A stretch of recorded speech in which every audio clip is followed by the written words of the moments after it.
Chapter 1, Prologue. I opened my eyes, seeing a familiar ceiling, and turned my face to look at my computer that was on my personal desk. When did I get home? Rising from my bed, I start to think. My memories were scrambled and I couldn't remember anything. Victor. Suddenly I hear a woman's voice. It was an angelic voice, a wonderfully beautiful voice, and she sounded very worried. Ugh. Who? I put a hand to my head when I feel it start hurting badly. I lean on the bed and try to get up, but all of a sudden I feel my hand sinking into the material of the bed. I hear the noise of wood breaking and look in the direction of my hand. I see that my hand has gone through the mattress and broke the wood that supports my bed. I quickly pulled my hand away and I looked, confused, at my mattress that had a hole in it. What's wrong with me? I asked aloud, stunned.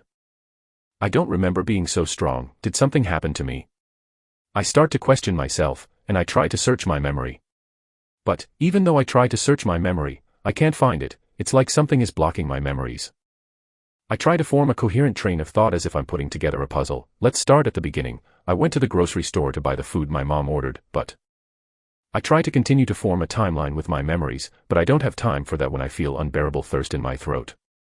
It was like I ran a marathon and needed a drink of water. My throat was parched. I quickly get up, ignoring the sounds of wood creaking from the floor, and grab my bathroom door handle, attempting to open the door, but something amazing happens. The door is literally ripped off the wall. I was shocked at this show of force, but I don't have time to admire it, or even question how I was able to do it. I quickly walk into the bathroom and try to turn on the water tap. As before, the tap broke when I tried to open it and the water started to spew out. I ignored it, and put my mouth into the water trying to drink as much as possible. I looked like a man who was lost in the desert and found an oasis for the first time in days. I feel the cold water from the tap entering my mouth and seeping down my throat, but the water doesn't seem to satisfy me. I needed more. I needed something to satisfy my thirst. The water didn't seem to be working. Calm down, I hear a woman's voice. It was the same voice that called my name when I woke up. Suddenly, as if it were a misleading lie, the thirst I had been feeling earlier disappeared. I fall to the ground and start to inhale and breathe heavily. Who's there? I asked out loud, but I didn't hear an answer. I take a deep breath and sigh. Just what in the name of God is happening? I look at the overflowing water and realize I couldn't leave it like this. I carefully turned off another valve that was located near the floor and soon the water stopped pouring. I sigh in relief and get up off the floor. I turn to look at myself in the mirror, and what I see surprises me. Is that me? I look a little taller. I have a well-defined body with muscles in the right places, six-pack abs, and muscular arms. What stood out the most in my appearance is the incredibly pale skin. It's like I'm missing most of the blood in my body. I used to look like a dead creature from a disease that gave me anemia, an extremely inconvenient disease and in some cases deadly. But, this is another level. I look like I don't have any blood in my body. I also notice that my face is more defined, and my blue eyes and black hair have gained more shine. Did the former 21-year-old who was skinny and looked like a teenager grow up to be an athletic-looking man in just one night? What happened? Was I kidnapped by the government and drafted into the super soldier program? Victor, what's going on? Why all the noise? I look towards where I hear another voice and I start to breathe heavily. My throat starts to get thirsty again. I look through the wall and see the image of a human, and I can see her heart beating in a very attractive rhythm. I could see the person's entire body with a red vision. It was like the world around me had changed, and I could see the heart that was glowing a more vibrant red. It was like it was inviting me to rip it out and drink it. Victor. What's happening? What was that noise? Hearing my mother's voice, I woke up from my inebriated state. Mother. I responded in the most normal voice I could muster, but it was obvious that I failed. Victor. Open the door. What's going on? I look at my reflection in the mirror and notice that my eyes have changed to blood red. Oh. Shit. Realizing what happened to me changed me in many different ways, I started to think rationally. I try with all my strength to resist the temptation to leave the room and rip my mother's heart out. First, I must calm my mother down and get her out of here. Mom, I'm busy right now. Realizing I was speaking normally again, she visibly calms. At least that's what my new red vision implies.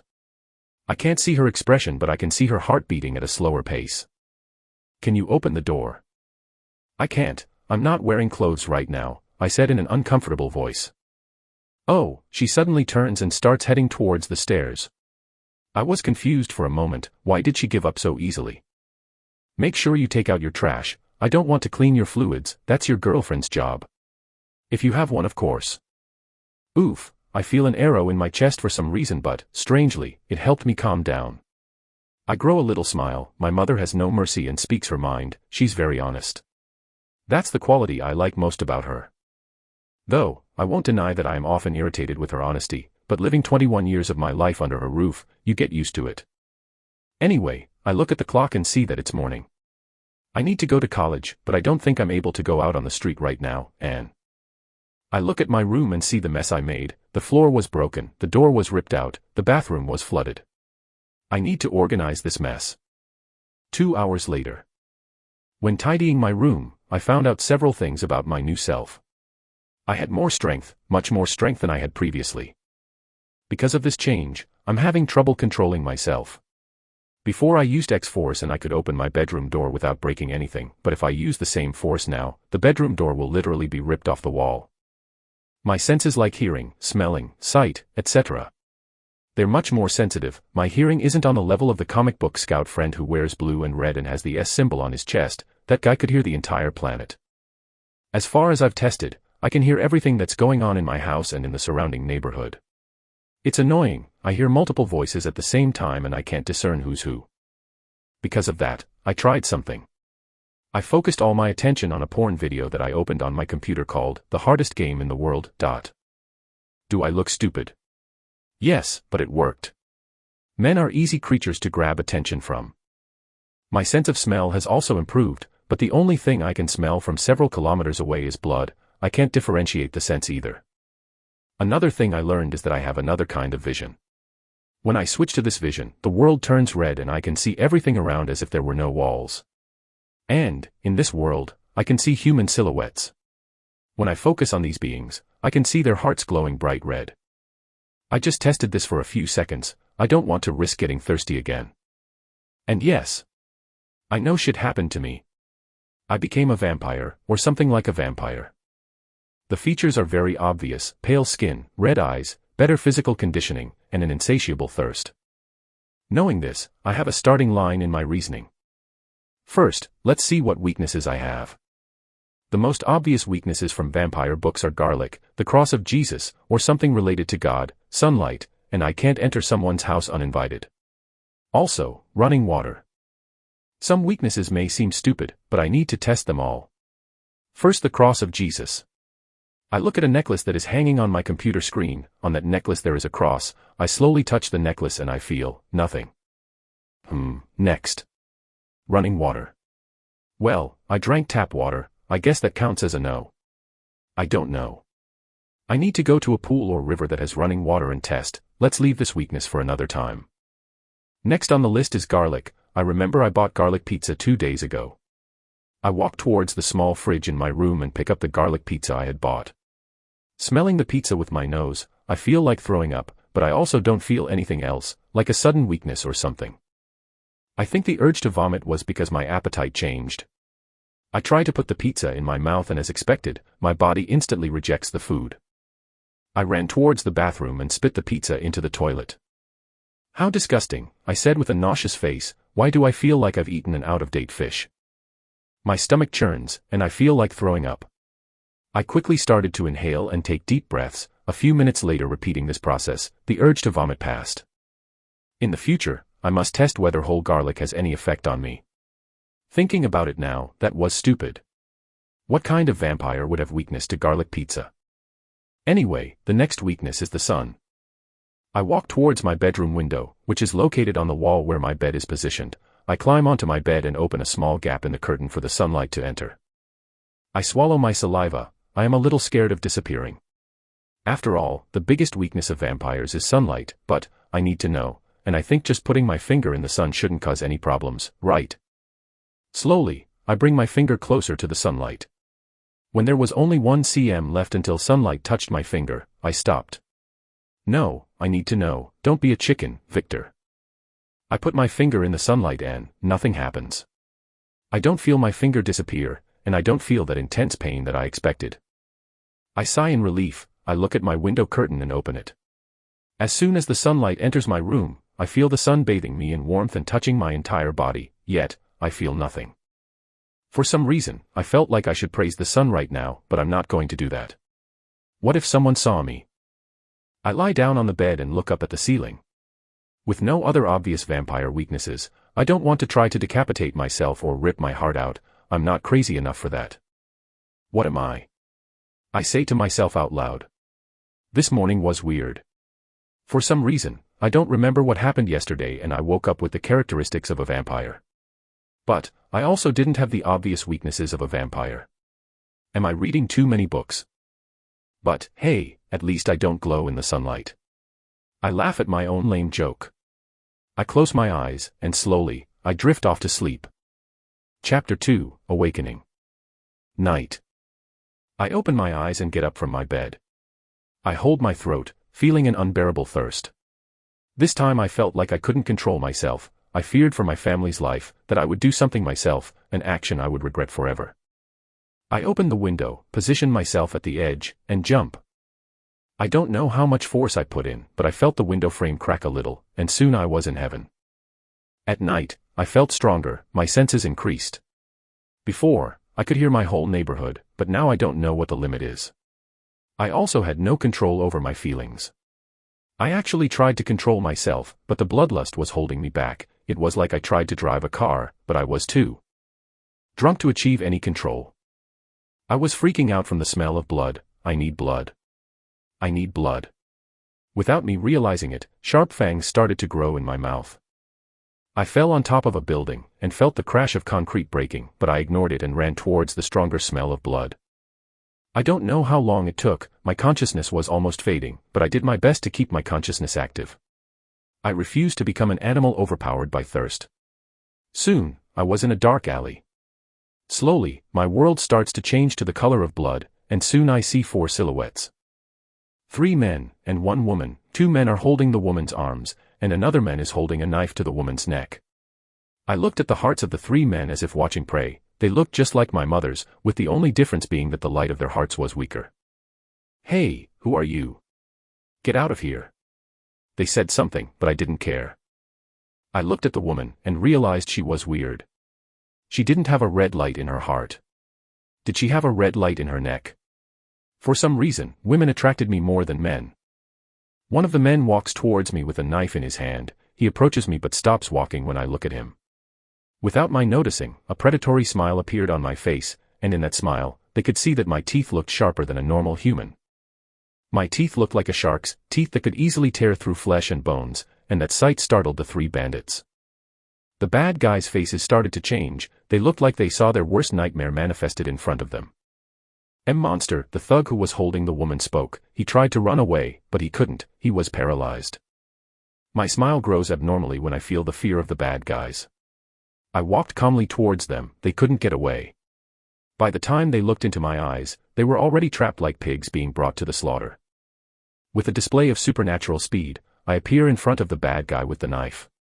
With a speed that he can't react to, I pierced his chest with my hand and pulled out his heart. Holding the man's heart in my hand, I felt the heart beating in an attractive rhythm, but for some reason, the man's blood didn't interest me. I opened my hands and the man's heart dropped to the ground. Ha! The movement I made was so fast that the bandit's own body didn't have time to react to what happened. All the bandit saw at the end of his life was the predatory smile and red eyes of the freak that attacked him. "Hi!" The thug who was holding the woman screamed like a scared little girl and tried to get away, but like his friend, he couldn't run. This time, I disappear in front of the thug and appear behind him, and soon his vision starts to spin. It was as if he had lost his balance, but before the thread of life faded from his eyes, he realized that his head had separated from his body. I grab his head and use my tongue to lick the blood off his face.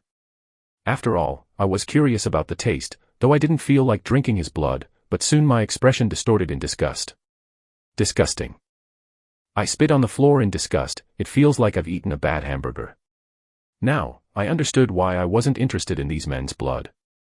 I look at the last bandit left. Using my arm like a sword, I cut the bandit in half. The bandit looks down and sees his body falling towards the ground. In the end, he can't even say anything. I was intoxicated by the pleasure of killing and the smell of blood in the air. my consciousness was in a state in between wakefulness and sleep. From my perspective it felt like I was dreaming. Ha ha ha ha ha, I hear a woman's voice laughing. I look at her. My vision slowly returns to normal, and I see a beautiful pale woman with long white hair that is tied in a ponytail that reaches the floor. She has vibrant violet eyes, a nice figure, modest breasts, and an ass big enough that it can't be hidden by the black dress she's wearing. Was she wearing a dress with a tie? Her outfit looked like goth cosplay. She's also tall, just a little under my height. I don't know how tall I am now, but before my transformation I was 175 cm, I look around 180 cm now. As predicted, you exceeded my expectations, Victor.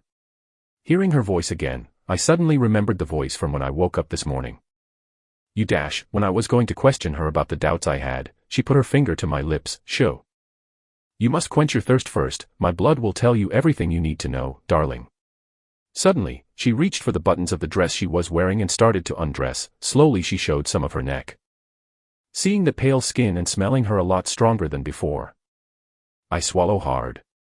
My senses were going crazy, all I wanted was to sink my fangs into her neck. While keeping the flirtatious smile on her face she said, "Come." I hug her with all my strength and bite her neck. Ah. You are being very violent. I ignored what she said and started drinking her blood. It was the most delicious thing I've ever tasted in this life. I felt like I was eating a 5-star dish made by the most renowned chef in the world, but it wasn't just that. I felt a connection forming. I felt her whole existence. It was a euphoric feeling. It was like a drug you couldn't stop taking. Her blood tasted so good. Looks like you like my blood, that's good. She spoke with a flirtatious smile. I suddenly felt a bite on my neck. Everything I was feeling from drinking her blood suddenly intensified. The blood tasted 100x better, our connection increased and we became one. It was weird, but it wasn't bad. Actually, it was really good. Suddenly a set of memories started to enter my mind. I was in a place that I know well. This was the market I always go to when my mom needs to buy supplies. Apparently, I was seeing this woman's point of view. Are you sure?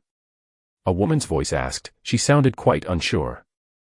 Yes, I will make him my darling. The white-haired woman spoke with a loving smile.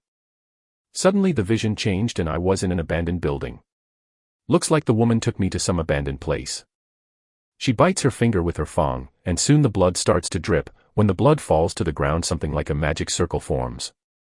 When she looks at the ground, I see my old body lying there, and, did I look hurt? My arm had a big cut like a wild animal had clawed me. I could tell that I would have died from blood loss at any moment. When the circle formed on the ground, she bit her wrist. As soon as red blood started coming out of her arm, she brought her arm closer to my body, and let her blood fall into my mouth. She sits on my body, lifts me off the ground, hugs me, then she says, "Victor, you're going to be reborn, I'm sorry about this." Suddenly, she breaks my neck. It stays connected to my body, and soon something happens. My body starts to regenerate at an unbelievable speed and the magic circle starts to spin on the ground. When my body stops regenerating, the magic circle suddenly disappears. The woman displays a satisfied smile. Success. Suddenly, I open my eyes, and I realize that they are blood red. I get up quickly and hug the woman, then I bite the white-haired woman's neck. Ah. I finish biting the white-haired woman and the memories of the other person disappear, or she just stops sharing. Before I can figure out what happened next, the world around me starts to crumble and I wake up in the dark alley I was in earlier. What happened after I disappeared? Victor, do you want to kill me? You are already satisfied, right? She spoke with a playful smile. I stop biting the white-haired woman and look at her. I have a lot of questions on my mind now, but first, what's your name? The woman displays the most beautiful smile I have ever seen. Violet. Violet Snow. The violet ice flower? Fancy name, huh? I commented with a small forced smile. My family is quite peculiar. She laughed. I bet it is, I commented with the same smile, so I give my name too. Victor, Victor Walker. The Walking Victor. That is very simple, she commented with a small laugh. Well, my family are simple people, I commented with a shrug. Now that I've calmed down, I look at the corpses and feel my stomach churn at the sight. I feel like throwing up, but at the same time my body refuses to let anything out. After all, I was just nauseous. It was like I had taken a long 24-hour car ride, and I needed some air. I had mixed feelings about the situation, internally. I didn't care about the death of strangers, even though those deaths were caused by myself, but my rational mind knew that was wrong. But, honestly, I was just confused by everything that was going on, and I didn't care about those dead men. Violet, seeing my confused face, proposes, "Let's change locations." I nod in agreement. She approaches me, and says, "Try to follow me, I'll slow down." Violet suddenly, with a small impulse, jumps towards the building's roof.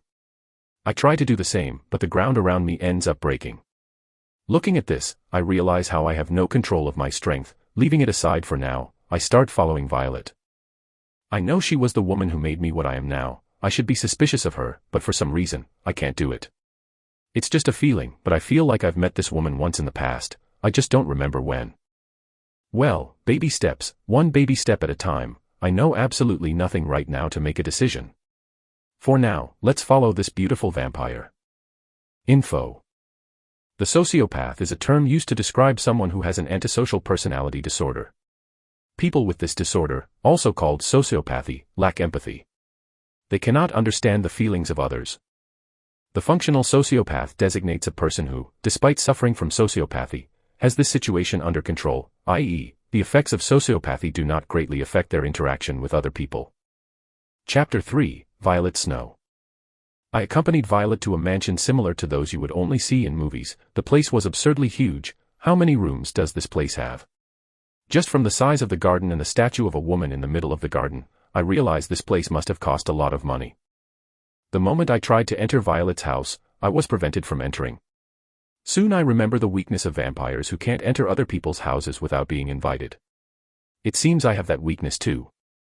Violet looks at me for a moment just as a woman who was dressed as a French maid appears. The moment the woman enters my vision, I realize she's not a vampire. She has blonde hair tied back in a ponytail, blue eyes, and a modest body. She looked to be between 21 and 30 years old. Her height was a little short. I think she was 170 cm. "Miss Violet, I see you have brought a guest."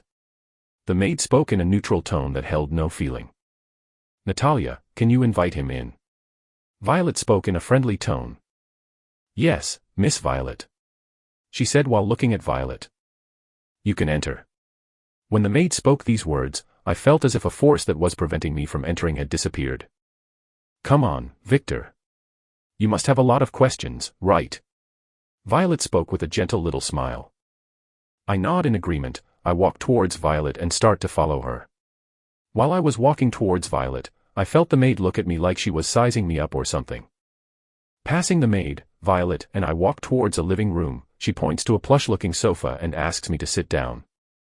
I nod my head in agreement. As I take a seat on the couch, I see Violet walking up beside me and sitting down next to me. Her scent. Her scent is very alluring.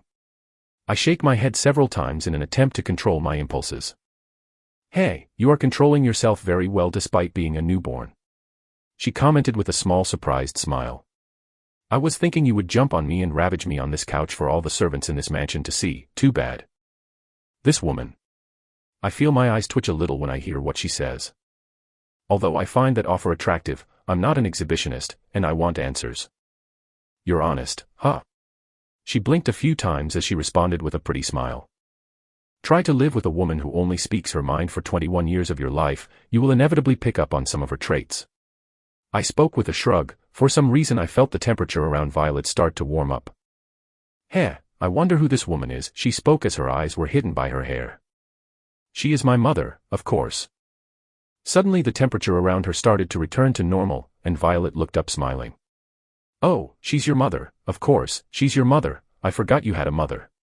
She nodded her head several times as if she understood something very important. "And you're also a virgin, so, of course, you don't have a girlfriend." "How do you know I?" I looked at her in disbelief. How does she know I didn't have girlfriends? "Oh, only humans who are virgins can be turned into vampires, that's why I know you're a virgin." That's not what I wanted to know, but whatever. This is new to me. I thought vampires could turn any human into a vampire, but there is this restriction. Huh. Realizing I was silent thinking about something, Violet starts talking. "Before I start explaining, you know what we are, right?" I honestly answer, "A vampire." Or something like a vampire. Oh. Why do you think that? I organize my thoughts and respond. First of all, I don't have the weaknesses of movie vampires like, for example, garlic, sunlight, running water, the cross of Jesus, etc. For some reason, Violet opens her eyes wide when she hears what I said. And I've never seen a vampire with the ability to see the red world.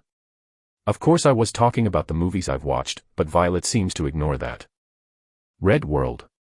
Violet asked. I elaborate. For some reason, when I'm excited by the smell of blood, the way I see the world changes and turns red. In this world, the walls seem to cease to exist, and I just see a plane with various silhouettes of the humans. And, when I look at the hearts of humans, I can see their red hearts beating like they are inviting me to drink that person's blood. For lack of better names, I call that world the red world. I guess I should call it vampire vision in the future. But that's not right, after all it seems to be my power alone. I'll think about that later. I look at Violet. Precisely speaking, I look at Violet's neck, but you're the only one who is different. When I look at you with that vision, I can only see your neck glowing red. Violet looks at me like she's looking at a rare animal. As I thought. It seems like it was the right decision to turn you into a vampire. You are more special than I thought. And, you also inherited my characteristics. She said, excitedly, as she hugged me. Woman, explain to me what's going on. I said as I pulled her face away from my neck, this woman is thirsty for blood. Cough. Violet pretended to cough and leaned away from me. She assumed a noble woman's posture and started talking. This posture would be more convincing if she wasn't in my lap, but I'm not complaining. Let's start at the beginning. There are two kinds of vampires in this world, the noble vampires I'm a part of, and the plebeian vampires that you'll one day meet. The two species are the same, but at the same time different. For example, noble vampires can have children and, without exception, the noble vampire's child will have the same characteristics as his noble father or mother, with the only difference being that the characteristics of the child will be much stronger. The Snow family has the fire trait. We can control fire and we have full immunity to the sun. Normally this trait wouldn't be passed on to other vampires my family has raised, but you seem to be different. She said in a happy tone. I opened my eyes a little. That means I inherited. Yes, you inherited my trait. All vampires without exception have a weakness to the sun. Only a few families have a certain resistance to sunlight, but only my family has full immunity to sunlight. I swallow hard for a moment when I think of the bullshit I've done, just out of curiosity what happens when a normal vampire is bathed in sunlight. Violet smiled gently. They turn to ashes. Jesus Christ. That was close, really. I almost turned to volcanic ash. But snow, huh? The characteristic of her family is the opposite of the meaning of her name. Just like I said before, my family's characteristic is to control fire. She raises her hand and a fireball appears in her hand. My family is very feared in the vampire world. After all, with a small ball of fire, we can burn a vampire to ash. She spoke with a predatory smile full of shark-like teeth. What's the difference with plebeian vampires? I asked. They can't have children, and they get characteristics according to their personality. The plebeian vampires are usually the vampires that the noble vampires have created. So, I'm a plebeian vampire? I asked, confused. After all, I wasn't born a vampire. Yes, and no. Violet spoke. You were born a plebeian vampire, but since you inherited my trait, that makes you a noble vampire. Remember that red world you talked about? She spoke in a sensual tone as she breathed close to my ear. Yes, I reply in a flat voice trying to ignore her teasing. That's your plebeian vampire trait. You gained that trait when I turned you into a vampire. Do you remember your immunity to sunlight? She asked as she licked my ear. When Violet licked my ear, it felt like a surge of electricity went through my entire body. Feeling Violet's panties rubbing against my little brother, I can't help but get excited. Yes, I replied a little breathlessly. I didn't even realize I had held my breath.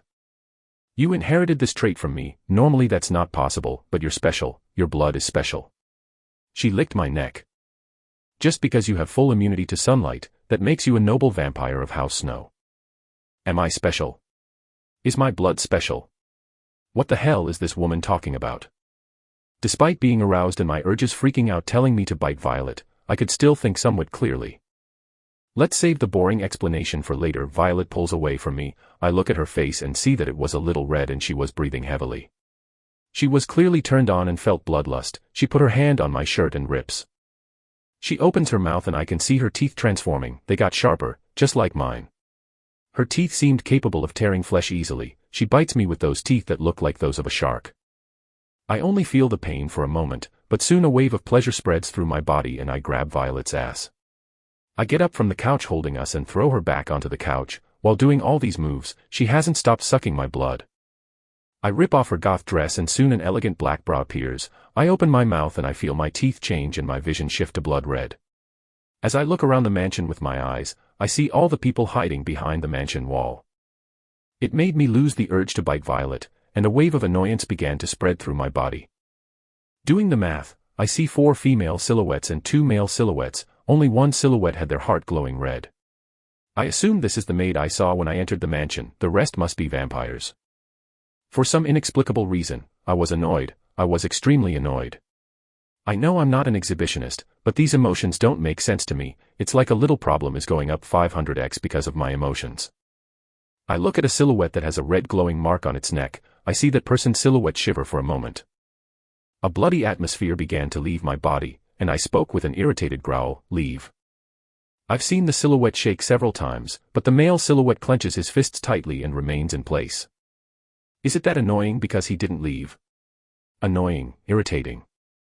Noticing the irregularity in my emotions, Violet stops biting me and looks up to where I was looking with glowing red eyes. Leave. As soon as she orders, the people behind the walls disappear. Ignore them, they're just protecting me. My family is overprotective, you know. She giggled a little with her lips full of blood. She pushed me down on the couch again, and showed her neck. Eat. The feeling of annoyance begins to subside, and soon my impulses start to trigger again, and soon I bite Violet's neck. Chapter 4, An Incredibly Beautiful Woman. I don't understand, I said out loud with my head in Violet's lap. After our blood-sucking session, I lay in Violet's lap while she stroked my hair. What do you not understand? She spoke in a maternal tone. My emotions, I said, then continued. I've always been a calm, rational person. My mom always taught me to use my head in any kind of situation, but I don't understand why I'm losing control of my emotions. It's a very strange feeling. Violet, who was still wearing a black bra, looks at me and flashes a small maternal smile. You're doing better than most newborns, don't worry, this is normal. This is normal?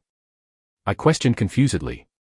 In the vampire movies I watched with my dad, vampires always seem to be in control of their actions. I guess I shouldn't take knowledge of movies to reality, huh? Well, I can't help but list them considering I watched a lot of movies with my dad. He was a hardcore movie fan. Yes, vampires feel things more intensely than a normal human. It's because of this problem that we live in isolation with other vampires. Just imagine, you're walking down the street calmly, and you accidentally bump into a vampire. If that vampire is a newborn, he will be extremely upset and will want to kill you. That is ridiculous, I can't help but comment. Indeed, but it's not just that. Love, hate, fun, etc. All of our emotions are amplified. There are a lot of vampires who are crazy because of that. Vampires seem to be a problematic race. Come to think of it, I accepted this situation too easily, huh? Well, it's no use crying over spilled milk. At least now, I won't suffer from constant anemia because of my blood type. Suddenly, I hear footsteps approaching. I look in the direction of the steps and see the blonde maid again. Miss Violet, the blonde maid looks at me and Violet for a few seconds. She looks at Violet again. Miss Violet, please dress appropriately, we have a visitor. Violet looks at the maid with an annoyed look. I realize she wasn't upset with the maid, she was upset with the guest. I get up from Violet's lap and my eyes turn red. As I look toward the mansion's entrance I see the silhouettes of a man and a woman, and both their necks are glowing red. Vampires, huh? I commented in a neutral tone. Violet looks at me with her eyes shining. That skill of yours is quite useful. How far can you see? She looked like a child who found something very interesting. Her eyes sparkled with curiosity. I don't know, I've never tested the limits of my abilities yet, I spoke honestly. Violet nods, a little disappointed, and gets up from the couch. The maid approaches a wall and gently pushes a part of it. Soon a wardrobe of black clothes appears. But, for some reason, there are men's clothes too, and the men's clothes are also black. Choose any outfit and get dressed, Victor. I had prepared the clothes for you beforehand, ah. I've wanted to say those words for a long time. She speaks with an excited smile. Choose any outfit. But it's all the same. I look at Violet with a neutral face. When she gets close to the wardrobe, I can't help but think, a long time, huh? Just how long have you been watching me, Violet? Suddenly a woman who is wearing a modern maid's outfit appears at my side. Lord Victor, please dress appropriately for the visitors. They may be lesser beings, or maybe insects, they may even be pigs who came here to be downcast, but you, as a noble vampire, must always dress appropriately. The maid spoke in a neutral tone that held no emotions, but I could feel her contempt for her guest. I look at the maid. She has short black hair, black eyes, and her expression is always set with a poker face. Looking at the maid's features, she looks oriental and she's very short. She must be around 160 cm. What's your name? And Lord Victor? Why are you calling me that? I ask confused. This maid's name is Kaguya, and you are Lady Violet's husband, so, of course, we, as servants, should call you with respect. She spoke as if it were obvious. Hearing what the maid said, I open my eyes wide and quickly turn to Violet, who is being dressed by the blonde maid. Seeing my questioning eyes, Violet displays the most beautiful loving smile I have ever seen, and says, unlike the movies you've watched in the past, vampires have several restrictions on turning other beings into vampires. The first restriction you already know, the human must be a virgin. The second restriction was created by our ancestors. When creating a new vampire, a ritual must be done. When the ritual takes place, a magic circle appears on the ground. At this moment, the vampire responsible for the ritual must choose whether the human they will transform will become the husband or slave of this vampire. She pauses. Slowly her eyes begin to change to blood red, then continues. When I turned you into a vampire, I chose you to be my husband. So it was that magic circle I saw in the memories, huh? Unconsciously, my eyes start to change to red as I look at Violet, and I can feel something I can't explain. It is like I'm being filled with another life. It's a really weird feeling, but it's really good. It's the same feeling I get when I feed on Violet's blood, but at the same time different. I can also feel emotions that aren't mine. I feel happiness, love, and obsession coming from Violet. These emotions are so intense that I feel overwhelmed for a moment. Can you feel it? She spoke in a loving voice as she touched the area where her heart was. She was breathing erratically, and I could see that the air around her was starting to heat up. Yes, I said honestly. I try to focus on that feeling and I can feel Violet. I can feel all the emotions she is transmitting to me, but, unconsciously, I turn my head and look in a different direction than Violet, and I can feel something incredibly faint. It was like I felt a connection somewhere else, an extremely weak connection, but I couldn't pinpoint the location of this connection I was feeling. This is proof of our connection. From the moment I turned you into a vampire, you became my husband for all eternity. You became my darling. I turned to look at Violet. When she spoke those words, she had a crazy smile on her face. It was a dangerous smile. But, at the same time, I thought that smile was beautiful, a very beautiful smile indeed. She definitely had a head problem, and I think that just for the simple fact that I'm taking this very easily, I must have a head problem too. But honestly, I do not mind. I display a small happy smile. It looks like I'll see you for years to come, so I hope you take care of me. Honey. The last word almost didn't come out of my mouth. After all, I didn't know if it was right. I didn't know what it was to have a girlfriend, much less did I know what it was to have a wife, but I felt it was appropriate to call her that way. Suddenly Violet's smile grows erratically. She suddenly appears in front of me and hugs me tightly. Yes. I will take care of you. My darling. It seems I triggered some kind of button in this woman's body. She started hugging me and sniffing me while saying darling. She dragged her hand all over my body like she was trying to possess me or something. She looked incredibly adorable. Unconsciously I started stroking her white hair. Feeling my hand in her hair, she suddenly froze and stopped moving. She turned her face towards me. As we were almost the same height, I could see her face very close to mine. As I caressed her, I asked, what happened? Why did you stop? Aren't you annoyed or irritated by my attitude? She asked in an untrusting voice. Why would I be? I think you are incredibly adorable, I replied honestly. Ugh, she put her hand to her chest. It was like she had been hit by something in her heart.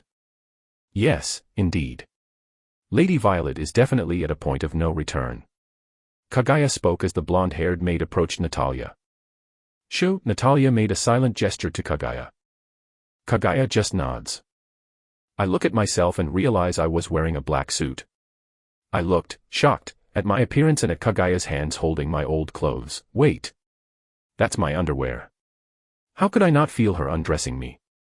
Kagaya made some hand gestures. I am a professional employee of Clan Snow. I would be surprised if Lord Victor could feel me undressing him. These hands have been trained to undress any man or woman no matter what gender. I must comply with my duty properly. As a professional maid, I take my duty very seriously.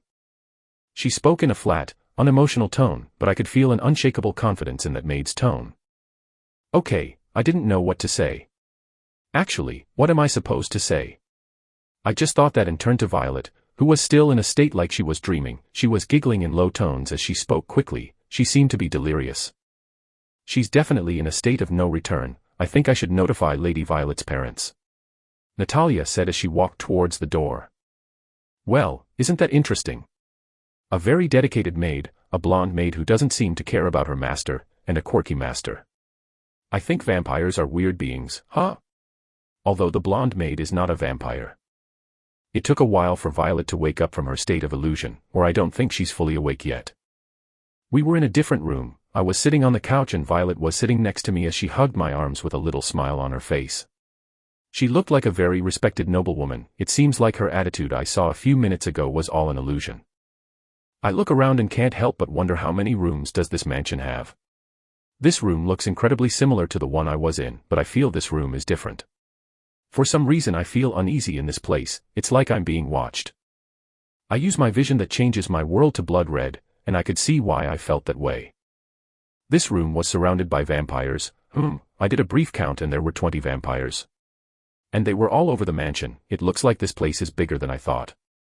I look down and see some red silhouettes in the basement too. I also see that the only human in this mansion is Natalia, and she was actually in the basement sitting with 2 more vampires, and she seems to be eating something. Lady Violet, I didn't know you were.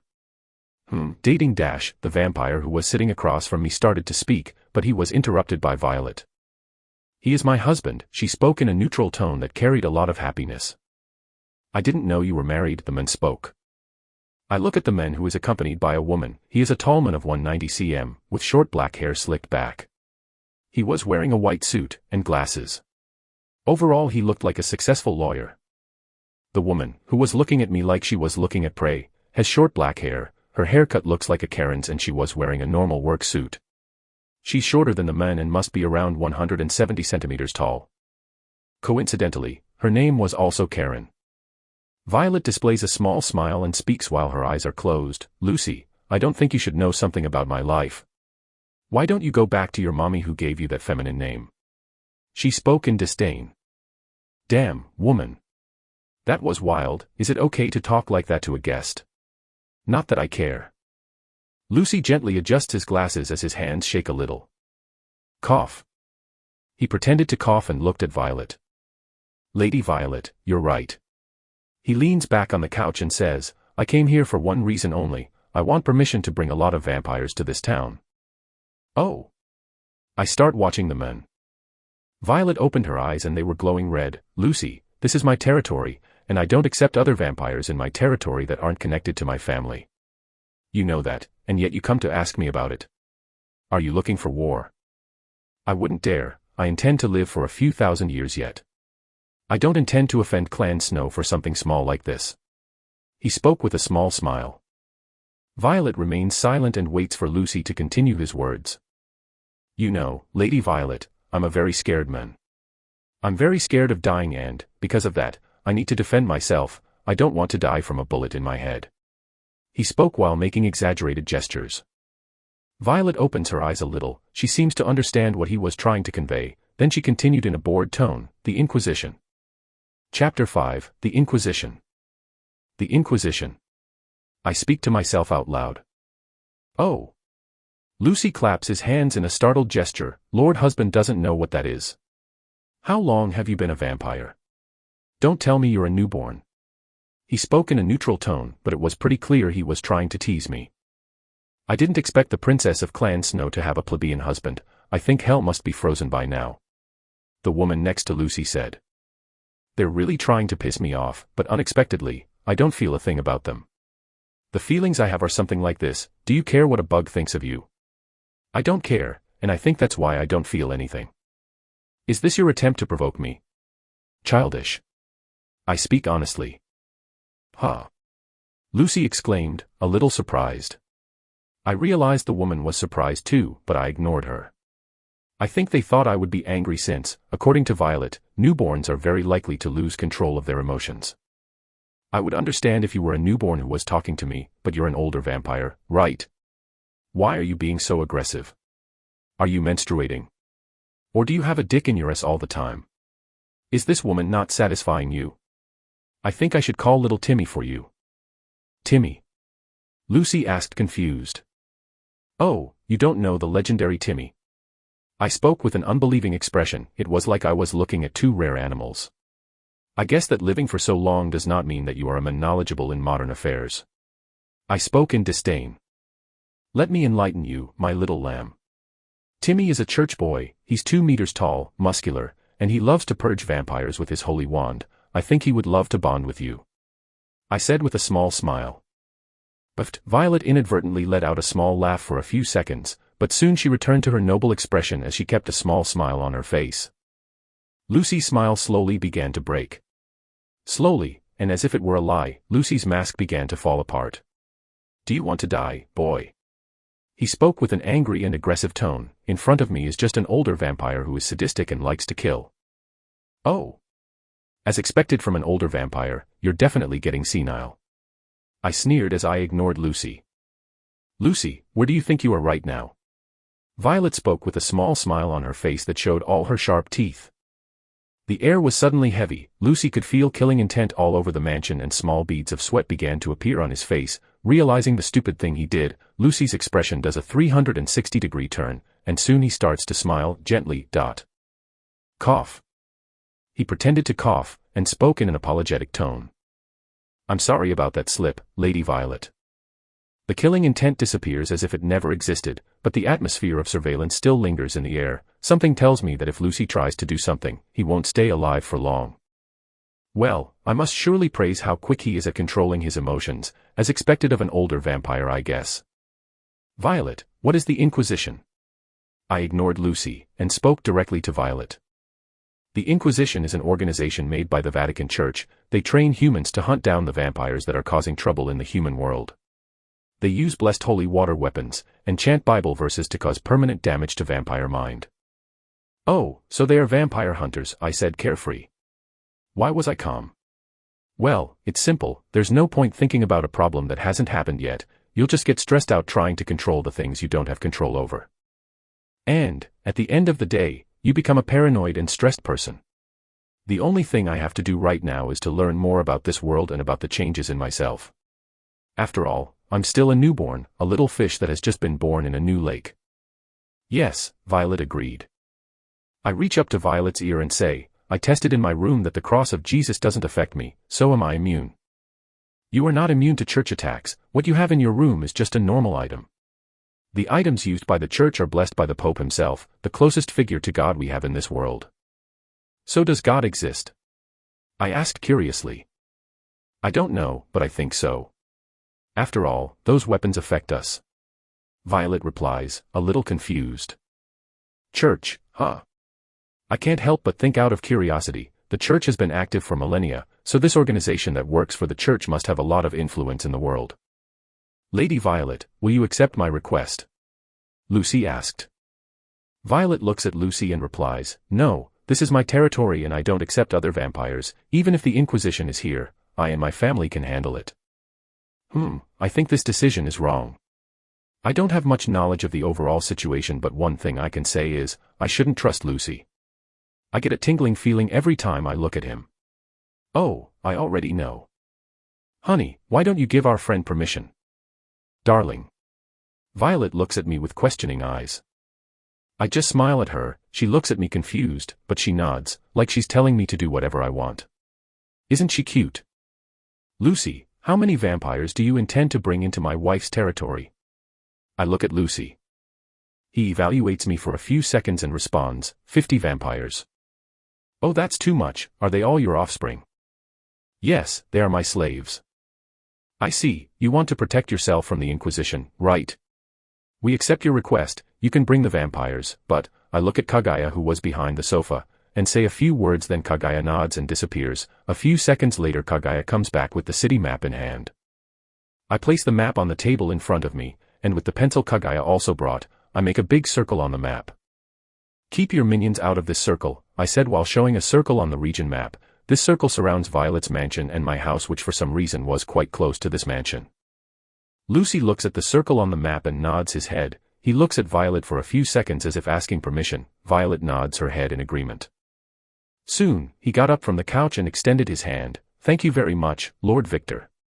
I am indebted to your generosity. I flash a smile and get up from the couch. Don't worry, friends were meant to be helped, right? I look at his hand and shake it in a friendly gesture. I suddenly feel like he put more strength in his handshake. It feels like he's trying to break my hand, but he doesn't have enough strength. Isn't he an older vampire? He must be strong, right? Well, he asked for it.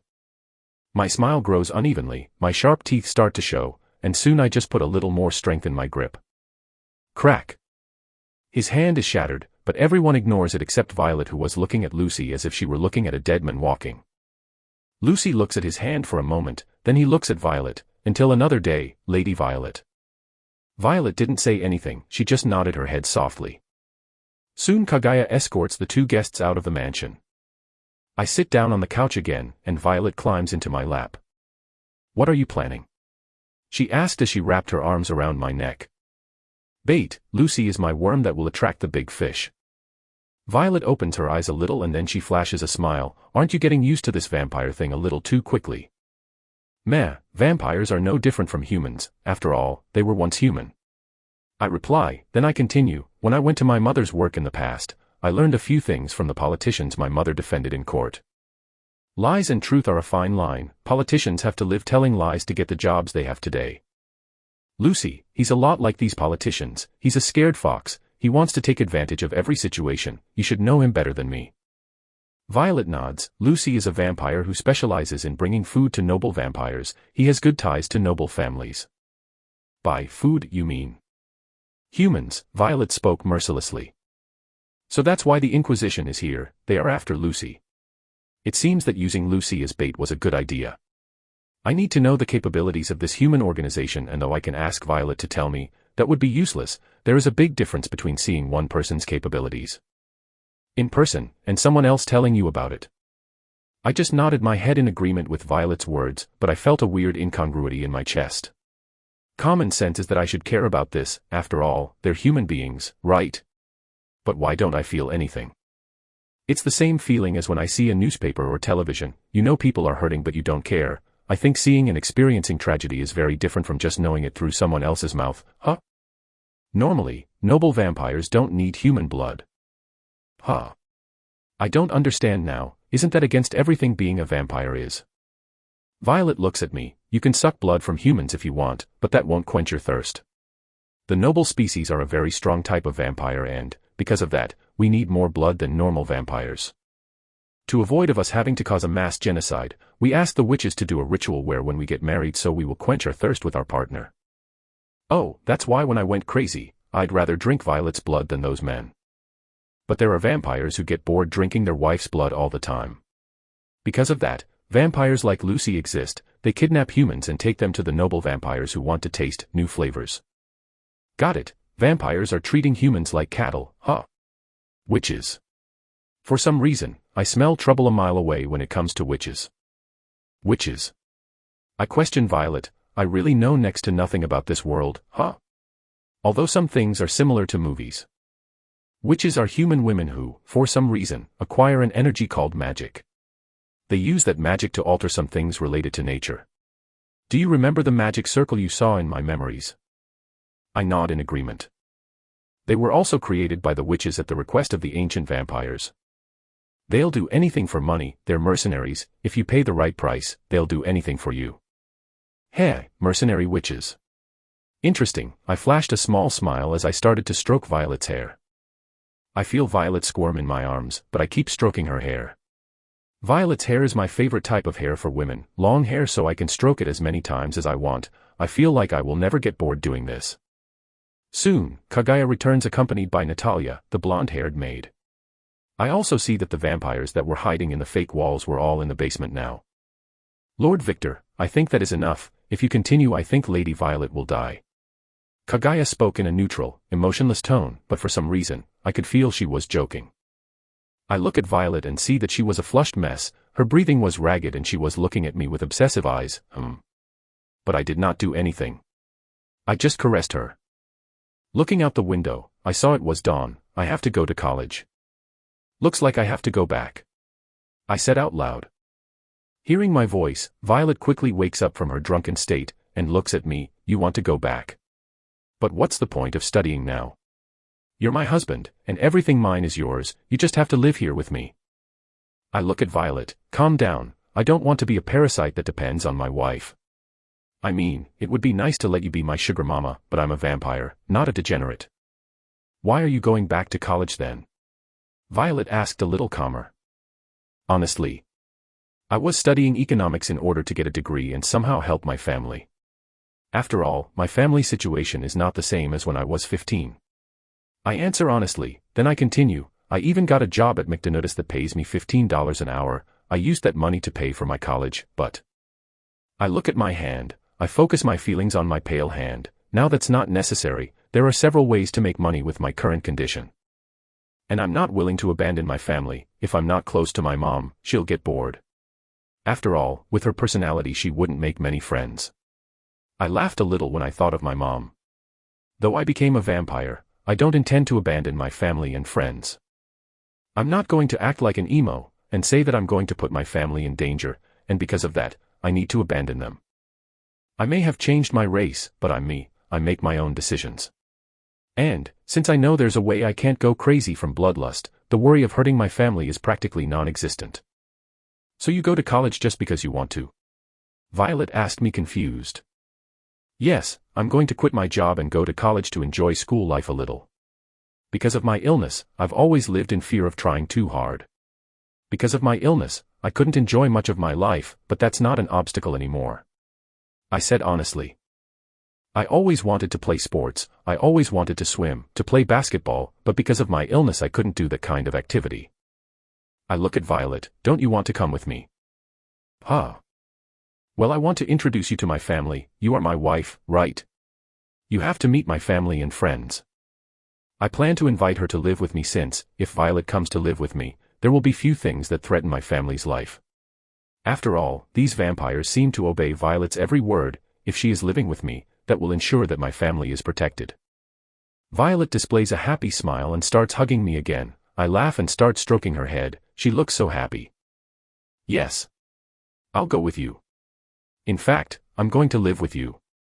Let's go. She spoke happily as she got up and pulled me somewhere. Well, it looks like I don't need to ask her to move in with me, she did it herself. I thought as I smiled satisfied. Wait. I spoke in a neutral tone. Violet looked at me. If you want to live with me, you have to promise to protect my family. Oh, is that it? That is something easy to do. Few people would dare to mess with my family. She said smiling, then she continued. My family is your family too, right? We are married. Of course, I would protect your family. She spoke with a proud smile. I can't help stroking this woman's head. Isn't she very beautiful? Lady Violet was manipulated, right? Kaguya whispered in a not-so-low voice. Yes, and probably, she doesn't even care about it, Natalia replied. Sigh, we're lost. What if Lord Victor decides to get his hands on us? Kaguya spoke in a neutral tone with exaggerated gestures. I doubt that would happen. He seems to have no interest in us, and Violet would probably kill us if that happened, Natalia replied again in a flat tone. True, a stalker's love is something difficult to understand, Kaguya said. Shoo, don't say that. What if someone hears you? Natalia spoke in a louder voice. Are these women right in the head? Chapter 6, The Most Normal Parents in the World. February 2nd, the day after Victor discovered the changes in his body. I was walking towards my house with Violet clinging to my arm with a really big smile on her face. Currently, only one thing concerns me. How the hell am I going to explain the changes in my body to my mom? I look into the mirrored window of a building next to me. I was 175 cm before I became a vampire. I was a very thin young man who looked very anemic, but when I became a vampire I grew 5 cm in height. I'm 180 centimeters tall now with more defined muscles that stand out a little in the outfit I'm wearing. My pale skin has turned a paler shade than it was before, while my black hair and blue eyes have taken on a brighter shade. Overall, I look the same as before, with the only differences being that my body grew and my skin turned paler. By the way, I was wearing casual clothes, a loose black shirt and black pants along with white sneakers from a famous brand. Violet was wearing a black dress. It was a closed-neck sleeveless dress made of leather. The dress was a little short, reaching up to her beautiful thighs almost showing the flesh of her ass. For a moment I think I actually drooled. It was very sexy, especially glued to her body with her perfect curves. When she saw my gaze she displayed a seductive smile as if everything went according to plan. According to my wife Violet, the vampire transformation forces the body to its peak state and, as I am a newborn, these changes will only stop happening when my body is fully developed. She said that usually, it takes a week for the body to stop constantly evolving. I look at the clock on my phone and it's currently 7 in the morning. Normally this wasn't the time for vampires to be awake, but Violet and I were special so we just looked like a tourist couple from the North Pole or from some other area of the coldest parts of the planet, although I don't know if civilization exists at the North Pole. Why do Violet and I look like tourists? Well, our pale skin color draws a lot of attention and, to my limited knowledge, humans who live in snowy areas of the planet tend to have paler skin color, I think. I'm not sure, I wasn't the brightest student in geography at school. Anyway, we look like two tourists who have come from a very cold place. After all, no one would believe that two vampires are walking around in broad daylight. When Violet and I stopped at a location that she was interested in, the salesperson asked if I was a tourist, and I said yes. I also said that we lived in a really icy area. Surprisingly, he agreed with my words easily. Well, I live in the United States of America so I guess tourists around here are normal. And Violet? I look at my wife, she seems to be having fun, she seems to consider walking back to my house as some sort of date or something. Apparently, she hasn't left the house for a few years, she told me this by accident, and, because of that, she's curious about everything. She looks like a curious kitten. If anything catches her attention she stops walking and moves toward it. Then, if she finds something interesting, she buys it and asks Kagaya, who is accompanying us, to take it. She was like a princess who went to the mall and bought everything she saw and liked. Rich people are different. It wasn't until Kagaya came out into the sun that I found out she was from the same family as Violet. Apparently, she's from a family dedicated to serving Violet's family. She didn't explain much to me about it. An interesting thing about Kagaya is that she is a vampire who only inherited immunity to the sun. She doesn't have control of Violet's fire element. She seems to have an ability called shadows. Basically she becomes one with the shadow and can walk in the shadows. This is a very broken skill. She can pretty much kill anyone at night. Ugh, Lady Violet. You are buying too many things. The thin arms of this helpless young woman can't take it. I wonder if there is any man who can help me. Kagaya spoke in a neutral tone as she looked at me with bright eyes. Who do you think you are kidding, woman? You. Helpless. Is this some kind of joke? I just turn my face away and ignore Kagaya.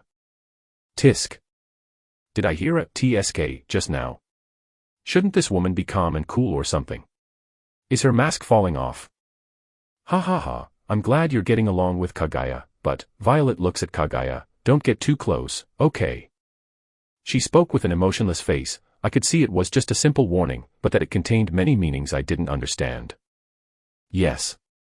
Don't worry, Lady Violet. I take my job very seriously. Kagaya spoke in a neutral tone that carried unshakable confidence. Kagaya looked a little nervous.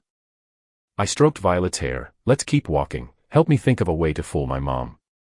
Suddenly, Violet becomes more docile, and says, yes. I look at Kagaya with a smug face. Kagaya just turns away and ignores me. Seriously. Where is Violet's family finding these interesting people? It's been a while since I've had fun like this, I thought with a smile on my face. Darling, why don't you charm your mother?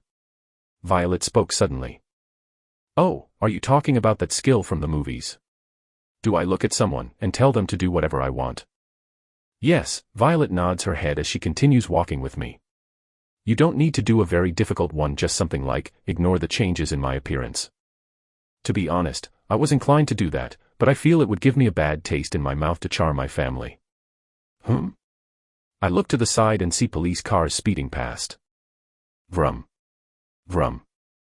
The police were chasing a truck and, just for a few moments, I sensed a familiar smell.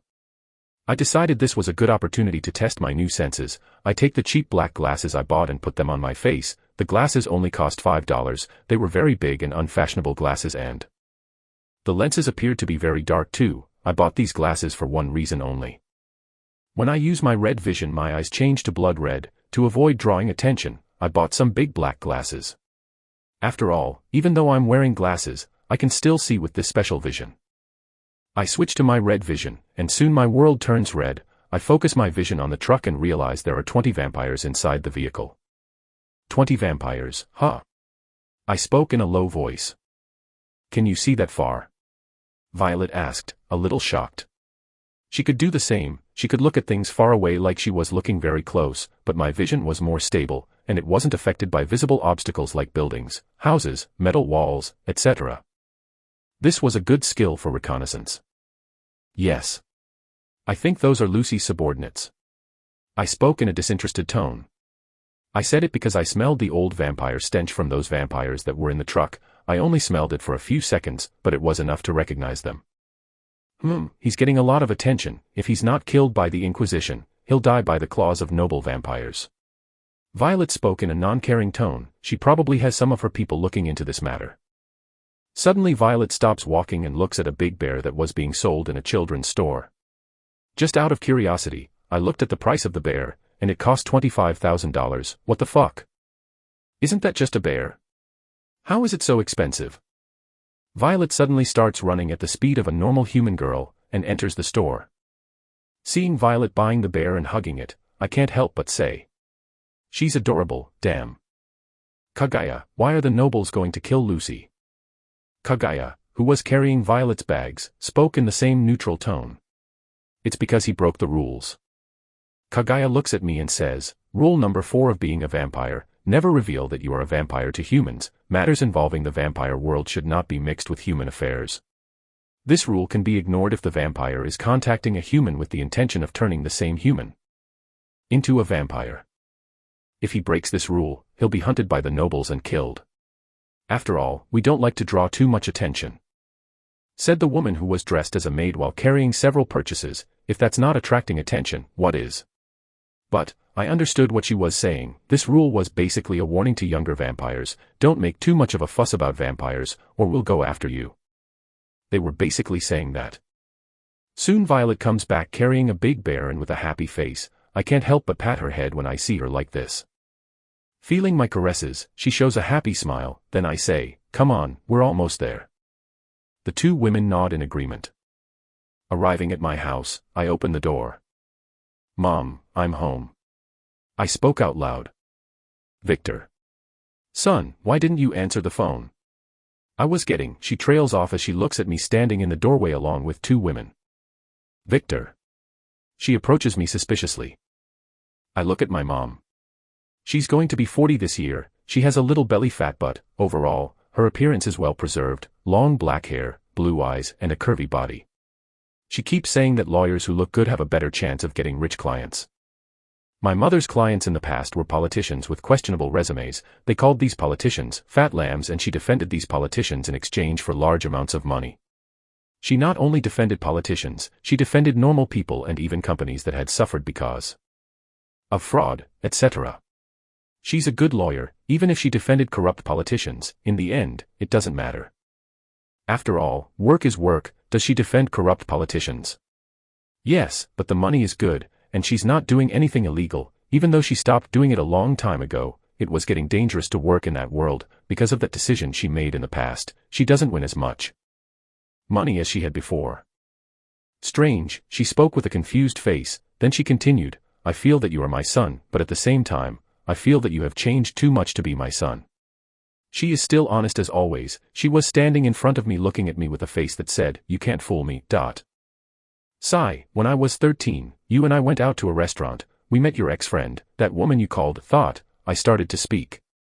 What is her name? She asked. Aphrodite. I know her name is Renata, but my mom dubbed her Aphrodite. That is still not enough. She spoke as if she hadn't lost a battle or something like that. On my 21st birthday, you took me outside a brothel and said you'd dump me in that place if I didn't find a girlfriend. Violet suddenly looked at my mom for a moment. She seemed undecided about what to do. Her eyes were glowing dangerously, but soon the light seemed to fade. It looked like she was going through an internal conflict. Cough. My mother pretended to cough. Yes, you are definitely my son. By the way, you shouldn't say that out loud. What will people think of me if they find out I almost gave away my son's cherry just because I wanted my son to have a girlfriend? She spoke with a snort. My eyes start to twitch when I hear what my mom says, but I can't help but smile in happiness. My mom is weird, but she's a good mom. She's not normal like all moms of the world, but she is my mother and I love her very much as a son. She approaches me and says, "You're paler than usual, do you need food? And it looks like you've grown too." She puts her hand on her head and starts trying to measure my height by comparing her height with mine. My mother's height is around 170 cm. She is a little shorter than my old height before being turned into a vampire, which was 175 cm. It's puberty, Mom, I said, the excuse every man ever has told his mother at least once in his life. Puberty. She repeated what I said with distrust. She looks at Violet and Kaguya. Seeing how beautiful both women were, my mother started to enter her own world again. Holy shit. You popped your cherry and because of it you grew. Kaya. Wait a moment. I'll call your father. Suddenly she starts running towards the stairs. She puts both hands close to her mouth like she has to call someone. Leon. Get down here immediately. I mean it. Get your lazy, fat belly down here now. She screamed. Because of my new senses, I heard this scream louder than it should have been, and from Kaguya and Violet's stunned expressions I can tell they had the same reaction as me. What is it, woman? I am watching a movie. I still have to work later. I want to finish this movie before I go to work. Our son lost his cherry and brought two beautiful girls home. What? Wait a moment. I am on my way. Violet and Kaguya look at me. I try to keep my poker face as much as possible to hide my embarrassment. Yes. Let's think about dolphins. Dolphins are beautiful beings, and they have the intelligence of a human, Umo. As expected, dolphins should be the rulers of humanity. As I hypnotized myself, my dad started down the stairs. When he appears in front of me, he looks at Kaguya and Violet, then he nods at me satisfied. As expected of my son, the Mason genes are running through your veins. You've got two beautiful girls. One oriental and one with a noble appearance. I was worried that you would be a virgin forever. He totally ignored my appearance, didn't he?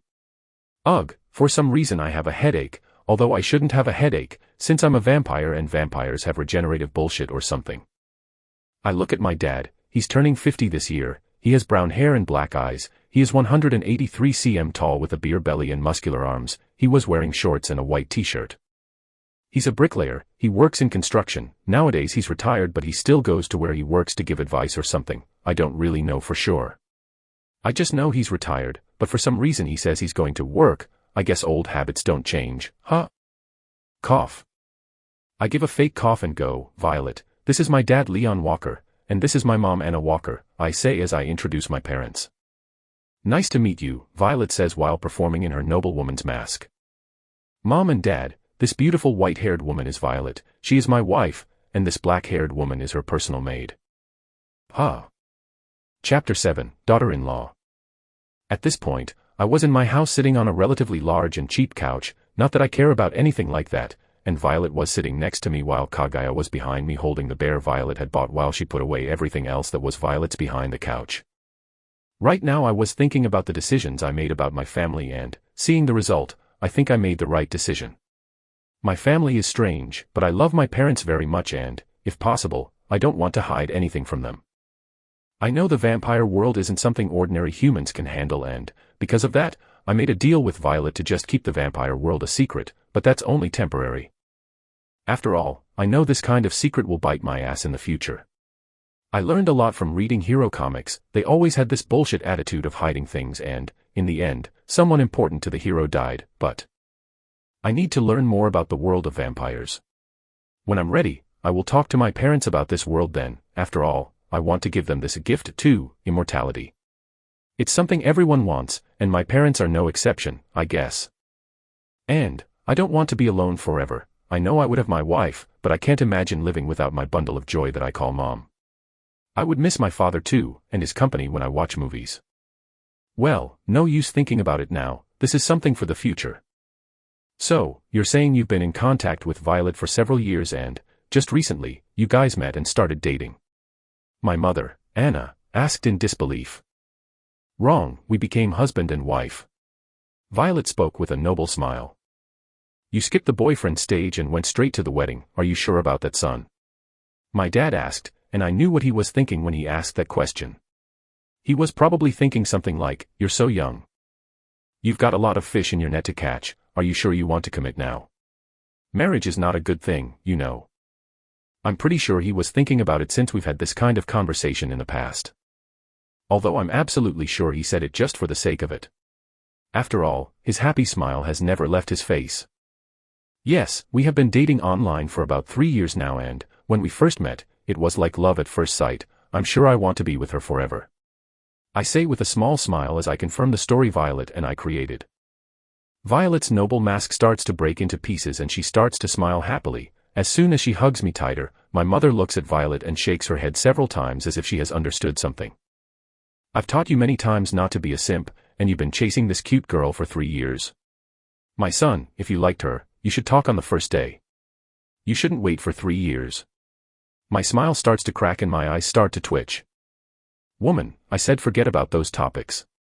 Simp. You are being infected over the internet. Forget that word for the love of all gods.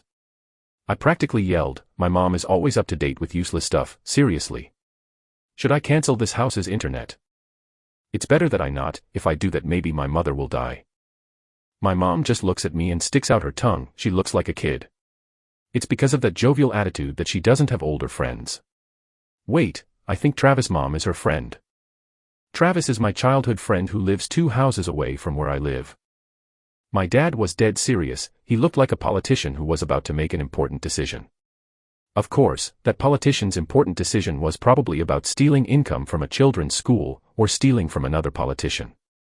So, did you or didn't you? Father. Did you or didn't you? You know what I'm talking about, penetration of the sacred cave, drowning the goose, letting the dragon drink the divine nectar, double cultivation, etc. There are several names. No need to be ashamed, at the end of the day, this is a normal act. No matter what society says, the act of drowning the goose is not a sin. He looked like a wise man right now, looks like he's reached nirvana or something. My mom suddenly gets up and hits him on the head. Stop embarrassing our son, what if he loses his wife over this? Do you know how difficult it will be for him to get another woman? Do not screw it up. Mother. You don't have any confidence in me, huh? My dad makes an apologetic face. My mom looks at me. Anne. Did you or didn't you? Woman, did you forget what you said a few seconds ago? That thing about not embarrassing me. Ugh. Can we just forget about it at once? Don't you have any other questions to ask? I spoke with a desperate face. The two look at each other and shrug. We don't. Huh. Now I'm confused. Victor, you're 21 years old, you're an adult and your mom and I have confidence in you. We always think you've got your head in the right place, you were never like other teenagers and you never gave us any problems, so we trust your decision. Father, Mom, I didn't know they thought of me that way, for some reason, this trust made me happier. Anne. Did you do it? The two asked at the same time.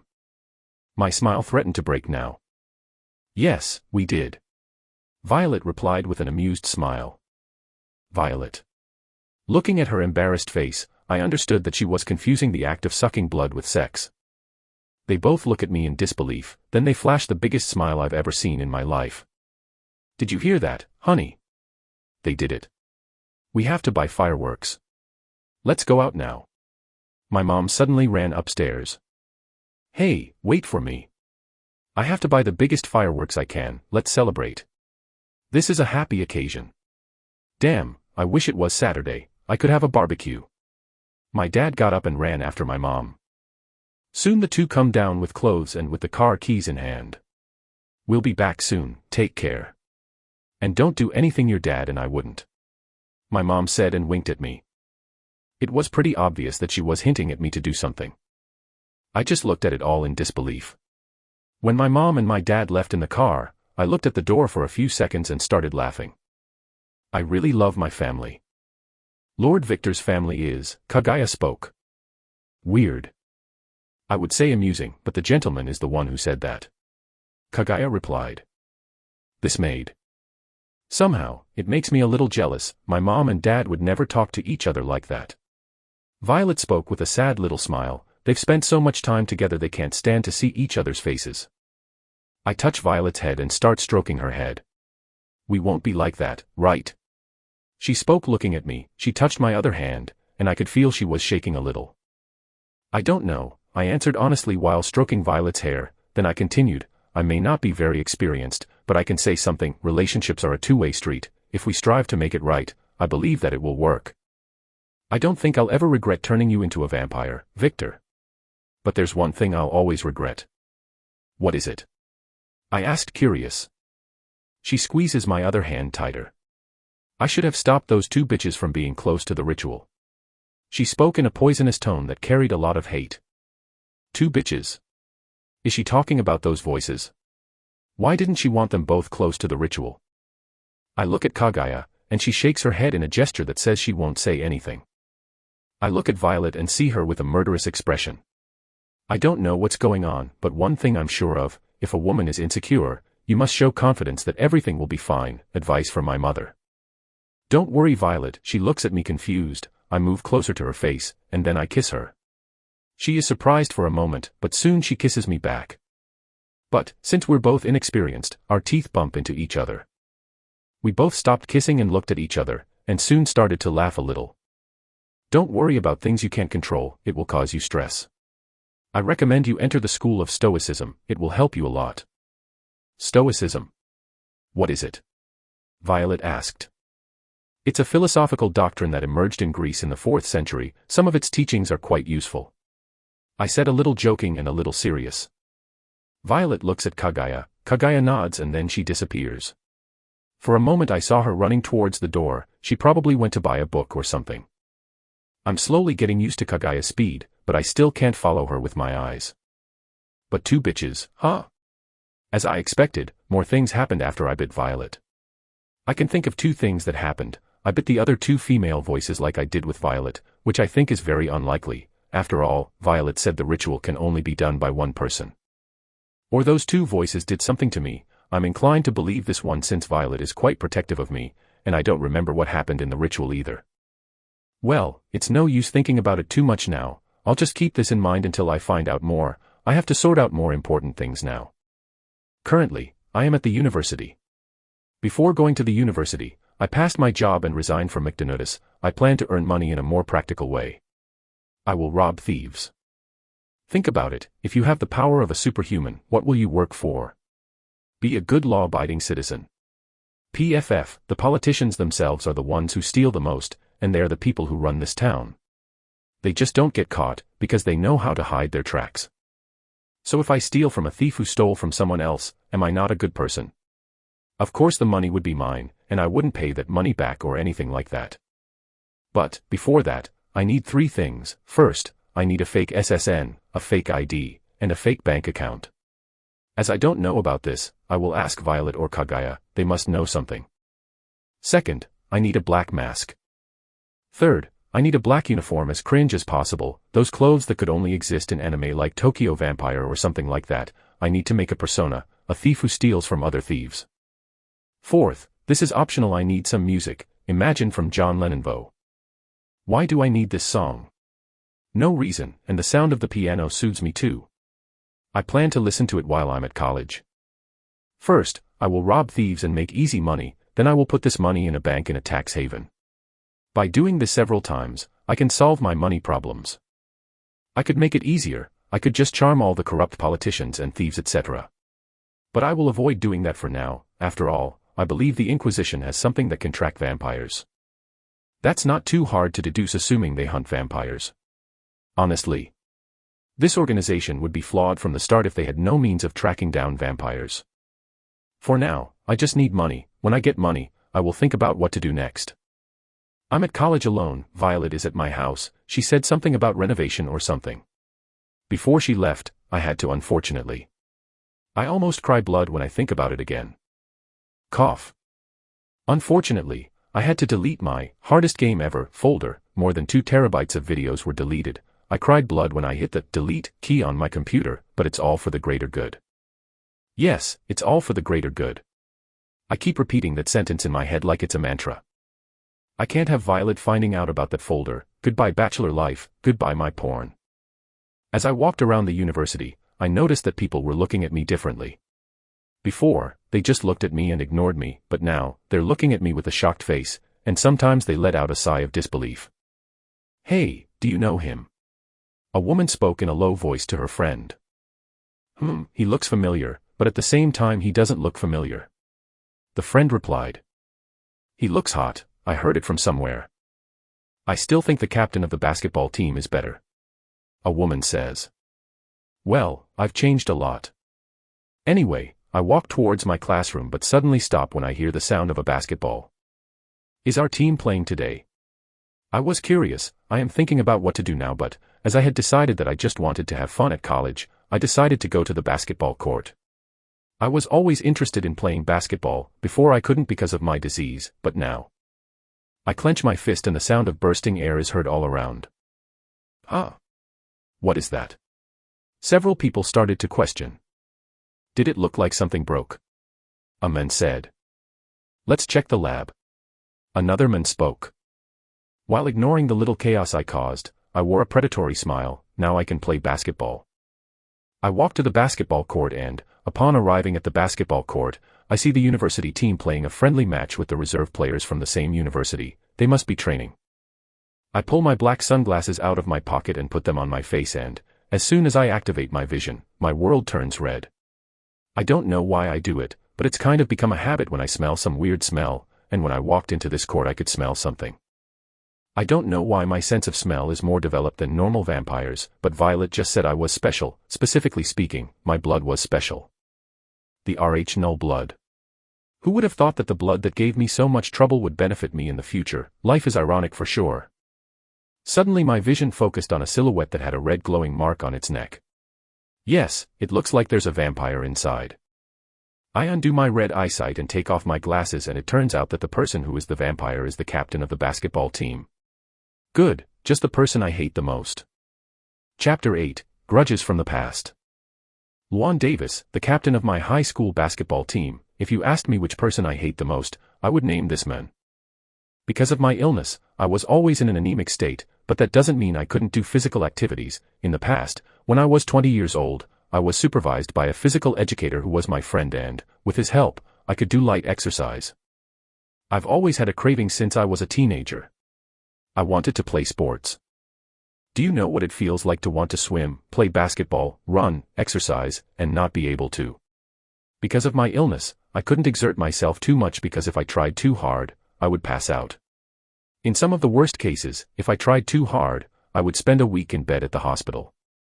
But, despite that, my doctor said I could do light exercise, and for me, that was enough. I just wanted to get a basketball and play a little, even if I was alone. But this man, Luan Davis, he wouldn't leave me alone. Every time I trained, every time I tried hard at something, he would come towards me and say, "This is pathetic. Why is a loser like you striving for something useless? You should just stay in a hospital bed." And, right after that, he hit me and threw me to the ground while saying that I shouldn't have been born, that I was just a burden to my mother. The classic bullying that you can see in any American movie. He didn't hurt me too much, he just pushed me and told me I was useless while also saying that my mother shouldn't have given birth to me. But, I still wouldn't give up. I wasn't doing it for him, I was doing it for me. However, with time, I started to hate him. I accepted him talking about myself. It doesn't affect me so much, but my mother. That is unforgivable. I knew that what I was doing was useless and that my condition didn't allow me to exercise, but he was the person who kept reminding me of how useless I was. If there's one good thing about this situation, it's that I never cried or showed any weakness. I can be physically weak, but I refuse to cry in front of anyone. I refuse to show weakness. There's a glaring difference between being bullied and accepting bullying. I never accepted what happened to me, but unfortunately, I couldn't do anything. One day I tried to report this to the director, but the director just ignored it, so I did what any sane person would do. I gave up practicing and waited for an opportunity to get revenge. Unfortunately, that opportunity never came. Someone was supporting Juan Davis and I didn't know who it was. I didn't want to tell my parents either. After all, that was my problem. It was about my pride. I had to solve it myself. Looking at Juan, I can see the vampire mark with my vision that I call vampiric vision. When I saw that brand, I understood everything. He had support. Precisely speaking, the support was from the master of this man. A noble vampire. Why did I deduct this? Juan was just a boy who suffered from a disease that made his muscles weak, but, for some reason, everyone forgot about it, and he got better all of a sudden. I had forgotten about it too. Wrong. It would be wiser to say that Juan's support was none other than a vampire, and I, as an ordinary human, couldn't do anything against that force. But now things were different. I see the basketball bouncing and stopping in front of me. Hey, you! Throw the ball over here. Someone yelled at me. I look at the ball and a smile appears on my face. I catch the ball in my hand and I start to bounce the ball on the ground as I walk slowly towards the court. When I get close to the court, I position myself for a toss and I throw the ball like an experienced basketball player. The ball travels across the court and lands directly in the basket. Everyone who saw this display of precision looked at me with disbelieving looks. What I did was impossible for the average human, but it's not totally impossible. NBA players can do it with a lot of practice, but I just used my vision combined with my vampire senses and for me, that was pretty easy. To be honest, I didn't need to position myself to throw the basketball, but if I didn't it would be pretty weird, right? Victor. I heard a voice in disbelief. I look at the man. He is 190 centimeters tall with light brown hair and brown eyes. He had a delinquent rebel look, boasting a muscular body and a sharp look. Hey, Luan. Did you miss me? Is that Victor? The skinny one? What happened to him? A player standing next to Luan asked out loud. I flashed a smile that for a moment showed my sharp fangs. Those with low senses couldn't see it, but, Luan, I'm sure he did. I walked calmly towards Luan. 379 days, I spoke with an irritated growl. It's been 379 days since the moment you decided I was a good punching bag. As I walked towards Luan, the players on the court started to get out of my way. They felt an invisible pressure forcing them to move. It was like if they didn't get out of the way something really bad would happen to them. I'm a very mean person, you know. I can't let grudges be washed away by the river of time. As my father always said, an eye for an eye, a tooth for a tooth, punch for punch. And, now it would be something like blood for blood. I stopped in front of Luan and looked up slightly. He was a little taller than me, and, as always, he had that cocky look on his face like he was superior to everyone. I don't like that. Heh, what do you intend to do? You're just a humble. Luan tried to say something. I gently place a hand on Luan's shoulder, and with a forceful gesture, I bring him to his knees. Crack. The ground around him broke like a spider's web. Ah. Yes, that's the vision I wanted, that look of disbelief, that look of someone who thought he was on top only to be taken off his imaginary throne, but that's not enough. My smile starts to grow. I lower my head and approach Luan. Slowly, my smile starts to grow erratically. Slowly, my teeth, like shark fangs, start to show. And, slowly, with a ragged smile that almost borders on insanity, I say. You had fun, right? Treating me like crap.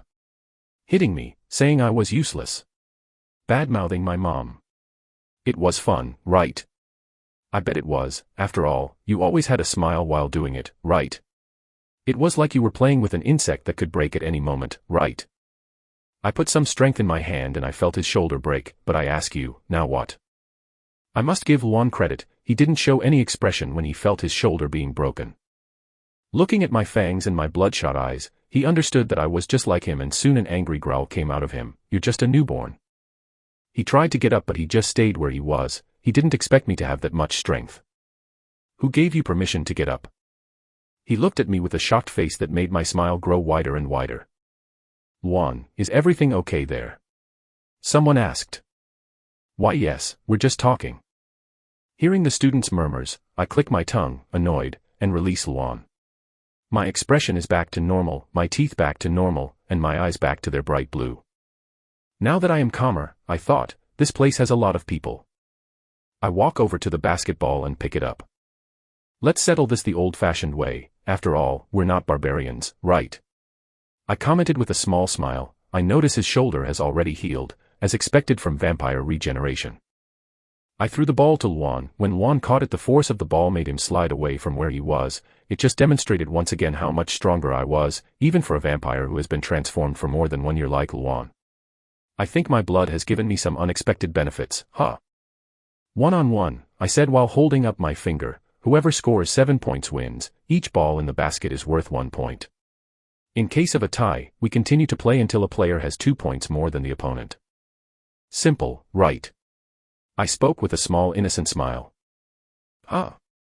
Why are you coming in here and treating it like the court is yours? A player spoke. I just looked at the player with a disinterested look. He was 160 cm and looked like a very active teenager. The player started to boil with anger when he saw my gaze. When he was going to start screaming again, Luan said, "Okay, let's play." Luan gets up and that arrogance that I had eliminated in the previous conflict comes back stronger. Heh, yes. That's how it's supposed to be. He has to act. It can't break that easily. I won't be satisfied otherwise. It was decided that the judge would be a player who was too small to play on the basketball team. The two opponents used the entire court. On one side was Victor, a former aspiring basketball player, and on the other side was Luan, the captain of the basketball team. "What is happening?" asked a red-haired woman. Hearing the woman's question, a man quickly turned around and replied, "Apparently, the captain of the basketball team is going 1-on-1 with an aspiring basketball player. They seem to have a history together," said another woman who was nearby. "What do you mean? What happened?" asked the red-headed woman. When that man arrived, the woman pointed at Victor. He immediately got into conflict with the captain of the basketball team. It looks like the captain of the basketball team was bullying, or something, that man with the blue eyes. Oh. The red-haired woman looks at the captain of the basketball team with a dangerous look. Isn't he that idiot's servant? The red-haired woman thought. But what are you doing here, Ruby? Shouldn't you be in med school on the other side of the building? Answers the woman while looking at Ruby.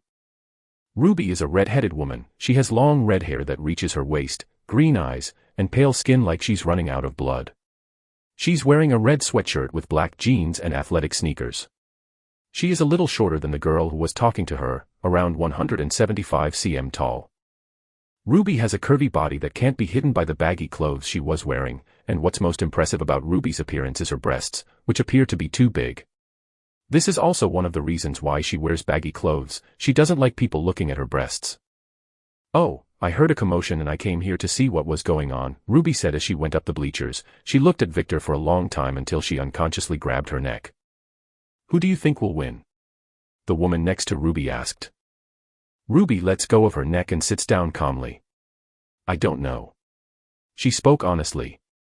"They won't use their powers here, right?" Ruby suddenly looks at a spot and sees that spot is broken into a cobweb shape. She felt her eyes twitch when she saw that little wreckage, which was obviously done by the two newborns on the basketball court. "Miss Ruby, it's a surprise to see you here." Suddenly a blonde man with green eyes appeared. Coincidence? Of course, it wasn't a coincidence, she thought disdainfully, but nothing showed on her expressionless face. Ruby looked at the blonde man. He looked like a typical middle-aged nobleman, tall, with blonde hair and green eyes. Ruby points to the place that was destroyed. The man follows Ruby's finger and watches it for a moment. "I'll take care of it," he said in an annoyed tone. Who was the fool who caused this? TSK, it was probably my idiot of a dog. The blonde-haired man thought with annoyance. The man looks at Victor and Luan who have started to approach each other from the court. The man sits down next to Ruby. "Whose newborn is this?" He spoke while looking at Victor with a haughty look, but he had a feeling he'd already seen Victor somewhere. Ruby snorts in disdain when she sees the man's gaze, but she doesn't let it show on her face. She just responds in a neutral tone. "He is the husband of the princess of the Snow Clan." Crack. Ruby looked at the spot and saw that the men had broken the bleachers a bit. She just looked at the men with a "Are you serious?" look.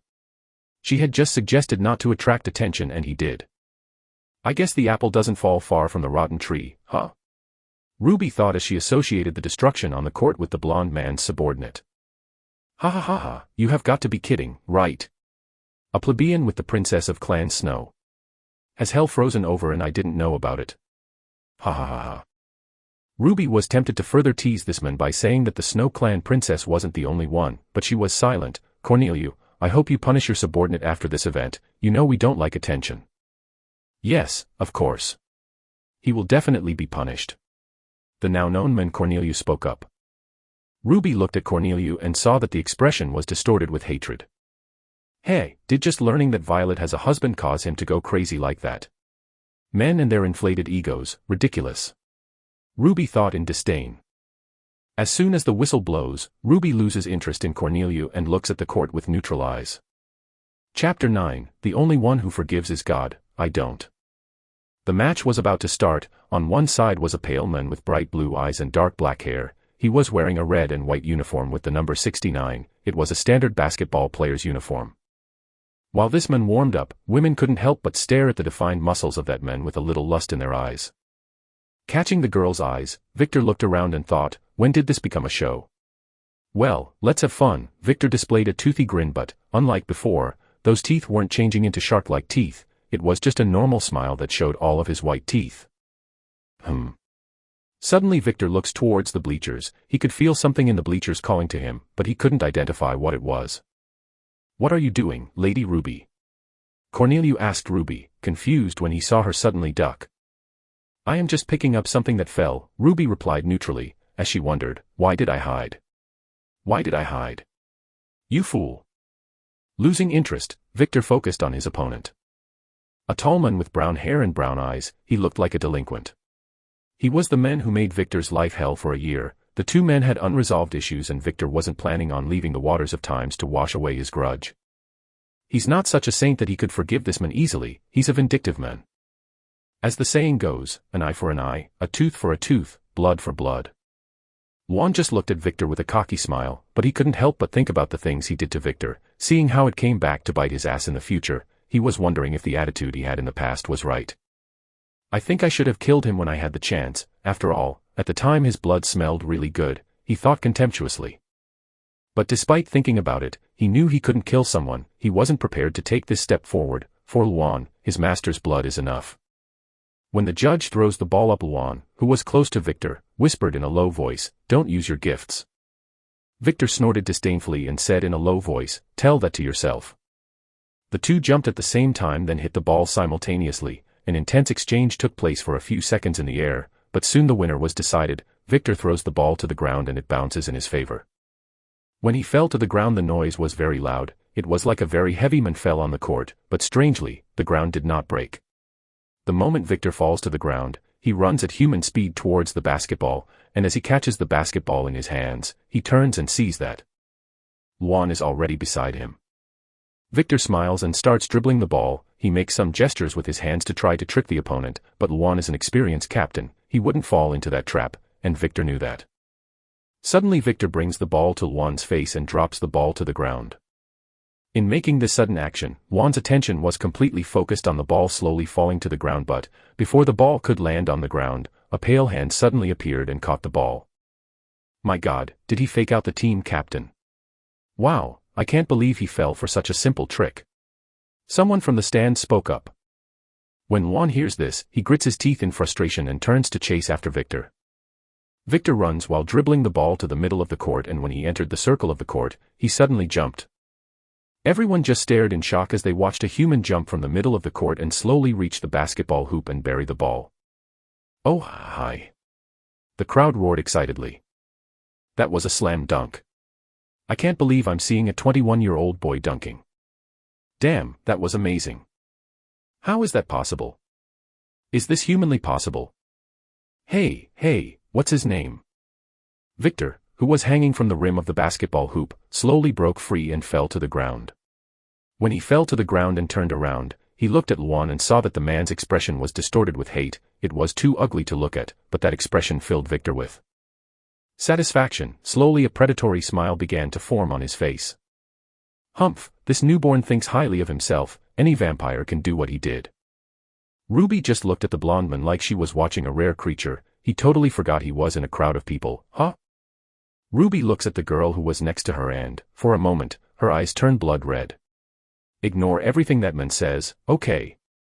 Okay, the woman replied in a robotic tone. Ruby nods contentedly, her eyes soon turn green, then she looks at Corneliu and says, he's not using his gifts. Huh. Corneliu looks at Ruby. If he was using his gifts, the basketball court, the basketball hoop, and everything else would be destroyed. He's just using the ability of a trained human. It's quite impressive that he can control his strength so well, and I think he doesn't even realize what he's doing. Ruby compliments him. But Corneliu just snorted in disdain. All newborn vampires can do that, he's no big deal. He spoke in a normal voice. Oh. Can you tell me which newborn vampires can do this? I'm curious. Ruby's green eyes sparkled a little in curiosity. Corneliu was silent and ignored Ruby. Idiot, that's why female vampires hate you. Your ego is the size of the world, but it's also very fragile. You look like a child. Ruby thought with disdain. What about the agreement not to use your gifts? Luan asked in a hateful voice. I'm not using my gifts. I don't need to do something like that to defeat you, Victor spoke in disdain while maintaining an arrogant smile. Luan's face twists into hate. We'll see if you don't need to use your powers, he said in a hateful tone. He seems to have totally forgotten what he said a few seconds ago. Again, both opponents were in the middle of the court. The referee throws the ball up and blows the whistle. The two opponents jump towards the ball, and again they fight in midair for a few seconds, but this time Victor loses. Luan falls to the ground and catches the ball. He turns around and is about to run towards Victor's basket, but is stopped by Victor standing in front of him. Luan starts dribbling the ball, and Victor tries to steal it, but Luan defends. It looks like the team captain has the advantage now. Of course, he wouldn't lose to a beginner. One of the captain's most fanatical fans spoke. Luan and Victor start running on the court. One was trying to make a basket and the other was trying to steal the ball. Getting irritated by the impasse, Luan tries to push Victor using his vampire strength, but Victor doesn't move. Crack. Oh. What was that loud noise? Are they okay? I think I heard a bone breaking, someone near the court yelled. You're right, I heard a cracking sound like something had broken. A man standing next to him spoke. The audience was right, a bone broke, and it wasn't Victor's. Heh? Why are you wearing that pained expression? Will you cry? Just what are you made of? Luan asked in shock as he felt his ribs healing. He tried to take down Victor, but it felt like he was trying to bring down a mountain. Victor patted his chest and said, I'm just built different. Luan huffed. He suddenly pulled away from Victor. Is he trying to do a long shot? Is he crazy? He's not even in the middle of the court yet. Even if he's the captain, that is impossible for him to do, right? He's crazy. He really threw the ball. Fool, Luan said. Victor looked at the ball in the air and started running towards the basket he was protecting. Arriving at the basket, he just waits patiently for the ball to come down. If the ball enters the basket, bad luck for him, but if Luan misses, he is prepared for a counterattack. The entire crowd just watches anxiously as they wait for the ball to drop. Yes. The ball hit the hoop. He missed. Someone from the crowd shouted. Heh, looks like the goddess of luck is not favoring you today. Victor takes the ball and looks at Luan who was running towards him. As he looked at Luan he thinks, the goddess of luck is a bitch. One time she pays attention to you but, eventually, she loses interest and looks at someone else, so. I don't need her. Victor positions himself to throw the ball. Don't tell me. Will he try to throw the ball from the end of the court? He's crazy, that's impossible. He's definitely not going to make that. Realizing what Victor is going to do, Luan increases his running speed, with only seconds left before he gets in front of Victor. Too slow, Victor said. Suddenly, Victor changes position and holds the ball with one hand, then he throws the ball. As soon as he threw the ball, Victor started running at high speed. Huh. What is he planning? Bomb. A thunderous noise was heard on the court. Everyone looked stunned and saw that the ball hit the panel above the basketball hoop and bounced. Do not tell me. Was that his plan? Ha ha ha ha. Victor chuckled with a manic smile on his face that showed all of his teeth. Suddenly, Victor jumps up, then catches the ball in the air and buries it in the basket. Oh hi. This man is insane. Is he really human? How did he run from the end of a court and still manage to catch the ball in midair? Fool.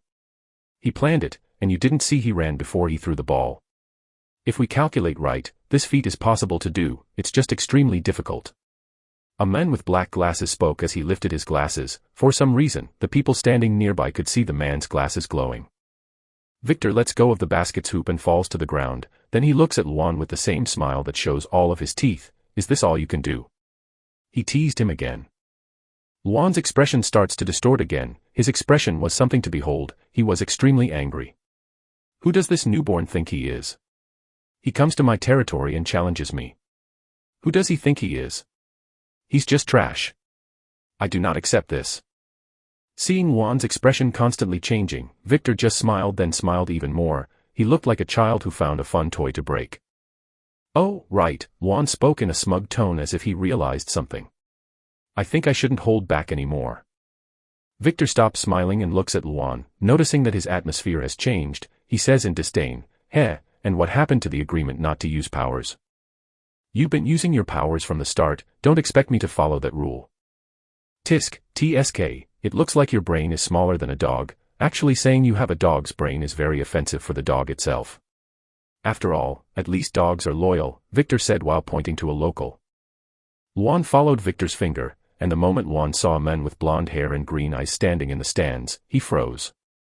Corneliu made a gesture with his mouth, and Luan seemed to understand what Corneliu had said. Looks like the dog found its owner. Victor flashed a sneer. And what will you do? Victor asked as he smiled again. Are you going to obey your owner or are you going to continue? Decide. How good a dog are you? Make up your own mind. Choose.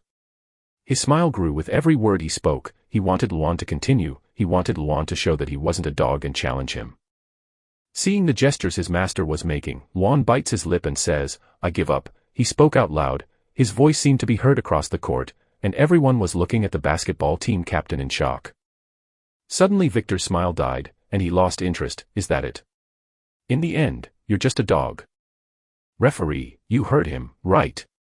The captain dropped out. The show is over, Victor said as he took off his shirt and threw it somewhere. Victor didn't wait for the referee to say something. He had lost interest, and he also fulfilled 2 of his goals. He humiliated Luan in front of the whole school he fought so hard to be accepted in and found out who was behind him. For now, that's enough. When the women saw Victor's body, they started talking to each other. My God, look at his body. He is so hot. Does he have a girlfriend? Actually, who is he? A woman asked confused. Victor flashed a sneer. He looked at the women in the stands and thought, I'm married, witches. He didn't even set eyes on these women. Ruby, who hid again when she noticed that Victor turned to the bleachers, got up and looked at Victor who was leaving. Why do I keep hiding? Not even she knew why she was acting like this, she was just too embarrassed. Ruby then looks at Corneliu, and sees the kind of face he was making. Yes, he will definitely attack Victor. I have to tell Violet. Actually, I think I should just tell him myself, but I'm embarrassed. I can't go out there and say, hey, Victor. I'm your wife, good morning. Just thinking about it makes me feel ashamed. Yes, I will definitely contact Violet. Maybe I will contact him myself. Ah! My head. Even though Ruby was going through a mental breakdown, her face didn't change. She still had an expressionless face as she watched Victor walk off the court. Chapter 10, A Frog in a Well. After the conflict I had with Luan, I lost interest in continuing college that day. I wasn't satisfied with just doing that to Luan. This one-year grudge can't be washed away with just that, but I knew I would have my chance soon, and I could deduce it from the hateful face that noble vampire was making.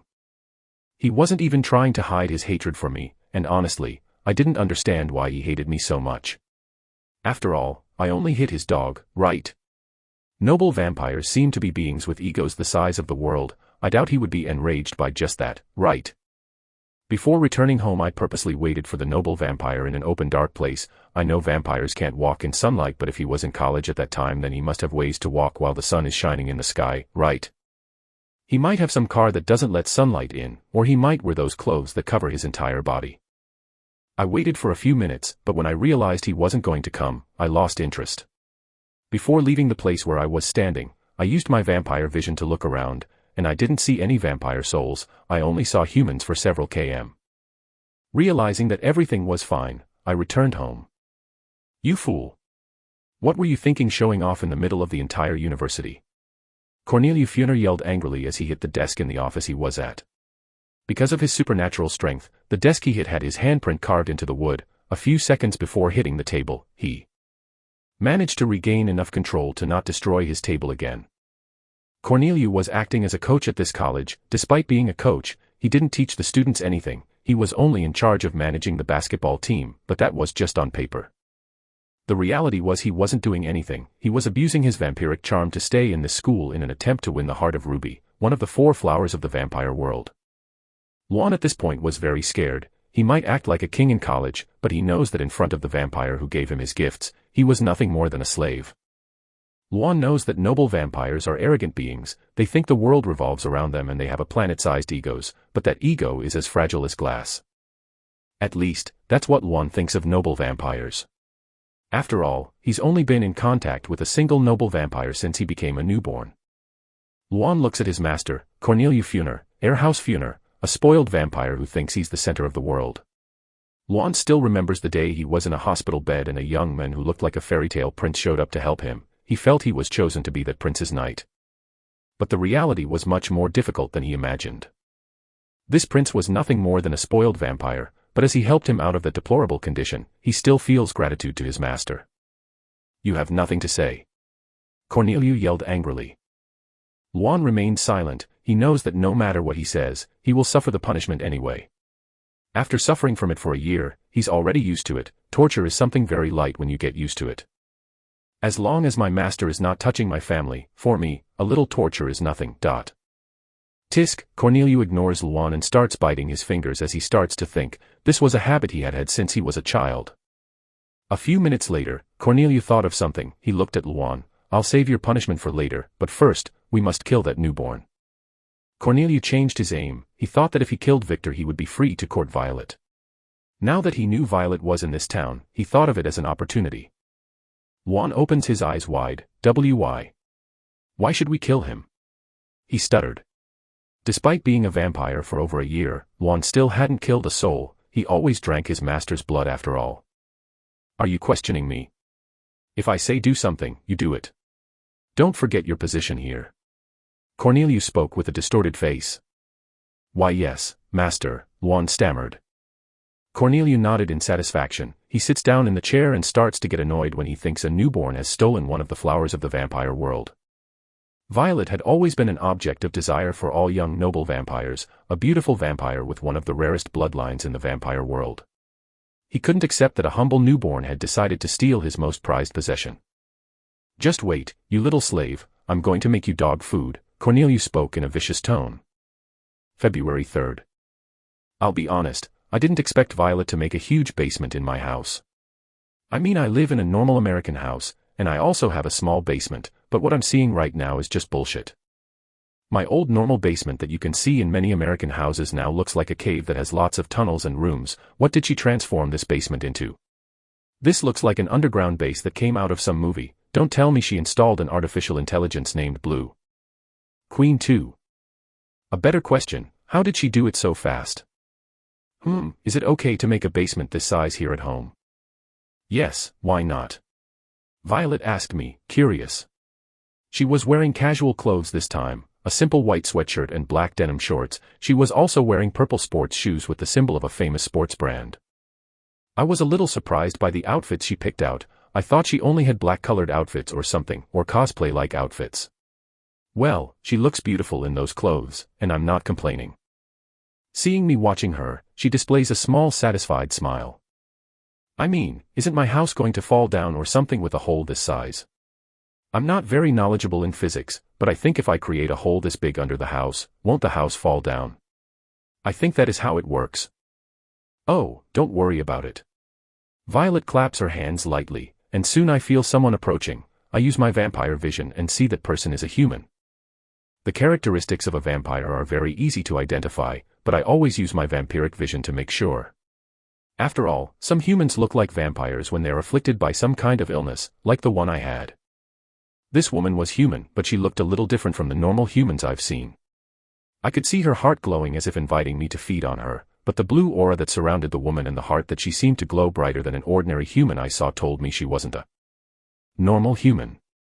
A woman with Western features appeared. She had short black hair and golden eyes. She was wearing a casual outfit consisting of a white shirt with a beach photo stamped on her chest, simple denim shorts, and a basic pair of sandals. She looked a little short. I think it was 155 cm. Or 160 cm. She looked a little shorter than Kagaya. "Darling, meet June, and June meet my husband, Victor," Violet said as she hugged my arms possessively. "Yo," she said while making a V gesture with her fingers, then she said, "Can you stop looking at me with those red eyes?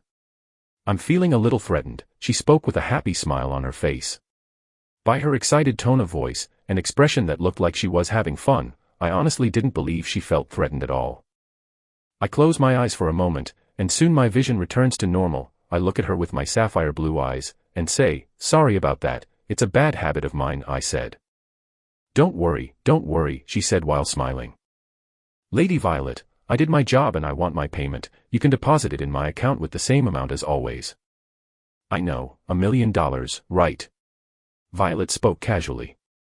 I almost choked when I heard the amount of money. Just how much money does my wife have to go throwing around $1 million like it's a dollar bill? Yes, indeed," June spoke while shaking her head. She makes a few gestures with her hands, and soon the basement began to change. White ceramics began to grow on the floor, and several wooden coffins began to be created in the bedrooms. The walls began to turn a whiter color and I could see that bricks began to be created, and like a magic trick, the basement that once looked like a cave now looks like the interior of a mansion that has been painted in a black and white theme. With my current knowledge, only one group of beings could do what this woman did, witches. June displays a small satisfied smile, but soon that smile changes to a happy, joyful smile. Indeed. June is a witch I hired when I arrived in the US. As you can see, she has more useful and unique skills. Violet spoke with an elegant smile. "If you have an order that cannot be legally placed, you can ask June. She will charge dearly, but, since you are my husband, she will give a discount, right?" Violet spoke with an elegant smile as she looked at June, who had her smile twitching slightly. "Of course, Lady Violet," June said. I looked at Violet, and I could deduce a little bit of what she was thinking. This princess was thinking how helpful it is to have a person who can literally create a structure with a hand gesture. I think she plans to keep June around. For a small moment, I almost felt sorry for June, but it was only for a moment. After all, I barely know June enough to feel any sympathy for her. And Violet seems to have a long history with this witch. "Why did you create this basement?" I was going to ask Violet why she created this underground basement, but when I remember all the servants she had, I fell silent. Never mind. Violet pouted. I think she wanted to explain to me in detail why she created this basement. I smile a little and start stroking her head. For a moment, I feel Violet's body tremble like she's been shocked by electricity or something. As I stroked Violet's head, I looked at the newly constructed basement. Of course, this is all very useful since, if Violet's underlings live here, they will be quite helpful in the future, but how the fuck am I going to explain this to my parents? I've decided I'll keep it hidden from them. They can be weird and ignore my physical change. They can be weird enough and accept Violet as my wife easily, but this here. This is another level of bullshit I would have to invent to convince my parents. Suddenly remembering the plans I had to earn money while walking through college, I looked at June. "Just call me June," she said smiling. "I need a fake ID, a fake bank account, preferably a tax haven bank account. I also need a fake SSN. Can you arrange that for me?" June looked at me confused, but soon she responded with a professional smile. "Oh. That's easy." June picks up a phone and punches in some numbers, then she starts talking to someone. A few minutes later she looks at me. "Which fake name do you want?" Name James Bond, James Smith. For a moment, I almost named a famous agent from the movies. I thought it would be cool, but when I started stealing in the future, it could get me into some issues. Copyrights. Believe me, copyright issues are very annoying. Stealing is much easier than solving copyright issues. She nodded. A few minutes passed again, and I could feel Violet's breathing start to get more erratic. She was looking at me with glowing red eyes. She looked like she was going to jump on me at any moment. For a moment, I looked at my hand. Do I have a god hand? Why is she reacting like this just by me stroking her head?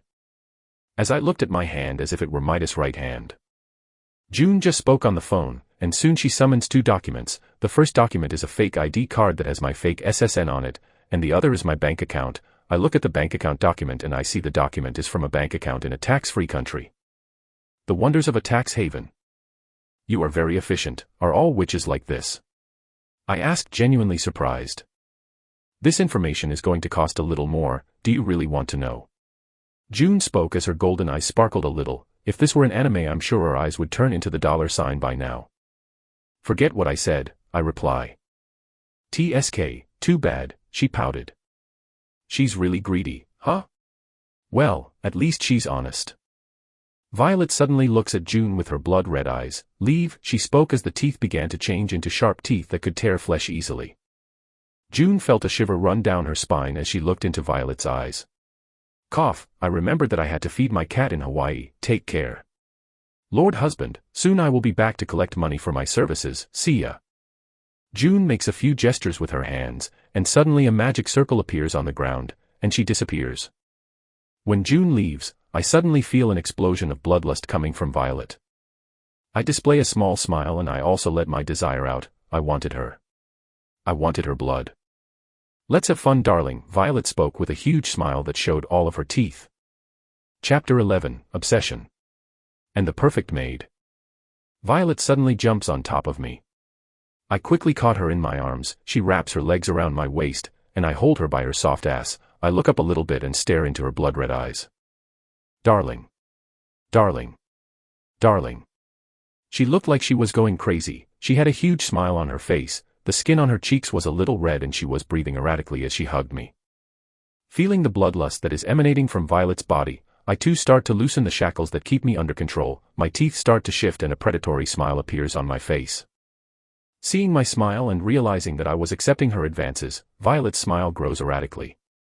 Slowly her teeth start to change into sharp fangs, but she doesn't attack me right away. She starts sniffing me, and breathing erratically as if out of breath, she brings her face close to my neck. Starts licking my neck with her tongue and, when my neck is wet enough, she opens her mouth and then bites me. Ugh. I feel my blood being drained. I also feel an unnatural surge of pleasure enter my body. This feeling was very addictive. I push Violet into the wall. I hear the sound of the wall cracking, but I don't care. I also open my mouth, and soon I bite her neck too. Ah. She stops sucking my blood and moans sensually as remnants of my blood that she sucked and didn't have time to swallow start to fall from her sharp fangs. I feel my shirt being smeared with the blood, but I don't care. I feel something wake up, and it was like a vampire who can't see the sunlight opening the lid of his coffin. It also feels like he was rubbing on Violet's coffin, wanting to wake her up from her sleep for them to have fun tonight. Wonderful. Violet starts licking my neck again as her coffin starts to shake as the vampire wakes up. Unfortunately, I couldn't directly feel the real deal, but that's a problem that can be solved easily. When I was going to rip my clothes off with my right arm, I sensed a horrible stench coming from an area near my house. It was like someone opening the sewer in my street. Violet seems to smell it too, and I see all the bloodlust and her excitement has faded and been replaced by annoyance. I get annoyed too. That would be an understatement to say how upset I was. My feeling now was like I was about to eat a delicious meal with my wife, but suddenly the sewer in the street broke, and the place we were eating stank with a terrible odor. I stop sucking her blood and look up using my vampire vision. I see two silhouettes at a considerable distance from my house. I see two men together. They were both human, but just like June, they had an aura covering them as if it was protecting them. But, unlike June whose aura was blue, these individuals' auras were golden, and I was smelling a horrible stench coming from them. Hearing someone's teeth grind, I look over at Violet and see that she has a rather startling expression on her face. Her face was distorted in anger. She was completely pissed off. Those fuckers. They just had to come and interrupt my moment with my husband, those motherfuckers. They just can't sit in their church and be quiet while they play with the kids they love so much. Those mangy dogs. Pieces of shit. I just opened my eyes in surprise as I saw Violet's face distort into various expressions of disgust and anger as she spoke words that would make the most experienced sailors proud. I bring my face closer to Violet's neck and start licking the blood off her neck. Upon feeling me lick her neck, she stops insulting the people I assume are from the Inquisition and moans a little. I feel her gaze on my neck and she soon starts licking me too. As I licked her I said, "Calm down, and think clearly. I sincerely doubt these agents are here looking for us." Ah. She moans again, this time a little louder, and while breathing a little harder, she says, "The agents of the Inquisition." Ugh. She bites her lip a little and wraps her legs tighter around my waist. I start to lightly pat her ass while licking her neck and blowing a little in her ears. Wait. Oh. I can't form a coherent train of thought while I feel like liquids have started to leak from her sacred coffin, and with the shorts she was wearing. Darling, ugh, wait. She spoke the last word in a strong tone. I stopped my caresses and looked at her face, which was a flushed mess. Her breathing was erratic, and she was looking at me with desire burning in her eyes. Are you calmer? I spoke while trying to ignore my impulses. Yes, she replied as she tried to catch her breath. She pushes me away from her and claps her hands in a let me down gesture. I nod my head and let go, then I two-step away from her and look at the visitors. Cough. Cough. She coughed a few times, and soon she had a noble look again. That look would be more convincing if her shorts weren't wet and her face wasn't a flushed mess. What was I really talking about? She asked out loud with a confused face. I can't help but laugh a little when I see the face she was making. What? She said, looking at me while pouting. I was thinking how adorable my wife is. Hearing what I said, I could see her pale skin starting to turn a healthy red. She made a humph sound and turned her face away while she had a happy smile. She is so adorable, my God. How can such a lovely creature exist? Before my wife and I fell into our pink world again, I said, the Inquisition. She looks at me confused. The Inquisition? What about them? I just look at her with an expressionless face. Don't tell me she already forgot. I look up and see they're walking like they're looking for something. One of them is also holding something in his hands that I don't know what it is. At least they've stopped stinking a little bit. Oh, those bastards, huh? She spoke when she sniffed the air and smelled the stench. Her face grimaced with disgust, and then she continued. The Inquisition agents are probably patrolling. They have a device capable of tracking vampires. This device is useless when they are hunting noble vampires, but for hunting common vampires without support, this device is very useful. Why is this device useless for the nobles? I asked, curious. Noble vampires are the only vampires who can pay witches to do countermeasures for this type of technology. She spoke, and then she continued, of course there are exceptions. There are ordinary vampires who have been transformed and have a lot of accumulated wealth. After all, this is the United States, the country of capitalism. There are several plebeian vampires with a lot of money here. These agents who are patrolling must be recruits, since an experienced agent has his own means of investigating the presence of a vampire in the region. Just out of curiosity, how much does this countermeasure cost? I asked, curious. Depending on the witch you contact, the value could reach $5 billion. I opened my eyes in shock. Isn't this too inflated? That's what happens when a product is monopolized. Witches are the only ones who have this technology. They can put whatever price they want on it. That's why noble vampires always invest in maintaining friendly relations with witches. Violet said as she walked to one of the bedrooms, I'm going to change clothes. She straightens her hair that was messed up, and then she started to take off the sweatshirt she was wearing and was just in a black bra. After that she started to take off the jean shorts she was wearing and was left with only black panties. I decided to follow her towards the bedroom, of course. When I go towards the room, Kaguya appears from my shadow and holds my shoulders with her hand. What are you doing, Kaguya? I couldn't help but ask in a neutral tone.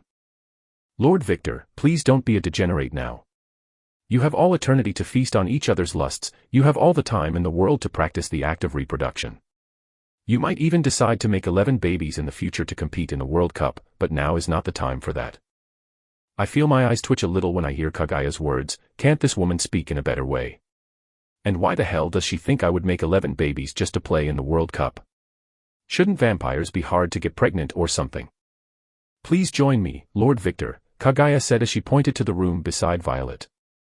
I think for a few seconds about my decision. I know that Kaguya won't stop me again from entering Violet's room. I also know if I enter Violet's room now, and I see my wife as she came into the world, I'm going to get excited again, and start teasing my wife. On the one hand, I want to go into my wife's room right now, but this horrible stench that seems like the stench of a sewer lowers my spirits. TSK, first let's solve this little problem. I can't be horny now. I decide to follow Kaguya's suggestion and walk towards the room next to Violet. I enter the room and see that there is a change of new clothes on the bed. Lord Victor, do you want help changing? Kaguya asked while gesturing with her hand. She was looking at me with an expressionless face, but I could see her eyes shining. I swear I saw her doing an expression of, please accept, I'm a trustworthy maid. I'll be honest, I was a little curious how she was going to change my clothes, so, like a good adventurer, I said, of course, help me change my clothes. When I spoke those words, Kagaya's eyes changed to blood red, and I could see her eyes light up as if she was excited. Then she displayed a small satisfied smile.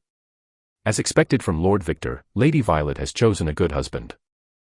Before I can understand anything, she disappeared into shadows and passed through my body.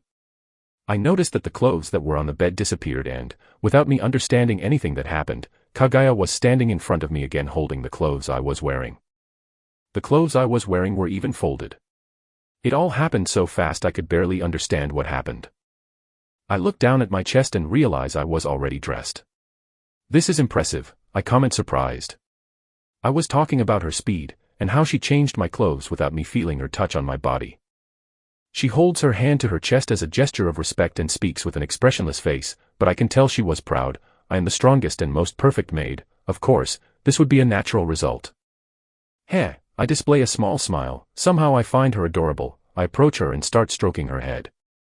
She lifts her expressionless face a little and looks at me. I could see her eyes light up a little. She looked excited. Lord Victor, please keep your hands off the maids. Within just one day, are you already cheating on your wife? My smile threatens to break when I hear what Kagaya says. Is it not the maid's duty to serve her master? I spoke with a small smile. So, you are abusing your authority. She spoke with the same expressionless face. I understand, as it's the master's order, I can't do anything. After all, the master's orders are absolute and, as I am a perfect maid and the eldest of my sisters, I must be the one to sacrifice myself so that you don't lay your hands on the younger maids. She spoke as if she were making a great sacrifice. This maid, she's read a lot of erotic books. I stop stroking her head and tug at both her plump cheeks. Lord Victor, I'm not a masochist, I don't like pain, please stop. Stop your delusions, maid. I let go of her cheek. When she lowered her head and touched her cheeks which I pulled, I stroked her head lightly and said, "Good job Kagaya," I said gratefully. I really like this maid's personality. I feel Kagaya tremble a little when I said those words. I think she didn't like what I said. I look down, but I just see Kagaya's black hair. I stopped petting Kagaya and left the room. As I walked towards the stairs that lead to my house, I decided to wait for Violet upstairs. After all, I just heard my parents' voices. I think they came home. When Victor left the room, Violet, who was wearing a different outfit, appeared in the room Victor was in and looked at Kagaya, who had a shocked expression. Kagaya, Violet speaks. Kagaya awakens from stupor and assumes a blank expression. Yes, Lady Violet. Violet's eyes changed to blood red and she spoke in an emotionless tone. He's mine. He's only mine. She spoke in an obsessive tone. I know, Lady Violet, I was just surprised. It won't happen again. Good. Violet's eyes return to their normal color and she smiles contentedly. Violet turns and starts walking towards the stairs. Lady Violet, Kagaya calls out. Violet stops walking. What do you intend to do about Lady Sasha and Lady Ruby? Violet heard Kagaya say. Violet's body starts to shake, she clenches her fists tightly and the air around Violet starts to heat up. If a normal human saw Violet's face at this point, they would just run away in fear. Her face was distorted in anger, her eyes were glowing with a dangerous glint, and all her sharp teeth were showing. She didn't look like a noblewoman, she looked like a monster that was hateful enough to burn the world. Realizing that Violet was losing control again, Kagaya takes a small green ball from her pocket and breaks it, then she spoke in a neutral tone, June. I know. I know. June, who was wearing a green bikini, appears in a magic circle and, with a snap of her fingers, she insulated the entire basement she created with a sound isolation barrier. She made sure that any sound could not be heard outside the door or on the surface. She also reinforces the walls with her magic power. No longer able to take the feeling she was holding, Violet punches the wall. Those bitches. Boom. The wall breaks in the shape of a spider's web. She has an absurd strength as always, and it looks like she's stronger. June spoke in a calm tone as if this happened often, but she was a little surprised that Violet was getting stronger. He is just mine. Just mine. I will not allow any woman near him. I will kill those whores. A bloody pressure began to spread throughout the basement. Realizing that Violet was raging uncontrollably and not returning to normal, Kagaya says. Lady Violet. The two women are your childhood friends. Hearing Kagaya's words, the atmosphere around Violet weakened considerably, but the sense of danger was still present. Violet clenches her fists tightly, and bites her lip in frustration. It's like she's having an internal battle, but soon her obsession with Victor seems to win. Violet spoke in a tone devoid of emotions. I know. That's why I don't want Victor to meet them. I don't want to have to kill my friends from childhood. Soon she began to control her powers and the atmosphere returned to normal as if nothing had happened. June makes a gesture with her hands and soon the barrier she put in place disappears, as always, the same amount of money in the same bank account. I'll charge a little more also for the teleportation tools, these things aren't cheap, and please don't call me suddenly, I was in Hawaii enjoying the beach, you know. TSK, see ya. She spoke as she threw 3 more green balls to Kaguya, who took them and put them in her pocket. From beginning to end, Kaguya just looked at June like she was looking at a piece of trash, but in the end, she nodded her head in agreement with June's requests. The witch's services were cheaper compared to other witches who she knew, so spending a little money to prevent Violet from screwing it up is a small price to pay in Kaguya's view. Natalia the blonde maid appears from a hidden door. She came here through the secret passages June made in the basement. She was just having tea in one of the hidden rooms in this basement, but she decided to come here when she saw the noise Violet was making. What do you intend to do? Natalia asked. Kaguya sighed and said, as the perfect maid, I cannot let Lady Violet make a mistake that she will regret in the future. After all, the maid must always want the best for her master. She spoke in a neutral tone, then she continued. Lady Violet is not taking the whole situation calmly. Her obsession with Victor is clouding her judgment. The ritual is absolute. All 3 women must join Lord Victor, because if they don't, Lord Victor may fall into a deep sleep, and the 2 women could also join him. If that happens, Lady Violet will go mad. Kaguya can't help but think inwardly. Sigh, this whole situation is complicated, especially considering this has never happened before. Natalia spoke in a neutral tone with a small sigh. Kaguya nods, and soon she makes a decision. I'll get in touch with Lady Ruby and Lady Sasha. Natalia the blonde maid, who was wearing a French maid uniform, said, be careful with the church dogs when you go out. Kaguya nods and disappears into the darkness. Chapter 12, A Hard-Working Maid. On the rooftop of a 20-story building was a maid with short black hair looking in the direction of a particular university. The university she was looking at was the same university Victor attended. Despite being several kilometers away, Kaguya could see the college as if it were very close. As she watched college, Kaguya began to think about what had happened in the past 2 days. Kaguya wouldn't lie to herself, she was a little surprised at Violet's new husband. At first, I thought he would run away when he saw my master's psychotic attitude, Kaguya commented to herself. After all, she knew Violet's personality well. Kaguya was a new vampire by vampire standards. She was only 210 years old. Since she became self-aware, she has always been trained to be the personal servant of the Snow Clan leader or heir. Kaguya is part of Clan Blank, a subsidiary family of Clan Snow. The 2 families have a blood bond that cannot be broken because Clan Blank's ancestor was one of the main members of Clan Snow who fell in love with a Japanese noble vampire. That is a story that happened over 1,000 years in the past. It is because of this ancestor that Clan Blank has some Japanese characteristics. Kaguya herself is a perfect example. Kaguya did not inherit the Snow Clan's flames, but she did inherit Snow Clan's immunity to the sun, and because of that immunity, Kaguya had to serve Clan Snow. Normally, it shouldn't be like that. After all, Kaguya's ancestor was part of Clan Snow's main house, and he married a noble Japanese vampire who could control the shadows. But, because of the untimely death of Kaguya's ancestor's wife, the descendants of the noble vampire were left without political support and, because of that, they were demoted to a subsidiary family that exists only to serve the Snow Clan. What about Kaguya's ancestor? He didn't care. The moment he found out his wife died, he disappeared and left his children in the care of Clan Snow. For Kaguya, this was really a tedious story, a story from a second-rate movie. Because of a vampire's decision, an entire bloodline was doomed to live eternally serving a clan. Nice job, huh? Kaguya thought aloud with a small smile on her face.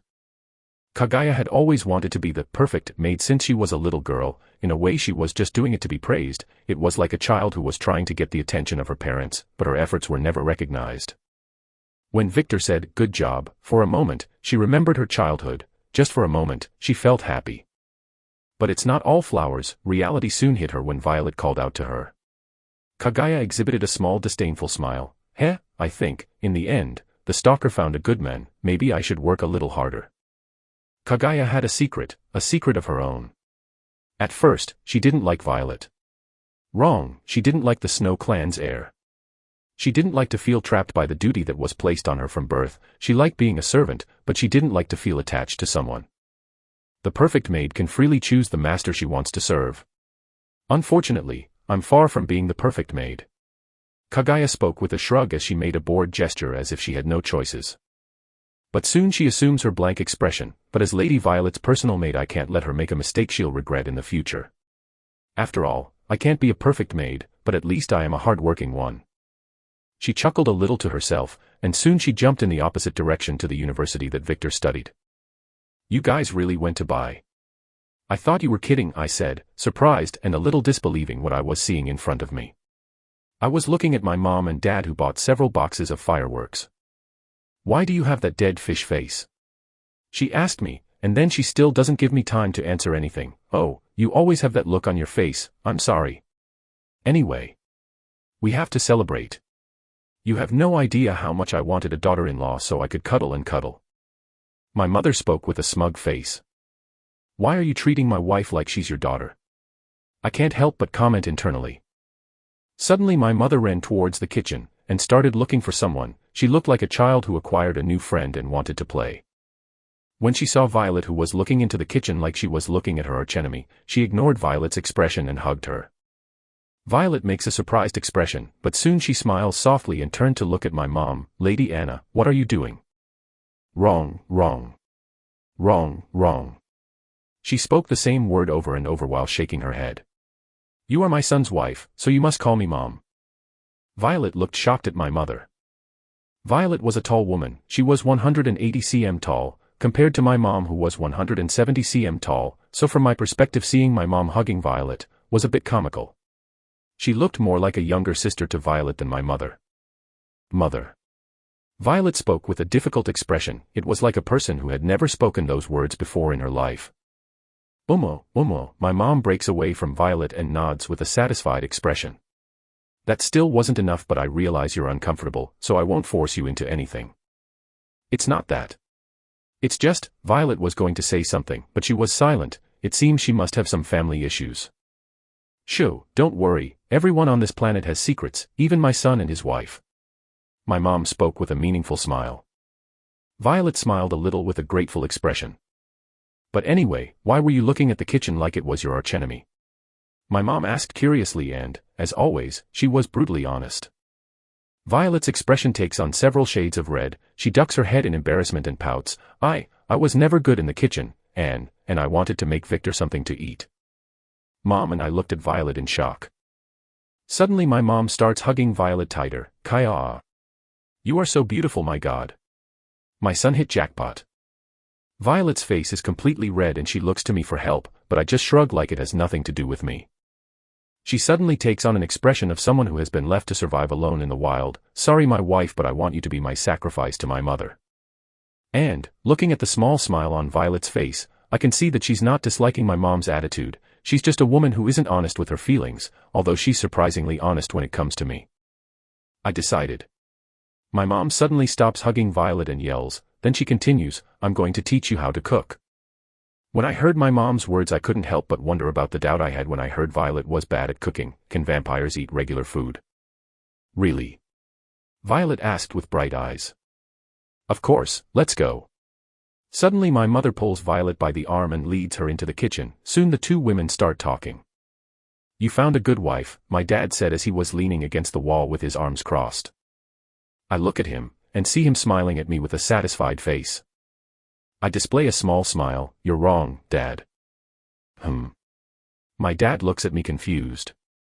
I didn't find her, she found me, I said. Women these days are more honest with their feelings, huh?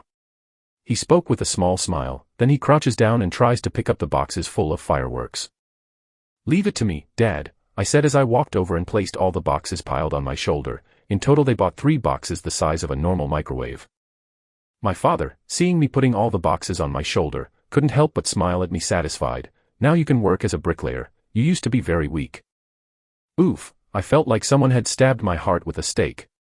I look at my dad and think he's really going to ignore the changes in my body, huh? Or maybe he doesn't care.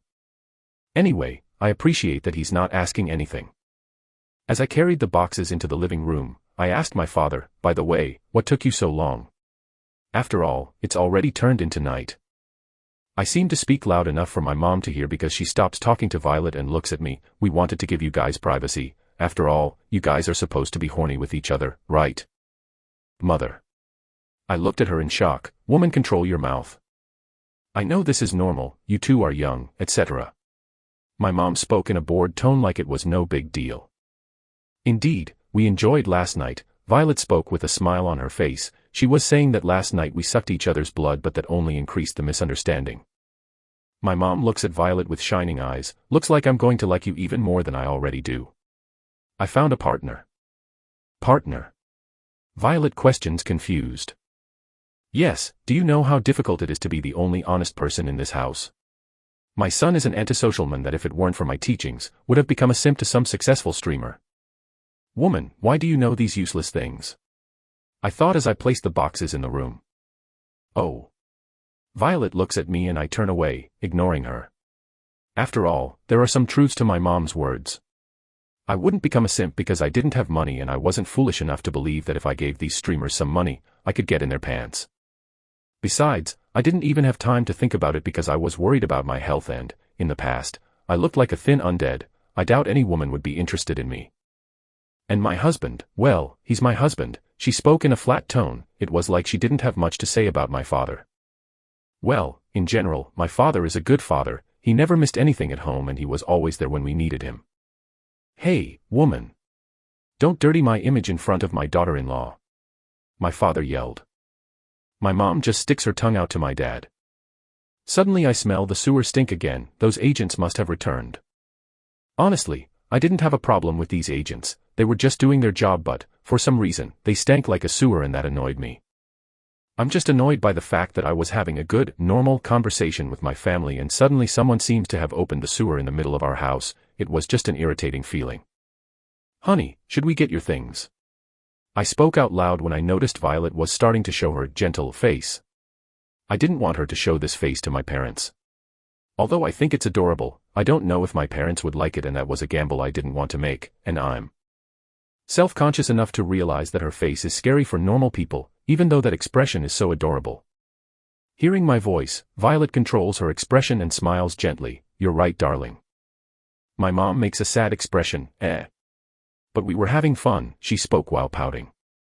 Don't worry. Mother. She paused and spoke the last word with a hard face. She clearly wasn't used to saying that word. Soon that expression fades into a kind face. I live near here, and I just need to get some more clothes. I see. Well, take care and come back soon, she spoke with a gentle smile. I'll be right back, Mother, Violet said. She looked like she could say the last word a little easier now. She walked towards the door. I'll be right back, Mr. Leon, Violet said in a polite tone. Just call me Leon, my dad said. Violet nods her head, smiling. I look at my dad and say, I'll be right back, Dad. My dad nodded and said, take care of yourself out there, son. I nod my head indicating that I understand and then walk to the door. Violet holds my arm like a good wife and we walk out of the house. When the door to the house closed, Victor and Violet suddenly disappeared. Chapter 13, Ruby Scarlet. Ruby Scarlet's house. A beautiful woman with long red hair and a body that would be the envy of any model was sleeping soundly in a very ordinary-looking king-size bed. She was sleeping in a very comfortable position. It seemed that nothing in this world could interrupt her sleep. Lady Ruby, suddenly a woman's voice can be heard in the bedroom. Ugh, Ruby gave a sign of life but continued to sleep. After all, she was fully convinced that no one would dare interrupt her sleep, and she also knew that no one would dare attack her family, and, because of that conviction, she could sleep as if she had no worries in the world. Lady Ruby.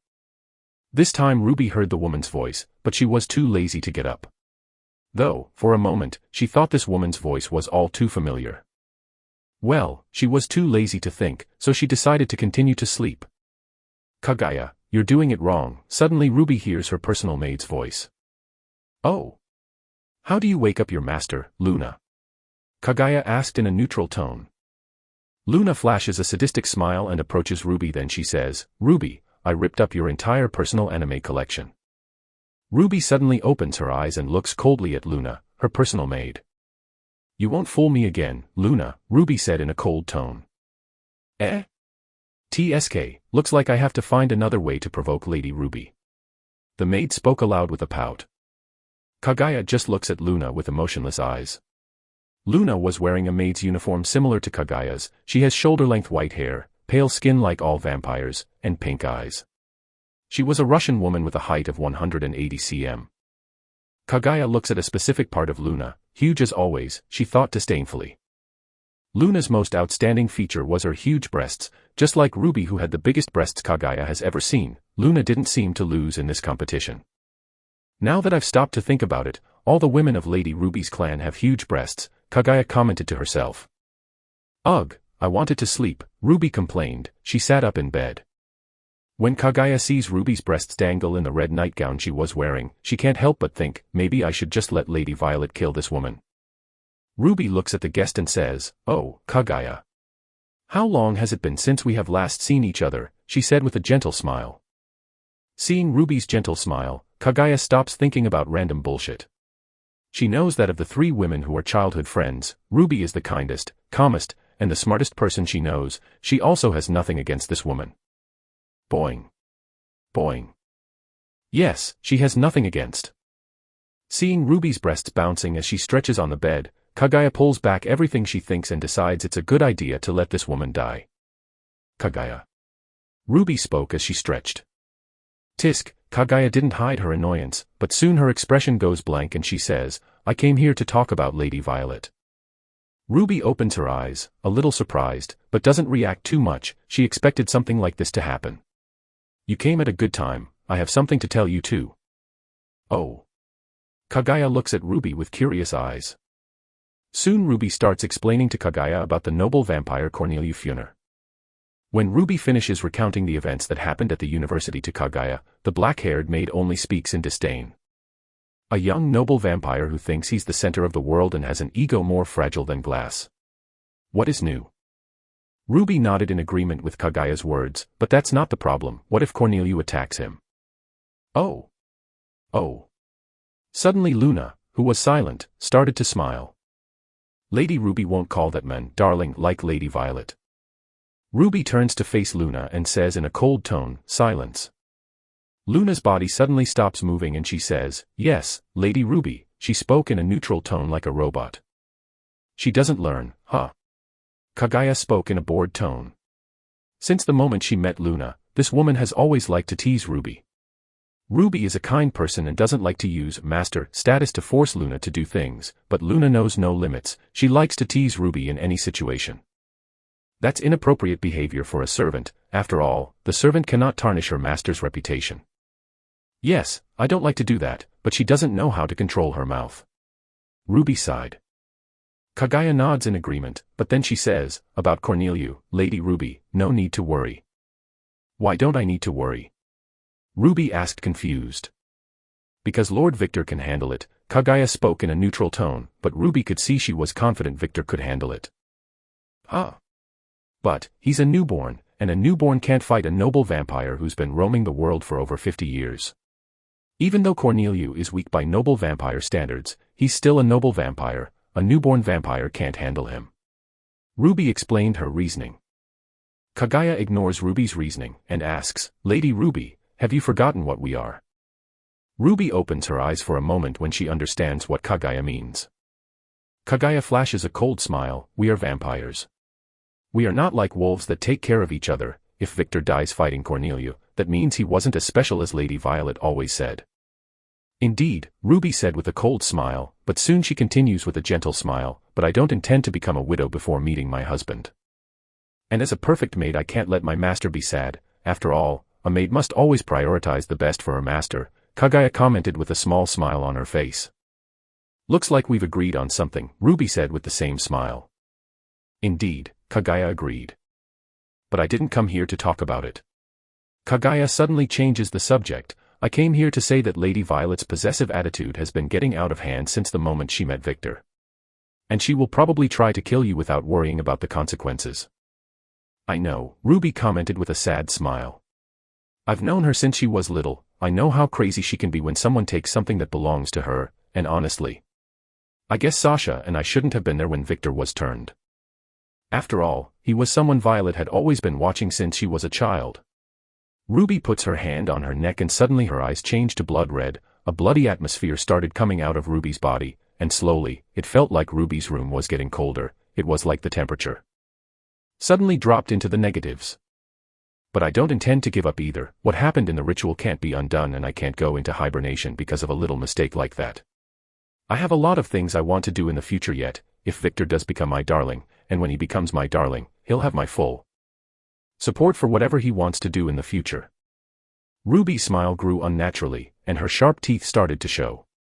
She was no longer a kind woman. She seems to have changed to something much worse in just a few days.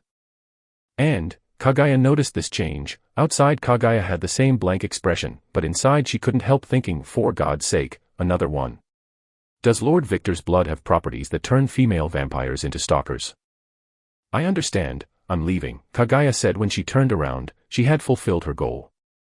Ruby, seeing that Kaguya was leaving, returned to her gentle appearance. Are you going to visit Sasha?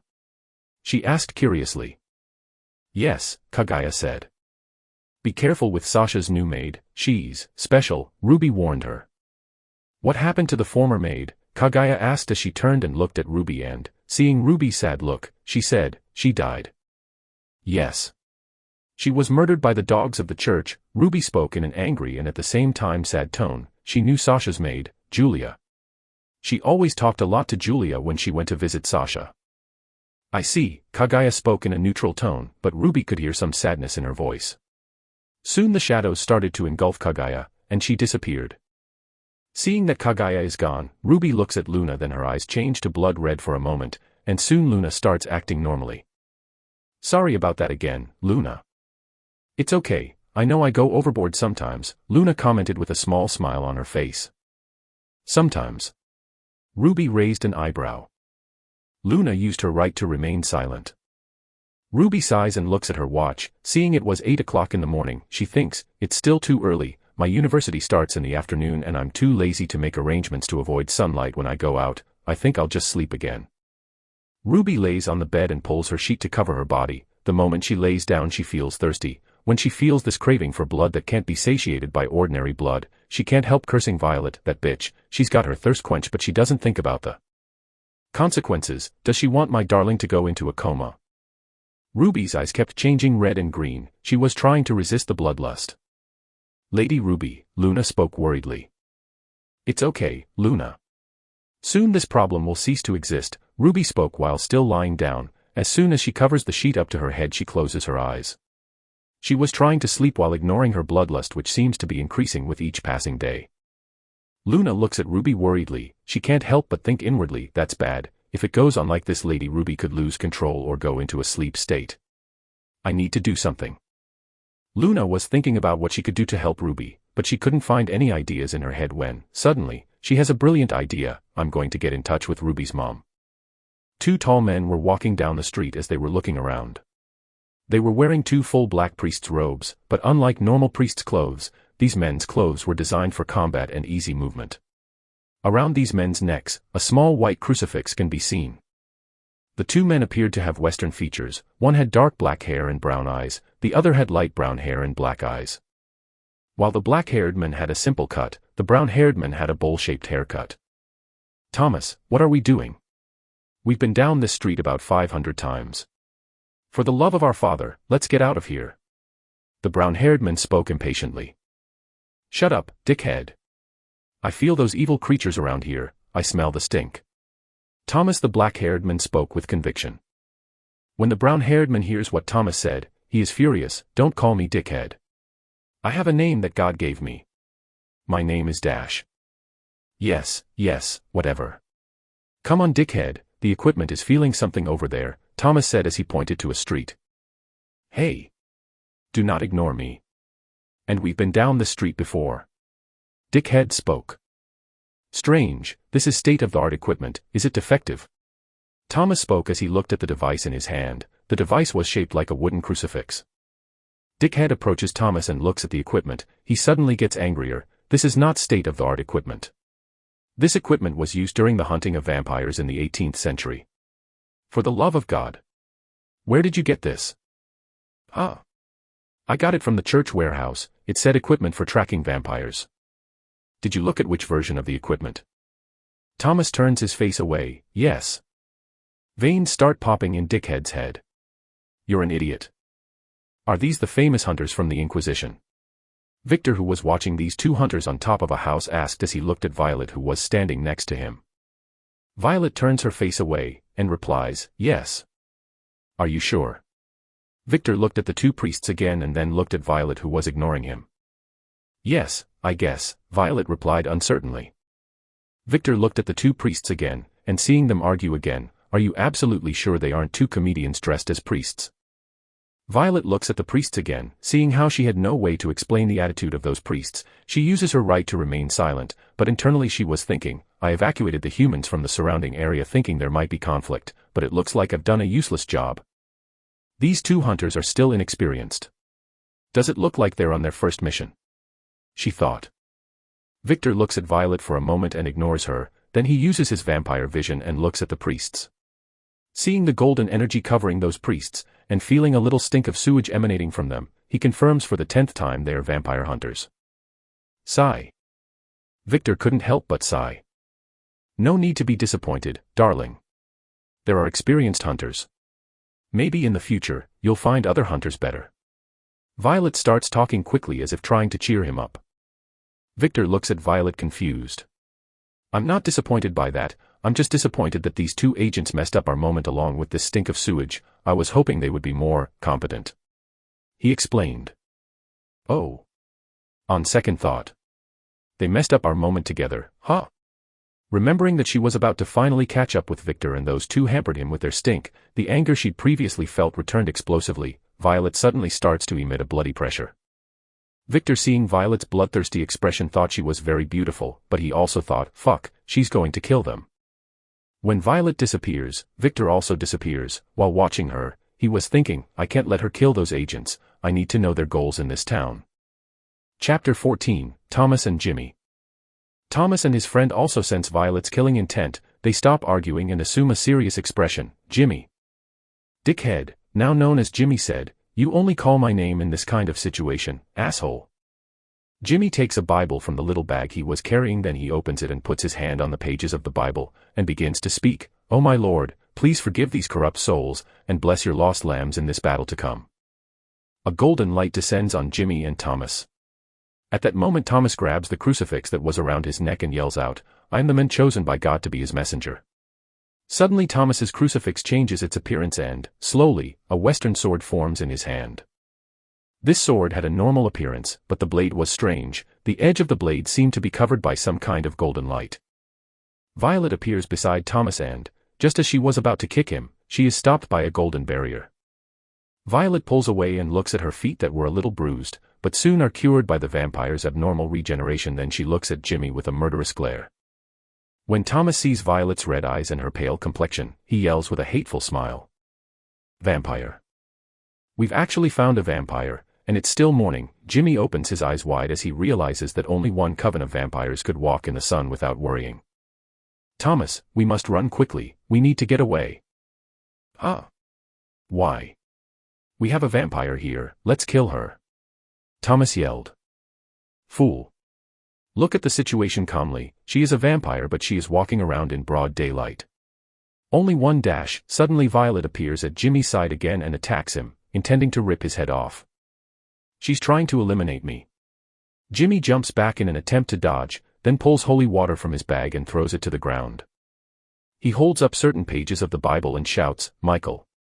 Guardian Prince and Warrior, defend me and protect me with your sword. Don't let any harm come to me. Suddenly a golden sword falls from the sky and appears in front of Jimmy. The sword was giant and it seemed to be made of pure golden energy. Violet quickly backs away, jumping back when she realizes she couldn't kill Jimmy in time, since she doesn't want to take Jimmy's attack. Oh. You're talented. She displayed a small predatory smile that showed off her sharp teeth. I don't want compliments from a demon like you. Jimmy yelled. How rude, have you ever seen such a sexy, beautiful demon like her? Victor suddenly appears on top of a fence while sitting down looking like a Japanese delinquent. Jimmy turns when he hears another voice, then he looks at Victor and, seeing the predatory smile on Victor's face and his red eyes, Jimmy felt a shiver down his spine. Another vampire who can walk in the sunlight, they are from that clan of cursed nobles. We don't have a chance here, we need to retreat. Thomas, seeing that a new vampire appeared, and realizing that he was closer to him, exhibited a hateful smile. God, bless this little servant with a strong body immune to fatigue. In this way, his servants will fight countless battles. Thomas's body began to glow, and the golden light from the sword that was located on its blade began to glow brighter. Thomas! Don't do it, you fool! Damn it! Jimmy yelled angrily when he saw what Thomas was about to do. They shouldn't be fighting this battle, we should have backed off and told the superiors that there are vampires from the cursed clan in this town. Thomas suddenly disappears into golden light. Victor looks to the side and sees that Thomas was approaching. Is he aiming for my head? From Victor's perspective, Thomas was still very slow. He also felt that the golden energy coming out of Thomas's sword was dangerous. Ah! Give me your head. Suddenly Thomas's speed increased explosively and he swung his sword towards Victor. Victor jumps up calmly and dodges Thomas's attack, but suddenly he feels like his face has been scratched. Ugh, what is this pain? It is like I've been burned from the inside. It's like thousands of ants are biting my face at the same time. He touches his face and thinks, I'm sure I dodged it, I'm not foolish enough to let that energy hit my body, but how did he hit me? Thomas! You fool! Control your energy correctly. You missed a chance. Ugh! I know. Thomas spoke as he avoided hitting a wall in front of him. He managed to stop in time to avoid being smashed against the wall. He stopped in front of the wall and started breathing heavily. He had used all his energy in that attack. This was an attack that could cause permanent damage to an ordinary vampire. Oh, can he control the energy any way he wants? This is interesting. It means that if he was an experienced hunter I would have lost my head. I understand. I understand. Victor thought with a neutral face. He was learning a lot from this situation, but he also felt strange. The longer this battle dragged on he was getting calmer and calmer. He was feeling very strange. He thought the first time he fought while in control of his actions he would be more scared, but instead of scared, he is feeling very calm. He can't explain to himself why he is feeling that way. Suddenly a bloody pressure exploded around everyone. Victor, Thomas, and Jimmy look at Violet in shock and her expression was distorted into pure hatred. You fuckers. Boom. A pillar of fire burst from Violet's body like a volcano that had erupted. She puts her hand to her face like she's possessed by something while mumbling loud enough for everyone to hear. How dare you? How dare you? How dare you hurt my beloved, darling? You motherfucking pigs. How could Violet allow this? Her beloved darling was hurt by mere pigs. They're just food for vampires, how dare they? That fire, Thomas spoke with an expression of fear. I warned you. We should have backed off. We don't stand a chance against someone from that cursed clan. You never listened to me. Jimmy yelled as he kept his attention on Victor who was wearing a gentle smile and Violet who had a hateful expression. Looking at the pillar of fire that Violet was producing, all that was on Jimmy's mind now is to run away. He was extremely terrified since he provoked a monster that he shouldn't provoke. Ha ha ha, Victor suddenly started to laugh lightly when he saw Violet's face. She was very adorable to him and, because of that, he was laughing with happiness. Jimmy and Thomas looked at Victor like they were looking at a madman. How can he laugh in this situation? Why are you laughing? Thomas yelled annoyed as he watched the cut on Victor's face abnormally heal. He was internally surprised by this. Our god's energy healed so easily. Is that the power of a noble vampire? Jimmy, when he heard what Thomas said, looked at Thomas with murderous eyes. He promised himself he would part with Thomas if he survives all this. That man is just too stupid. Why am I laughing? I really do not know. I just felt like laughing, so I laughed. Victor lied easily. He looks at Violet with a loving smile. Isn't she beautiful? Tell me, have you ever seen a woman more beautiful than her? Victor asked while smiling. Huh. The hunter's brain stopped working for a few seconds. They looked at Violet, saw her hateful expression, and they couldn't help but think, is that beautiful? Was this vampire's brain melted by the previous attack? Victor ignores the hunters and walks towards Violet. Then, when he gets close to Violet, he lightly touches her face. Strangely, the fire didn't burn him, he just felt comfortable as if it was natural for him. Violet slowly starts to ignore the hunters and looks at Victor with murderous eyes. Suddenly she feels something invading her mouth. Hump dash. Feeling something wet invading her mouth, and realizing what Victor was doing, Violet's hateful expression slowly began to melt and her cheeks slowly began to turn a shade redder. Tongues have started dancing in Violet's and Victor's mouths, but that doesn't last long. When Victor separates, a bridge of saliva forms, then he flashes a gentle smile. Are you calmer? Why yes, she spoke with red cheeks as she turned her face and smiled a little, happily. Victor laughs and pats her head. He finds the raw change in Violet's personality adorable. One moment she's a vampire killer, and the other moment she acts like a teenager who's in love, and he loved that trait of Violet. Suddenly, Victor looks at the two agents who were slowly trying to get away. Seeing that Victor looked at them, the hunters couldn't help but speak in fear. Oh shit. Victor hears footsteps approaching and he decides to leave the scene. Although Violet has evacuated the surrounding area, the fire that Violet invoked drew a lot of attention. Honey, get that boy with bowl hair and I'll get Thomas. Do as I say, okay. He spoke with a gentle smile. Why yes, darling, she commented stuttering, while her expression was a little red with embarrassment. Victor uses his speed, and he disappears beside Violet then reappears beside Thomas. Thomas was going to say something, but Victor kicked him in the face and put him to sleep. He then picks Thomas up like a sack of potatoes and disappears. Violet appears alongside Jimmy but, unlike Thomas, Jimmy can't resist being taken away. God, please protect this lamb that is being kidnapped to the devil's lair. In an abandoned building on the outskirts of where Violet and Victor's battle took place. I throw the hunter named Thomas to the ground. When he falls to the ground he suddenly wakes up while yelling, ouch. Violet came right behind me and threw the hunter named Jimmy to the ground. Ouch. He started to massage his ass. I notice that Violet is staring at Thomas with a murderous look, so I move closer to her and start stroking her head. How are you feeling?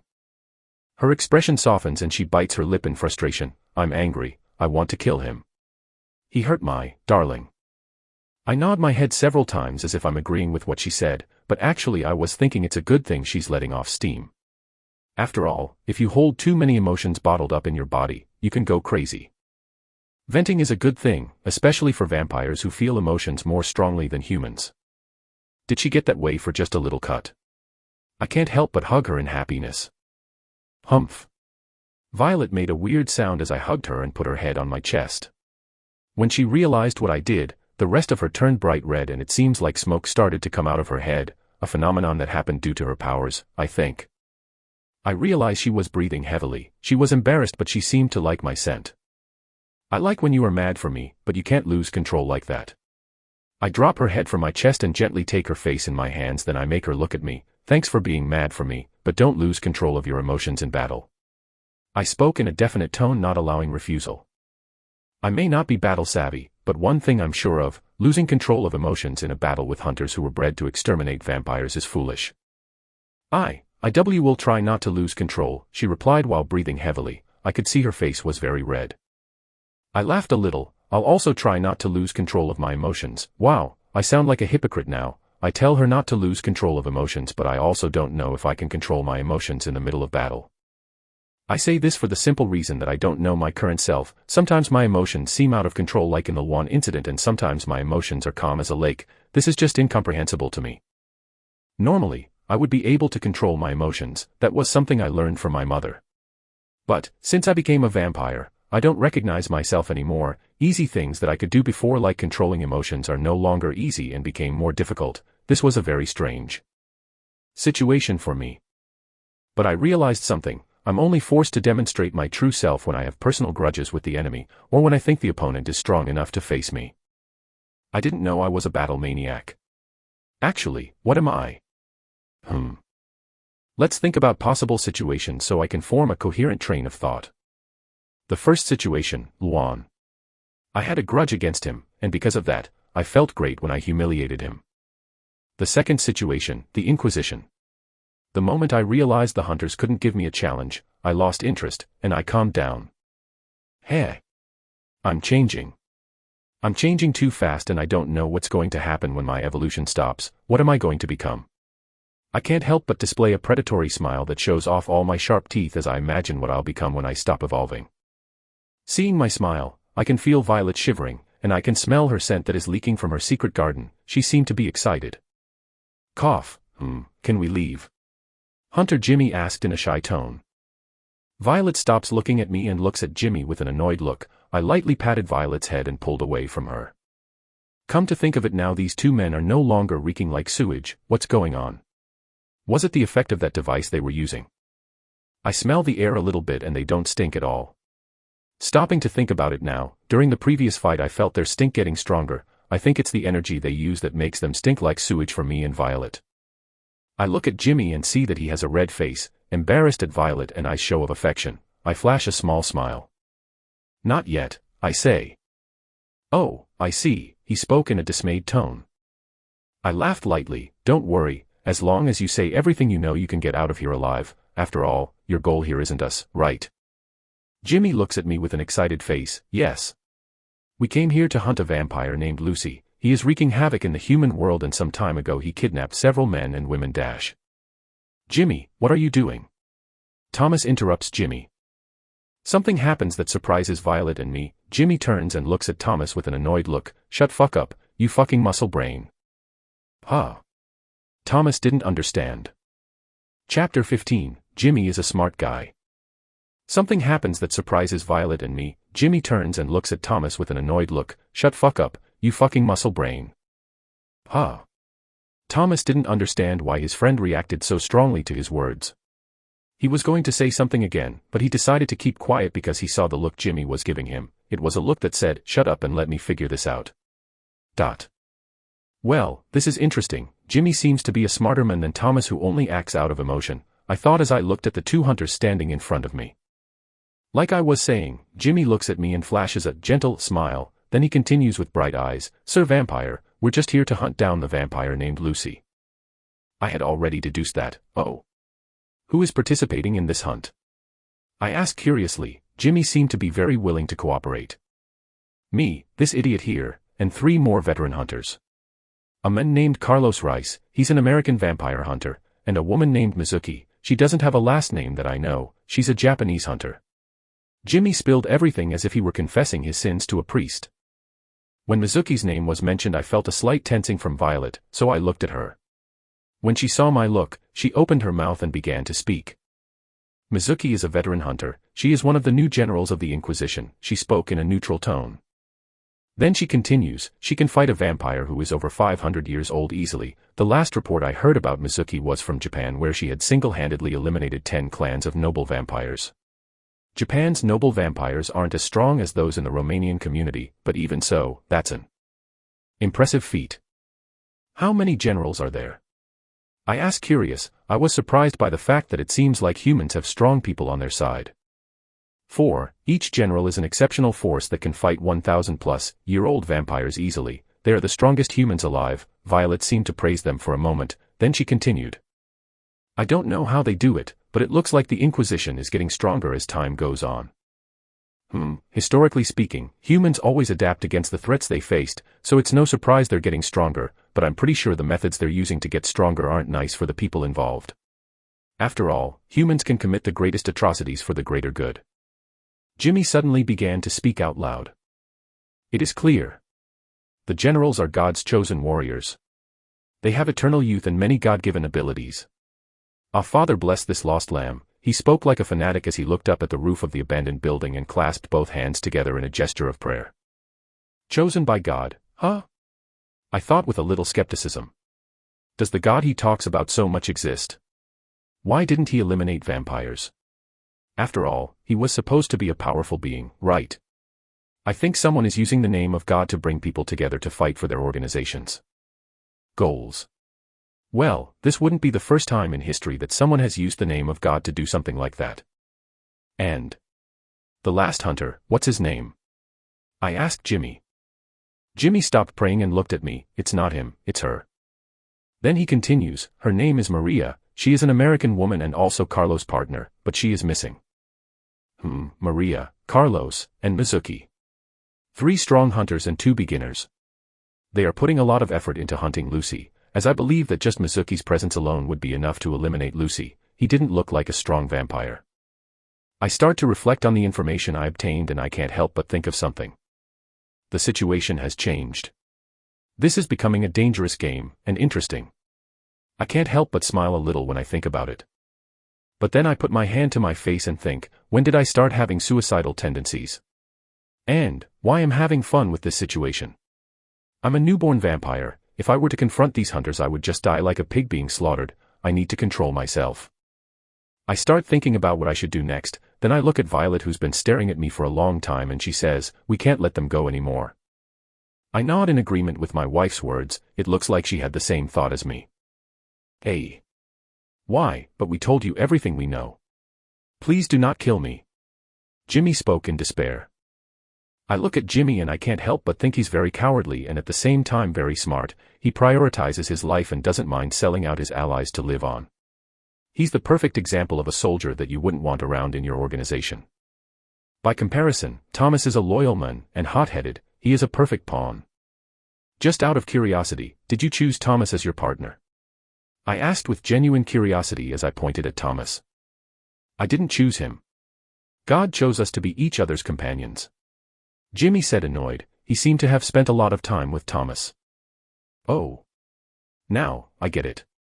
They brought the two together on purpose. They hoped that Thomas's loyal personality would pass on to Jimmy. After all, people are influenced by other people. It seems that God is a very cautious being. Well, I apologize, Jimmy. I can't let you go. After all, the situation has changed, but don't worry, we won't treat you badly, I said with an innocent smile. I appear next to Jimmy and try to test something I've wanted to for a long time, and now we have the perfect guinea pig here. Look into my eyes. My eyes turn blood red. You will do whatever I order, okay? Soon I hear Violet, that isn't going to work, darling. They have something that prevents them from being enchanted. Oh. I look at Violet. We've never found out what it is, but the Inquisition has ways that can prevent vampires from enchanting the members.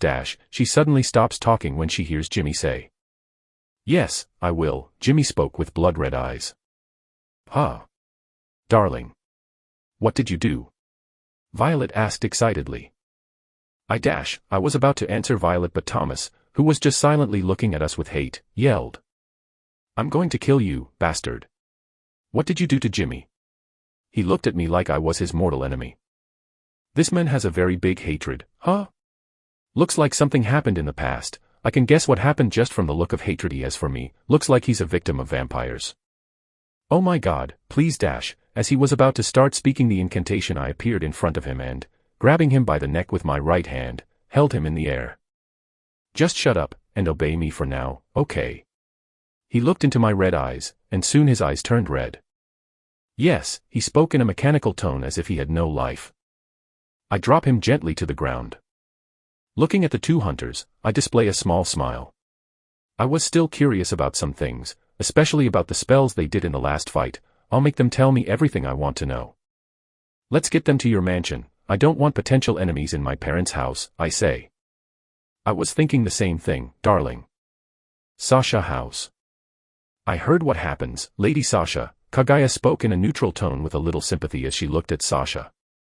She was currently in a luxury hotel room. Precisely speaking, she was on the 25th floor of a luxury hotel in a presidential suite. She was looking at a blonde woman with short hair and blue eyes that were constantly changing from red to blue. It was quite obvious to Kaguya that Sasha was bloodthirsty. Sasha has a voluptuous body, big breasts, but not as big as Ruby's, and pale skin, but the feature that draws the most attention is her ass and her legs, which were very thick. If Ruby had the biggest breasts, Sasha had the biggest ass and leg Kaguya had ever seen. Anne. Did you come here to give me your pity? She spoke with cold, tired eyes. Kaguya shakes her head, and asks in a neutral tone, what happened?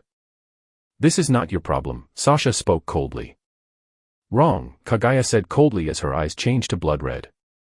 I've known Julia longer than you. She was like a teacher to all the maids who served the houses of the 4 vampire earls. Just like she was a teacher to me, she was a mother to you. This is my problem too. Sasha opened her eyes a little, and spoke in a sad voice, I understand, I'm sorry. Kaguya was silent for a moment. She wasn't very good at comforting a person. What happened? She asked again in a neutral tone. Sasha's eyes that had been alternating between sapphire blue and blood red suddenly turn red, and then she orders, maid. A blonde maid gently opens the door of the room she was in, walks slowly toward Sasha's side, and stands beside Sasha waiting for any order from her master. From beginning to end, all her movements were very robotic. It was quite clear that Sasha was abusing her status as master. Kaguya looks to the side and sees the blonde woman with her hair tied in a low bun. She has blue eyes and a serious expression. Her outfit is a maid's uniform similar to the one Kaguya wears, and she wears long black gloves so as not to directly touch her master. Kaguya could also see with her vampire vision small threads surrounding the woman as if they were protecting her. When the maid appeared, Sasha began to speak. After the ritual took place, I went home. She started to describe what happened. Chapter 16, Ambush. January 31st, the day the ritual that turned Victor into a vampire took place. Sasha's POV. I do not believe this. I do not believe this. It's all Violet's fault, that stupid stalker. I said as I jumped from building to building and held my neck. My breathing was ragged and my mouth was oozing blood from that newly transformed human. Ah, this blood tastes so good. This blood makes those sack drinks that my family provides taste like nothing. The best blood I've ever tasted, and now it's mine. Is this just mine? I shake my head several times to get the thought out of my head, then stop on top of a building and look up at the cloudy sky. I sigh and say, I can't believe I'm married to a stranger. I mean, Victor is not a complete stranger. Violet has always talked about him to Ruby and me since when we were kids. We always had to listen to Violet talking about her darling. Honestly, when I was a kid I found this very irritating, but as time went on I got used to Violet's craziness. I accepted the request to help with the ritual, but I never thought something like this would happen, I said as I crouched down and sat in the building. I mean, who would have thought this would happen? Shouldn't the ritual be individual? Why did this irregularity happen? Because of that now, I'm married. And I don't even know my husband personally. I practically yelled as I held my head in frustration. It's all Violet's fault. Oh. I'm getting annoyed again. Wait, suddenly, I realize something important. If I don't take my husband's blood, I'll dry up. I'll turn into a dry mummy, and my body will go into hibernation, and that is still a positive result. In the worst case, I'll go crazy from bloodlust. Fuck. I yelled in frustration. How am I supposed to make this work? Hey, Victor, I am your wife. Give me your blood. I spoke like I was acting in a drama, but soon my face turned bright red. No.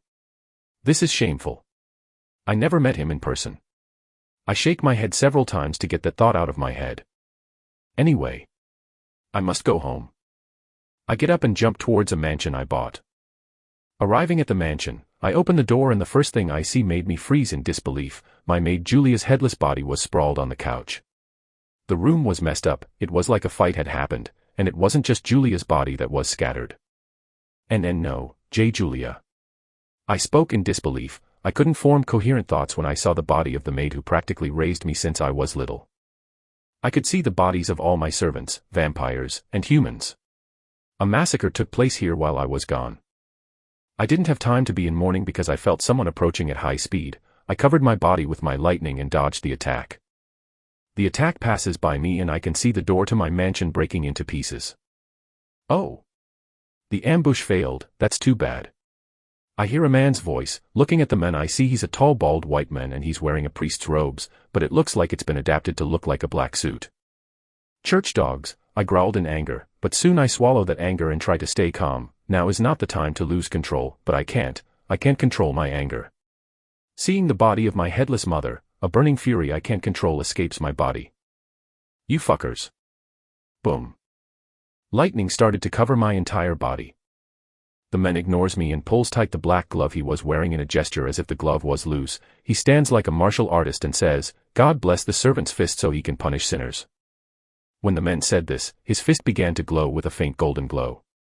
When I try to move using my legs, I feel my movements being restricted.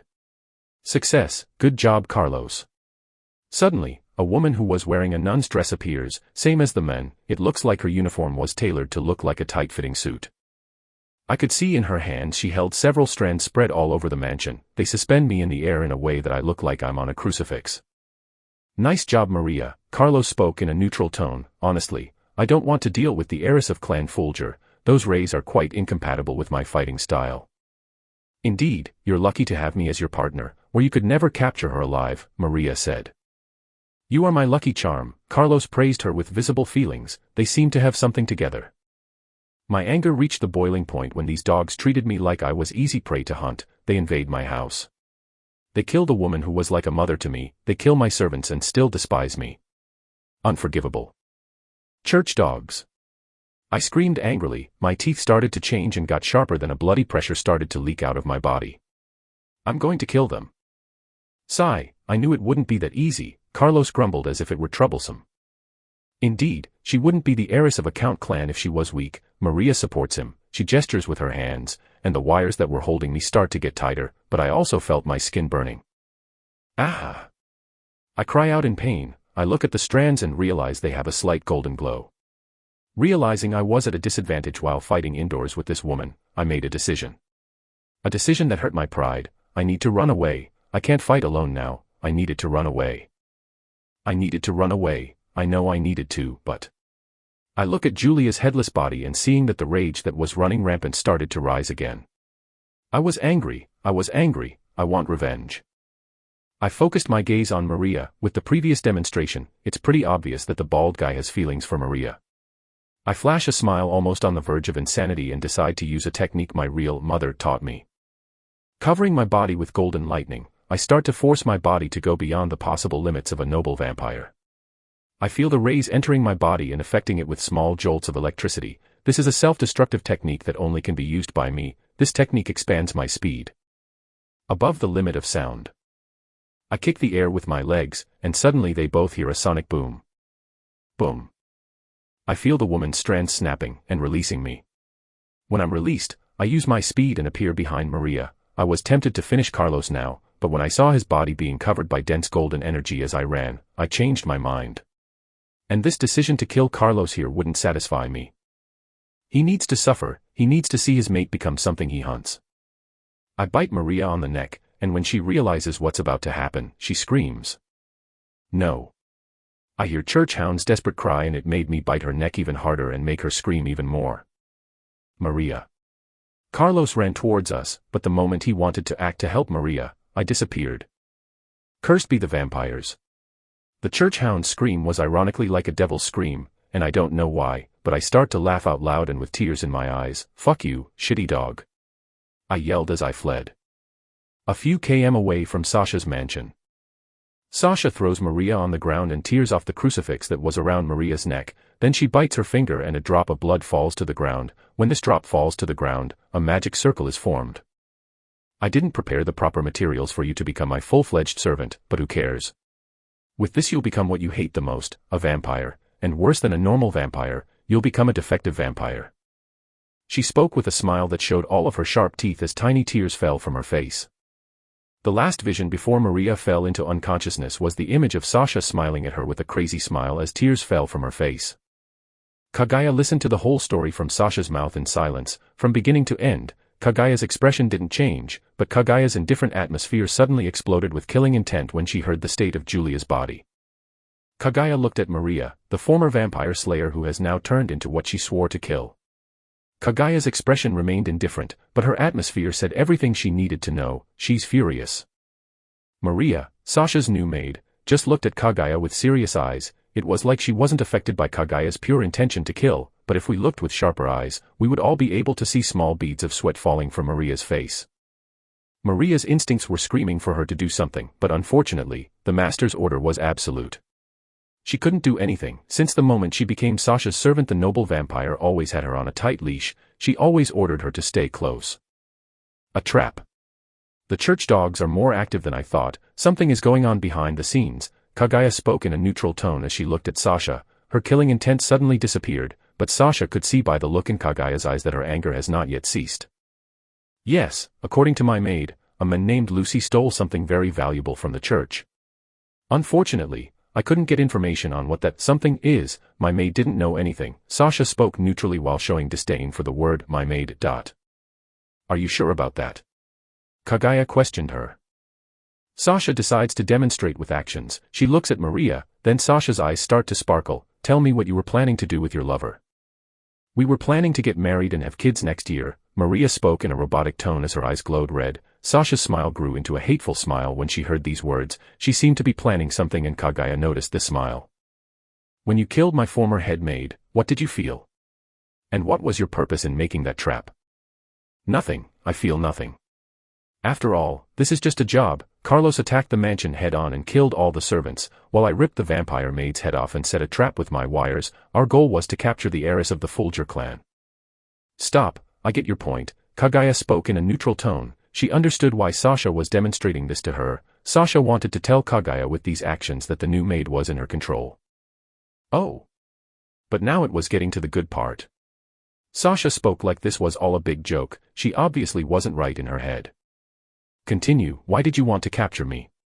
Sasha ordered. The Inquisition received information that the leader of Clan Fulger lost his position as a vampire count and became an ordinary noble vampire.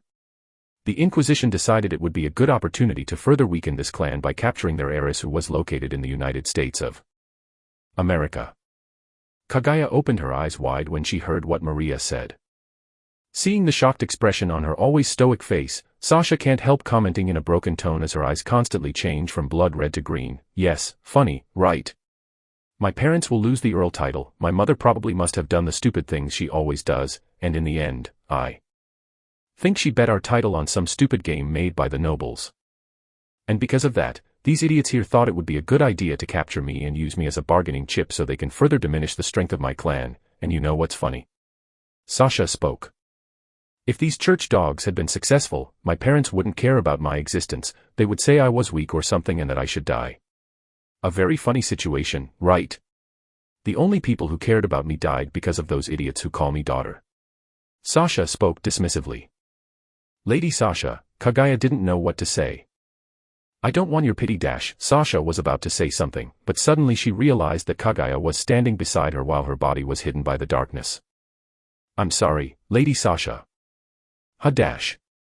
Sasha just stared into Kaguya's glowing red eyes with a shocked expression. She never thought Kaguya would do that to her. Kaguya slits Sasha's neck, and blood sprays her face. Soon Sasha falls to the ground as if she were dead. Kaguya disappears again, and appears behind Maria, then attacks the maid's ribs with shadowy daggers, after which she slashes Maria's neck. Maria's eyes suddenly lose the glow of life and she falls to the ground. Sigh, it's hard to be a perfect maid. Kaguya sighs as she wipes her face with a handkerchief she took from her pocket, and suddenly her shadows start to grow and slowly swallow Maria, then Maria's body disappears into Kaguya's shadows. Kaguya turns her face away and looks at Sasha's body as several thoughts run through her head. Chapter 17, She is your wife. POV Kaguya. Sigh, it's hard to be a perfect maid. I can't let myself think about it again as I look over my shoulder and see an all-black bag made of a material that keeps sunlight out. Inside that bag was Lady Sasha, a friend from Lady Violet's childhood. I could put Lady Sasha in my shadow, but that would be pretty rude to her. After all, my shadow isn't a nice place. Sigh. I can't help but sigh again. A maid's duty is to always want the best for her master. This was a teaching that Julia always put in my head when I was younger. Julia was a role model for all maids, a maid considered to be perfect who trained all maids serving the households of noble vampires of count status. She was Sasha's personal maid. She was also the head maid of the Fulger clan and, most importantly, she was also like a mother to Sasha herself. Losing a mother figure, and finding out your family lost their count status in the nobility must have been quite a shock to Lady Sasha. I mumble under my breath with a little pity as I bounced from building to building. I was coming back to Lord Victor's house. Lady Sasha is not in a good mental condition. She is normally a noble woman, calm, and someone who follows the rules of the vampire world faithfully. But, when she went through several losses in a short time, her mental state was affected and she was not thinking clearly. If I left Lady Sasha alone, she would make a rash decision that could cause her death, and if Lady Sasha died, Lord Victor would likely lose himself in bloodlust or fall into a deep sleep. After all, the ritual is something that cannot be broken. To prevent the worst fate from happening, the three women must stay together because if they don't, they will suffer. Lord Victor needs his wife's blood and his wives need Lord Victor's blood, and since Lady Violet is Lord Victor's wife, I need to resolve this situation. Sigh. Should I really look for another job? Maybe I can go back to Japan and teach younger maids in the future. I spoke out loud, but I knew that was not what I wanted. I want to be a perfect maid, and a perfect maid is one who chooses her master, but it seems I was far from that goal. Maybe Lord Victor will praise me for doing a good job. I shake my head several times to get this thought out of my mind, not noticing that my face is a little red. I keep jumping from building to building. Victor POV. Violet and I returned with the two hunters to her mansion. After quizzing the hunters about their abilities and everything I could know about the techniques they use, I was satisfied when I finished my interrogation. I left the two hunters in the care of Violet and Violet's servants. I told her not to treat the two badly. After all, we could use them as a bargaining chip for veteran hunters. Although I doubt these veteran hunters will care about their recruits, they are still a good organization, right? So they should keep up appearances, I think. Good and evil are subjective. If I do good for one person and at the same time I harm another person, even if I don't know I did it, for the person I harmed I will be considered evil, and for the person I helped, I'll be considered good. In the end, there is no good and bad. What exists are just choices and the consequences of your choices. As Newton said in the past, for every action you make a reaction is created at the same time. That thought can be included in real life too and not just in physics. Before leaving the mansion, I told Violet to bring more clothes than usual because I would use that excuse at home. After all, I know my mom. I'm sure she'll ask why Violet didn't come home. Violet agreed with me and said she would. Returning home, I meet my parents. Where's Violet? My mom asked me. She was watching a movie while my dad was washing the dishes. Apparently, they bought food. In our house there's no such nonsense about the men sitting on the couch and the woman washing dishes. We divide our tasks into weekdays. It seems like today is my father's day to wash the dishes. She's a little busy. She lives in a mansion so she has a lot of clothes to bring. I spoke in a neutral tone. You really hit the jackpot. You got a rich, beautiful, and loving wife. I have nothing more to teach you. As a mother, I'm proud. As expected of me, my mother commented proudly of me as a small tear fell from her face. She looked like an ancient master who taught their disciple everything they learned and was proud of their disciple.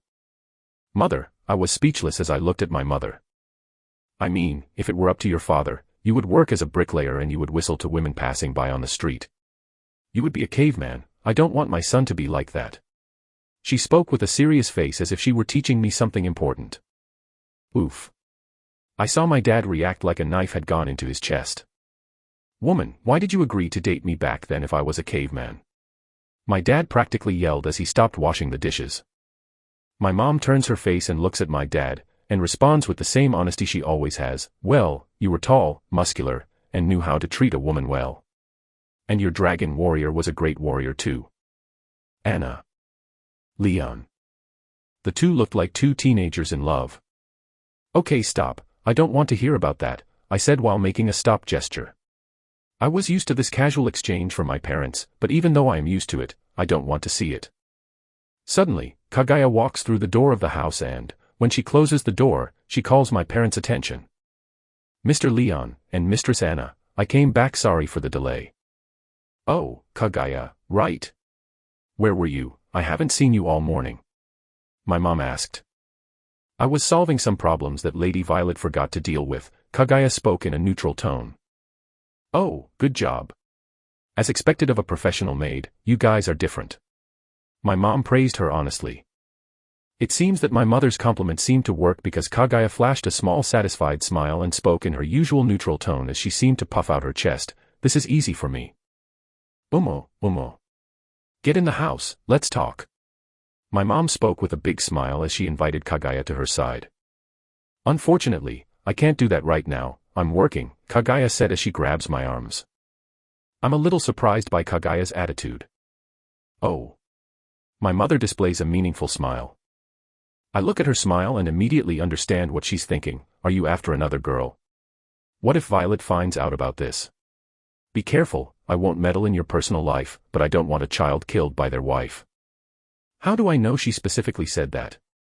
Well, in the past, she and I talked a lot about the future and, she said those exact words. She said she wouldn't meddle in my personal life. After all, I would be an adult in the future. She just didn't. She wanted the tragedy she saw in an anime to be repeated with her womanizing son.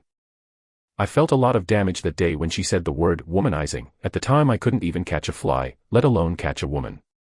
Lord Victor, we have a problem, Kaguya spoke in a low voice as she looked at me with a serious expression. Seeing Kaguya's serious expression, I understand that something serious has happened and Kaguya needs me for something. After all, she's a serious maid, and she wouldn't make a joke about a problem.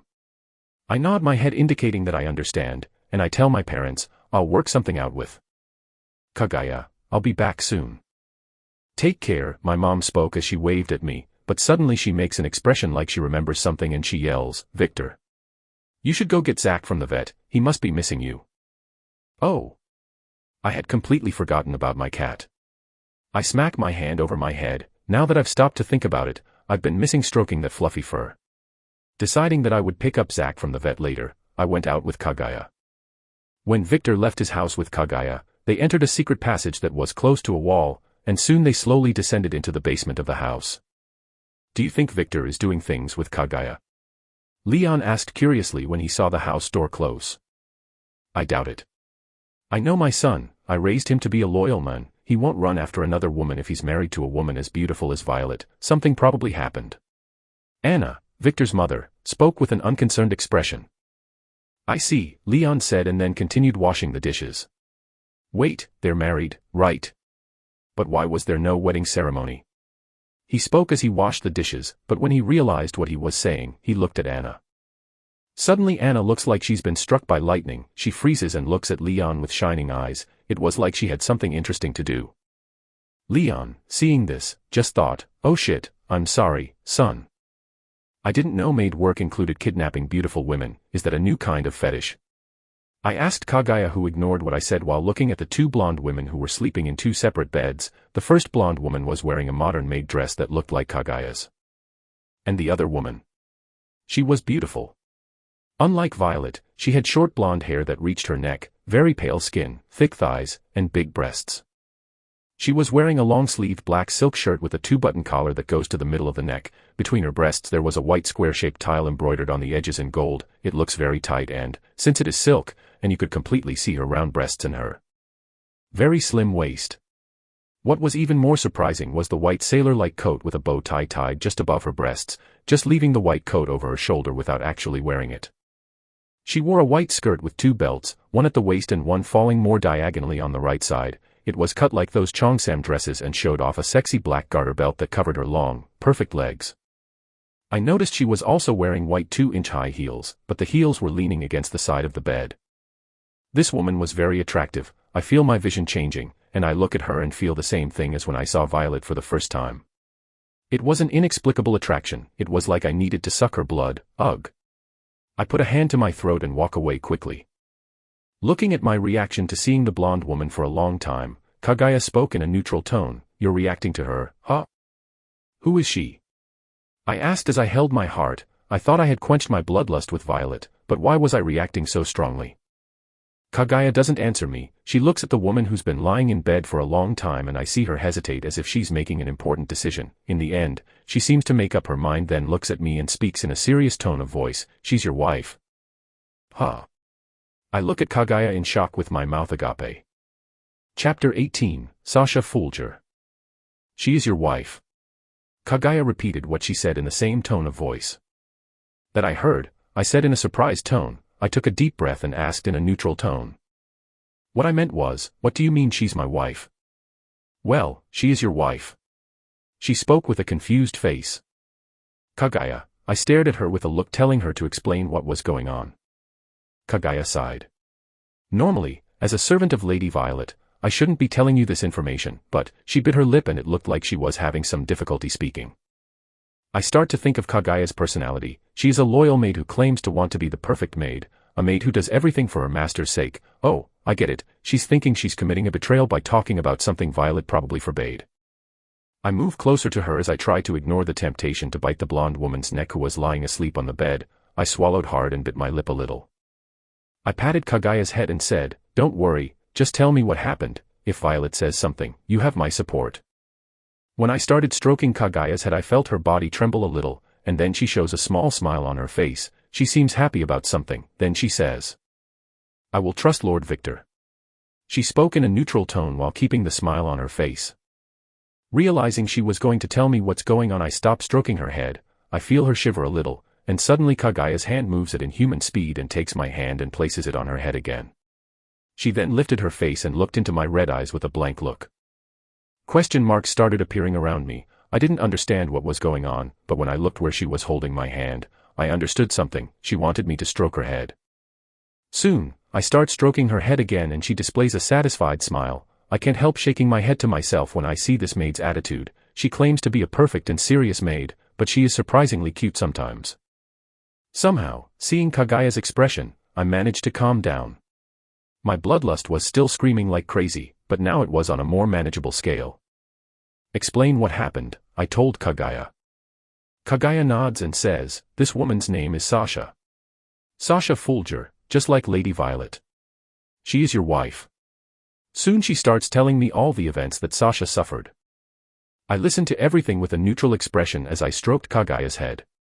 My emotions fluctuated sometimes. When I heard that Sasha was happy, I was happy, but when I heard that Sasha was almost captured by the hunters, I felt a wave of intense anger in my chest. These emotions were foreign to me. I wondered how I could feel such strong emotions from a woman I just met, but stopping to think. The same thing happened with Violet. I always felt very intense emotions when involving Violet. I look at the blonde maid with murderous intent, but soon I shake my head several times and start breathing heavily in an attempt to calm myself again. This wasn't my revenge, this was Sasha's revenge. Okay, let's gather the important information. Sasha, who is Violet's childhood friend, was marked as my wife by the ritual that happened a few days ago. She came home and a trap set by the church hunters was waiting for her. On that day she lost Julia, a maid who was like a mother to Sasha. According to Kagaya, when she went to visit Sasha she realized she was suffering from bloodlust, and she was very weak from fighting the hunters.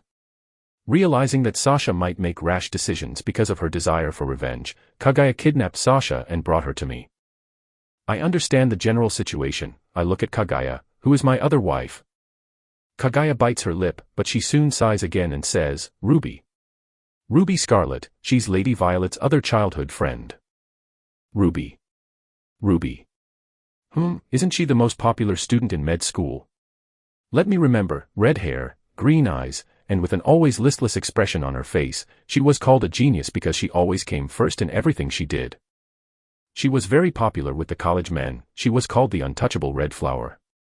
According to the rumors, in the past she was proposed to by several men, but they were all turned down, and some more insistent men suddenly disappeared from the face of the earth.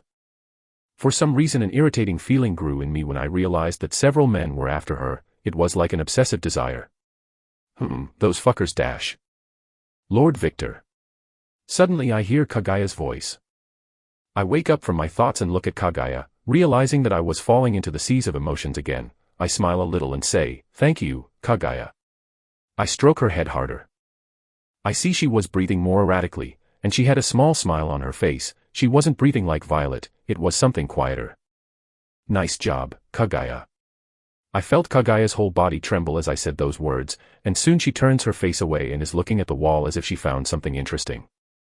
Kagaya deserved those words. If she hadn't acted then, Sasha probably would have done something dangerous to herself. Ugh, what happened to me? Suddenly, I hear someone's voice waking up. I look straight ahead and see that Sasha has woken up. Sasha looks around and doesn't seem to recognize the place she woke up. Suddenly she starts talking in an irritated tone. That maid. She kidnapped me. She was going to continue to say something, but when she noticed my presence she stopped talking and focused all her attention on me. Sasha's sapphire blue eyes begin to change to blood red. She inhales a large amount of air and slowly begins to release the air that was in her lungs. When she let out the air she breathed in, I could see that the air was much hotter than usual. It even formed a small hot mist when it came out of her mouth. Her face started to turn red, and she started breathing erratically while keeping her red eyes fixed on me. I wasn't in any better shape. My body was hot, my throat was dry, my whole body screamed at me to stop holding back and attack that woman and feast on her blood. Ugh. Lord Victor, you're hurting me. Kagaya spoke in a neutral voice.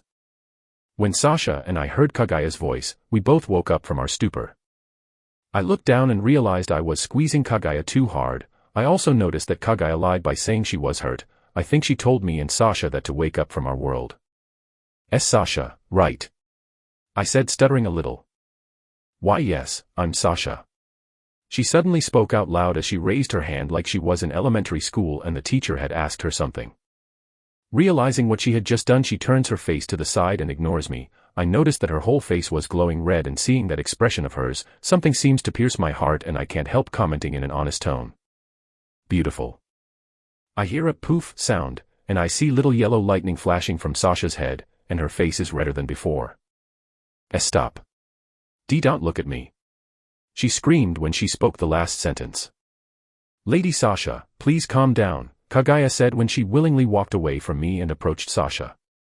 Kaguya, why did you bring me here? I'm not prepared mentally, physically, or emotionally to talk to him right now. She practically screamed with a face red with embarrassment. Kaguya ignores what Sasha said, and says, Lady Sasha, you were planning some silly plan like using this maid as bait and trying to capture the men who attacked you, right? Oh. That was also a possibility. Sasha opens her eyes wide. She looked at Kaguya with a face that said, how do you know that? Looks like Kaguya nailed her guess. Soon her face twists into hate. Yes. So is this what you brought me here for? To stop me from taking my revenge? She spoke in a cold tone. Wrong, I brought Lady Sasha here to strengthen herself, Kaguya spoke as she pointed her finger at me. Sasha puts on a confused face, then she looks at me. I notice her face turning a little red, but she seems to control her expression now. Lady Violet is getting stronger. Every time Lady Violet drinks Victor's blood, she is slowly getting stronger. She's probably stronger than Lady Sasha and Lady Ruby now. Kaguya spoke in a suggestive tone. Do you understand? Violet is a noble vampire at just 21 years old, practically a newborn, and she's getting stronger. She continued to speak in the same suggestive tone. How is this possible?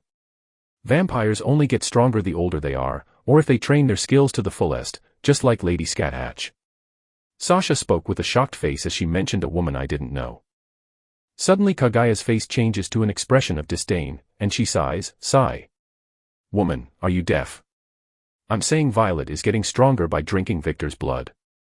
Sasha and I looked at Kaguya in shock, but then, as if it were all a lie, she came back with her stoic expression and spoke in a suggestive tone. Does Lady Sasha understand what to do? Huh. Sasha was so surprised by Kaguya's sudden change of expression that she didn't hear anything. Tisk, tisk, Kaguya clicked her tongue in annoyance. Suddenly Kaguya's body turns to darkness and she disappears into the ground, then appears beside Sasha. She grabs Sasha by the arms and throws her towards me. Instinctively, I opened my arms and Sasha fell into my arms. Kaya. What are you doing? Sasha yelled as she glared at Kaguya. Kaya. That was a cute scream. I can't help but comment as I hold Sasha's waist. She was my height, and she smelled really good. I can't help but smell her neck. Kaguya bows in a gesture of respect and says, enjoy some time with your husband, Lady Sasha. Soon, she turns and walks towards the bedroom exit, and when she leaves the bedroom, she closes the door. Huh. She looked at Kaguya with an incredulous face, but she didn't have time to do much when she suddenly felt me sniffing her neck and holding her waist. I couldn't help it. When she got close to me, I couldn't hold out longer. She turns quickly and looks at me, and when our red eyes meet we couldn't control ourselves anymore. I see Sasha's teeth change and become sharper. She suddenly pushes me into the wall and tries to bite me, but I don't let her. I throw her to the ground and hold her arms while she wraps her legs around my waist and keeps staring at me with bloodlust. I let go of her arms and she wraps her arms around my neck. I put my face to her neck, and then I bite her. I also feel her bite my collarbone and start sucking my blood. Suddenly an explosion of emotions and feelings are directed at me, and, just like Violet, her blood was delicious. If Violet's blood was like food made by the most renowned chef in the world, I think Sasha's blood tastes the most natural. It was like I was living on an island in the middle of nowhere, and the boss of that island was a beast that had the most delicious meat in the world. It was a wild taste. It was an addictive taste. As I drank Sasha's blood, I could feel a weakened bond in my body start to get stronger. I could now feel and understand Sasha's whole existence, her feelings, her thoughts. I could understand them just as I understood Violet. I understood what kind of woman Sasha is. Suddenly my world turns red. I realize it's the same as Violet, but unlike Violet, I could look around. This place looked like the supermarket I went to in the past when my mom asked me to buy food. Are you sure? Sasha asked as she looked at me, who was lying down. I had a huge wound on my arm like I was being attacked by the claws of a wild animal. Yes, I will make him my darling, Violet spoke with a loving smile. Sasha suddenly looks away and I follow her gaze. Soon I see Ruby, a woman with long red hair, a voluptuous body, and green eyes. What do you think about this? No matter what I think, Violet won't change her mind. We should support her. Besides, I already brought the materials for the ritual. Ruby spoke in a neutral tone as she pointed to a black bag that seemed to be full of various items. Sasha nods her head in agreement with Ruby's words, then she looks at me, and says with a bit of pity, well, you'd better live like a vampire than become a being who stinks of wet dog. Soon the vision changes and I'm in the same building that I was transformed in. Everything happens the same as what I saw in Violet's vision, but now I see what happened after I bit Violet. I looked at Ruby and disappeared. Ruby tried to react and defend herself, but it seems like I was faster. I appear in front of Ruby and pull her into a hug, then I bite her neck. Ah, Ruby moaned as she wrapped her arms around my neck. Then I see Ruby's gaze turn into a hot and dangerous look. She smiles with a smile full of sharp teeth and bites me. No. Violet yelled in a crazy voice. Violet suddenly looks at Sasha, her eyes glowing red. Run away from here now. Sasha. Run. Now. Violet uses her speed and approaches me, appearing beside me. She tries to separate me from Ruby, but it seems I was stronger and she couldn't separate me from Ruby. Fuck. Sasha, who was looking at Ruby and me with shocked eyes, looks at Violet, who was trying to separate me from Ruby, with a confused face. Huh? I could see she was genuinely confused. Sasha, run. Now. Violet ordered this time as the atmosphere around her grew heavier and more dangerous. Lightning started to appear around Sasha and she tried to run away, but suddenly, I disappear and appear behind Sasha. I grab her from behind and bite her neck. Ah.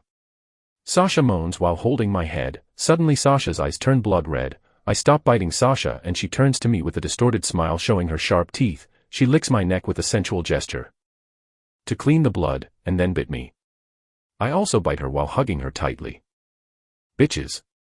Violet screamed in rage as the atmosphere around her started to heat up. She was very angry, her face was distorted in rage, and she was biting her lip in frustration. With a gesture of her hand, Violet creates several fireballs around it. Die. Bitches. I stop biting Sasha, and look at Violet as I open my mouth to say something. I can't figure out what it is because the world around me has started to fall apart. Chapter 19, Sasha Fulger 2. I wake up from the memory Sasha's blood bestowed on me and stop drinking her blood. When I realize my bloodlust has weakened, I grab Sasha around the waist and lift her up. Since she was holding me with her legs, I could lift her easily, so I sat down on the floor and placed Sasha on my lap. I start stroking Sasha's golden hair, patiently waiting for her to be satisfied. She seemed to be quite weak, and one thing I noticed is that no matter how much Sasha sucks my blood, I don't run out of blood or get tired. I think this is because of the vampire regeneration. I noticed that when I started stroking Sasha's hair, she started sucking my blood more slowly, and she also adjusted her position to sit more comfortably. A few minutes pass and Sasha stops drinking my blood. She licks my neck a little to clean up the remaining blood, leans back, then looks at me while keeping her arms around my neck. Seeing that some blood was still on her mouth, I approach her face gently. Sasha closes her eyes and accepts my advances as I start to lick her mouth, and slowly, I kiss her. I feel her body tremble a little, but she accepts my kiss and opens her mouth. Soon our tongues dance in each other's mouths for a few seconds, and then I pull away from her. She lets out warm air from her mouth as she looks at me with her red eyes. Her breathing was erratic and she seemed to be out of breath as she looked at me. Seeing her blonde hair as I looked into her eyes, I couldn't help but think, she is so beautiful. Suddenly, I pull her head to my chest and start stroking her head. She seemed to hold back a moan of satisfaction. I couldn't help but laugh and let out a relieved breath. I needed to calm down. Do you know that we just met? Sasha shivered slightly when she heard my words and I noticed her cheeks starting to get a little red. She looked really pretty.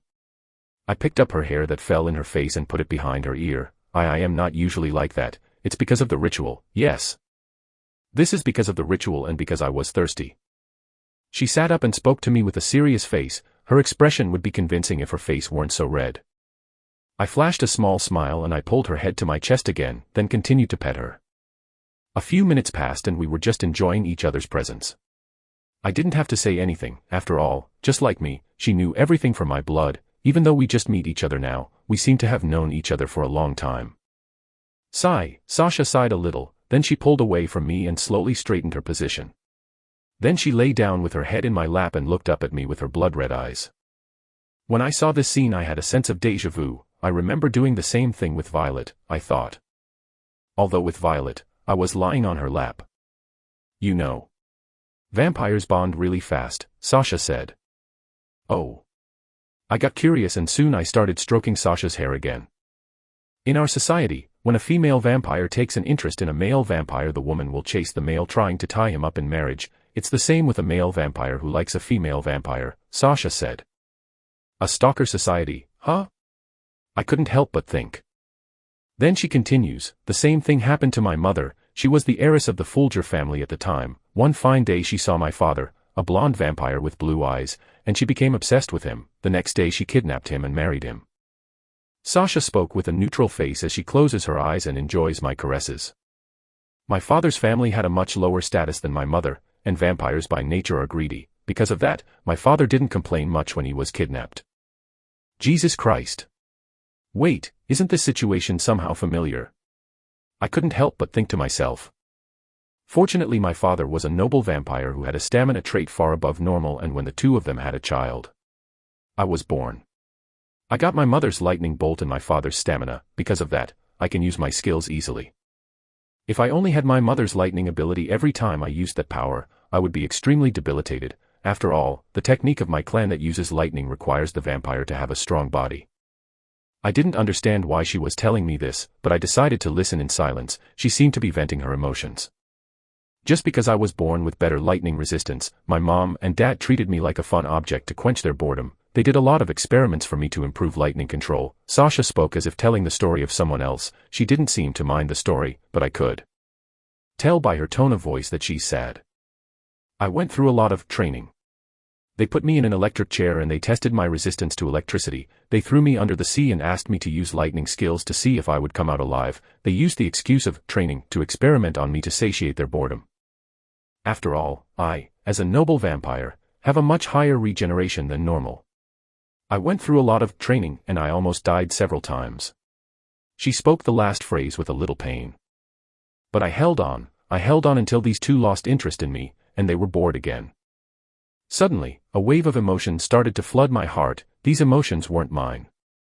I bit my lip, and I tried not to demonstrate anything. And that was when I got my personal maid. She bit her lip and put her arm over her eyes and said in a shaky voice, Julia. She was like a mother to me. Whenever I came home falling apart and almost dead, she would cure me and treat me like a real daughter. I saw drops of blood falling from Sasha's face. I feel these drops of blood falling on my thigh, but I didn't care.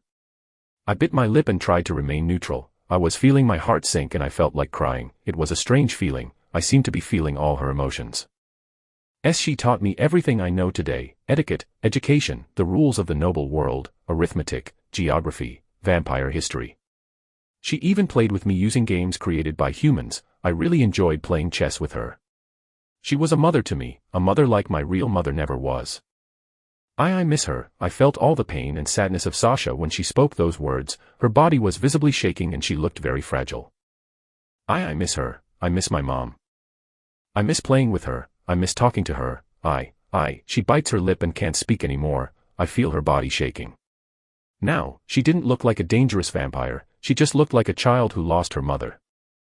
I bit my lip as hard as I could and I felt the blood pouring from my mouth, but I ignored it. I did my best to keep a neutral expression as I gently stroked Sasha's hair. You can cry, Sasha, I said as gently as possible. I just wanted to lighten her burden a little. She turned her face to the left and hid her face in my lap as she started to cry silently. Not wanting her to hide what she's feeling, I lift her up and put her in my lap, then I hold her. I place her head on my chest and she hides her face as I feel the tears of blood wetting my shirt. I ignored it and was trying to do my best to control my emotions. I was mad at Sasha's parents for what they did to her. I was sad that Sasha had lost someone who was like a mother to her. I was disgusted by Sasha's parents for using their daughter as an object to quench their boredom. I was sorry for Sasha for having to deal with everything that happened to her. And I had immense respect for Julia and everything she did for Sasha. I had a lot of emotions running through my heart and I wasn't managing to deal with all of those emotions at the same time. For the first time, I understood the difficulty of controlling a vampire's amplified emotions. I could feel everything multiplied by 500x, and that wasn't an easy task. I bit my lip with my sharp teeth. I felt blood pouring from my mouth and the pain I was causing myself, but I didn't care. I hugged Sasha gently as I stroked her head. I didn't want to say anything like it's all right. I didn't want to be a hypocrite with her. And because of that, I just decided to act as a support for her. Now, she just needs someone to vent her emotions. Kaguya appears at the door and, seeing me hugging Sasha, she was going to open her mouth, but I just said, leave. My voice came out more demonic than I intended. Kaguya's eyebrows quivered for a moment, but soon she nods her head and leaves the room. I probably don't have a good expression right now. Kagaya POV. Some time passed, and I was going back to the room I left Lord Victor in with Lady Sasha. When I reached the front of the room, I opened the door, and just as my eyes meet Lord Victor's red eyes, I feel my whole body paralyze. Lord Victor's face was very cold and I felt my instincts screaming from danger. I also noticed that he was biting his mouth very hard and he was hugging Sasha very protectively. Leave. Hearing Lord Victor's order, I felt my whole body demanding as if I had to obey. It was like a primordial urge telling me that I shouldn't deny this order because, if I ignored it, something really bad would happen. Lord Victor's order is absolute. If he ordered me to do something, I must obey. I nod in agreement, and immediately I leave the room. The moment I'm away from the room, I stop walking and regain my consciousness. What happened? I couldn't help but ask aloud in shock as I looked towards the direction of the room where Lord Victor was. A few minutes pass and Sasha stops crying. She looks at me with the face of a person who has just cried a lot. I'm sorry. Before Sasha can say any nonsense, I put my finger to her mouth in a silent gesture. Show. Everything is fine. Everything is fine, okay. Sasha nods her head and I bring my hand to her face. When she realizes my hand is on her face, she puts her head in my hand. I laughed a little, and slowly started to wipe the bloody tears from her face. Weird, why do I feel so safe with you? She asked in a confused voice as she looked into my eyes. I could see her eyes had turned sapphire blue. I'm just built different, I said with a small smile. She laughed a little when she saw my unintentional joke, but I also noticed that her emotions calmed down a little when she laughed. She seemed to be fine. I could feel her heart was serene, but I also felt immense anger hidden by all that serenity. Violet and I will help with your revenge, I said in a gentle tone. She looks at me with a serious face. I know, I said with a small smile. Huh. She made an expression showing she didn't understand. You want to avenge your mother alone, right? You would probably tell me not to meddle in your affairs. I chuckled a little when I saw her shocked expression. How do I know this? It's simple, our connection told me. I spoke while laughing. But that's not the way the connection works. It was just supposed to share the couple's location like a GPS. She practically screamed. Mine works different, I said laughing. You. I know I'm not normal, but Violet knew that from the beginning, right? I said with the same smile. Sasha pouted. Stop, please stop interrupting me. She looked so adorable now. Impossible, I replied. What? Your troubled expression is too beautiful for me to stop doing that. Sasha turned her face away and tried to hide her embarrassed expression. I stroke her head, but suddenly, I get up off the floor while holding her like a princess. Then I carry her to the bed and leave her there. Natalia, I called the blonde maid. Yes, Lord Victor. Natalia appears from a secret passage. Make Sasha's accommodations, she'll live with us from now on. Impossible, we don't have enough space. Natalia was going to continue, but I interrupted. I wanted Sasha around. Someone has to keep an eye on her, or she'll screw up. The male vampires who are Violet's servants are supposed to stay in her mansion, or around my house. As long as Sasha lives with us, I only want the female vampires around her. I remember there is a building for sale a block away. Use Violet's money and buy that building. I don't want men living just a room away from Sasha. What if she's changing clothes and some of them see? Well, I know she'll probably kill them, and so would I. But it's better to avoid casualties. I sigh a little internally. I don't like to use my wife Violet's money. After all, that money isn't mine, but that's just my pride talking. I think I should start the plan I had before. I need to make money. I'll start stealing, but, in the future, I'll make my money legally within the government's laws. After all, money makes money. I just have to use it smartly. In some situations pride is useless. I can easily ignore my pride if I can resolve a situation for my wives. If my pride is holding me back, I just have to throw my pride away. My pride is worthless if it means my wife's well-being. I just don't ignore my pride when the situation is something like Luan. He's my enemy. If he is my enemy, I must fight him. I don't throw this pride away. And I also don't let anyone step on my pride. My enemy is mine alone. I want to see his expression of despair. I want to see him slowly breaking down as I step on them. This pride I don't give up.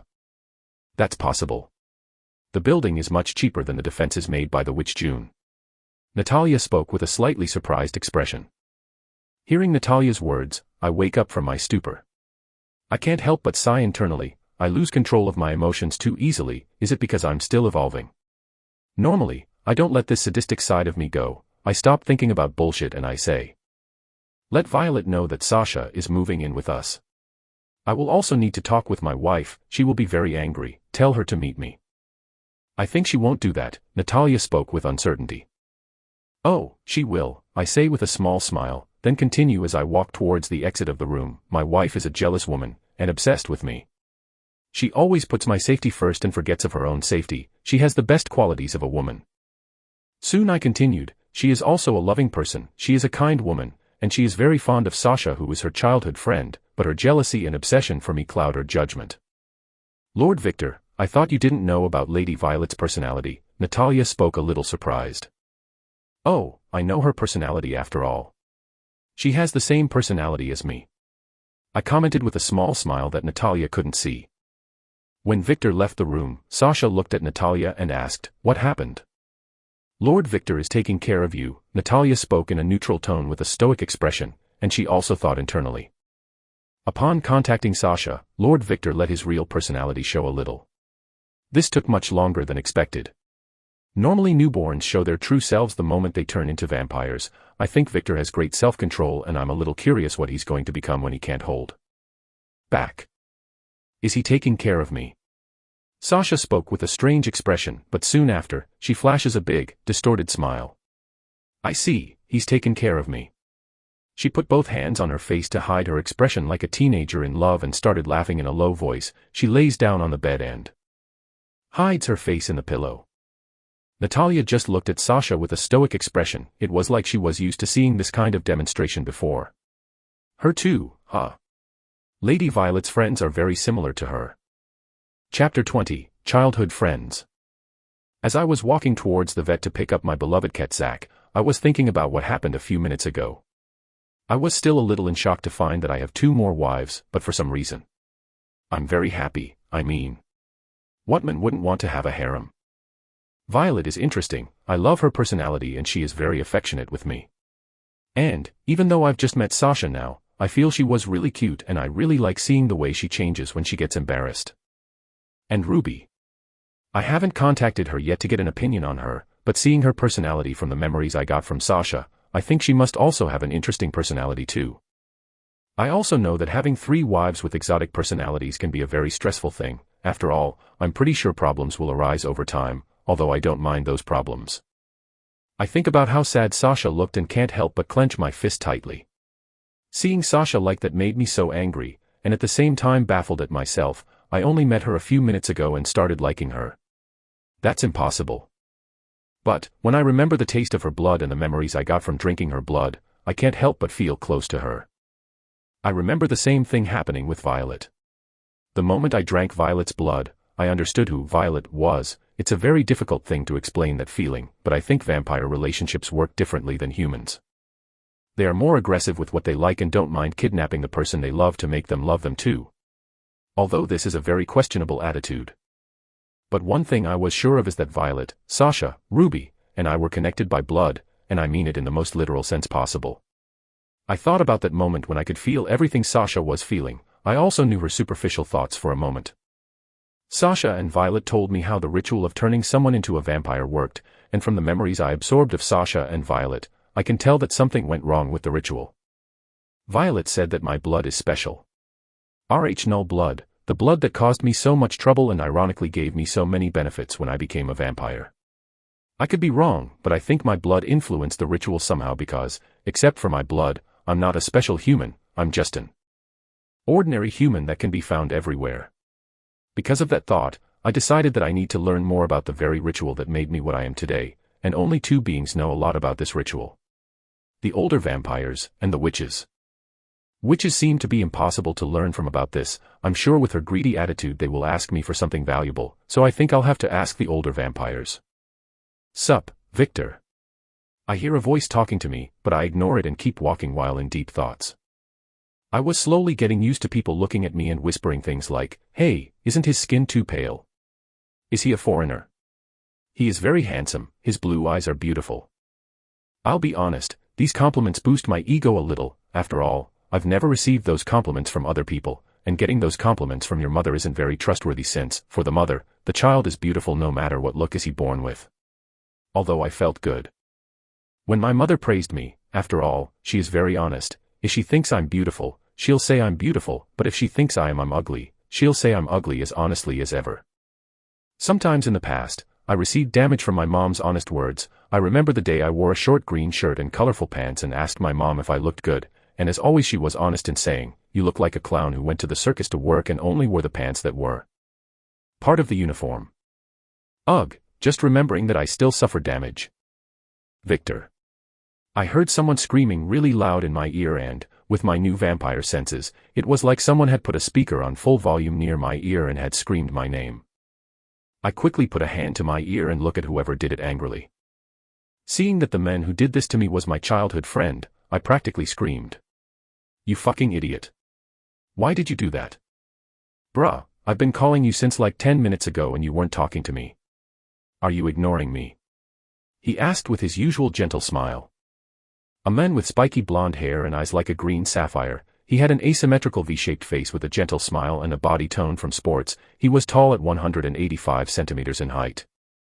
He was my childhood friend Andrew Walter.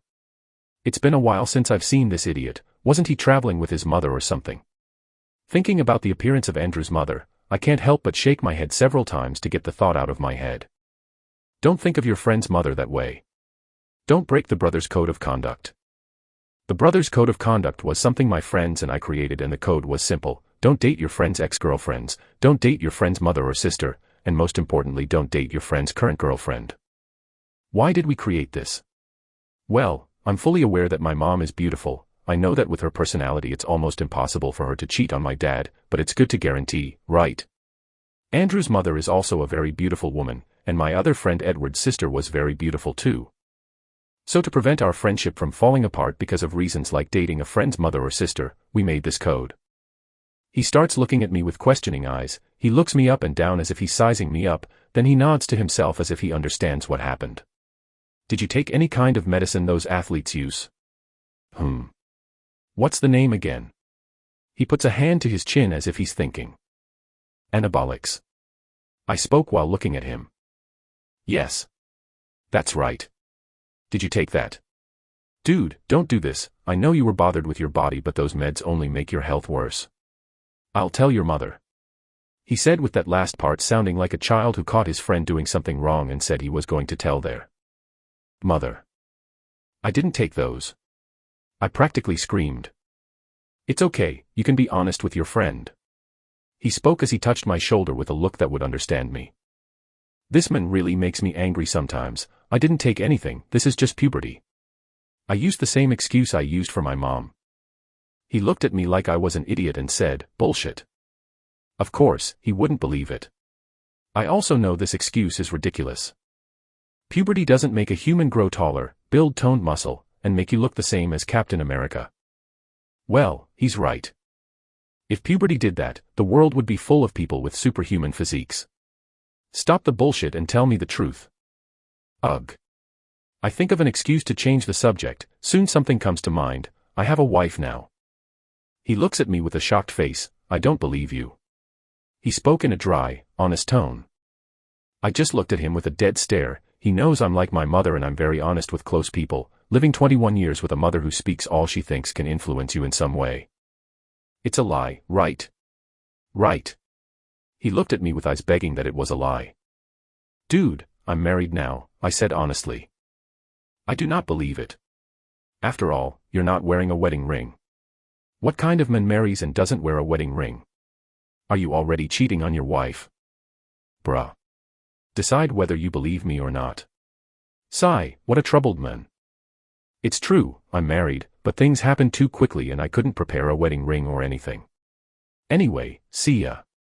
I said goodbye to him. Huh. Wait. I'll go with you.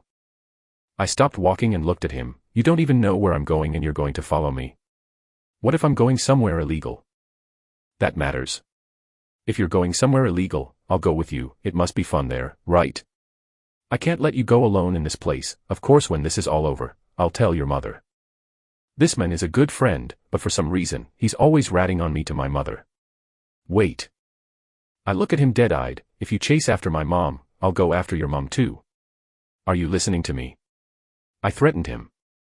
He looks at me with a look like he doesn't believe what I said. Dude, you know I respect your mother a lot. After all, she helped me with a problem in the past involving my father and I remember the code. I wouldn't do something like that. Good, I think I'm satisfied. I know he wouldn't do that and I also know he respects my mother a lot since she was their family advocate when his worthless father wanted custody of Andrew. And I don't like married women either, they're troublesome, and I don't want to die from a stray bullet by a man. I put a green hat on. He spoke with a gentle smile. You speak as if you have experience of your own. I looked at him suspiciously. I saw his smile break for a moment, then he said, I use my right to remain silent, we are in a free country. Dude, you're going to die one of these days, you better stop it. I gave a piece of advice. I know, I did this when I was 20 years old, I stopped doing this after what happened in the past. You are only 21 years old. Don't talk like this is in the distant past. I commented internally. Oh, well. Was she pretty? I couldn't help but ask, curious. As I started walking towards the vet, I also noticed he started following me. Yes, she was 32 years old, curvy body with dark black hair. She lived in New York and she was from a wealthy family, but her husband was a 66-year-old man. I think she was frustrated because her husband didn't satisfy her. Oh, the pattern, huh? Indeed, he spoke. Somehow, I feel sorry for the guy, I commented a little sympathetically. Oh. Own experience. Dude, you just got married and you're already taking your wife's greenhorn. Fuck off. He laughed out loud. I had a small smile too. Even though he's an annoying friend at times, he was a good friend. I've known him since I was a kid too. Well, I know with your personality, you would probably kill the guy and your wife if you found out you were being cheated on. He commented casually like it was no big deal. Hey, if that happens I won't stop it, but I won't let you kill yourself. After all, you're my friend. I think I should make a plan in case this happens in the future, maybe save money and buy a passport abroad. Maybe Brazil. I heard the politicians there are very corrupt, and in exchange for a few dollars, they would help you easily. He began to monologue out loud. Stop thinking nonsense, that will never happen, I said. After all, knowing Violet's personality, it's impossible for that to happen. Okay, but I'll still make the plan. All right. I accepted. I know it's no use talking anymore now, he's always like that. He's very careful. I think what happened in the past with his father affected him a lot. Looking at a small establishment in front of me, I nod to myself, this is the right place. When I entered the establishment the first thing I saw was my cat, Zach, sitting at the counter and looking around in surveillance. I looked at my cat. He is furry black with a patch of fur around his chest and neck that is pinkish-white in color. His head fur was also very spiky and he has short ears with less black and more dark brown fur. On the outside, his eyes were pool blue and had a black slit in the middle, typical of cats, but my cat's eyes were the cutest of all. Cough, okay, maybe not. But I think so it's true. He had a cat's whiskers, of course, nearly 10 strands of white on each side. Sup, Zach. How are you? I spoke out loud. The few customers who were picking up their pets looked at me with confused eyes, probably thinking I was crazy or something, but soon something happens that surprises everyone. Zach looks at me and raises his paw, meow. I nod at myself satisfied, and I smiled a little when I saw the customers look at the shocked cat. As always, your cat looks more like a dog than a cat. I don't like cats, but I wouldn't mind adopting him. Never. And cats are the best, they are silent, quiet, and affectionate, making them the best animal there is. Meow. Zach meowed at me like he was agreeing. See? Even he agrees. Whatever, Andrew doesn't even try to argue, so he turns his face and looks at a 21-year-old woman who was wearing a doctor's coat. Oh, Victor, Andrew. She spoke Andrew's name angrily. Chapter 21, Andrew, Edward, and Leona. I look at the woman who is my friend's sister. She has pure white hair, bright blue eyes, and a slim body with skin like she's lacking blood. She's not pale like me, she's more like an albino. And, she was born with this physical condition too. She was also tall at 180 centimeters. As she has no skin pigmentation, her skin is very sensitive to the sun and, because of that, she rarely leaves the store or her house and only goes out at night. Her name was Leona Elizabeth Lycos. Normally, I would suspect she would be a vampire, but she isn't. I know that because I've seen her eat regular food, and I know vampires can't eat foods other than blood. Even though Violet sometimes forgets about it and asks to learn how to cook with my mom, I think she was just excited. I walk over to my cat and start petting him, and as usual, he starts to purr contentedly, and then he lies down on the counter and spreads his legs as if asking me to stroke his stomach. Leona approaches me, and I also see Andrew walking away and sitting in the chair away from the counter. He seemed to be waiting for me. I think he doesn't want to talk to Leona. Well, I don't judge him. What he did in the past must have hurt Leona. Because of that, he's just being considerate. Why is your cat just like that to you? When I try to caress him, he starts growling at me. Leona spoke with a pout as she stopped and looked at me like she was sizing me up. I feel her looking me up and down. Well, he is my cat. I spoke. Meow. Zack meowed in agreement. You've changed, Leona spoke as she looked at me. Yes, you too, I said honestly. After all, I noticed her skin was better than in the past. I think living in isolation helped her. Leona remained silent, and I see her continue to stare at me. I look at her confused. I know I've changed, but does she need to stare at me like she's seeing a rare animal? How is Zack's health? Suddenly, she stopped staring at me and looked at Zack. He's fine. Really? But he was meowing a lot earlier. I remember I couldn't sleep because he kept meowing like he was dying or something. Well, he was horny. Huh. I looked at Zack, seeing the chubby fluffy cat staring at me with a satisfied look. I found it so cute that I started stroking more. You mean he was in heat? Meow, meow. He purred contentedly. Yes. Because of that, he was meowing a lot. Wouldn't you consider neutering him? Since you are my childhood friend, I'll give you a good price. Zack suddenly gets up from the counter and looks at Leona with a glare like he's looking at his greatest enemy. He's even growling a little. He didn't like that idea very much. I chuckled as I looked at Leona, who was looking at Zack in shock. He's very smart. She praised him. Yes, I said, nodding my head. Then I answered her question. I won't castrate him. After all, as a man, I understand Zack. He still wants to have kids, right? Buddy. Meow. Zack meowed as if he was agreeing. Then he jumps on my shirt and slowly climbs up my shirt, over my shoulder. Then he hangs on my shoulder. This is something he did a lot when he was younger. After all, I've raised him since he was very young, and he always liked to be on my shoulder for some reason. As my shoulder was wider than before, he could easily find a comfortable position. Isn't he acting like a monkey? Leona spoke a little surprised. Zack looked at Leona and started growling at her. He really didn't like her, huh?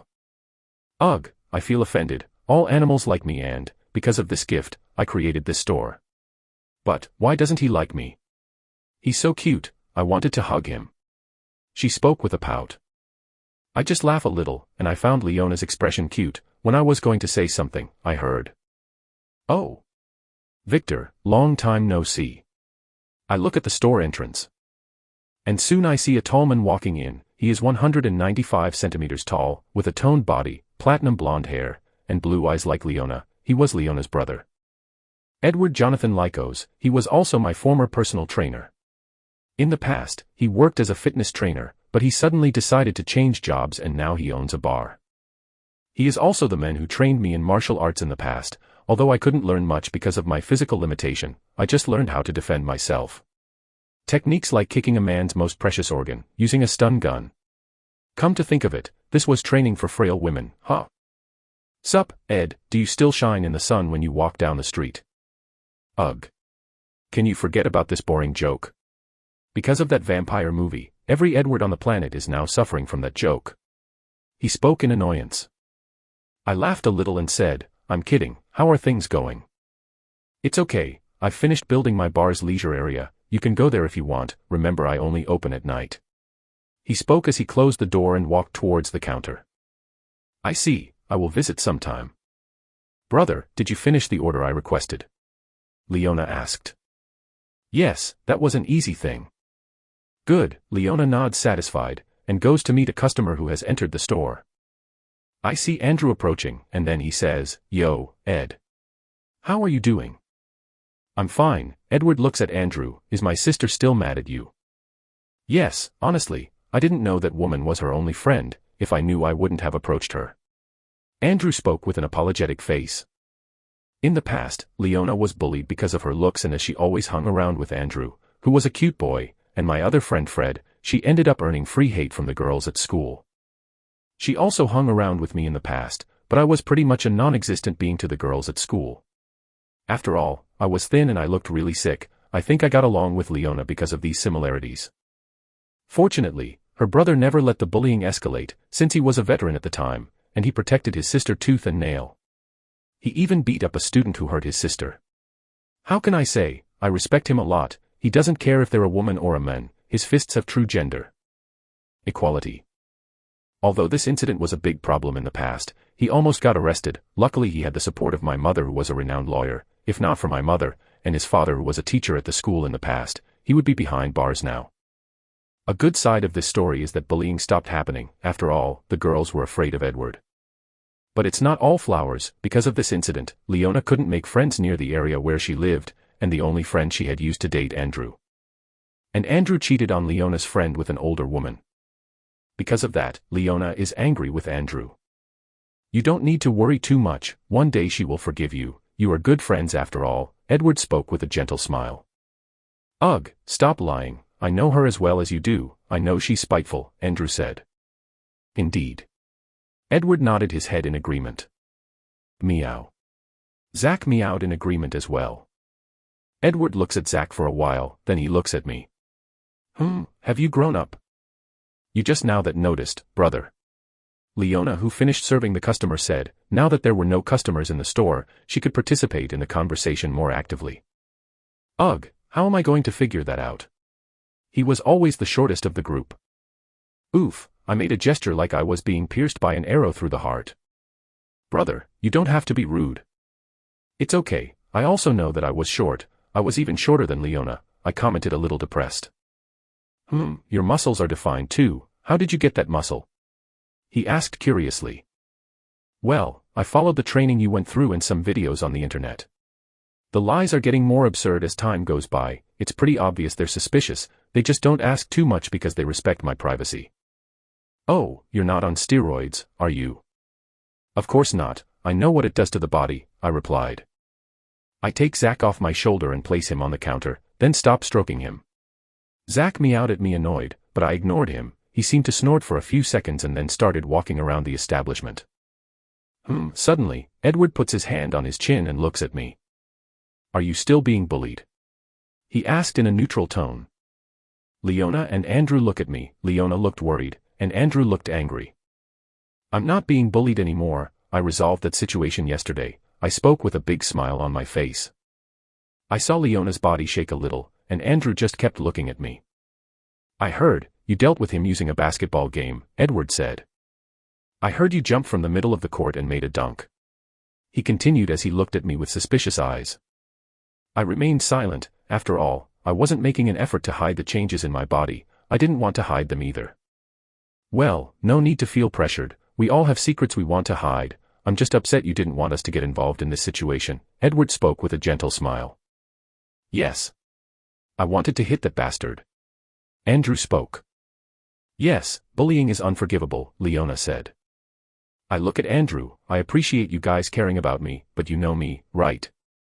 I looked at my friends with a big smile on my face. Luan is mine. Just mine.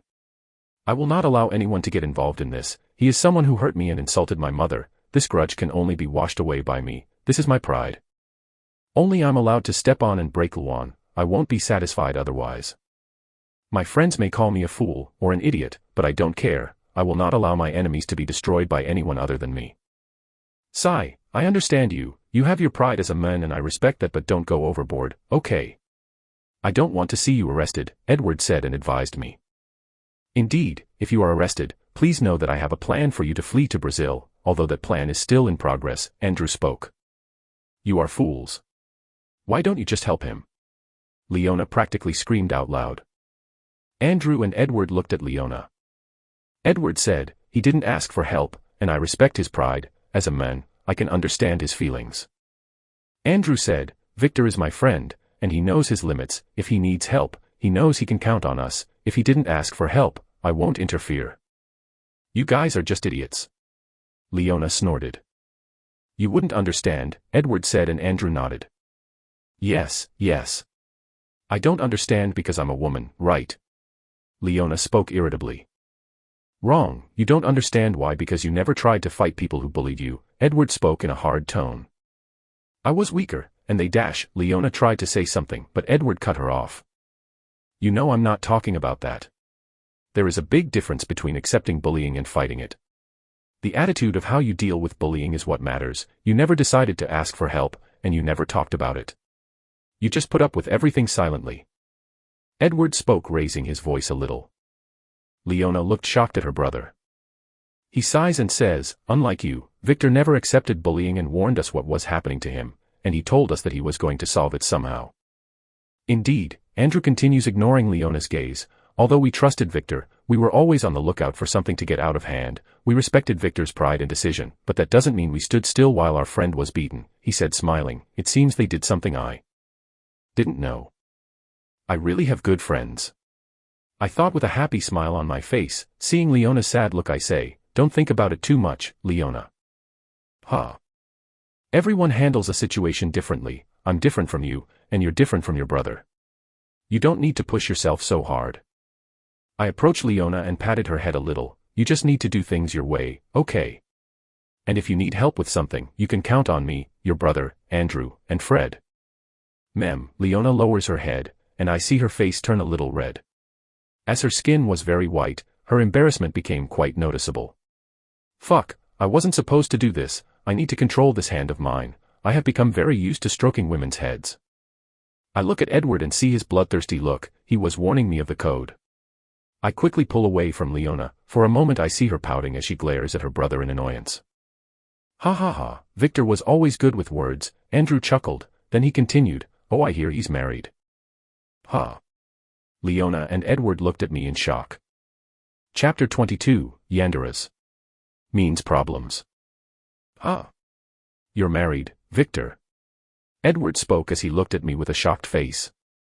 Yes, I answered honestly. Edward's gaze shifted to a look as if I'd made the biggest mistake of my life. Marriage is not a good thing, Victor. But if you're happy, I'm supportive.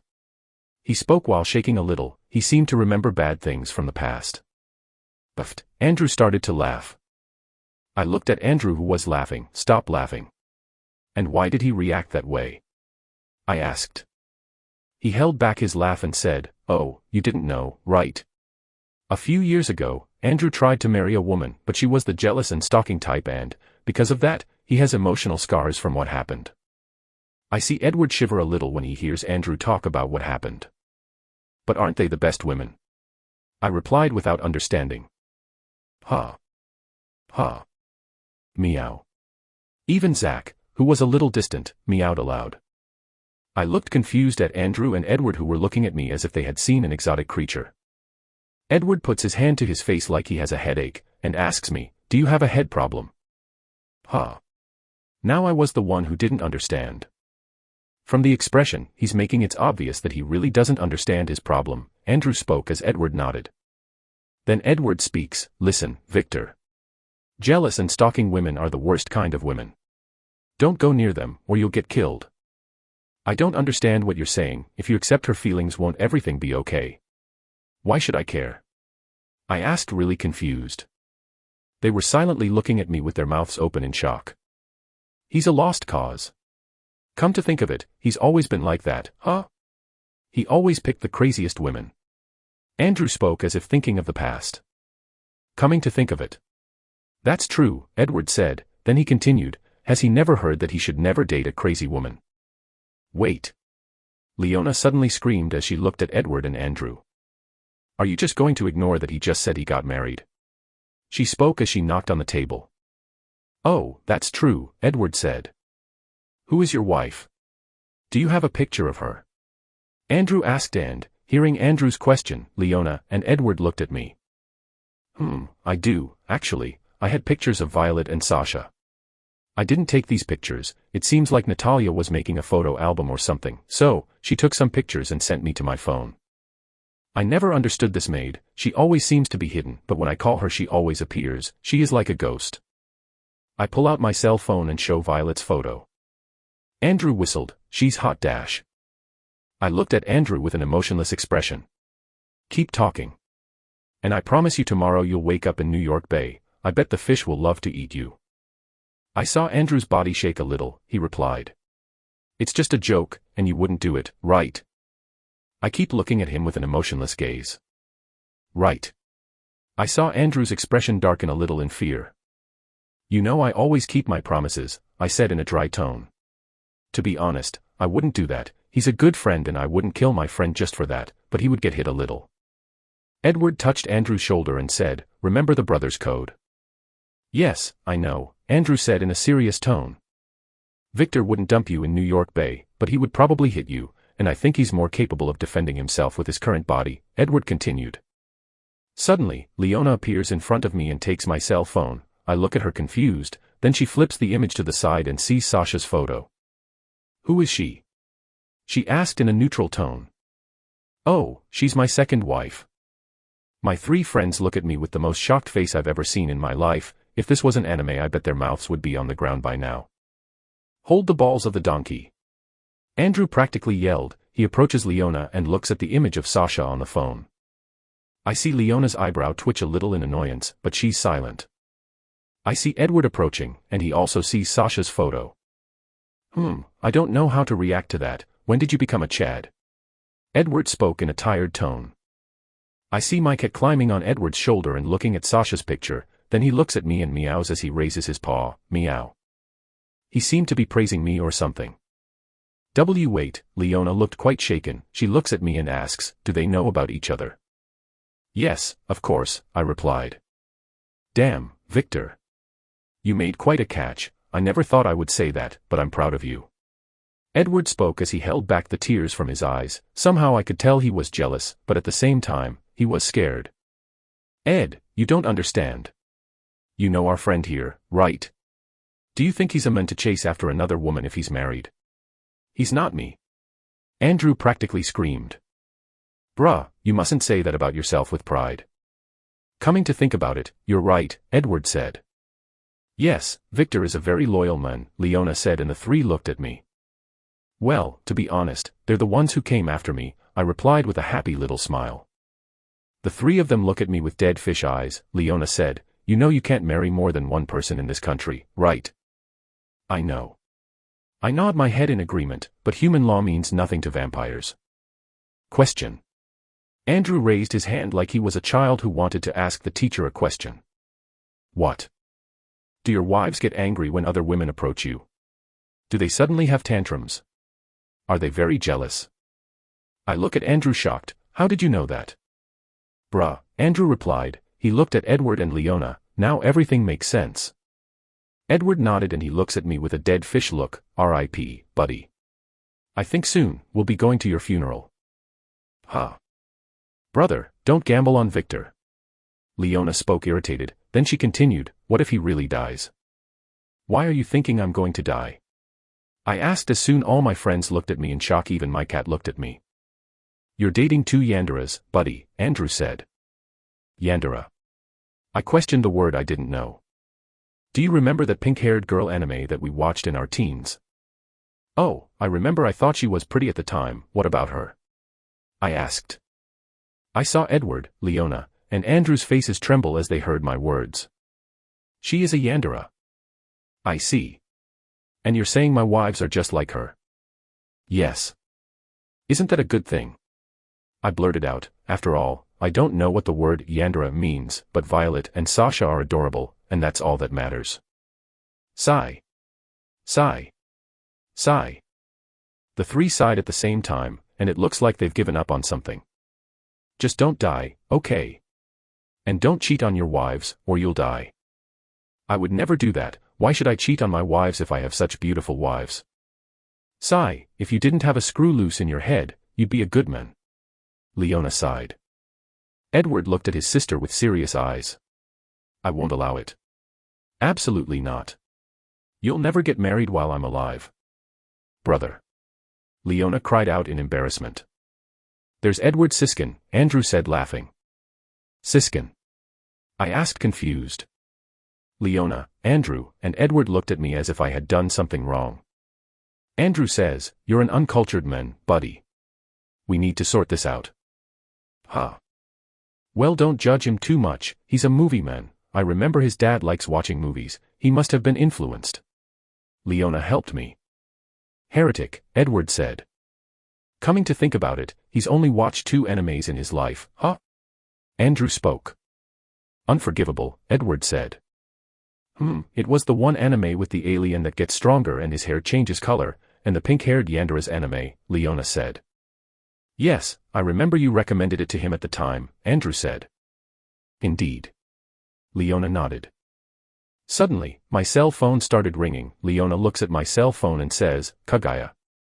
Oh, she's my wife's maid. Maid. Leona spoke in a stutter. I hold out my hand and Leona nods as she hands me the cell. I answer my cell phone and start talking to Kaguya. While Victor was on the phone talking to Kaguya, his friends were whispering in a not-so-low voice. Did he just say maid? Leona spoke.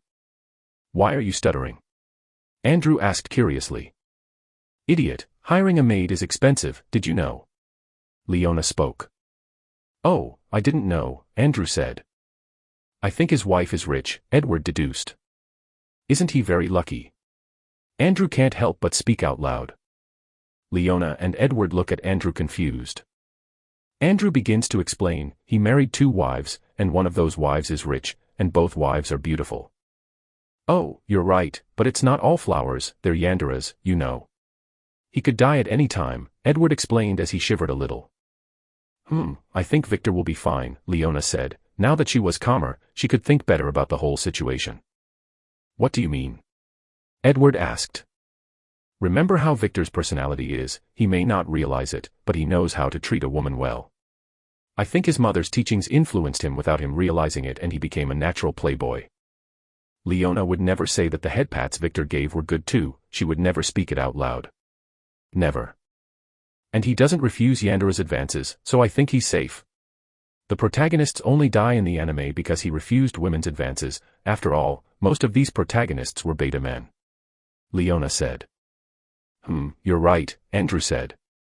Victor likes crazy women, huh? Edward spoke out loud, he looked confused. Just in case, I'll keep in touch with a friend of mine from the police. After all, stalking is a criminal act, Andrew said. Oh, now that I think of it, in real life the act of stalking someone is a crime, Leona said. Leona, you are watching too many animes, Edward scolded her lightly. Brother, I can't leave the house because of my skin, what do you think I should do? Look for a boyfriend. Absolutely not. I will buy more animes for you. So stay home. Humph, Leona huffed and turned her face away, but Andrew could see she had a smile as if it was all part of her plan. Victor ended his call and said, I'm going home. I look at Zach and say, hey, Zach. Let's go, buddy. Meow. Zach, who was lying on a chair, gets up, walks slowly towards me, and climbs on my shoulder. Then I put my hand behind to hold him, and he lies down on my shoulder. Are you absolutely sure he's not a dog? Or a monkey? How can a cat be so smart? Leona asked in disbelief. I also see Andrew and Edward nodding. He's normal, he's just used to being that way. After all, I've raised him from a young age, I replied. Leona is silent and decides not to argue anymore, she just sighs as if she had given up on something. Edward looks at me, what happened? You look happy. Oh, my wife met my other wife today, because of that I'm happy, I answered honestly. My 3 friends look at me with dark faces and I realize Edward was shaking a little too. 2 Yandera will meet, Andrew swallows hard, and sighs as he looks at me with respect. How can I say, Victor, you are a man among men. Thanks. I reply, confused. Anyway, I'll see you guys later. I spoke as I turned around. Bye, Victor. Try not to die, buddy, Edward said. Take care of yourself, Victor, Andrew said. He looked like he wasn't going to follow me anymore. Leona didn't say anything, she just waved at me. Chapter 23, Violet and Sasha meet. Tell me, Zach, I said to my cat as I walked towards my house. I noticed people's eyes on me, it's like they've never seen a cat in their life. Even though my cat doesn't speak, I can deduce or imagine what he says. After all, he is a smart cat. Currently, Zack was on my shoulder as he looked around curiously. Meow. Zack meowed curiously. After living so long with my cat, I was able to differentiate his every meow. His being so smart helps a little too. Did Leona treat you well? I asked as I walked. Meow. Meow. Meow. Translation: She treated me well, but she bathed me. I hate that woman. Oh, I see. I know you don't like to shower, but you can't go without a shower. What if your fur falls out and you go bald like a rat? Meow. Translation: Makes sense. See. I know you don't like to shower, but a shower every week isn't too bad, right? I spoke with a smile on my face. I look over my shoulder and see Zack staring at me with a horrified look. He seems to have heard something scary. 3 baths a month. I tried to negotiate. Meow. Translation: 1 bath a month. 2 baths a month, that's not negotiable, I said. Meow. Meow. Meow. Meow. Translation: Tyranny.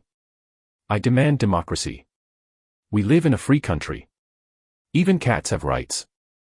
Sigh, Zack, if you were a quiet cat I'd agree to a bath a month, but you go out a lot for walks and when you come home you're all dirty, I spoke. Meow. Meow.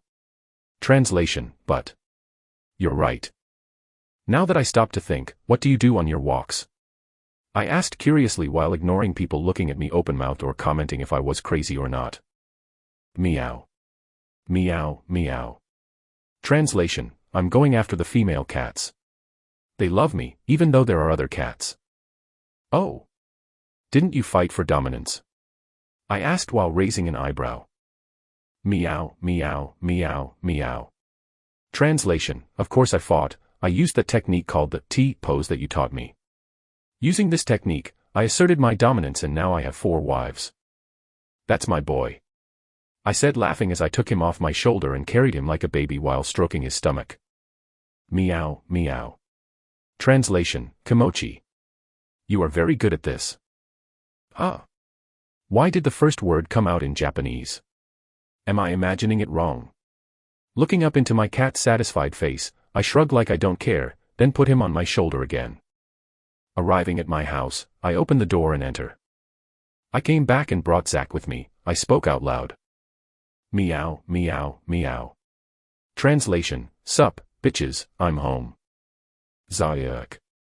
I hear my mom screaming as she runs towards me. I see Zack's fur rises, and he quickly jumps off my shoulder and falls to the ground. Then he runs away from my mom. Hey! Don't run away from me, Zack. Get back here right now. My mom yelled as she looked at Zack, who ran up onto the couch. Meow. Translation: Never. Ignoring my mom and Zack's banter, I walk towards the basement stealthily. When I first enter the basement, I see what my old basement looks like, but when I put my foot on the first step, I see a little magic circle appearing, and soon the basement changes. Which technology is very useful. Kagaya, what are you doing? Let me kill that bitch. I heard Violet's voice. I'm sorry, Lady Violet, but I can't let you do something you'll regret, Kagaya spoke in a neutral tone. Well, looks like I made it on time. I walk towards the room Sasha was in and, when I open the bedroom door, I see a rather surprising scene. Kagaya was holding Violet on the ground with a jiu-jitsu technique called a rear naked choke. A little far from Kagaya was Natalia, who was just watching everything as usual. Sasha was watching everything with a neutral gaze. Currently, she was sitting on the bed and beside her was Maria, her personal maid who was a former hunter. Violet looked quite startling, her face was distorted with hatred and she was glaring at Sasha with her red eyes gleaming with killing intent. I realized Violet was trying to use her powers, but Kagaya was smothering her before she could concentrate on using them. As expected from an older vampire, she managed to immobilize Violet easily. I guess it wasn't that easy. Looking more closely, I realized that Kagaya is trying very hard to hold Violet down. Yo, I said with a smile on my face. Suddenly, all the women in the room look at me. My wife Violet's killing intent seems to explode when she sees me, Victor. She didn't call me darling as usual. I look at Kagaya and nod my head indicating for her to let go of Violet. She looks at me with a face that asked if I was sure. I close my eyes and nod my head as I smile. Violet suddenly jumps towards me and I realize she's trying to stab me with her hand. Since I'm not ready to feel this pain yet, I take her hand and, as if it's a very elegant dance, I shift her center of gravity, then quickly sit down on the floor and drop her onto my lap. I also realized she wasn't putting that much force into her attack. Huh. Violet didn't understand what happened. Well, I seem to still remember the dance lessons I took in the past. This was a long time ago when I attended a multi-billion company CEO's party. As my mom was the CEO's attorney at the time, I had to participate and dance with the CEO's daughter. And, because of that, I had to train in classical dance for 2 months. It was the most irritating time in my teenage life. Stopping to think now, that was the same day I found Zach abandoned in the street. I hugged Violet around the waist and spoke into her ear. Calm down, I'm not going to disappear or anything, and you're not going to lose me, so you don't have to attack me out of jealousy. Violet seemed to melt when she felt my embrace and heard my words. I noticed her eyes revert to their normal violet color. And to think that there was someone other than Violet's mother who could calm her down, Natalia commented. I look at Natalia and I see her with a small smile on her face. I could also see Sasha and Kagaya's shocked expressions. Why are you looking at me like that? I asked as I started stroking Violet's head. When Violet goes crazy, she only gets calmer when she destroys everything around her, Sasha spoke in a neutral tone. It was like she was used to it. I also noticed that she was looking at Violet with an annoyed look. I noticed that Violet's smile seemed to grow in a distorted way, and she put her face to my chest and started sniffing at me. Darling. Darling. Darling. Darling. She started talking like she was possessed by some evil spirit or something, although she looked quite adorable now. Suddenly her smile is gone, and she looks at me with a serious look. Why am I smelling another woman? Oh, I went to get Zach from the vet. I found my childhood friend who works at that place, I replied while smiling. When I saw Violet's eyes change to blood red, I cup Violet's cheek in both hands and pull. Don't think nonsense. Stop, she said in a funny voice. I stopped pulling her cheek and kissed her. Umph. She made a funny sound of surprise, but soon she returned my kiss. As we practiced a few times, we were a little more experienced. Suddenly, I feel a burst of murderous intent. I stop kissing Violet and look at Sasha with a smile on my face.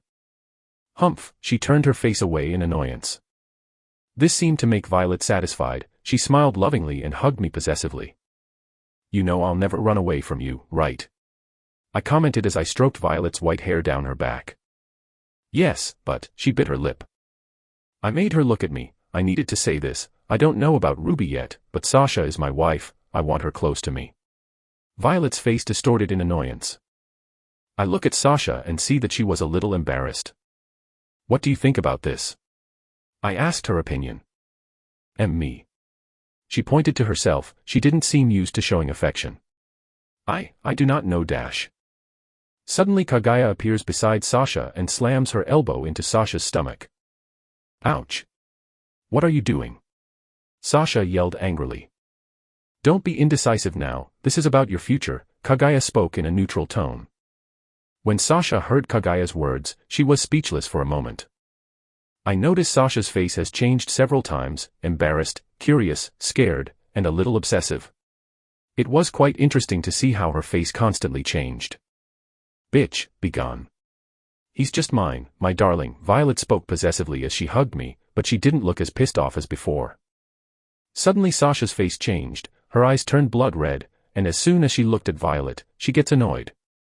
Who? Her face distorted in anger, this bitch.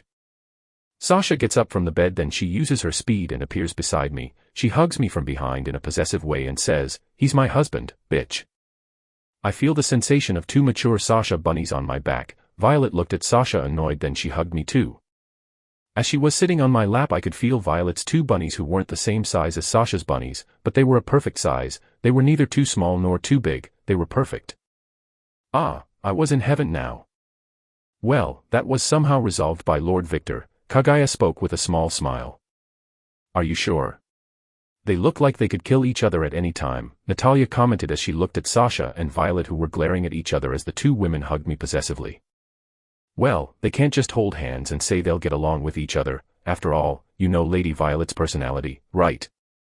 Indeed, Natalia said. This is just the beginning. Lady Violet is angry at Lady Sasha, but she doesn't want to kill Lady Sasha like before. Lady Violet is just acting like a possessive teenager now. Kaguya explained, then she continued. And Lady Sasha has stopped being stubborn about her feelings, and is acting more honestly. That's progress for a woman like her who isn't used to showing affection openly. Natalia nods her head and puts her finger on her face, then she commented with a small smile on her face. I wonder what will happen when Lady Ruby shows up. Kaguya looked at Natalia with a neutral look. You're having fun with this whole situation, huh? Natalia looked at Kaguya, and she commented with a small smile on her face, who knows? I could be having fun, or I could just be pretending. Kaguya lets out a small sigh when she sees the blonde maid's attitude. Chapter 24, Two Wives. As my two wives hugged me, I looked at Kaguya. Kaguya, call that witch here, I need her services. Kaguya looks in my direction and nods, then, without question, takes a small ball from her pocket and smashes it. Soon a magic circle appears on the floor. And, slowly, the witch June got off the ground. She was just wearing a big sweatshirt and short shorts. It looked like she was about to go to sleep. Huh. June was surprised for a moment, but then she soon asked Kaguya, annoyed, really, maid? I was in Japan about to go to sleep in a hotel after a good shower in an onsen. She knows how to enjoy life with the money she earns, huh? Kaguya just looked at June like she was looking at a pile of garbage. June, I said. June has stopped looking at Kaguya and looks at me, then her face takes on a shocked expression when she sees me. Oya, oya. Has the number of women grown? Isn't that Lady Sasha? June commented smiling. Sasha and Violet stop staring like they want to kill each other and look at June. Sasha looks at June confused like she was wondering why June was here. She seemed to know June. Violet looks at June neutrally as if she doesn't care about her. How much do I owe, June? I asked. I remember I placed an order before and she said she was going to charge me in the future. It's better to know how much money I owe her now so I can plan my steps in the future. Oh. June flashes a greedy smile, then she says, you owe me $1 million. Just as she was about to complete her sentence, she closed her mouth and looked at Violet with a cold sweat falling off her face. Violet looks at June with a small smile on her face. I realize her red eyes are staring at June coldly. Excuse me. I didn't hear what you said, can you repeat that? June's face darkened a little when she saw Violet's expression. Cough. She pretended to cough to change the subject, then continued, I mean, you owe me $30,000. She said with a gentle smile. Good, Violet said and then hugged me again while ignoring June. I also feel Sasha hugging me from behind while looking at June neutrally. She seemed to be breathing down my neck too, although she was doing it quite sneakily. I was a little surprised that Violet didn't mind Sasha's presence right now, but that's a good thing. I know it's hard for the two of them to get along, but the important thing is they don't try to kill each other while I'm not around. But $30,000, huh? That's a big amount, but I think I can get it in one day if I steal from the right thieves. I need you to make me an outfit and a black mask, I tell my order to June. Huh? June looked at me strangely. What happened? Are you going to tell me you can't do it? I asked. I mean, I can do that, but your requests are always weird, huh? The first one was a fake ID, and now it's clothes. What are you planning? She asked with a curious smile. Knowing about this information is going to cost money, do you really want to know? I spoke while smiling a little. I could see June's smile twitch a little when she heard my words. You're greedy, huh? June commented. Not much as you, I said. June looked at me shocked and then started to laugh amusedly, ha ha ha ha. You're right, you're right, you're right. I am a greedy witch. Suddenly, several magic circles started to appear on the sweatshirt she was wearing. The circles start spinning quickly, and soon several green lights start to come out of June, and, slowly, her outfit starts changing into a professional women's suit. My name is June, codenamed the Greedy Witch.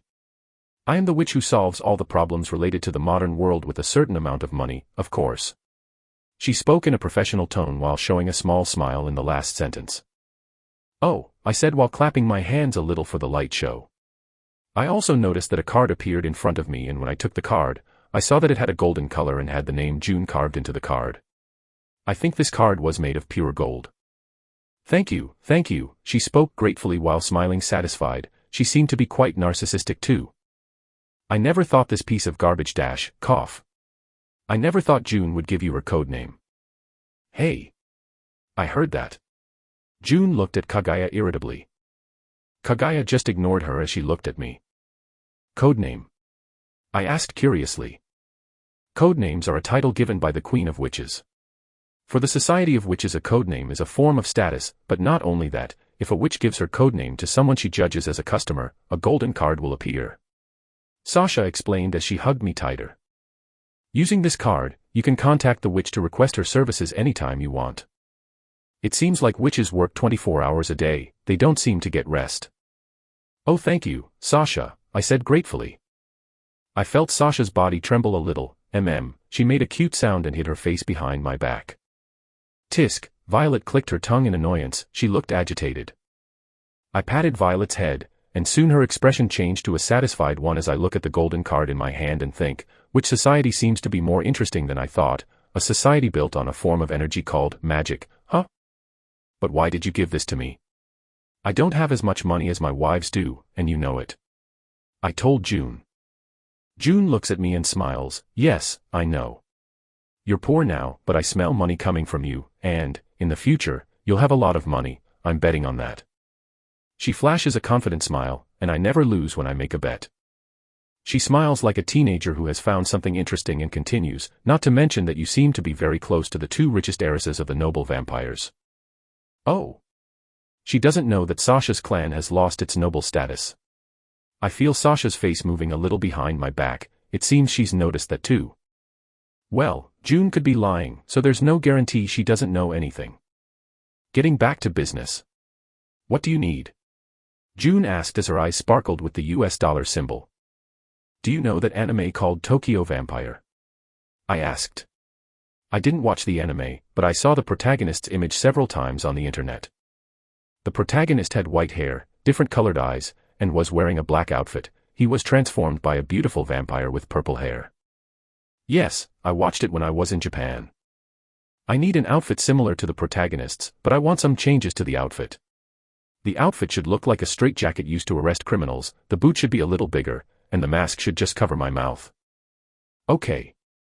Do you intend to cosplay? She asked curiously. I just looked at her as I smiled and stroked Violet's hair. My wife seemed to be much calmer now actually. I think she's almost asleep. If you're so curious, I can tell you if you cancel my debt, I spoke. Humph, forget what I said. She gave up, it seems her greed is higher than her curiosity. June claps her hands and several magic circles appear a little away from her then, soon, an outfit appears, the outfit that appeared is the anime protagonist's outfit, but slowly the outfit began to undergo changes that I asked for. Do you want something like this? She asked. I look at the outfit and nod satisfied. As expected of a professional witch. Praising me won't make me lower the price. She spoke with a big smile on her face. How much did the clothes cost? I asked. June puts her hand to her chin and looks at the outfit as if she's thinking about something. I feel Violet move in my arms, she looks at the outfit I ordered and her eyes start to sparkle for a moment, she seems interested in the outfit. I also felt Sasha, who was hiding her face behind me, peeking a bit at the outfit I asked for. She looks at the outfit for a moment and says, cringe. Oof, I felt a stake piercing my heart. For a moment my smile almost broke, but soon I recovered and said, I know, that's why I ordered this outfit. No one would ever think a vampire would use this outfit to do what I'm going to do in the future. I may do it for you for free if you tell me what you intend to do. Denied. You can't have everything in life, witch.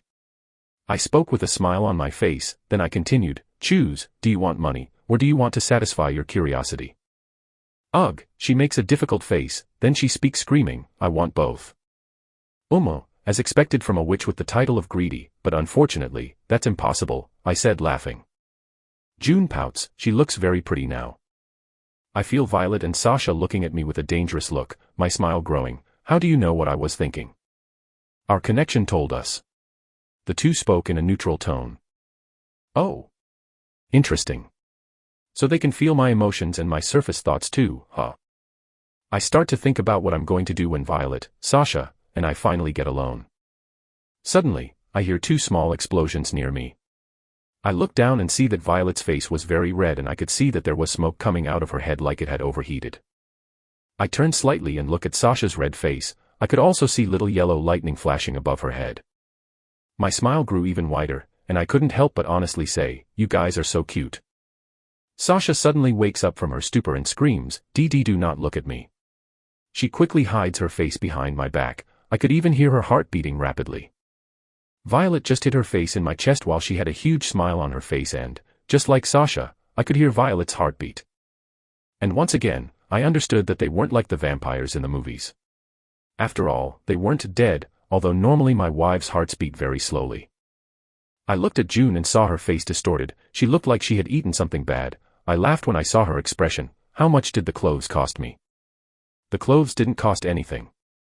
Huh. I just had to use my powers to create the outfit. I didn't use any complex incantations or anything like that. I just created fabric. That's something very easy to do. Oh. You are very honest, I said, surprised. For some reason her face turned red. Humph, I just did it for free because I have a long friendship with Lady Violet and because I can create fabric easily, make no mistake. You still owe me. Why is she acting like this all of a sudden? I see, thanks, I said with a small smile.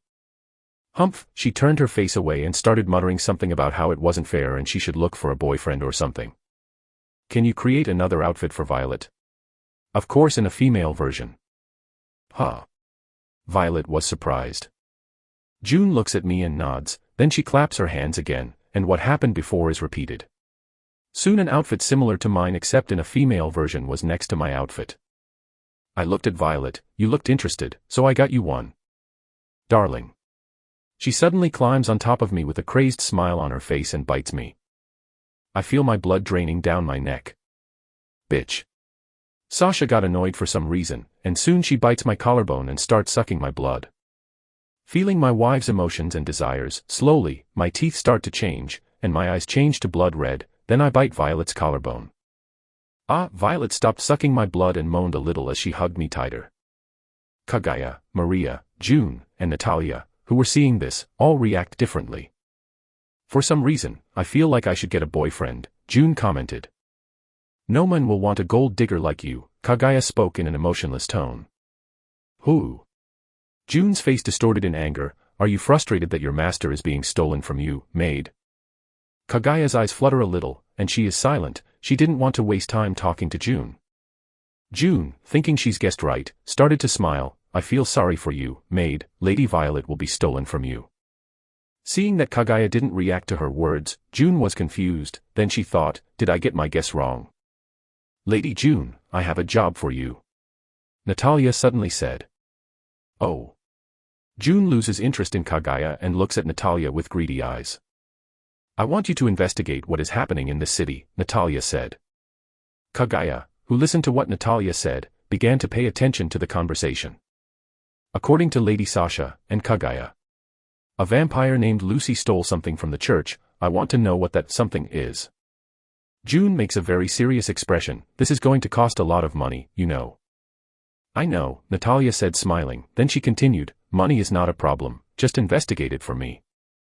I accept your request, but remember you must pay 50% of the money up front, and if another witch is helping the church, I can't interfere too much. After all, you know the rules of witches, right? Natalia smiles gently. Rule number 1 of witches, a witch must not conflict with another witch. If the witch's employer is an enemy of an individual who is hiring another witch, both witches must abandon their duty immediately. She explained as she was remembering, and then she continued. Of course I know. Good. June throws 2 small spheres at Kaguya, and soon she disappears into a magic circle. Kaguya raises her hands and takes the 2 spheres June threw and puts them in her pocket. An ordinary maid doesn't get enough money to pay a witch for this kind of service, she commented. Natalia just displays a gentle smile and doesn't say anything. Soon she walks towards a wall and goes through a secret passage.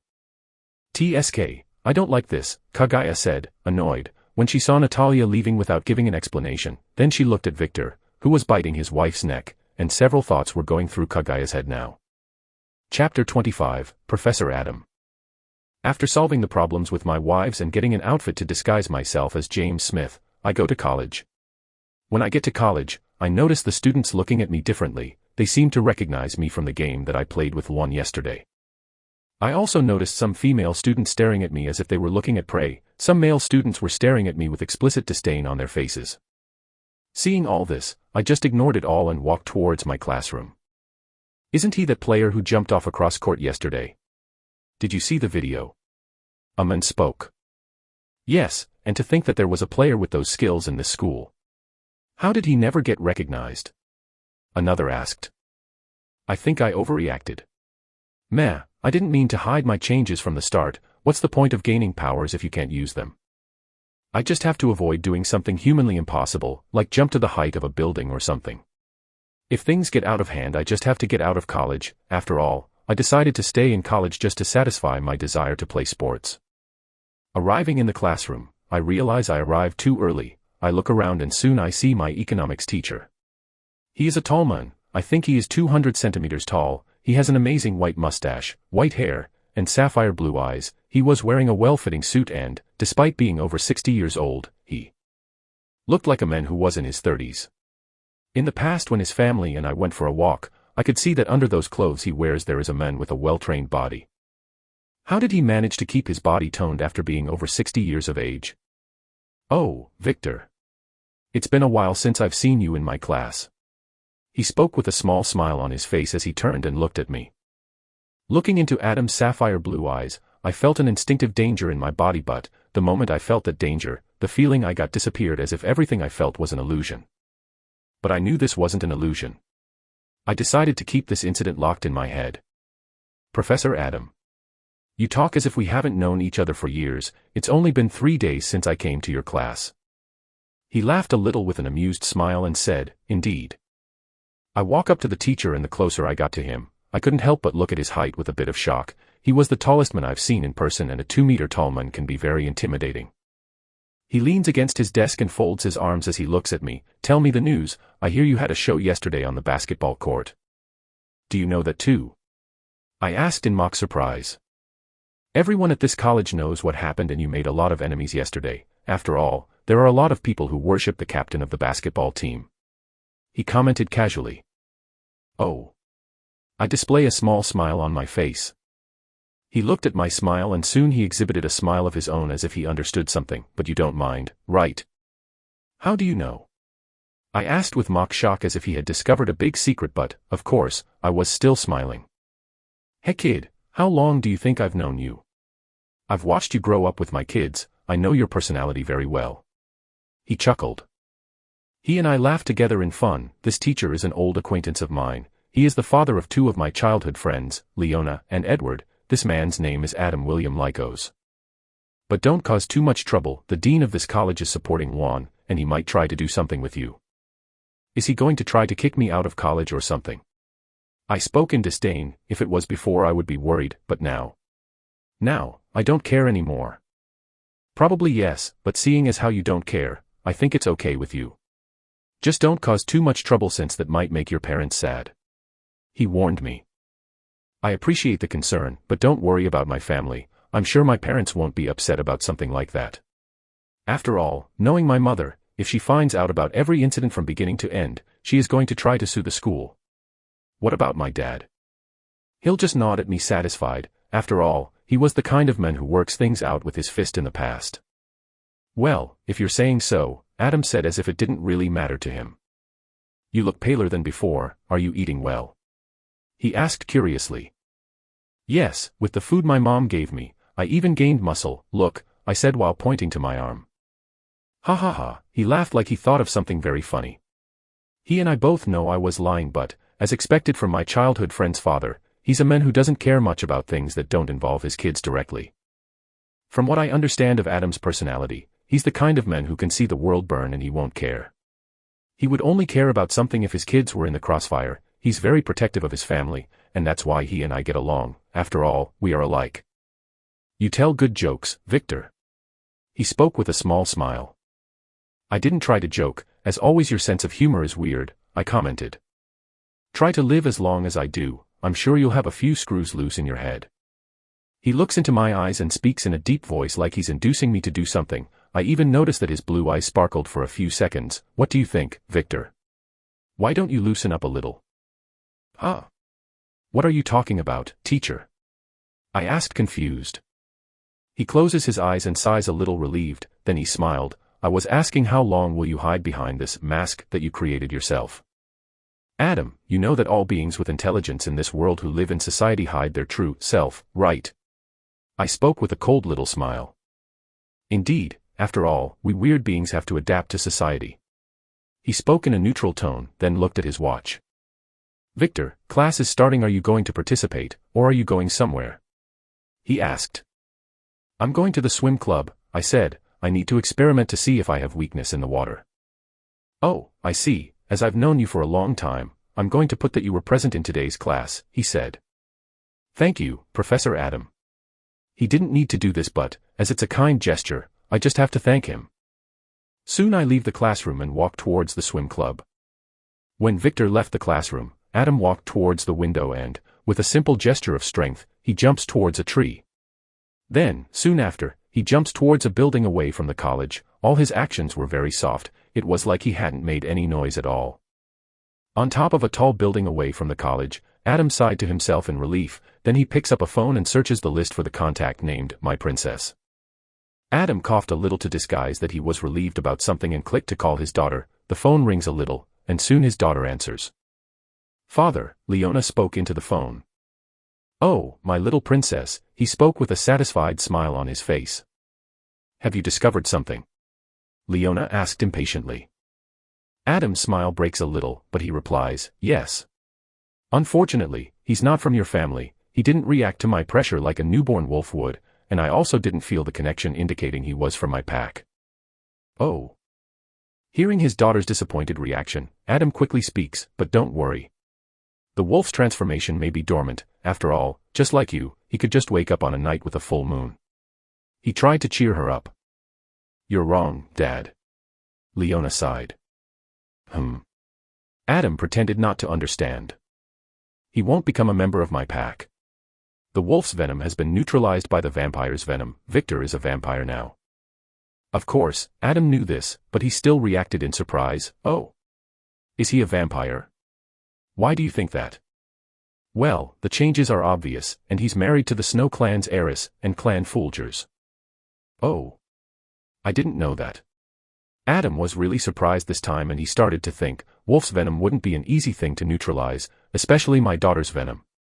But if two noble vampires bit him, it makes sense that wolf venom would be neutralized. What do we do, father? Leona asked a little apprehensively. Huh. Adam wakes up from his thoughts, and responds, we don't do anything. Why? As Victor isn't a wolf, he's not our problem anymore, he's just a leech now. Adam spoke in a definite tone. But Leona tried to say something, but Adam cut it off and spoke seriously as his eyes glowed a little bright blue. I forbid you to get involved with him. Father. Leona yelled angrily. Leona, who do you think you're talking to? Lower your voice, Adam growled. He likes to spoil his daughter, but he wouldn't forgive the insubordination.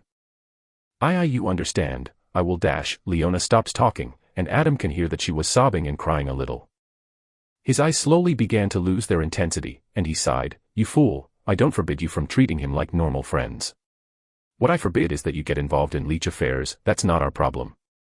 Rigth, Leona spoke in a tone like she was crying. I'll hang up, class is starting, Adam said, sighing again.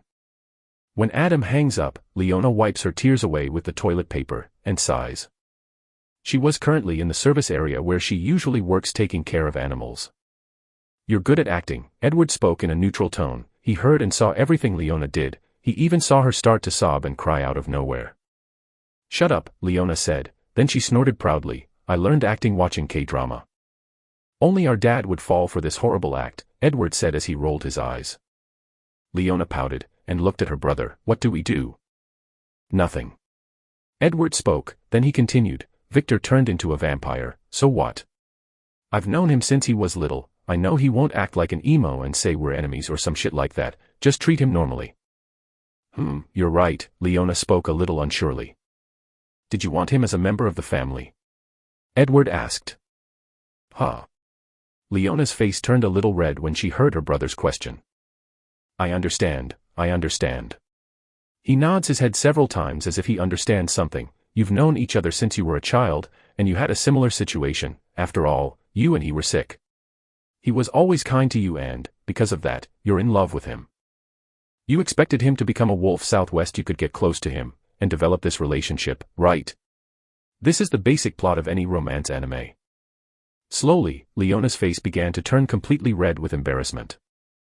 Soon Edward continues, if you followed the plot of an anime, you would approach Victor, and you would start dating him. After all, the childhood friend always wins in this type of plot.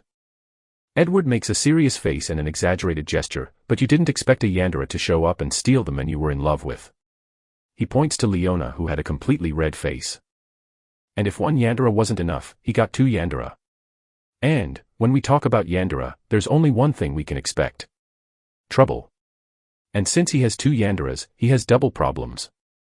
Leona started to clench her fist angrily and looked at her brother like he was a dead man. Seeing his sister's face, Edward stopped joking and looked at her with a puzzled face. Don't tell me that's it. Soon Edward's face turns red with anger. I forbid dash. He tried to say something, but before he could finish the sentence, Leona made a move. You fucking idiot. She made a fist and attacked Edward's stomach. Ugh dash, Edward didn't expect this sudden attack, so he flies towards the wall as a fist imprint appeared on his stomach. Humph, Leona huffed, you're wrong, I'm not in love with him, I treat him like a precious friend. Stop making up lies. I just didn't want him to fall into those leeches' traps. Soon she turned and left the room where she was. Cough, cough, Edward coughed a little as he came out of the wall that had the silhouette of his body and says, she's getting stronger at a very fast pace. And it's only been 3 days since she woke up as a wolf. Soon, she won't be a fragile girl anymore. She'll turn into a gorilla. Chapter 26, Why do you hide behind that mask? Nighttime. Initially, I just wanted to check if I had a weakness to water, like some types of vampires I've seen in movie theaters, but when I found out I didn't have a running water weakness, I started swimming and felt great. I ended up getting carried away and I swam until night fell. Thankfully there wasn't a swim club class today, so I was able to enjoy the pool by myself. I was currently in the men's locker room using a towel to dry off. As I used the towel to dry myself, I spoke out loud, the only weaknesses I have are the blessed items, and that I need to be invited into a stranger's house. I look at my reflection in the mirror and can't help but notice something. Did I get taller? As I stared at my reflection in the mirror, I could momentarily see the figure of my former self, a thin 21-year-old young adult with pale skin and sapphire blue eyes. I compare my current body with my old body for my memories and I can't help but say something. It really feels like I went through an experiment to create super soldiers. The previous thin, sickly-looking man suddenly turns into a tall, muscular man. The vampire's bite forces the host's body to evolve into its peak state, I muttered aloud. I was 175 cm before I turned, and now I'm over 180 cm. I wonder how much I will have grown when I stop evolving. My wife Violet said it all depends on my potential. I stopped thinking about bullshit and quickly finished drying myself with the towel that was in my closet. When I'm done drying off, I look in my bag and see the outfit I asked June to prepare for me. I nod my head satisfied, and I look for the clothes I was wearing. When I'm done dressing, I walk out of the men's locker room and carry my bag behind my back. The moment I step out of the locker room, I start walking down the silent corridors of the college. Now that I've stopped to think, shouldn't the building security be patrolling? I hear someone's footsteps approaching in the distance. I look back and see a man approaching with my vampire vision. I turn off my vampire vision, and soon my world goes back to normal, and I look at a man who has a smile on his face. He had blonde hair, blue eyes, and he behaved politely. He looked like those average princes. The man suddenly disappeared and reappears in front of me. He takes my face in his hand and throws me into the wall. Boom. I felt dizzy and felt bits of concrete stuck behind my hair. While confused, and alert at the same time, the man laughed contemptuously and said something. Yes, indeed, a little strong, but not enough to be by her side, at least with your little strength. Do you think you deserve to be by her side? Especially with you being a mere plebeian. This will never work, just stay away from her, otherwise, I or someone else will kill you and your family for her. That's a friendly warning. Feel honored that you can hear so much from someone noble like me. Next time, I won't be so kind. He laughed out loud and looked at me haughtily. His expression was like a Rottweiler looking at a kitten. I coughed up blood on the floor. I also felt my head regenerate. I looked at the man with a neutral expression while my eyes changed to red. Did he just threaten my family? Is he a fool? My head wasn't working well, but I was sure what I heard. What do you say? How about you just disappear? If you do, I'll let you live. He spoke with the same smile as if he were the most important being in the world. When you disappear, I'll be free to conquer her. I cracked my neck and snapped my hands. That hurt. For the first time I spoke. My head was clearer now. He disappears from my vision and reappears beside me again. I couldn't react to him as he held me by the face and punched me in the stomach. Ha ha ha ha ha, so weak, so weak. Why did she choose you? You are so weak, it should have been me. I coughed up blood on the floor and he started hitting me again. As he hit me, I looked at him, seeing his arrogant face and expression that was saying, I'm the king of the world. I can't help but think. Disappointing. All I feel about this man is just disappointment. Is that what a noble vampire is? A creature that has an ego the size of the planet and thinks they're the center of the world. I'll be honest, I was excited to fight a noble vampire. I was eager to fight and crush them beneath my feet. I thought I was going to have a good challenge. But this is just disappointing. Why? Why am I like that? Why am I so disappointed? I don't know where this pride of mine comes from. I'm just a newborn. It's only been 3 days since I turned into a vampire, but why? Why am I just so disappointed? Why am I not angry with him? After all, he insulted my family, the most important treasure of my life. Something is wrong with me. If it was with Luan, I would have attacked him already, but why is it that, with this man, all I feel is disappointment? Why? Crack. Crack. I bite my tongue and refuse to scream in pain as he broke my arms and threw me off the 3rd floor. I feel the glass shatter behind my back, and as I fall from the 3rd floor of the building, I gaze at the full moon with a bored look on my face. I felt pain all over my body, but for some reason, I felt numb. It was a strange experience. It was like this body wasn't mine. I look at the blonde-haired man, and when I see his face, the clouds of doubt in my mind have cleared a little. When an insect insults you, do you feel something? I asked myself the question.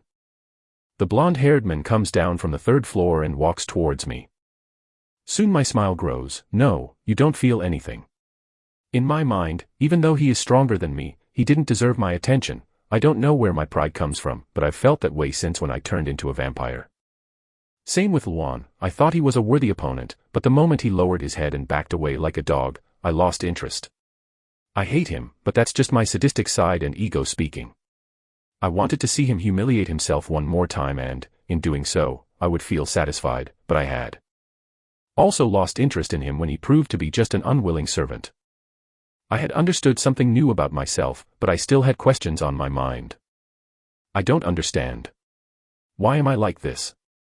I don't have the experience of a veteran warrior. I'm not a martial arts genius, but why am I like this? Why? Why?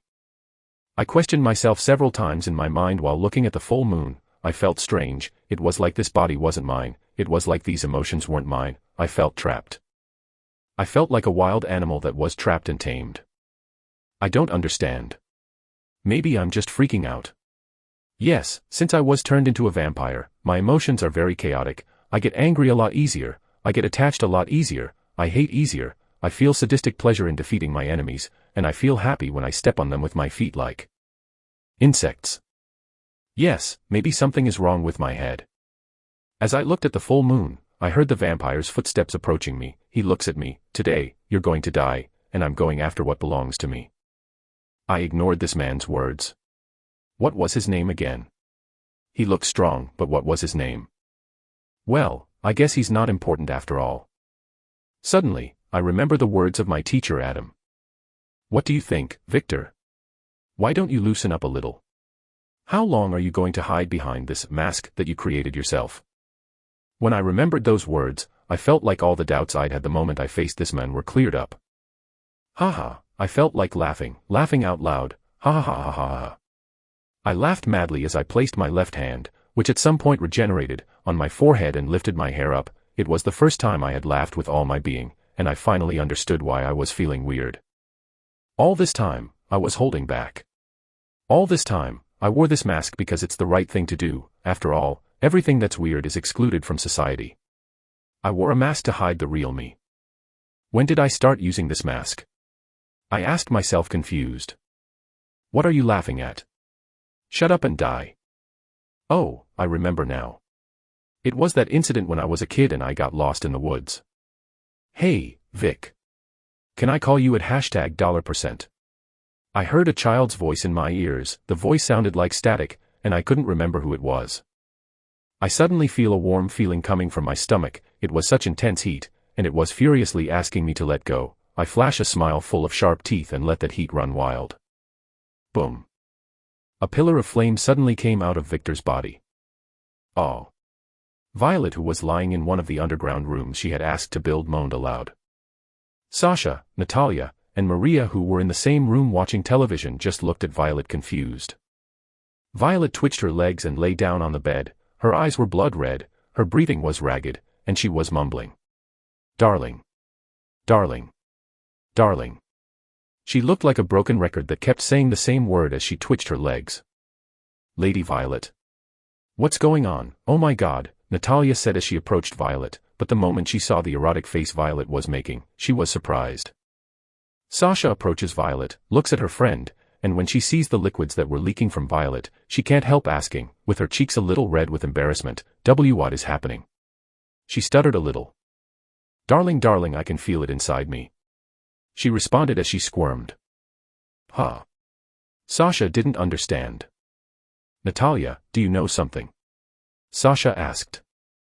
Natalia just shook her head no and continued looking at Violet with the same neutral expression, but Maria, who was close to Natalia, could see that the maid had a small smile on her face.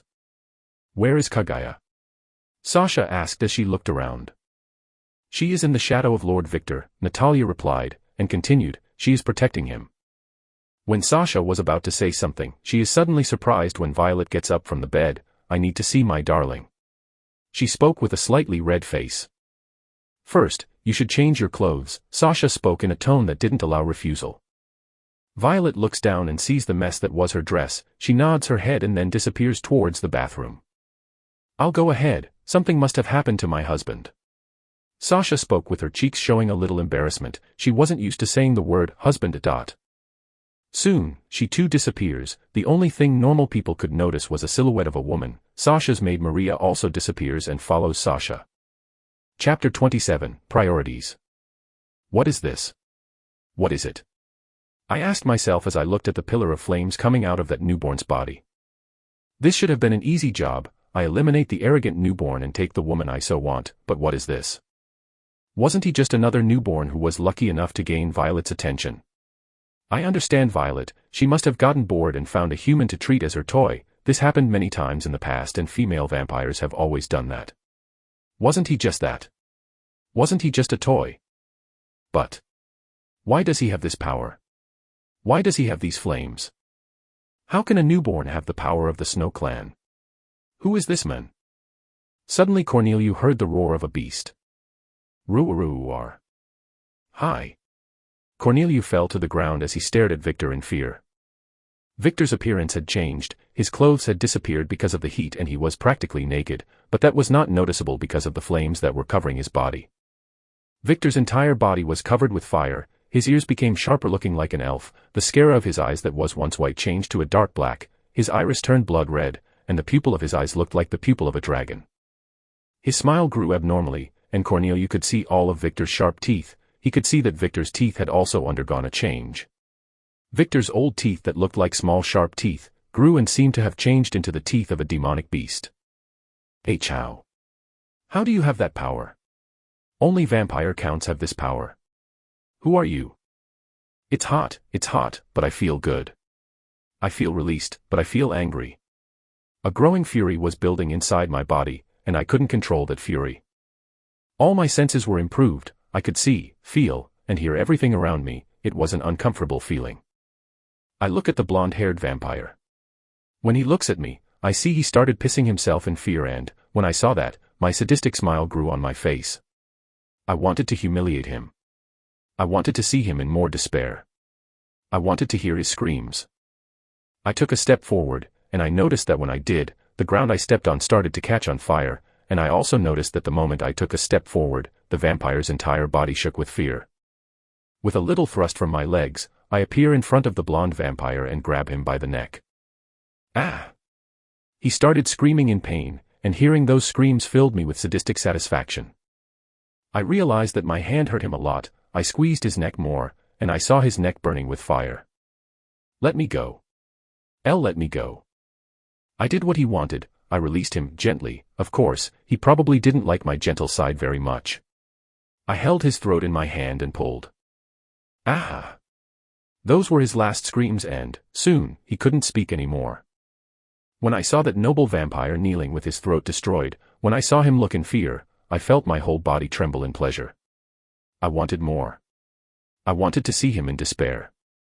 I wanted to see him humiliated. I took a step towards the noble vampire to continue playing with my new toy. I suddenly smell an intense smell of blood and turn my face towards the scent. I knew that smell. I don't remember where, but I did. Soon I felt an intense pain in my chest. Ugh, it was like someone was slowly squeezing my heart. My heart hurt so much, I knew something was wrong. I utilize my vampiric vision, and soon my vision turns to a world of blood. I ignore all the humans in my field of vision, and I focus all my senses on the scent of blood. Soon, I see the vision of several humans covered in golden energy surrounding two female vampires. One female vampire was lying on the ground, and she looked hurt, and the other female vampire was kneeling while holding her arms. Then I focused my attention on the bite mark of the vampire who was kneeling. I felt my heartbeat like it was calling her, then I understood something, Ruby. I focused all my strength on my legs, and I jumped towards the two vampires. Seeing Victor leaving, Cornelia did not understand what had happened. In an area that should have been full of walking civilians, a group of hunters was surrounding two female vampires. The first woman was wearing a maid dress, she had white hair and pink eyes, and was holding the wound in her stomach. "Lady Ruby, please run away," she said while coughing blood on the floor. The other woman had red hair and green eyes, she was holding her arm which was injured by a deep cut.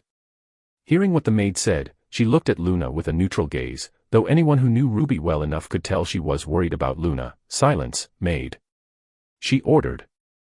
Luna flashed a gentle little smile and was silent, but inside, she was trying to plan something so Ruby could run away, but, as usual, she couldn't think of anything. She coughs up blood on the floor and looks at the woman who attacked her. She was wearing a professional white jacket and looked like a Japanese woman, white skin, black onyx eyes. She also looked tall for a Japanese woman, standing at 175 centimeters tall. Then she heard the Japanese woman say, "Ruby Scarlet, heiress of Clan Scarlet, you are very brave to walk around without a guard." "I don't need bodyguards," Ruby spoke dryly, and then she continued, "All beings in our world know the consequences of provoking my mother's wrath." She touches her wound with her fingers, then brings them to her front. When she sees the blood on her finger, she thinks, "How many years has it been since I was injured? I remember the last time it happened was when I was 3 years old. I remember that a country disappeared from the face of earth that day." When the older hunters heard Ruby's words, they shivered a little in fear, but when they looked at the Japanese woman, they were more relieved because they saw that the woman wasn't afraid. Indeed, the woman spoke in agreement with Ruby's words. "All beings in our world know the legends of Lady Scathatch Scarlet." She noticed that her subordinates trembled in fear when they heard the woman's name and shook her head, inwardly disappointed, then continued. "The strongest female vampire in the world. A vampire over 2,000 years old, she has been walking the earth since Jesus was born into this world. Crazy, psychopath, and is considered by the church to be a monster we should never provoke. Because, the moment she is provoked, an incident like what happened 18 years ago can happen, an incident that reminded the world how vampires can be terrifying creatures. The moment that incident is mentioned, all the hunters look at Ruby as if they've made the worst decision of their lives. The only one who doesn't feel that way is Carlos, the hunter who attacked and killed Sasha's maid. He looked at Ruby with anger visible in his eyes. "Because of you, an entire country has disappeared from the face of earth." Ruby looked at the men with neutral eyes. "So what?" "Huh." The men could not believe what he heard. "Don't throw your hypocrisies at me. How many people has the church killed in the name of its God? How many wars has the church caused because of its God? Shall I recall the incident of the Saint of Orleans, Jeanne d'Arc? They were sinners. Oh. So it's okay to murder thousands of people just because you said they were sinners?" As expected, the hypocrisy of the church has no limits. Ruby snorted in disdain. "Don't act like you care. You're just a monster that sucks blood and kills for fun." Carlos yelled angrily. Carlos' companions just looked at him shocked. They were puzzled by Carlos' attitude. Normally he wasn't a man who got irritated easily. The Japanese woman looked at Carlos. His mate's kidnapping affected him so much, huh? Ruby chuckled softly in amusement. What are you laughing at? Ruby didn't respond, she just looked at Carlos, and everyone could see that her eyes had changed to blood red. I've never killed a human soul in my life. I've always drunk blood donated by humans to hospitals. I used my mother's money to buy them for me. Carlos opened his mouth in shock. He looked at the Japanese woman. When he saw the Japanese woman gently waving, he was totally disbelieving what he was doing.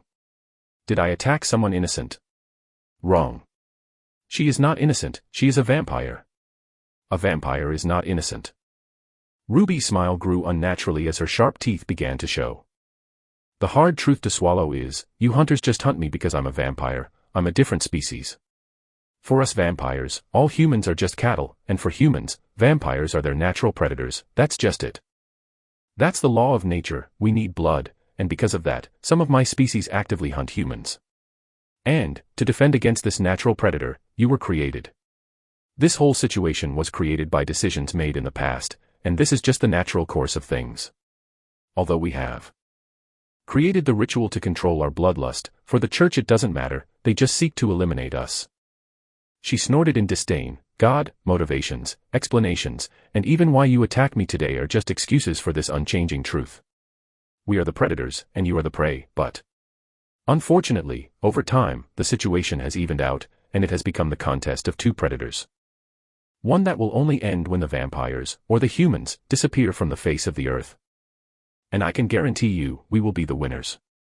Ruby finished speaking with a big smile on her face that showed all her sharp teeth. All the hunters looked at Ruby in shock. When the Japanese woman saw this, she said, as expected, you also inherited your mother's madness. I don't think we should let you live. Crazy. Me. PFFFF. Ha ha ha ha ha ha. Ruby laughed lightly. The Japanese woman just raised an eyebrow in doubt. Ruby stopped laughing and spoke with a big smile on her face. Mizuki. I'm the sanest vampire you'll ever meet. Are these your last words? The Japanese woman asked. Ruby doesn't respond, she just turns her face and looks to the side and shows a shocked expression, but soon a small smile appears on her face.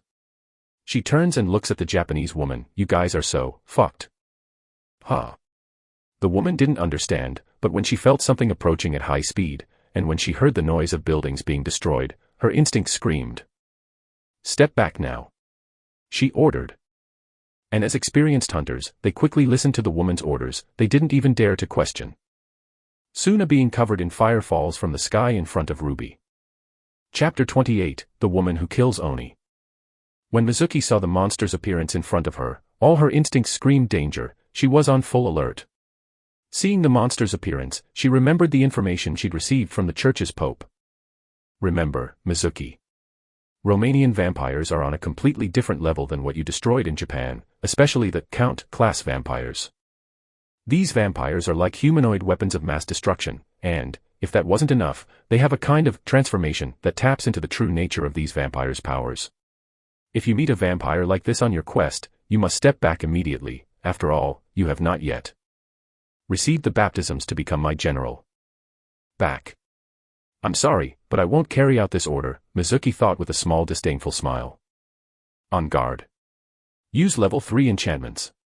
Gentlemen, a Count-class vampire is in front of you, prepare to die if necessary. She yelled as she pulled a fan from her pocket. Yes, ma'am. She opens her fan and speaks in a neutral voice. Susanoo, Japanese god of the sea and storms, bless my allies with the protection of the seas. Suddenly water began to appear at the feet of Mizuki's allies, and slowly this water began to wrap the hunters in a protective layer. And, soon, this water turned into the armor of the ancient Japanese soldiers who fought in the Sengoku period. God, bless my fists so I can get my revenge, Carlos spoke while being covered by Mizuki's armor. His fists started to be covered by golden energy. Soon all the hunters began to cast spells similar to what Carlos did. The creature looks at Mizuki with a smile on his face that showed all his sharp teeth. The hunters felt their bodies shiver when they saw the creature's smile, but, before the hunters could do anything, the creature lost interest in them and turns towards Ruby. Violet. Ruby spoke confused, but when she looked at the creature's face, she spoke in shock. Darling. What happened to you? And how did you get this power? Ruby tried to get up but she couldn't. She looked at her wound with an annoyed look. This is taking too long to heal. What is happening? I should have resistance to the energy used by the church. Ruby looks at Victor's face with a stoic expression. She had several thoughts running through her head right now. Why is he here? Why does he have access to this form? I'm glad he's here, but I'm worried about him. He's not strong enough to fight a slayer like Mizuki. We must get away. But I'm glad he's here. I don't want him to die. When Victor put his eyes on Ruby's wound, he felt his heart clenching in pain. He wanted to roar in rage. He was almost losing control of his own body. But, as a last show of stubbornness, he managed to stay in a state where he understood everything as if it were a dream. He was awake and at the same time he was sleeping, but there was only one thing he was sure of, only one thing he wanted to do now. I will kill them. Suddenly all of the hunters felt as if the world had lost all color for a few seconds. Everyone could feel the killing intent so strongly that they forgot to breathe for a few seconds. Victor turns and looks at the hunters. When the hunters looked at Victor, they felt their bodies suddenly grow heavy. Fear, the purest feeling of human beings, that's what they were feeling now. They couldn't breathe, they couldn't move, it was like their bodies didn't want to obey and they just froze. What is it? A slightly younger hunter asked while shivering. Despite having been hunting vampires for a few years, he's never come across a vampire like this. Cece, calm down, a hunter spoke while stammering a lot.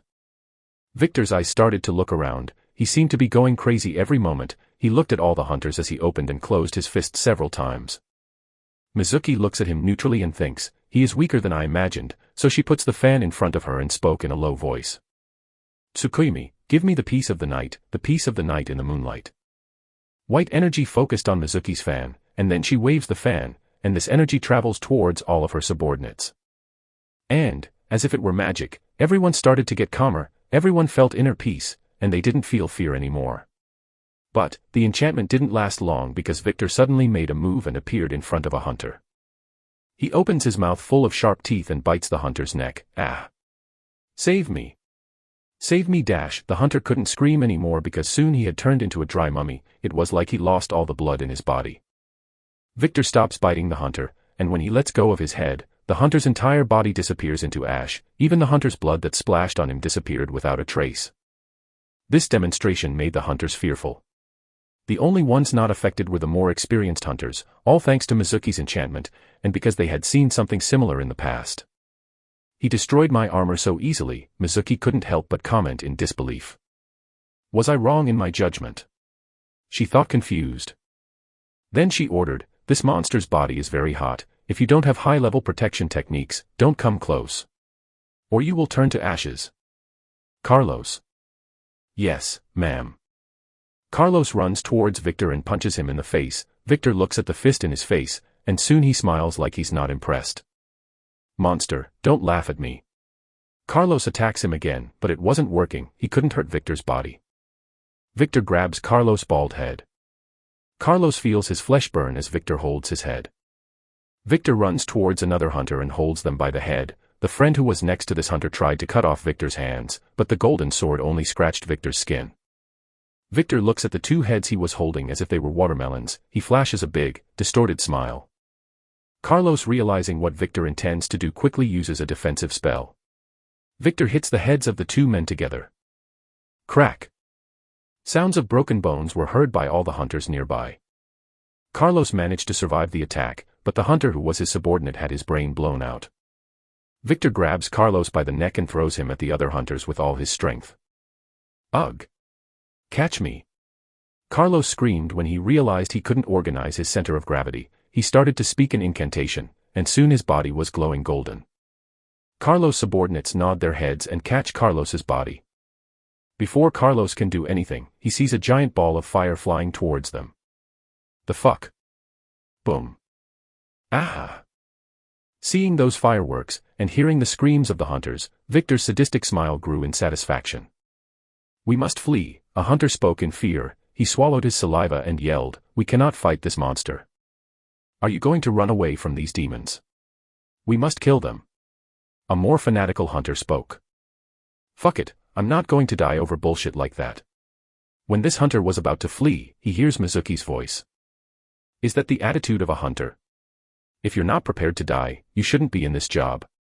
She spoke in obvious contempt. She hated that hunter's cowardly attitude. She ignores the useless men. This monster is strange.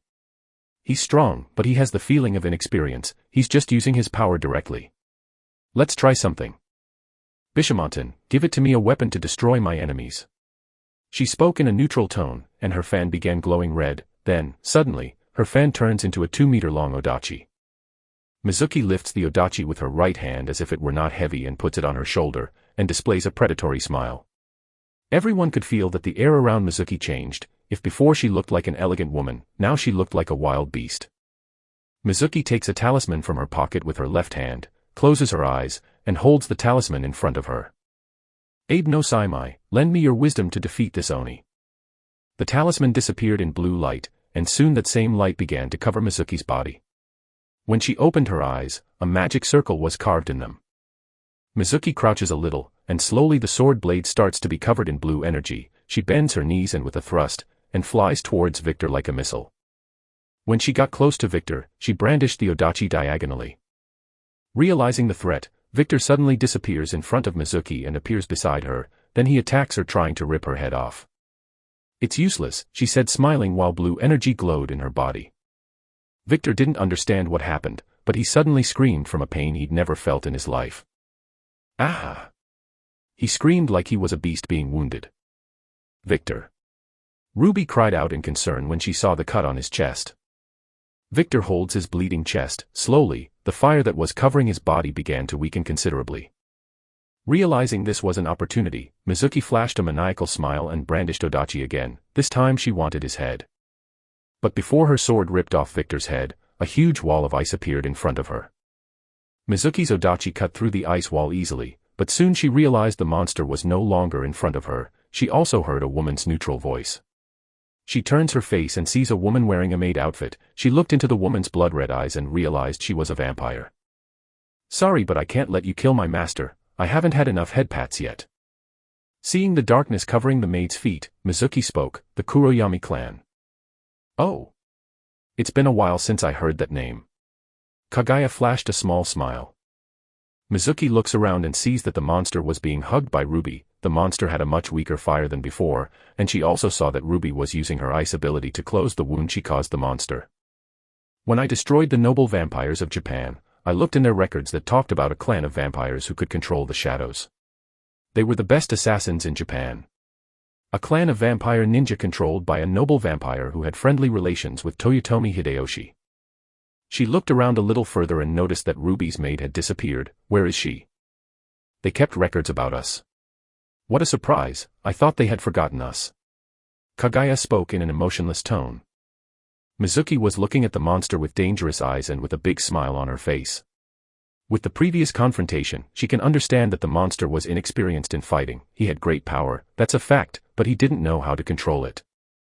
Power, and not knowing how to control it, in a fight against a hunter is deadly.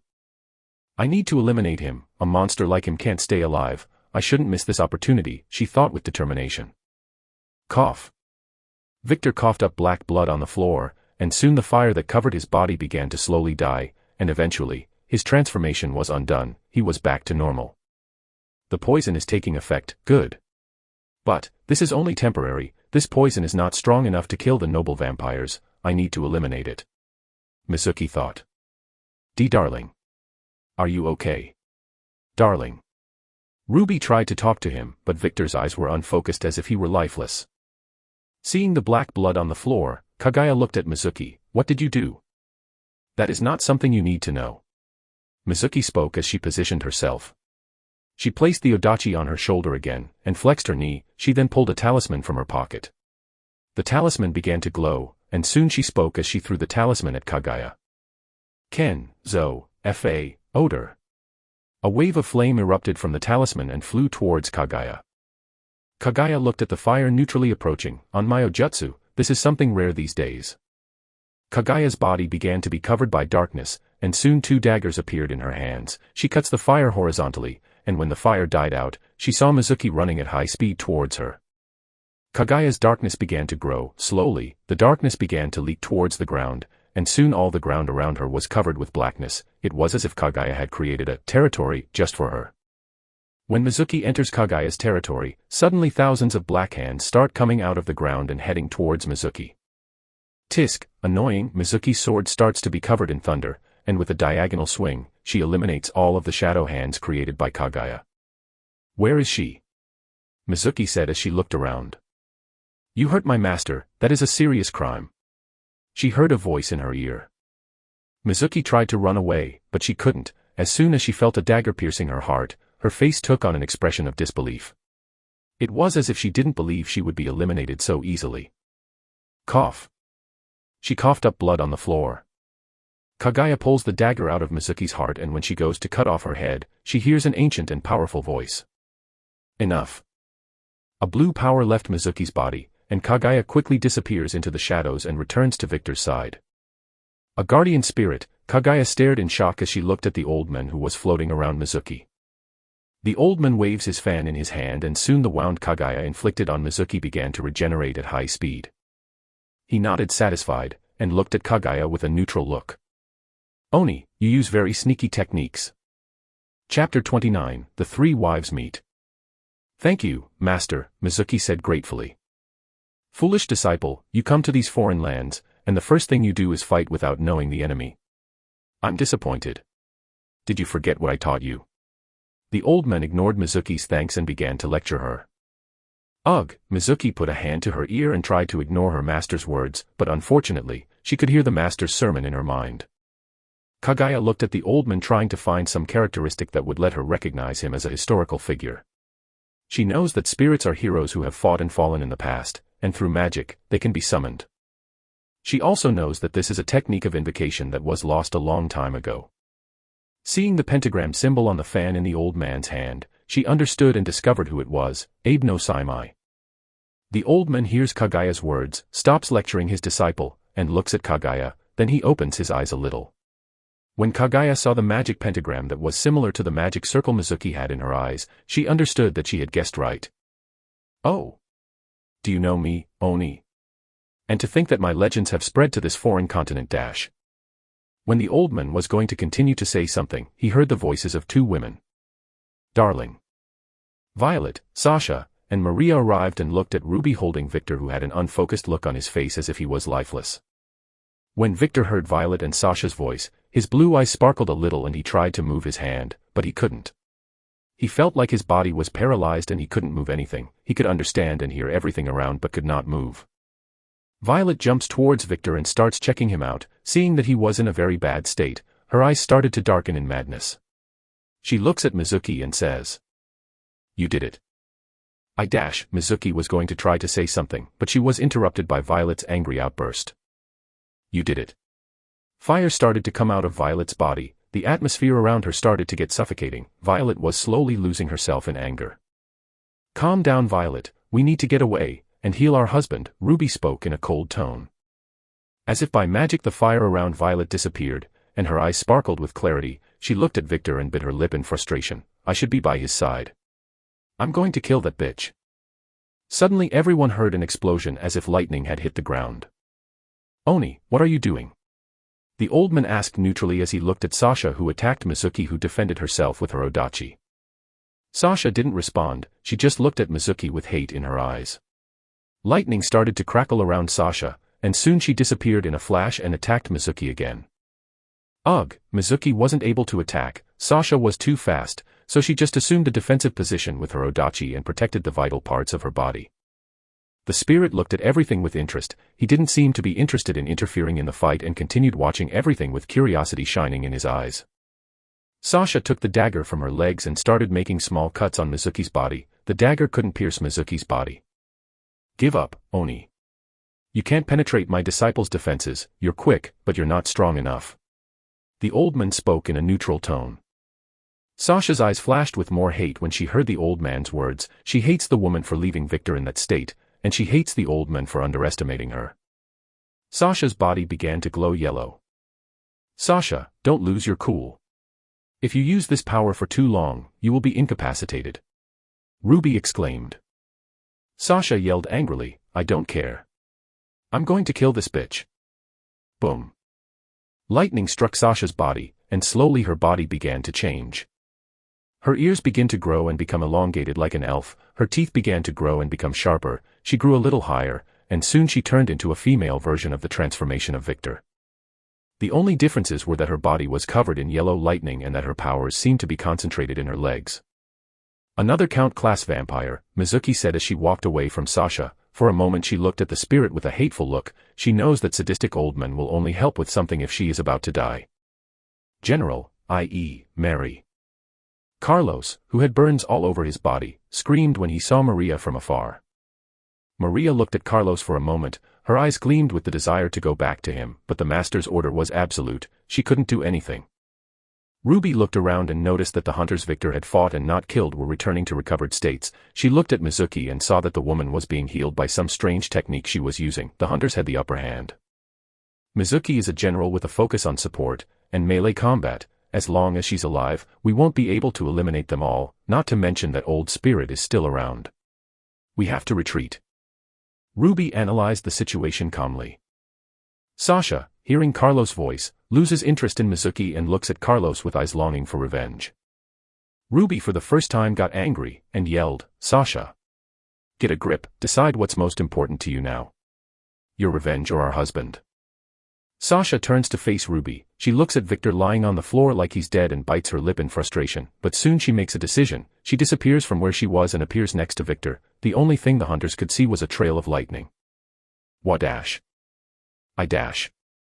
Mizuki looked around and saw that the normal hunters had started to fall to the ground with their necks cut. All of them, who couldn't react to Sasha, were killed by her daggers. The only ones who survived were those hunters who had high-level defensive enchantments, like Carlos. "We must back off," Sasha spoke as her transformation was undone. Seeing that Sasha was breathing a bit heavily, Ruby thought, she still doesn't control this transformation completely, she was too reckless. "Oni. Do you think you're allowed to leave this place?" The old spirit asked as he placed the fan in front of his mouth. Mizuki picks up and places the odachi on her shoulder, and speaks while holding a talisman with her other hand. "Kirin, the messenger of the gods, the Onis are in my sight, and I need your help." She positioned herself to run and attack the vampires but stopped when she saw her master motioning her to do nothing. Ruby looked at the old spirit with a smile on her face. "We don't need your permission to leave this place, get your dick out of your ass, you're just a dead man." Then she looks at Sasha and Violet, as if indicating for them to do something. The two women smile as if they understand something. "Oh." The old man opened his eyes, his expression shifting to disdain. "You think dash? Just shut the fuck up, you trash. Why don't you go back to the hole you came out of? Didn't your mother teach you to be obedient?" Violet spoke angrily, then she flashes her disdainful smile. "Oh, I don't think she can do that. After all, she was busy satisfying her customers, she never could teach you anything." Heh, the old man's face began to distort in anger. "You dash. Now." Ruby spoke. Kagaya suddenly disappears into the shadows and enters Victor's shadows. Soon after, Ruby creates a huge ice wall, Violet creates a big fireball and attacks the wall. Boom. An explosion occurred when the fireball hit Ruby's ice wall. Soon an intense fog was created around it. Seizing the chance, Sasha grabs Violet and Victor on her shoulders and moves fast, leaving lightning trails behind. Ruby does the same to Maria and runs a bit after Sasha. Children's tricks.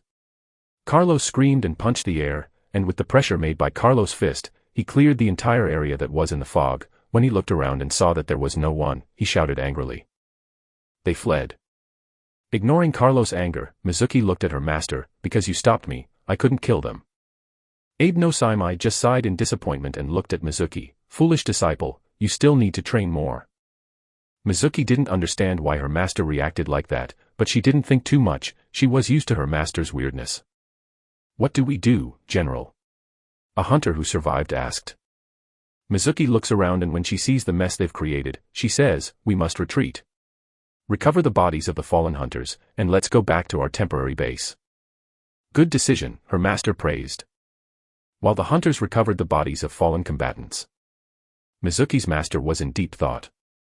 Abe no Saimai is the old man's name. He is a unique exorcist at the time he was alive.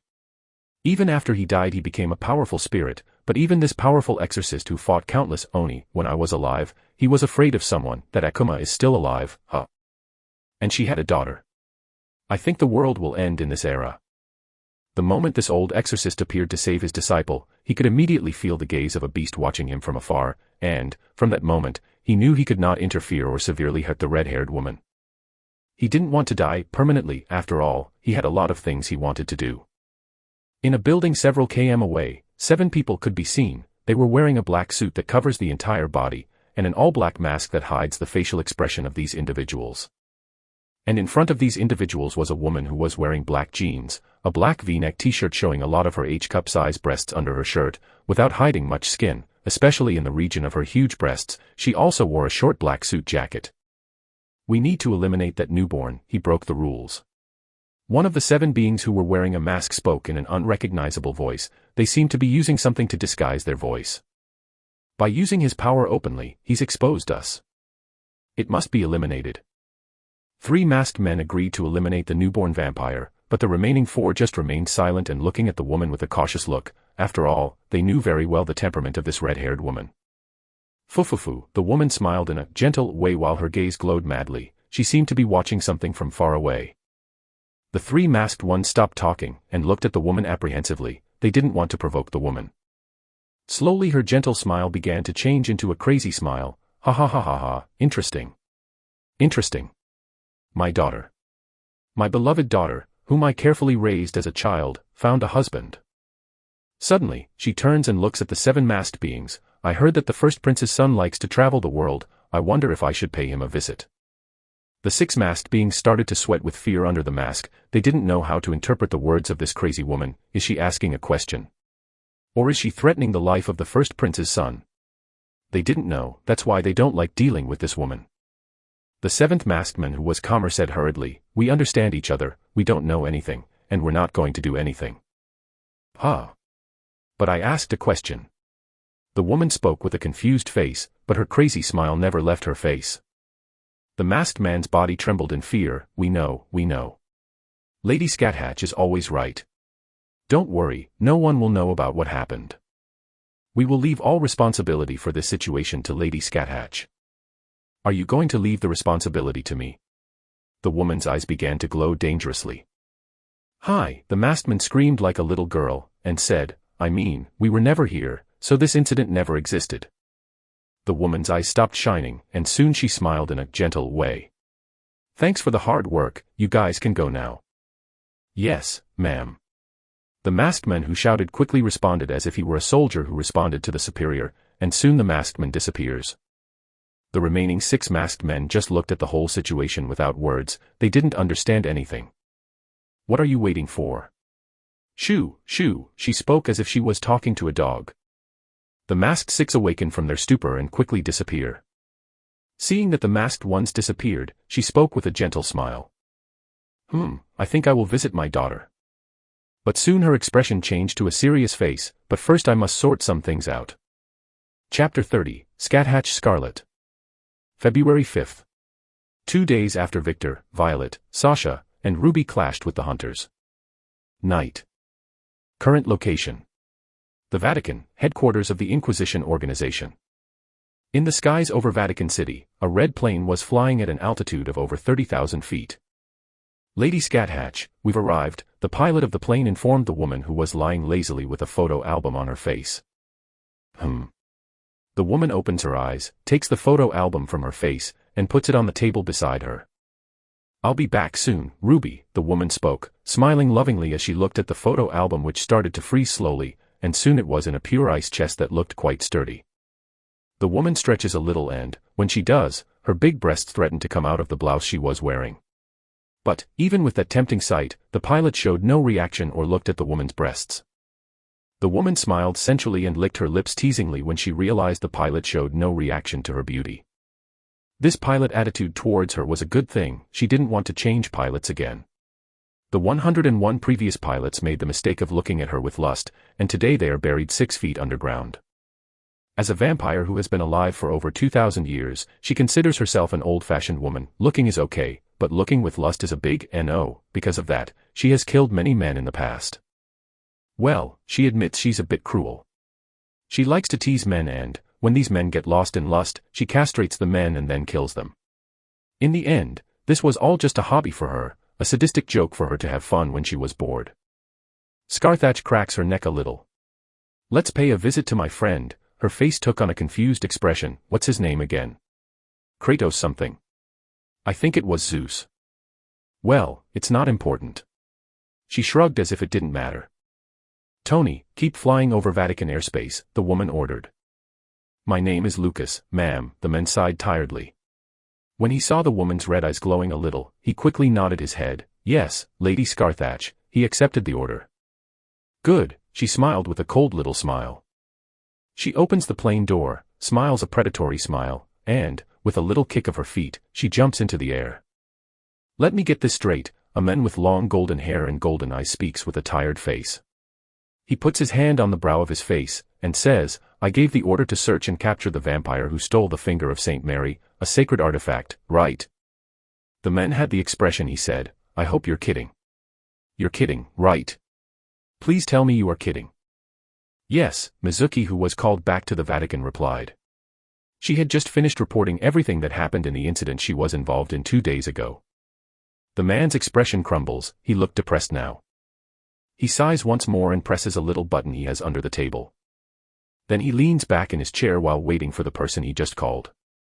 And, before long, just a few seconds later, someone knocks softly on the door and walks in. Your Holiness, Alexander, the man spoke in a neutral tone that held a lot of respect. Alexander, the man with golden hair and golden eyes, looked at the man who just walked in. He looked 25 years old with brown hair and brown eyes, standing at 180 centimeters tall. He was wearing white priest's robes. General Kurtz, can you raise the alarm please? Kurtz looked at Alexander with a neutral gaze, and without questioning said, What's the alarm level, Your Holiness? Level 6. Is that demon coming? He asked in a neutral tone, but Alexander could see he was hiding his fear from him. Yes, Alexander nodded, then continued as he stared at the ceiling, actually. She's already here. His eyes seemed to glow golden for a moment. A sonic boom was heard by everyone present, and then they heard an explosion as if something was falling to the ground. Boom. The impact was so big that the structures around the impact started to shake a little. It was like a small earthquake. What? What is it? Mizuki leaned a little against the wall as she exclaimed in surprise. Alexander gets up from his chair and, for the first time, Mizuki saw how tall this man was. He was 195 centimeters tall, and his toned body couldn't be hidden by the white priest's uniform he was wearing. Soon the man walked smoothly towards the window. Mizuki, do you know what happened to the former general you took over for? He asked in a gentle tone. He died. But I don't know the details of death, she said. Yes. He died. He was a good friend, Alexander said a little sadly. He opened the window and looked at the red-haired woman who had a huge smile on her face that showed all her sharp teeth. The woman was standing in a huge crater. She gently jumped out of the crater, and the moment she puts her feet on the ground outside the crater she was in, the whole area around the woman was frozen. It looks like the woman created her own territory for herself with more than 5 kilometers of pure ice. Scat-hack, Mizuki swallowed a little saliva.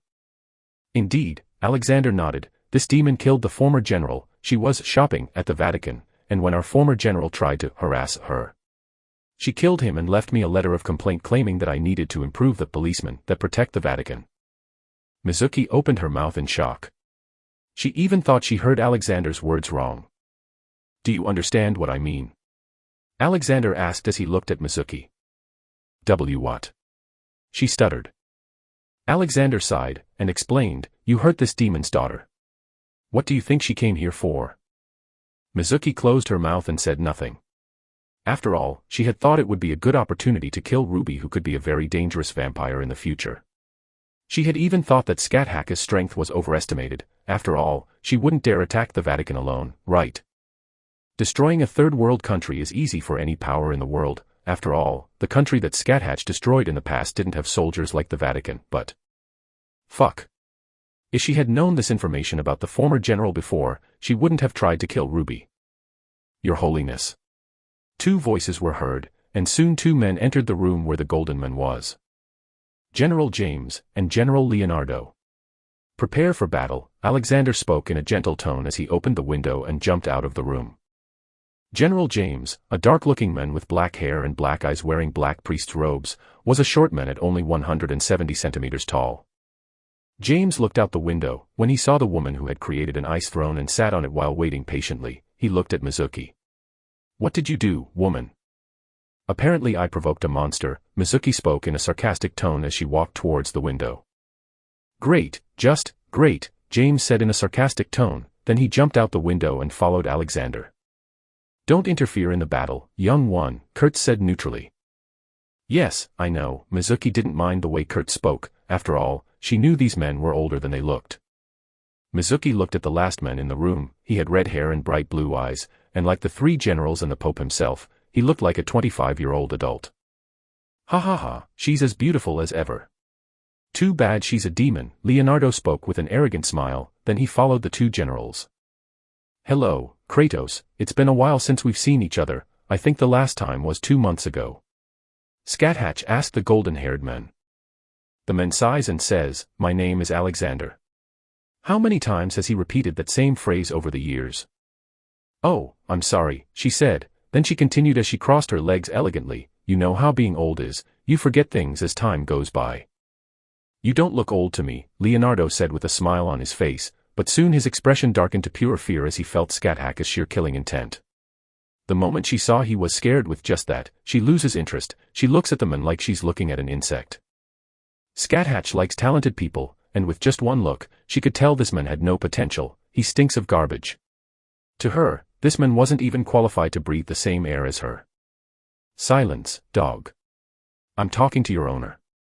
"Why you dash?" He tried to say something again then, immediately, felt danger coming from around his neck.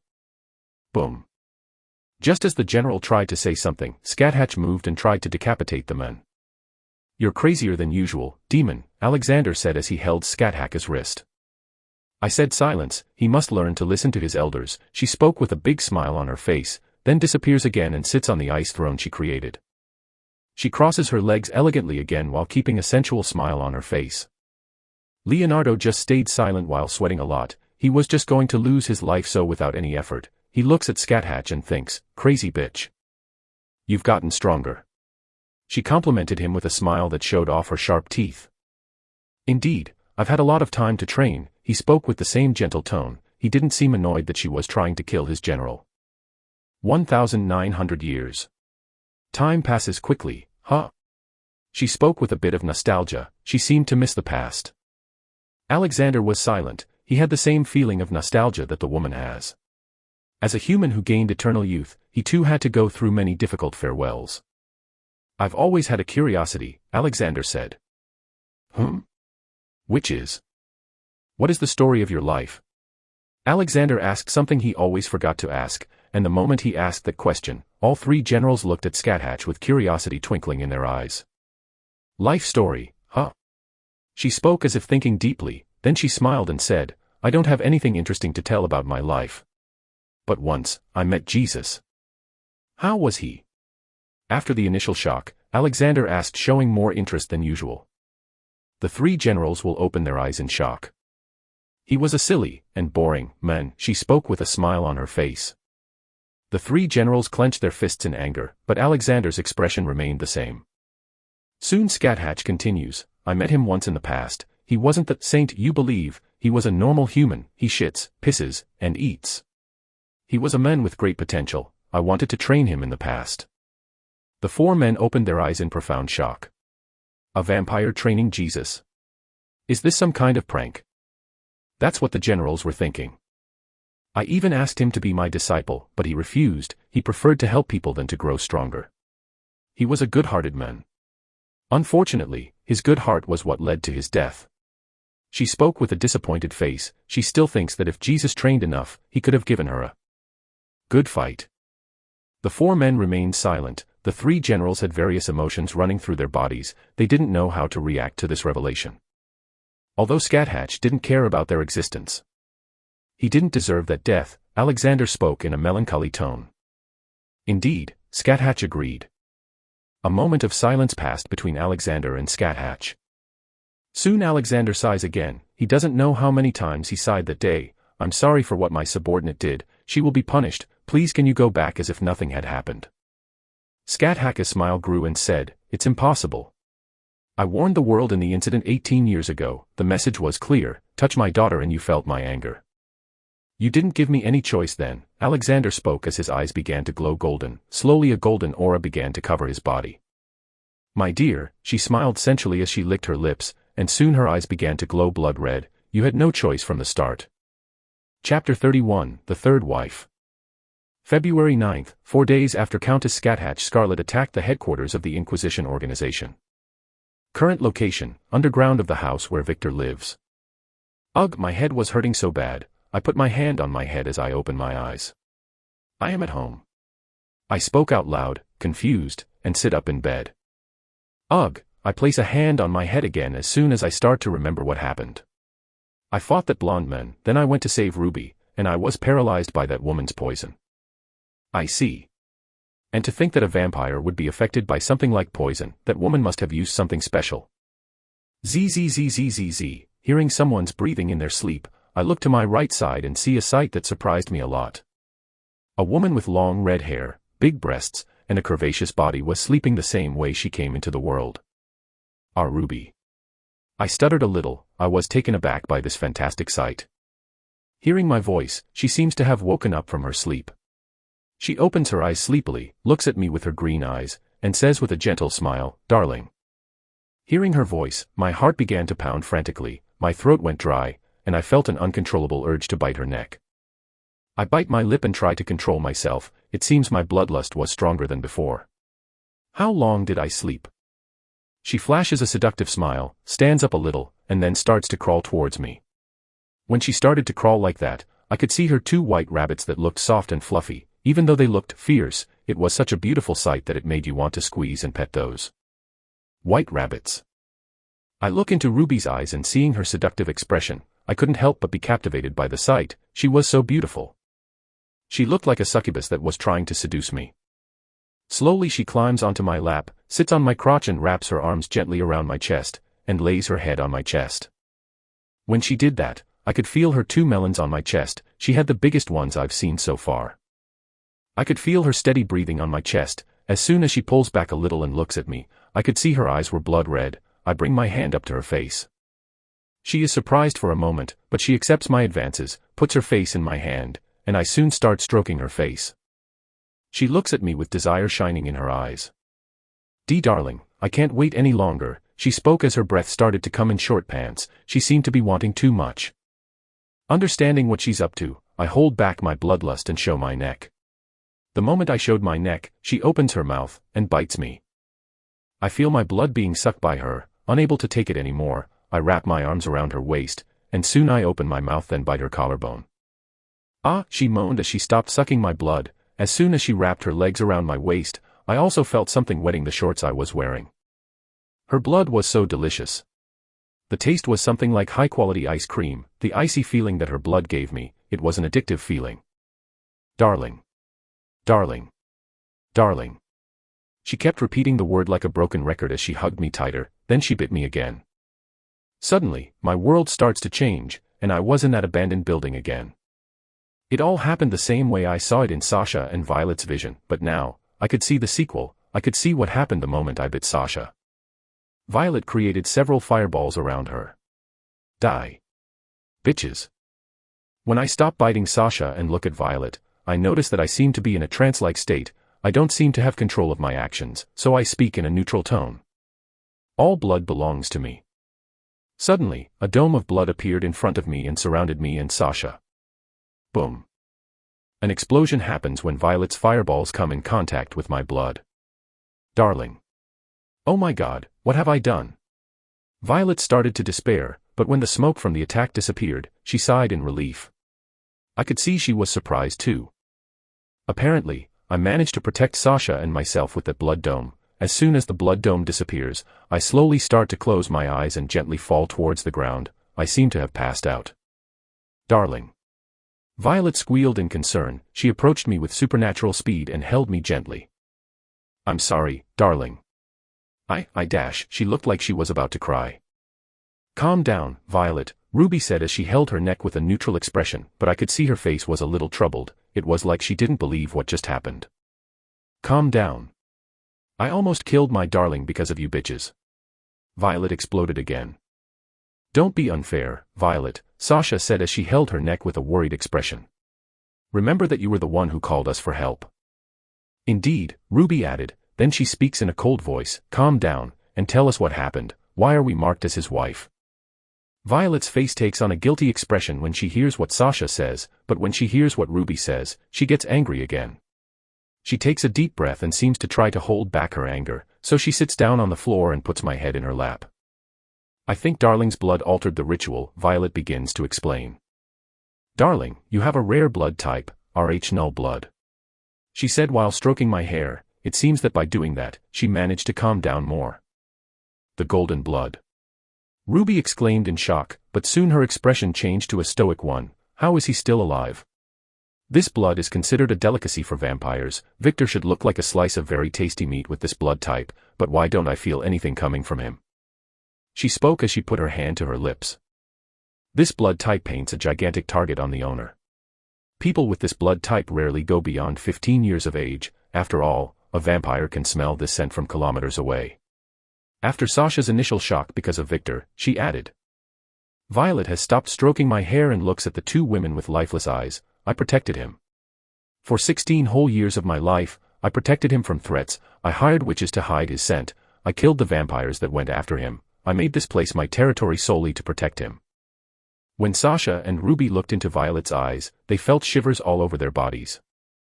Ruby looked at Sasha, who looked back at her, then they both nodded. They seemed to be talking in code.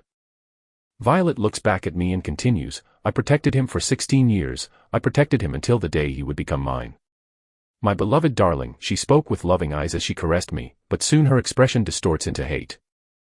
But, just me taking my attention away from him for a few seconds, slowly her voice began to get heavier and soon killing intent so great that it made the air heavier began to leave her body. It was just a few seconds. And that was enough for a mangy dog to try to mark him. How dare they? My darling. Do they dare try to steal my darling? Unforgivable. Boom. Fire started to shoot out of Violet's body in an uncontrolled way. The ground around Violet started to melt, but this fire didn't seem to be hurting me. Soon Violet's gaze turns to Ruby and Sasha. Do you guys want to steal my darling from me too? Sasha, now. Ruby yelled. Sasha's body starts to crackle with her lightning. Soon she disappears in a yellow trail and picks up Ruby like a sack of potatoes, and runs away from Violet. Boom. An explosion of fire happened. Violet tried to attack Sasha and Ruby again, but the two women had already fled. Suddenly my vision changed. I was in a place far from the building where I was transformed.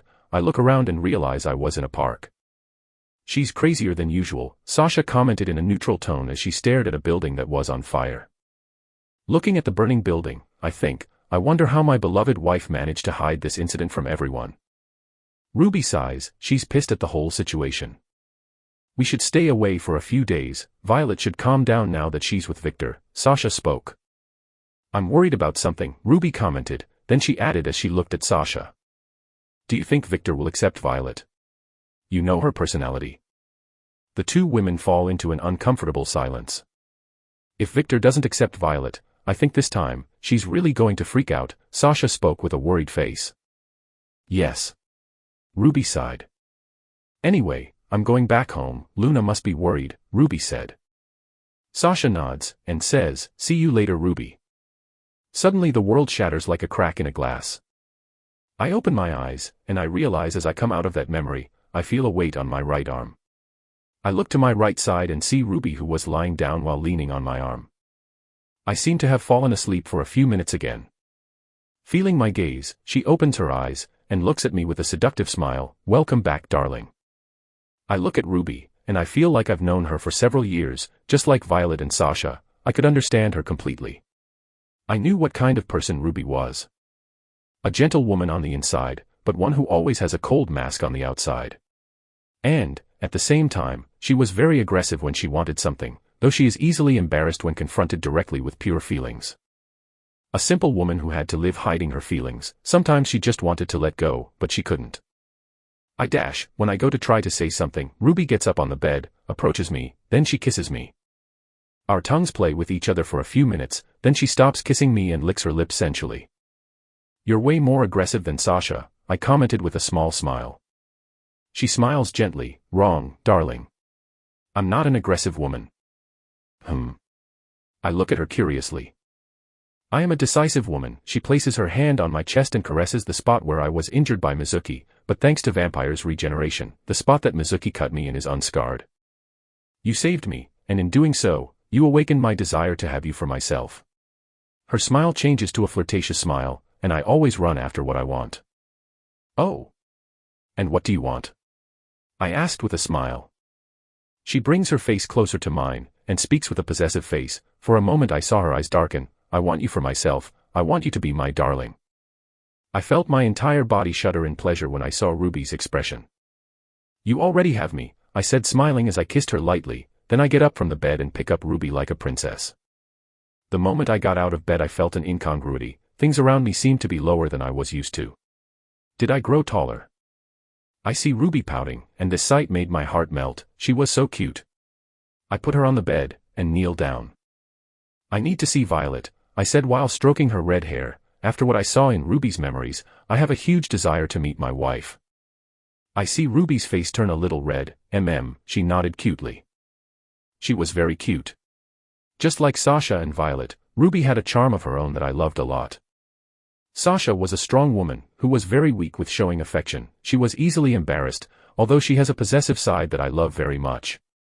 Violet, my beautiful ice flower, was a woman direct with her feelings. She was possessive and always tried to harm anyone who approached me, and she always put my safety first while forgetting her own safety. She was a person I love. Stopping to think now.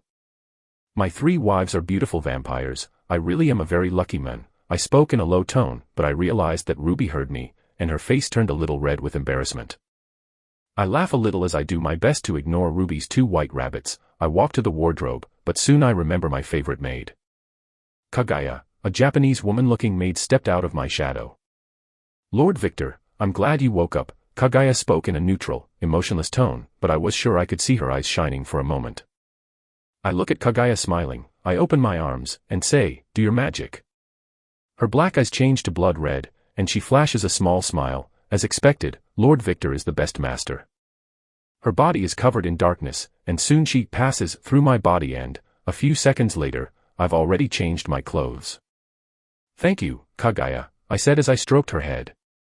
I felt her body tremble, and a small satisfied smile appeared on her face. I also noticed that she looked shorter than usual. I think I really grew up. Shall we go, darling? I hear Ruby's voice. I look at Ruby, and I see she's wearing a simple blue skirt, big black tights, and a red shirt that could barely hide her breasts. Seeing that I had been staring at her breasts for a lot longer than I intended, she smiled seductively. What are you doing, darling? My face turns a little red, but soon I understand something. She's playing this game, huh? I swallow my shame and say, I was admiring how beautiful my wife is. I really am lucky.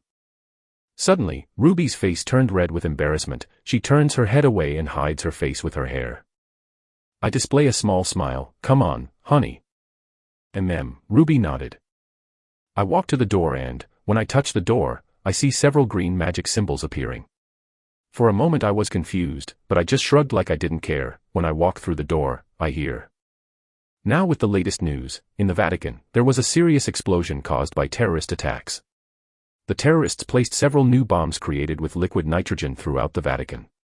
As you can see from the images, the damage caused was immense. More than 70% of the Vatican structures are destroyed. Ha ha ha ha, liquid nitrogen bomb. Can't they come up with a better excuse? I hear the voice of a woman I don't know. I walk a little and see that the woman was sitting on the couch while watching the news. The woman turns off the television with the remote and turns her head towards me.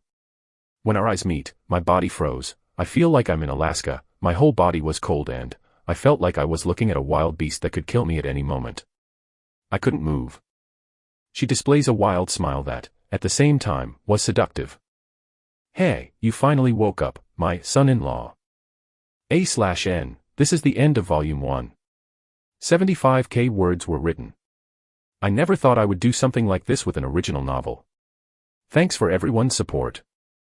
I'm going to take 2 or 3 days off. I need to think, organize, and plan the execution of Volume 2. If you want to stay up to date on everything, and see character images, join my Discord. Anyway, see you guys soon, Umo. Chapter 32, Son-in-Law. Hey, you finally woke up, my son-in-law. Did you enjoy sinking your fangs into my daughter's neck? Suddenly, I feel my whole body go numb. Fear, that's what I felt. For the first time in my life, I felt the purest feeling of fear. My heart was beating wildly, my instinct screamed to run, but I couldn't, my body was paralyzed. I could feel my whole body in a cold sweat as I looked at the woman in front of me, I thought. A monster. A real monster was sitting in front of me. I swallowed hard, I could feel. Yes, I could feel with all my being that this monster could kill me at any moment. In front of her, I was just an insect. In front of this woman, I was just a newborn that she could easily step on. I clenched my fists tightly. Fear. Yes, I was scared, but I refused to be paralyzed. I bit my tongue hard and tasted the blood, but I didn't care. The pain made me regain control of my body. I felt an irritating feeling in my heart, a feeling that told me not to bow my head to anyone. My pride won't let me. But besides this irritating feeling I had in my heart, I had another feeling screaming furiously. I look into the red eyes of the woman who was smiling at me, and I display a smile so big that my face distorts unnaturally. Oh, her smile grew like my smile. A strong warrior. A strong warrior was in front of me. An opponent to fight. Ah. I'm excited. My whole body is screaming in euphoria to fight her, I could feel it. But I knew an unchanging truth. I was too weak to have a fight that will satisfy my desire. And that irritated me. That frustrated me. Mother, when did you arrive? The woman ignored her daughter's question and kept looking at me. This is really a shame, I said, disappointed. Why is this a shame? She asked in curiosity. I'm too weak to fight you. That's really a shame, I sighed at the end. I could feel the whole atmosphere in the room freeze unnaturally, and everyone in the room was looking at me with a stunned face. But the woman's instinct to kill disappeared, and soon she started to laugh. Ha ha ha ha ha ha. I didn't understand why she was laughing. I looked to Ruby for answers and saw that she had a shocked face as she looked at her mom. She didn't seem to understand why her mom was laughing. Suddenly the woman stopped laughing and got up from the couch, then she looked at me again. Interesting. Interesting. She displayed a distorted smile. I like you. Huh. Thanks. I didn't understand why she said that. I looked at the woman in front of me more closely. She looked like a more mature version of Ruby. She has pale skin, blood-red eyes, long red hair that reaches her waist, and a curvy body that her clothes couldn't hide.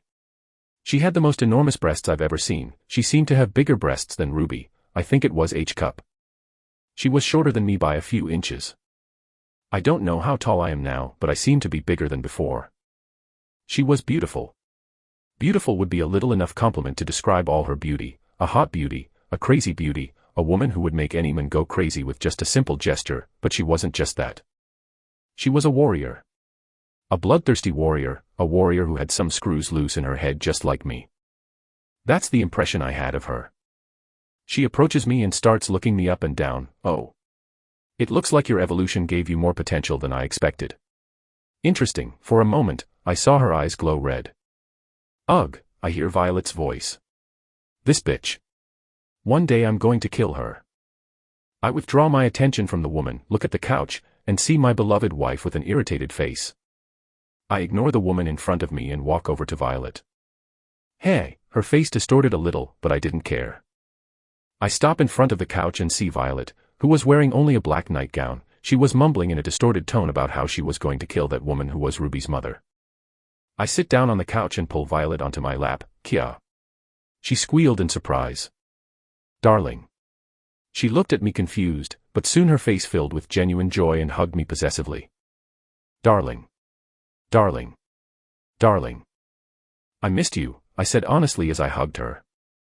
I felt Violet's body shake, and she looks at me with a tearful face. I was worried that you wouldn't wake up anymore. I wipe the tears from Violet's eye, and I hug her tighter and lay her head on my chest. Shoo, I'm here, okay. While Violet and Victor are in their own world, Sasha approaches Ruby and speaks in a low voice. He just ignored your mother. She commented in disbelief. Yes. Ruby looks at her mom. She was hoping her mom was pissed off, but to her surprise, her mom had a happy smile on her face. Seeing that smile, Ruby's body shivered. She knew her mother very well, and from what she understands of her mother, she only shows that smile when she finds something interesting. Luna. Suddenly Scat Hatch spoke. Why yes.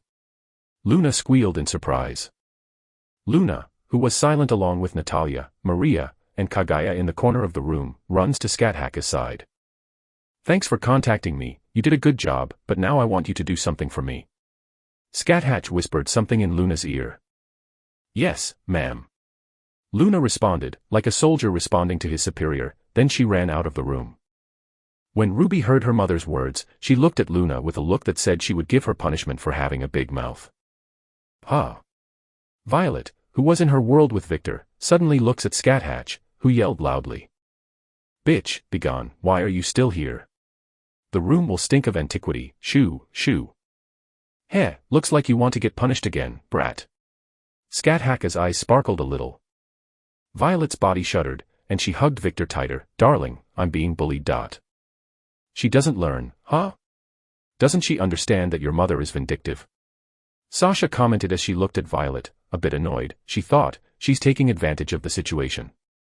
Well, she's Violet, she doesn't have any sense, Ruby added. I look at Violet and see her face saying, I want to be spoiled. She was so cute I couldn't resist. I put my face close to her and kiss her. Humph. She looked surprised for a moment, but as soon as she kissed me again, our tongues began to battle for dominance.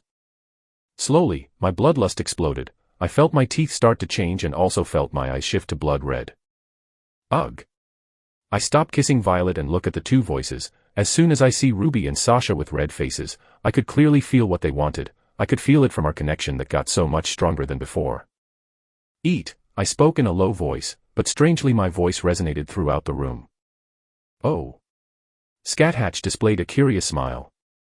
Suddenly, Sasha disappears and appears at my right side. As soon as she opens her mouth and bites my neck, I felt my blood drain. Violet puts her face on the other side of my neck and licks me, then, she bites me too. Let go of me. I heard Ruby's furious scream. When I look at Ruby, I see my wife is being held by her mother. Interesting. She said. She was completely lost in the desire for blood. I suddenly feel a desire to be full, and that desire has taken over my actions, and that desire was affecting my wives too. Violet, Sasha, and I look at Ruby's mom. Release. We speak in unison. The woman's body trembled a little, and then she lets go of Ruby. Huh. The woman exclaimed in surprise. She looked at her hand and realized she wasn't holding her daughter anymore. Ruby disappears and appears on my left side. Darling, darling, soon, she bites my collarbone. The moment she bites me, I feel complete. When the desire to feel full has been sated, my bloodlust exploded again. I couldn't think of anything, I was very thirsty, and I just wanted my wife's blood. I open my mouth and bite Violet's neck. Ah, darling. Seeing Victor feasting on the blood of his 3 wives, Scat Hatch's smile grew distorted. Kagaya, explain to me everything that happened from the moment that Victor was turned, she ordered. Kagaya approaches Scat Hatch. She looks at the woman for a few seconds as if thinking about something, then she makes a decision. She is Ruby's mother, she has a right to know the truth. It all happened the day Violet turned Victor into a vampire. Kagaya began to explain in a neutral tone all the events she knew. Chapter 33, Son-in-Law 2. Hearing everything that happened, Scat Hatch's smile just grew and grew. When Kagaya finished explaining everything that had happened since the moment Victor turned into a vampire. What's his blood type? She asked curiously. RH null blood. The golden blood. Puffed. Ha ha ha ha. She started laughing like she was crazy. Kagaya just looked at the woman, wondering if this madwoman was right in her head. And to think. Puffed. And to think that history would repeat itself with my daughter. Ha ha ha ha. She looked very happy for some reason. Countess Scat Hatch knows about something. She stopped laughing for a moment and looked at Kagaya with a slight smile on her face. Who knows?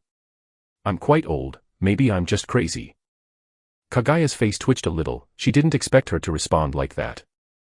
Scat Hatch exhibited a soft smile on her face, took a deep breath, and let the air out of her lungs. It's been a while since I laughed like that. When was the last time? I think about 500 years ago.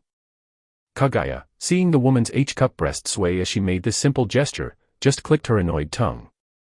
Scathatch walks slowly towards Victor with a smile on her face. She sits on the sofa that was next to the one that held Victor and his wives. She crossed her legs sensually and spoke with killing intent leaking from her body. That's enough. Have some kind of respect for yourself. Doing that in front of everyone is inappropriate. The instinct of the four exploded, warning of danger. They quickly broke apart and rose from the couch, prepared to fight. The reaction is fast, but not good enough. Mother. Wipe your mouth, daughter, how inappropriate. Ruby's face turns bright red, and she quickly licks her lips. I can't believe I did this in front of my mother. Sasha Folger, I hear your mother lost her vampire count title on some stupid bet, as expected of her. Yes, as expected of her, Sasha nodded in disdain as she licked her lips. Violet Snow, I heard your father woke up. Do you intend to come home? Scathatch asked. I am not. My house is next to my darling, Violet spoke as she hugged Victor. I looked at Violet and smiled kindly, then patted her head. Seeing the goofy smile on her face, my heart melts into cuteness. I look at Kaguya, do your magic. Understanding what I mean, Kaguya nods, and then disappears into darkness. Then she covers Violet's body in darkness. Like magic, Violet's outfit has changed from a nightgown to an outfit that looks like a cosplay she always wore. Done. Good job, Kaguya, I said as I stroked Kaguya's head. Her body shook a little, and she turned her face away. Soon, I stop petting Kaguya and sit down on the couch again. Violet sits on my right side, Ruby sits on my left side, and Sasha, who was a little embarrassed about the whole situation, sits next to Ruby. And Kaguya was behind me along with Natalia and Maria. I look at the woman. We haven't introduced ourselves yet, right? I display a gentle smile. My name is Victor Walker, nice to meet you, mother-in-law. Again, I feel the atmosphere around me tense up, as if I've said something wrong. Hey, the woman displays a dangerous smile and licks her lips. Nice to meet you, Victor. I am Ruby's mother, my name is Scathatch Scarlet. Now that we've introduced ourselves, let's talk about important matters. I keep smiling. Oh.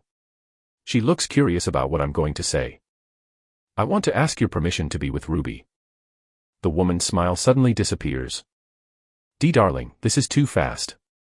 Ruby looked at me with fear evident on her face. Yes, darling. You must talk to my mother first. Violet spoke jealously. Idiot, that's not what she's talking about. Read the room. Sasha yelled at Violet. Huh. Violet was confused. Question marks started appearing around me, and I was confused why they were reacting like that. Brat, don't you understand your situation?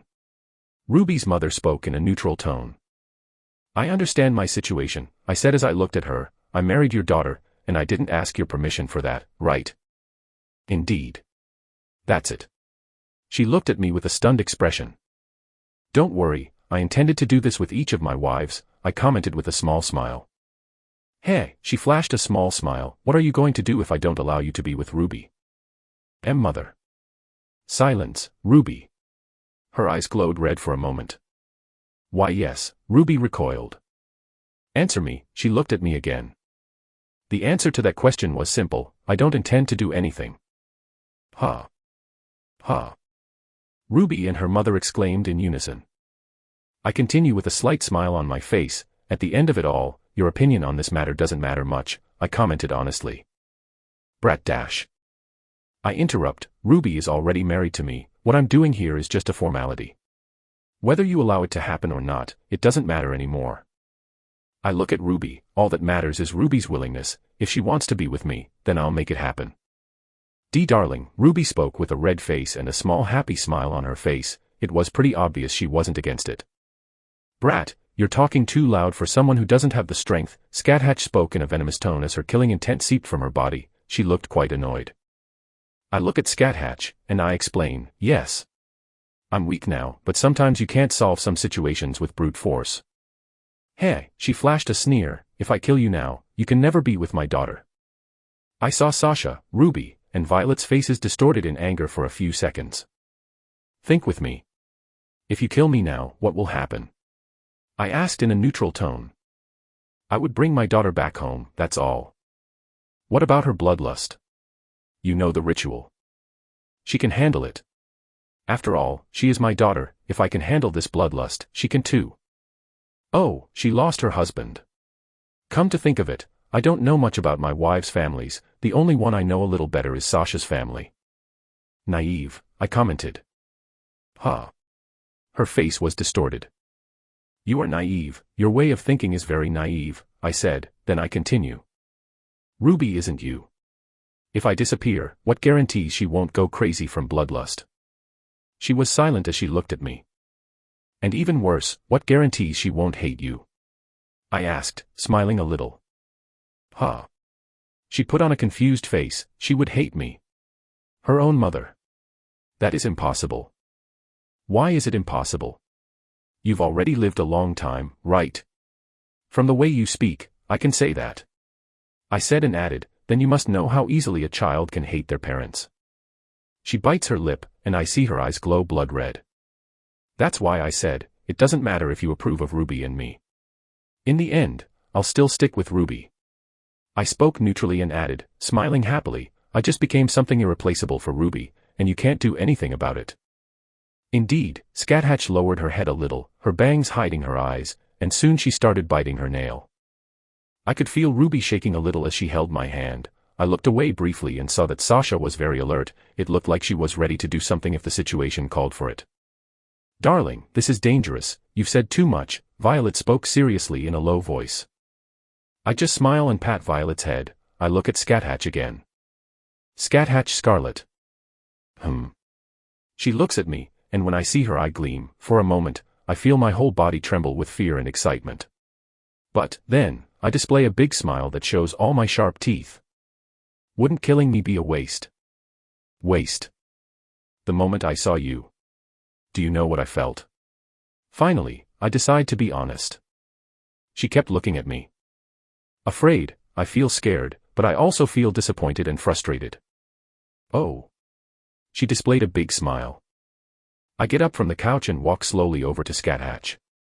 I kneel on the floor and look into her red eyes. I touch it lightly and caress her face. A strong opponent was in front of me, but I didn't have enough strength to face it. So I couldn't satisfy my desire to fight. This is really frustrating. Her red eyes that were glowing seemed to lose intensity, then her smile grew in a distorted way that showed all her sharp teeth. This smile just made me more excited, but this is really disappointing. Indeed, I agreed. I stop stroking her face and pull away. When I look at my wives, I just saw them looking at me shocked. Even Natalia, Maria, and Kaguya, who are always stoic, were looking at me with their mouths open. Why are they reacting like this? I thought. When I sit down on the couch again and look at Scathatch, I was taken aback by the gentle expression she was showing. She was so beautiful. I feel Violet and Ruby pinching my leg, and as soon as I wake up from my stupor, I look at my wives and see my wives' annoyed expressions. Ruby. My beloved daughter, I allow you to be with Victor, she spoke with a sensual smile. She looked completely different from a few moments ago. Thanks, mother. Ruby thanked her. I decided something too. Suddenly Scathatch disappears and appears in front of me, and with a simple gesture, she attacks my stomach. Cough, I was breathless from the sudden attack, and soon I felt another attack on my neck that made me lose consciousness. Everything happened so fast that no one could react. Mother. Ruby squealed in surprise. What are you doing, bitch? Drop my darling. Violet yelled angrily. Realizing what was happening, lightning starts to crackle in Sasha's body, and she screams angrily. Let go of my husband. Scathatch ignores Violet and Sasha's threats. She holds Victor like a sack of potatoes and speaks with a sensual smile as she licks her lips. I'm kidnapping my son-in-law. The three women exclaimed in unison. Before they could do anything, Scathatch disappears along with Victor. Chapter 34, Victor has been kidnapped. Bitch. Violet screamed in uncontrolled fury. Her face was distorted with rage, and the fire poured out of her body uncontrollably. Realizing the danger of getting close to Violet, Maria, Natalia, Ruby, and Sasha quickly run away from Violet. Calm down, Violet. Ruby screamed, and when she heard the sound of thunder, she looked at Sasha, who was covered in lightning. She looked like she was about to do something. You too, Sasha. Calm down. Calm down. Sasha's face twisted in anger. My husband has been kidnapped. How can I be calm? Ruby started to get angry. You fools, Ruby's voice started to get cold, and the room started to get terribly cold. Then she spoke in a tone that made the maids shiver. Have you forgotten where you are? Control your powers. Listening to what Ruby said, Sasha and Violet bite their lips in frustration and regain consciousness, so they quickly rein in her powers. Ruby sighs, this place has protection, but what if you decide to get out of hand now? Do you want to hurt Darling's parents? You're right, Sasha sighs, what should we do now? Violet doesn't say anything, she just looks at Ruby, waiting for her words. My mom won't hurt our darling, Ruby started to explain. Remember, what happened in the past when a man she didn't think was suitable approached me. They were exterminated, Sasha replied. Wrong, their entire family was wiped out, Violet added. See. Ruby smiled, my mom approved of Victor, that means he'll be fine. I think.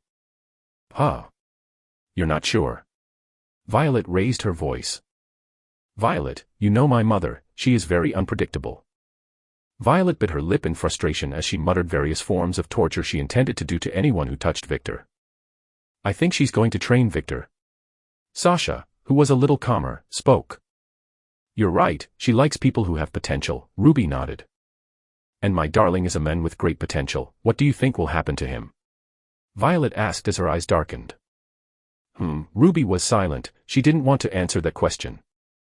This got interesting, right? Natalia suddenly spoke with a smile on her face. Violet, Ruby, and Sasha look at Natalia with a neutral gaze. Natalia, we should go home, Violet said. I know. But you guys need to sort something out first, Natalia said as she pointed up. You're right, Darling's parents are going to be worried, Ruby said. How are we supposed to do this? I don't think telling the truth would be the ideal option. Sasha asked, then she adds. A few days ago, Violet had to lie and tell Victor's mom over the phone that she was going on her honeymoon with her son. I think this lie won't work again, I don't know how long it will take, but this time, I think it will take months for him to come home. Ruby puts her hand on her chin and starts to think about what to do. Where is Kaguya? Violet asked. Oh, she's in Victor's shadow, Natalia replied. The three wives all opened their mouths in shock. She's fast, Sasha spoke. As expected, Ruby smiled. Good job, Kaguya. I'm going to raise her salary. Violet displayed a happy smile. Why are you so happy? Sasha asked curiously. Kaguya is a dedicated maid, she will send me Darling's location. Oh, you're right, Sasha nods in agreement. Violet, Sasha, use your head, Ruby spoke in a neutral tone. Huh. Ruby explains, if my mom kidnapped Victor, she probably took him to that place. Fuck, Violet didn't like it at all. That place, huh?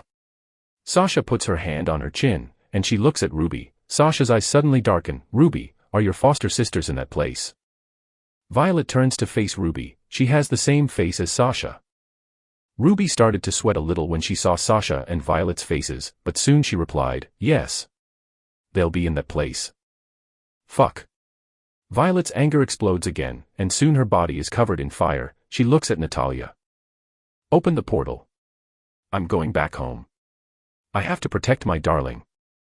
Yes, Lady Violet, Natalia wasted no time, she snaps her finger and then smiles, done. Before Ruby and Sasha could react, Violet opened the door and walked through a portal that looked like the galaxy. Sasha's body started to crackle with lightning, but before she could follow Violet, her body was frozen by Ruby. You won't run away now, you must work something out with me first. Natalia, close the portal. Yes, Lady Ruby, Natalia snaps her finger, and soon the portal that looked like a galaxy disappeared. Ruby unfreezes Sasha. Why did you stop me? Before Ruby can say anything, she asks Natalia, what is someone from Clan Alioth doing with Violet? Shouldn't you just serve the king's family? This is a secret, Natalia smiled gently. Tisk, Sasha clicked her tongue in annoyance. Then, knowing she won't get Natalia's answer, she loses interest. She thinks for a moment and looks at Maria, her eyes glow a little blood red, and she says, you can act normally. Maria's body trembles a little, and soon she regains control of her actions. Why did you do that?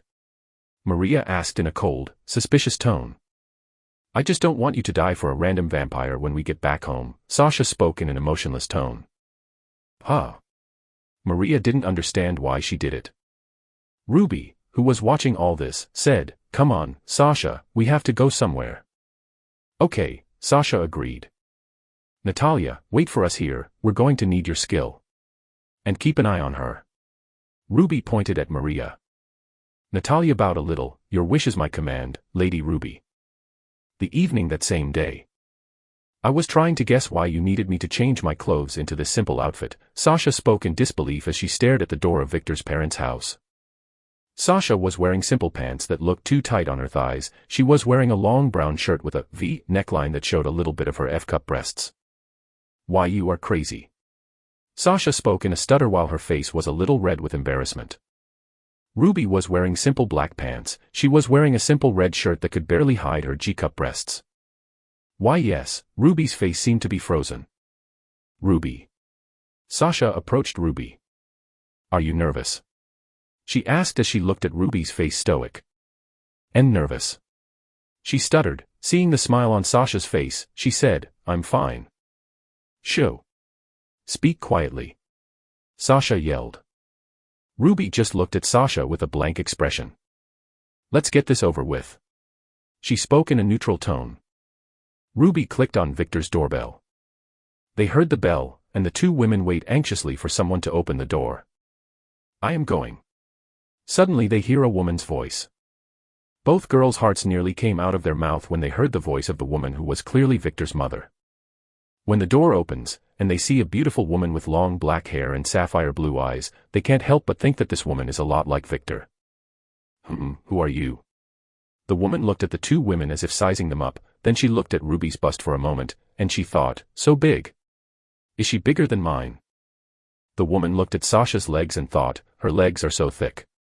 She looked at the appearance of the two women again and thought, I don't remember meeting a blue-eyed blonde with such thick legs and a green-eyed redhead with breasts bigger than mine. Ruby's face was so red at this point that her brain wasn't thinking straight. Mother, we are Victor's two wives. Nice to meet you. Huh. The woman's brain stopped working. Ruby.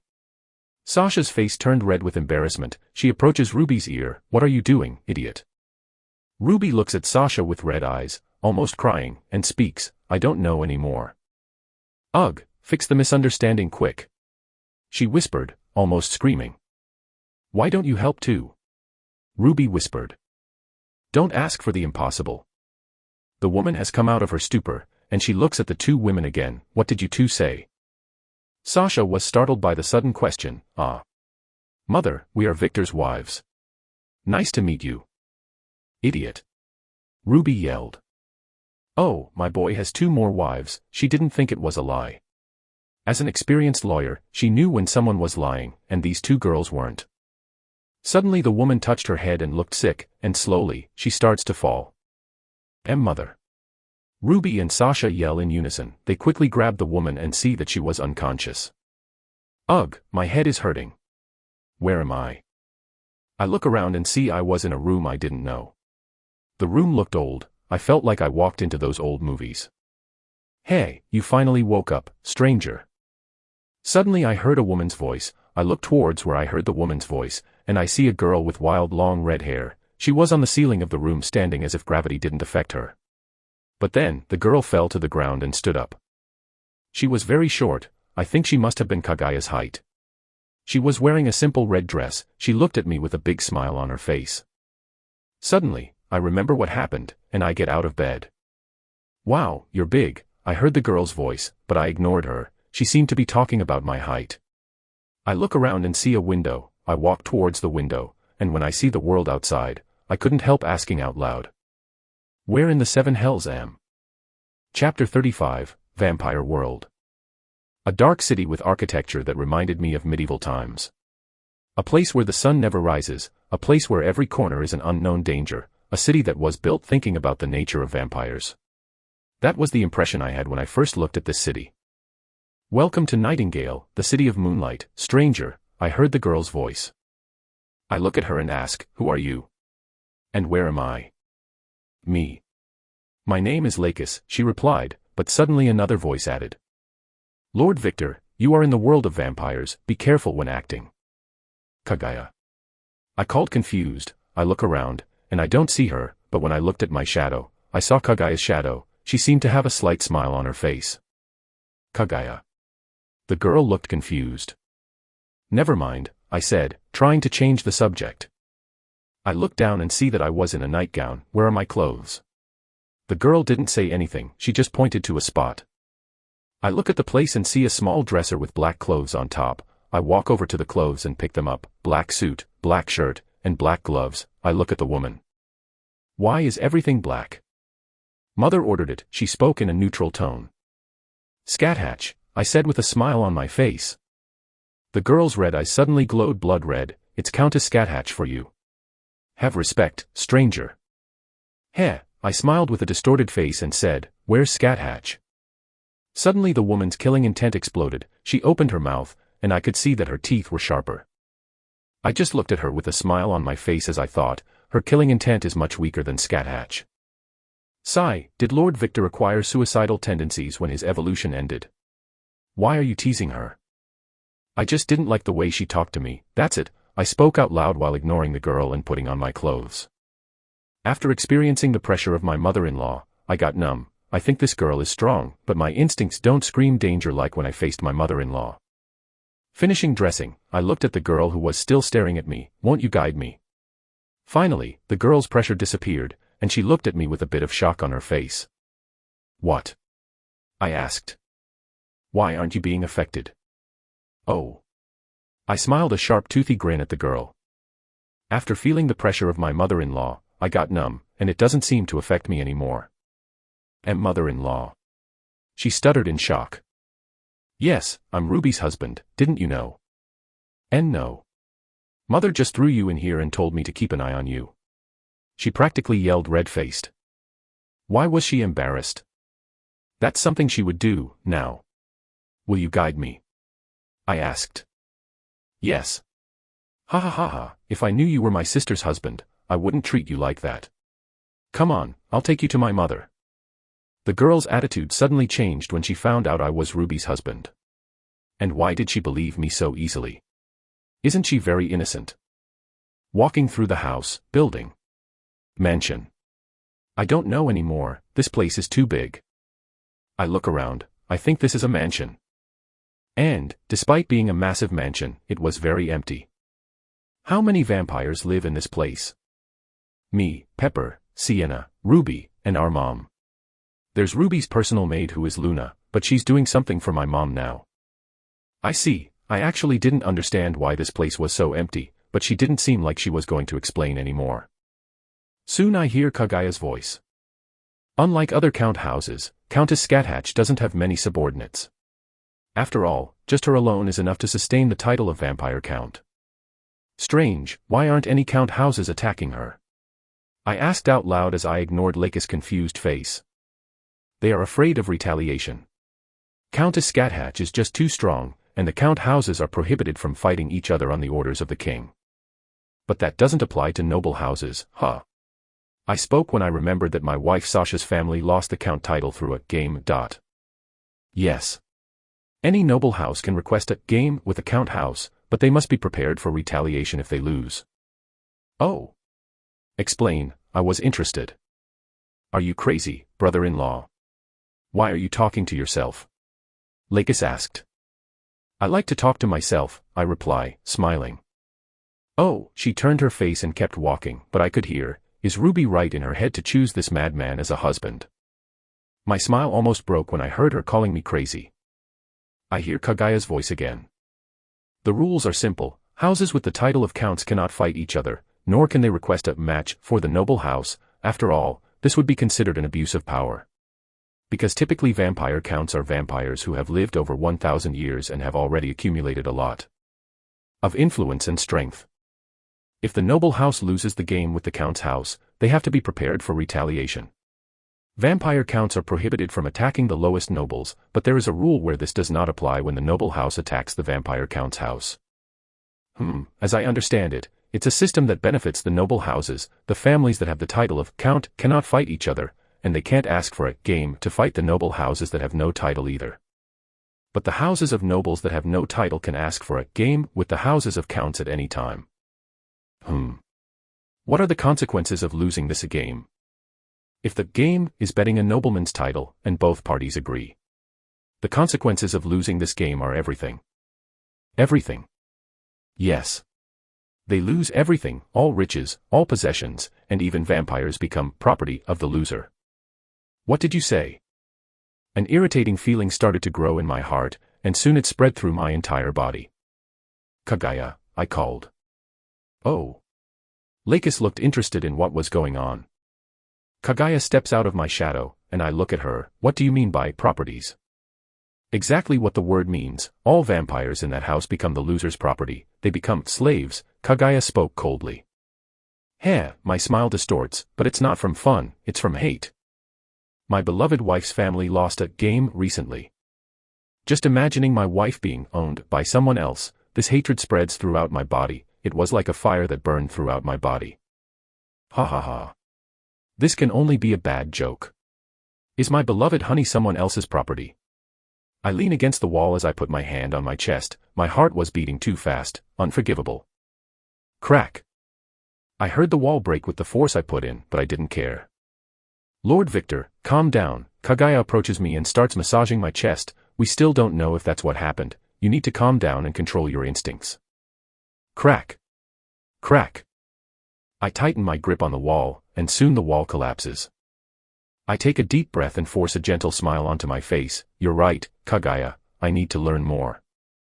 I stroked Kaguya's head, and somehow it made me calmer. Thank you. Mem, she nodded as she smiled. I look down the hall, and soon my vision changes to a blood-red world. I see 3 female vampires in this place. One female vampire was in a room that looked like a bathroom, and the other 2 were sitting in a room that looked like a bedroom. For a moment, one of the vampires who was sitting looked at me and smiled. I found her. I smile, I see Kaguya stepping into my shadow, and then I run towards my mother-in-law. When Victor ran towards Scathatch, Lakis, who was nearby, just stared at the wall that had been reduced to ash when Victor left. Oh! Isn't that the Snow Clan's skill? Her eyes sparkled with curiosity. 2 women with long red hair and red eyes were having a red tea while looking at the moon.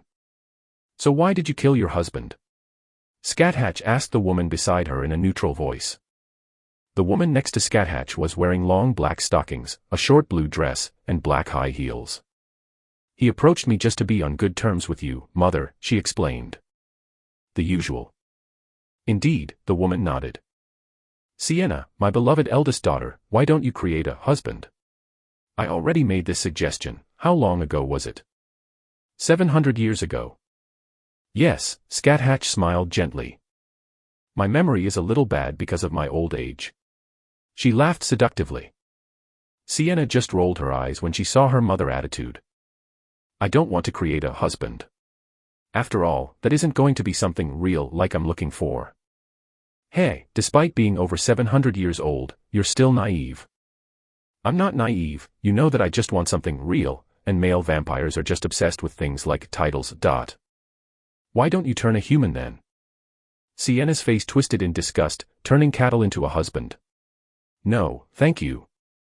Scathatch rolled her eyes at the eldest foster daughter's attitude. Soon she lost interest in the subject and looked toward the bedroom entrance with a big smile on her face. Seeing her mother smile, Sienna thought, looks like she found something interesting to do again. Suddenly the bedroom door was broken, and Victor appeared. Scathatch. Victor looked at Scathatch and ignored the woman beside her. Sienna's eye twitched a little when she heard the disrespectful way Victor called Scathatch. As the daughter of the strongest female vampire in the world, she had a lot of respect for her mother, and she didn't like someone inferior calling her so informally. And this feeling was shared by the 3 adoptive sisters. Sienna was about to say something, but her mother's following words left her speechless. Hey, she smiled seductively as she crossed her legs elegantly. My son-in-law, were you so desperate to see me? Chapter 36, It's Time to Get Strong. Anne. Chaos. At the same time in Victor's house. Here I got water, Sasha offered. Tea thanks. Anna was still very shaken. She drank all the water in one gulp. Then, when she saw Zach walking calmly through the house, she quickly got up from the couch and grabbed him. Meow. She sits down on the couch again and starts stroking Zach. Meow. Ruby and Sasha's eyes sparkled for a moment when they saw Zach. They thought he looked too cute to pet. Sasha approaches Ruby and sits beside her. Anna looks at the two women and sighs, okay, let's start at the beginning. Why yes, Ruby was a little nervous. First, did you do that? That. Ruby and Sasha didn't understand. I mean, what husband and wife do, did you guys do it? Oh, Sasha exclaimed, and then she remembers the moment she sucked Victor's blood. Yes, we did, she smiled. Indeed, Ruby confirmed. Oh, I see, she stuttered a little and squeezed Zach a little harder without realizing it. Meow. Realizing what she was doing to Zach, she quickly stopped squeezing Zach. Anna takes a deep breath and asks. Why, you said you were married to my son, right? Why yes, both confirmed. Violet, does she know? For some reason, she didn't stop stuttering. Yes, she knows, Ruby confirmed. Yes, she accepted our relationship, Sasha confirmed as well. Anna looked at the two women with a blank expression. Both women were sweating profusely now, they were a little afraid of being rejected by Anna. Anna sighed again, she looked tired, like she lost some kind of battle. How can I say, congratulations on the wedding? I guess. Huh. Anna's words took time to register in Ruby and Sasha's brains. Thanks, Ruby smiled happily. Thanks, mother, Sasha stuttered a little. Seeing the two women's honest smiles, Anna looked like she'd suffered heart damage. I think my son will die soon, he was very lucky in a short time, something is not right. Anna's own thoughts were confused. And to imagine that my son would have 3 wives, after the initial shock, she slowly began to come back to her personality. In our country, this is normal, Ruby said. Oh. Which country do you live in? Ruby was taken aback by the question. Legally, she is registered as Romanian, but the country she lives in is not registered on the world map.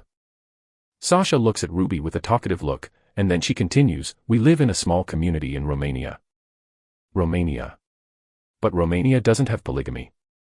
Sasha was nervous, we live in a small community, but that's not a problem, we can get married in Alabama. Ruby looked at Sasha like she was looking at an idiot. But Alabama is for incest, Anna said. Huh. Sasha's face turned red. Suddenly Anna's face darkened in horror, don't tell me my son went after your sister, or even worse, he went after your mother. Does he plan to make Oyakodon? And no. Sasha was more confused than she was, and her eyes began to roll. She meant that in our community, polygamy is allowed. Ruby helped Sasha. Oh, Anna's face cleared a little, then she sighed, I need to talk to my son. That's what we came to talk about, Ruby continued. Huh. Anna looked at Ruby. Seeing Anna's look, Ruby started to get nervous again, she found it very difficult to talk about it with her husband's mother. Her eyes started to roll, Sasha, Violet, and I want Victor to find our moms to ask her to marry him. Huh. Huh. Anna and Ruby herself didn't understand. As expected. It's an Oyakodon, Anna puts her hand to her head as if she has a bad headache, Zach takes this chance and runs away from Anna's lap. No. That's not it. Sasha takes a deep breath and says it all at a fast pace, she meant that Victor traveled from Violet to Romania with the intention of asking our mothers for their blessings for our marriage. Sasha could embarrass most rap singers in the world with the speed she spoke those words. He traveled to Romania to meet his mother-in-law. Anna leans back on the couch, my son is growing up fast, until a week ago he didn't even have a girlfriend, she looked like she reached enlightenment. Suddenly the women hear the door open, honey, I'm home, Leon, Victor's father, spoke as he walked towards the living room. When he arrived in the room and saw 2 beautiful women, he suddenly stopped in shock and looked at his wife, confused. Then, seeing the state of his wife, he was even more confused, what's going on here? Hello, father-in-law, the two said. Huh. He opened his mouth in shock. Unaware of the little chaos his wives were causing with his parents, Victor was at this point meeting his mother-in-law. Hey, she smiled seductively as she crossed her legs elegantly, my son-in-law, were you so desperate to see me? I swallow a little dryly when I look at my mother-in-law, she really knew how to tease me with just a simple gesture. When I was going to answer her question, I heard the woman next to her saying, son-in-law. Looking at her, I see a woman with long red hair and eyes as red as Scathatch. "Who are you?" I asked. Before the woman could say anything, I heard from Scathatch, "She is my eldest adopted daughter." Oh, cool. Anyway, I lost interest. I look at my mother-in-law, who was wearing clothes that seemed to be glued to her curvy body. "Why did you kidnap me?"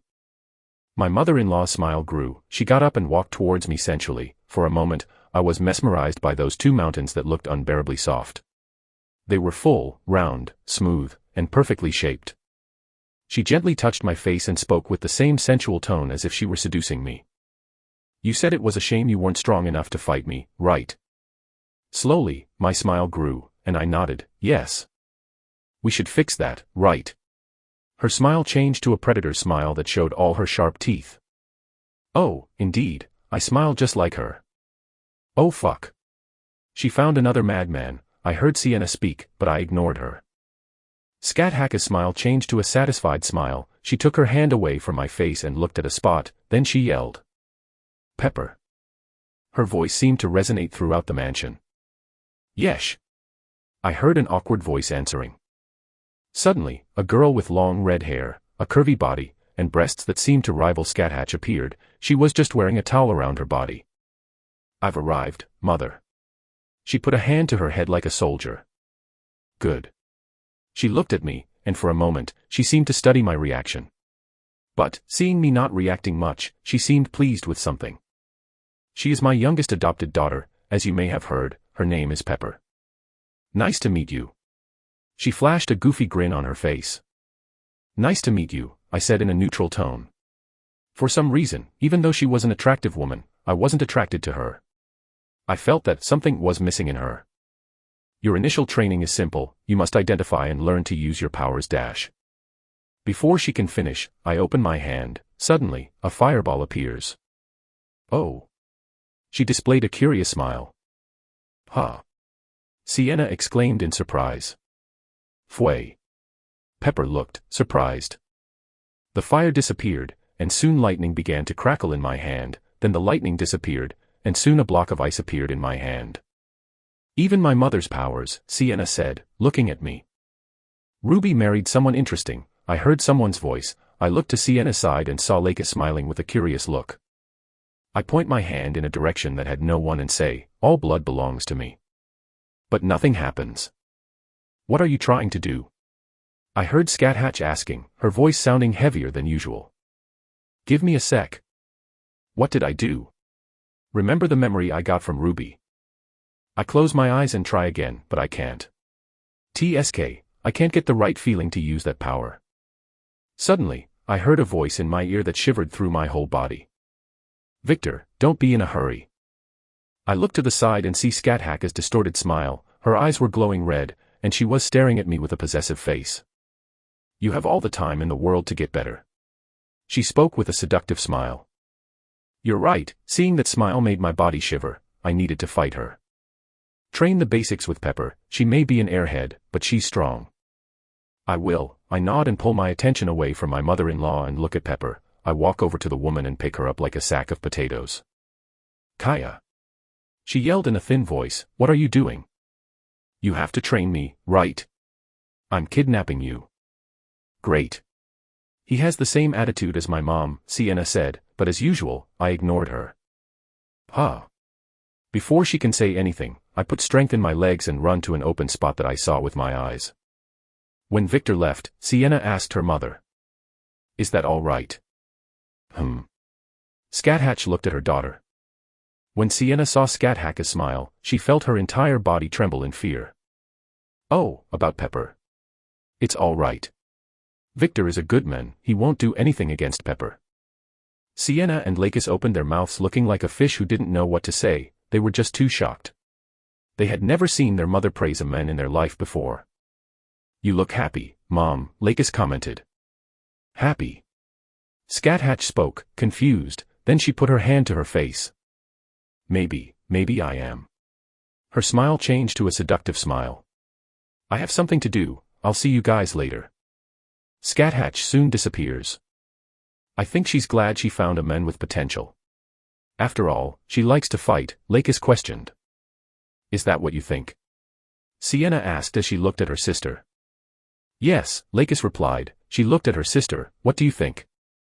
I don't know, but she wouldn't react so strongly if that man just had a big potential. The two sisters had many doubts in their heads, but one thing they were sure of, they were curious about the men who had piqued their mother's interest. Chapter 37, Like Mother, Like Daughter. Violet's perspective, a few minutes before Victor woke up. Going through the portal, Violet realized she was at her house. Just as she was about to leave her house and look for Victor, she heard a cold voice. Lady Violet, you finally came home. She looks at the voice and sees a maid with short white hair and blue eyes. She was the personal maid and head maid of the Snow clan. Oh, it's you, Hilda. Anyway, I'm leaving. Violet starts running towards Skathaka's mansion. She passes by Hilda's side. Wait, Hilda grabbed Violet by her shirt collar. Ugh. Violet was almost hanged. Then she turns to face Hilda. Are you going to get in my way too? Seeing Violet's lifeless eyes, Hilda said coldly, Of course not. But as a maid, I have a duty to do. She started walking as she dragged Violet by her shirt collar. And my order was that when you came home, I should take you to meet your mother. Let go of me. I don't want to see that old woman. I'm going back to my darling. Violet tried to free herself from Hilda's grip, but it was a futile attempt. Hilda has stopped walking. She looks at Violet, her blue eyes change to blood red. You did the ritual. Violet puts on a smug expression. Of course I did. But soon, her expression crumbles, although there were some unforeseen events. Oh. This is something your mother should know. Hilda started walking again. She pulled Violet and held her like a sack of potatoes. Ugh. Violet began to struggle. Let go of me. Hilda ignored Violet and continued walking. In all the millennium I've served the Snow family, I've never seen anyone as reckless as you. Hilda puts a hand to her face as if she's thinking about something and keeps talking in the same cold tone. Coming to think about it, you have the same personality as your mother when she was younger, although you are less aggressive than her. Annoying, Violet muttered angrily. Violet's body began to become covered in fire. Oh. Hilda looks at the fire in Violet's body. Your powers have grown stronger. That's good news. Hilda smacks Violet on the ass. Slap. Ugh. Don't be a rude child, you know the rules, right? She spoke in a cold tone as her eyes glowed red. Can't use powers indoors, right? Violet snorted and continued, I haven't forgotten. Now, let go of me. The only one who can hit my ass is my darling. Hilda sighed, I think it's because you're only 21 years old, and because of that, you're really spoiled. Soon she started walking. Violet got angry again. I'm already an adult by human standards. But to us, you're still a newborn baby. She looked around and even looked into her shadows. Where's Kaguya and Natalia? Shouldn't they be protecting you? Giving up on running away, for now, Violet sighed and said, Kaguya is protecting my darling, and Natalia stayed behind with Ruby and Sasha. The Fulgur heiress, and the Scarlet heiress. She puts her hand to her chin and continues, I heard they were in that town too. What happened to your darling? She asked in a neutral tone. He was kidnapped by Ruby's mother. Violet started to get angry again. Oh, looks like Countess Skathatch took an interest in your darling. Of course, she would be interested in him. He has great potential. She squealed proudly. Oh. Hilda displayed a small smile. Hilda enters a room, and then she puts Violet on the floor. Lady Agnes, Lord Adonis. I brought Lady Violet. Oh, good job, Hilda. Violet looks at her mother, who was sitting on a sofa. She was a curvaceous woman with big H-cup breasts and skinny legs. She had pale vampire skin and golden eyes, a very unusual eye color even for vampires. She had long white hair that reached to her waist and wore simple glasses. She was wearing black leather pants and a long black shirt. Are you still wearing those glasses, Mom? It's not like you have a vision problem, Violet commented. But I look good in glasses, right? Violet's mother, Agnes, spoke with a narcissistic smile. Whatever, Violet snorted. Hey, you're still in the same bad mood. I thought meeting your darling would calm you down a bit. She sneered at the word darling. Violet, hearing the obvious tone of contempt, didn't like it one bit. Violet looks at her mom, and slowly her eyes begin to darken. What did you say, bitch? Agnes's face distorted when she heard her daughter call her, "Are you that attached to those cattle?" Violet's eyes changed to blood red, and she looked at her own mother like she was about to jump her neck at any moment. "Daughter, don't fight with your mother in my room, okay?" She suddenly heard a gentle voice, gentle as if blessed by heaven itself. "Agnes, don't tease our daughter, she's different from you," he spoke a little coldly as his eyes glowed a little violet. Humph, Agnes turned her face away.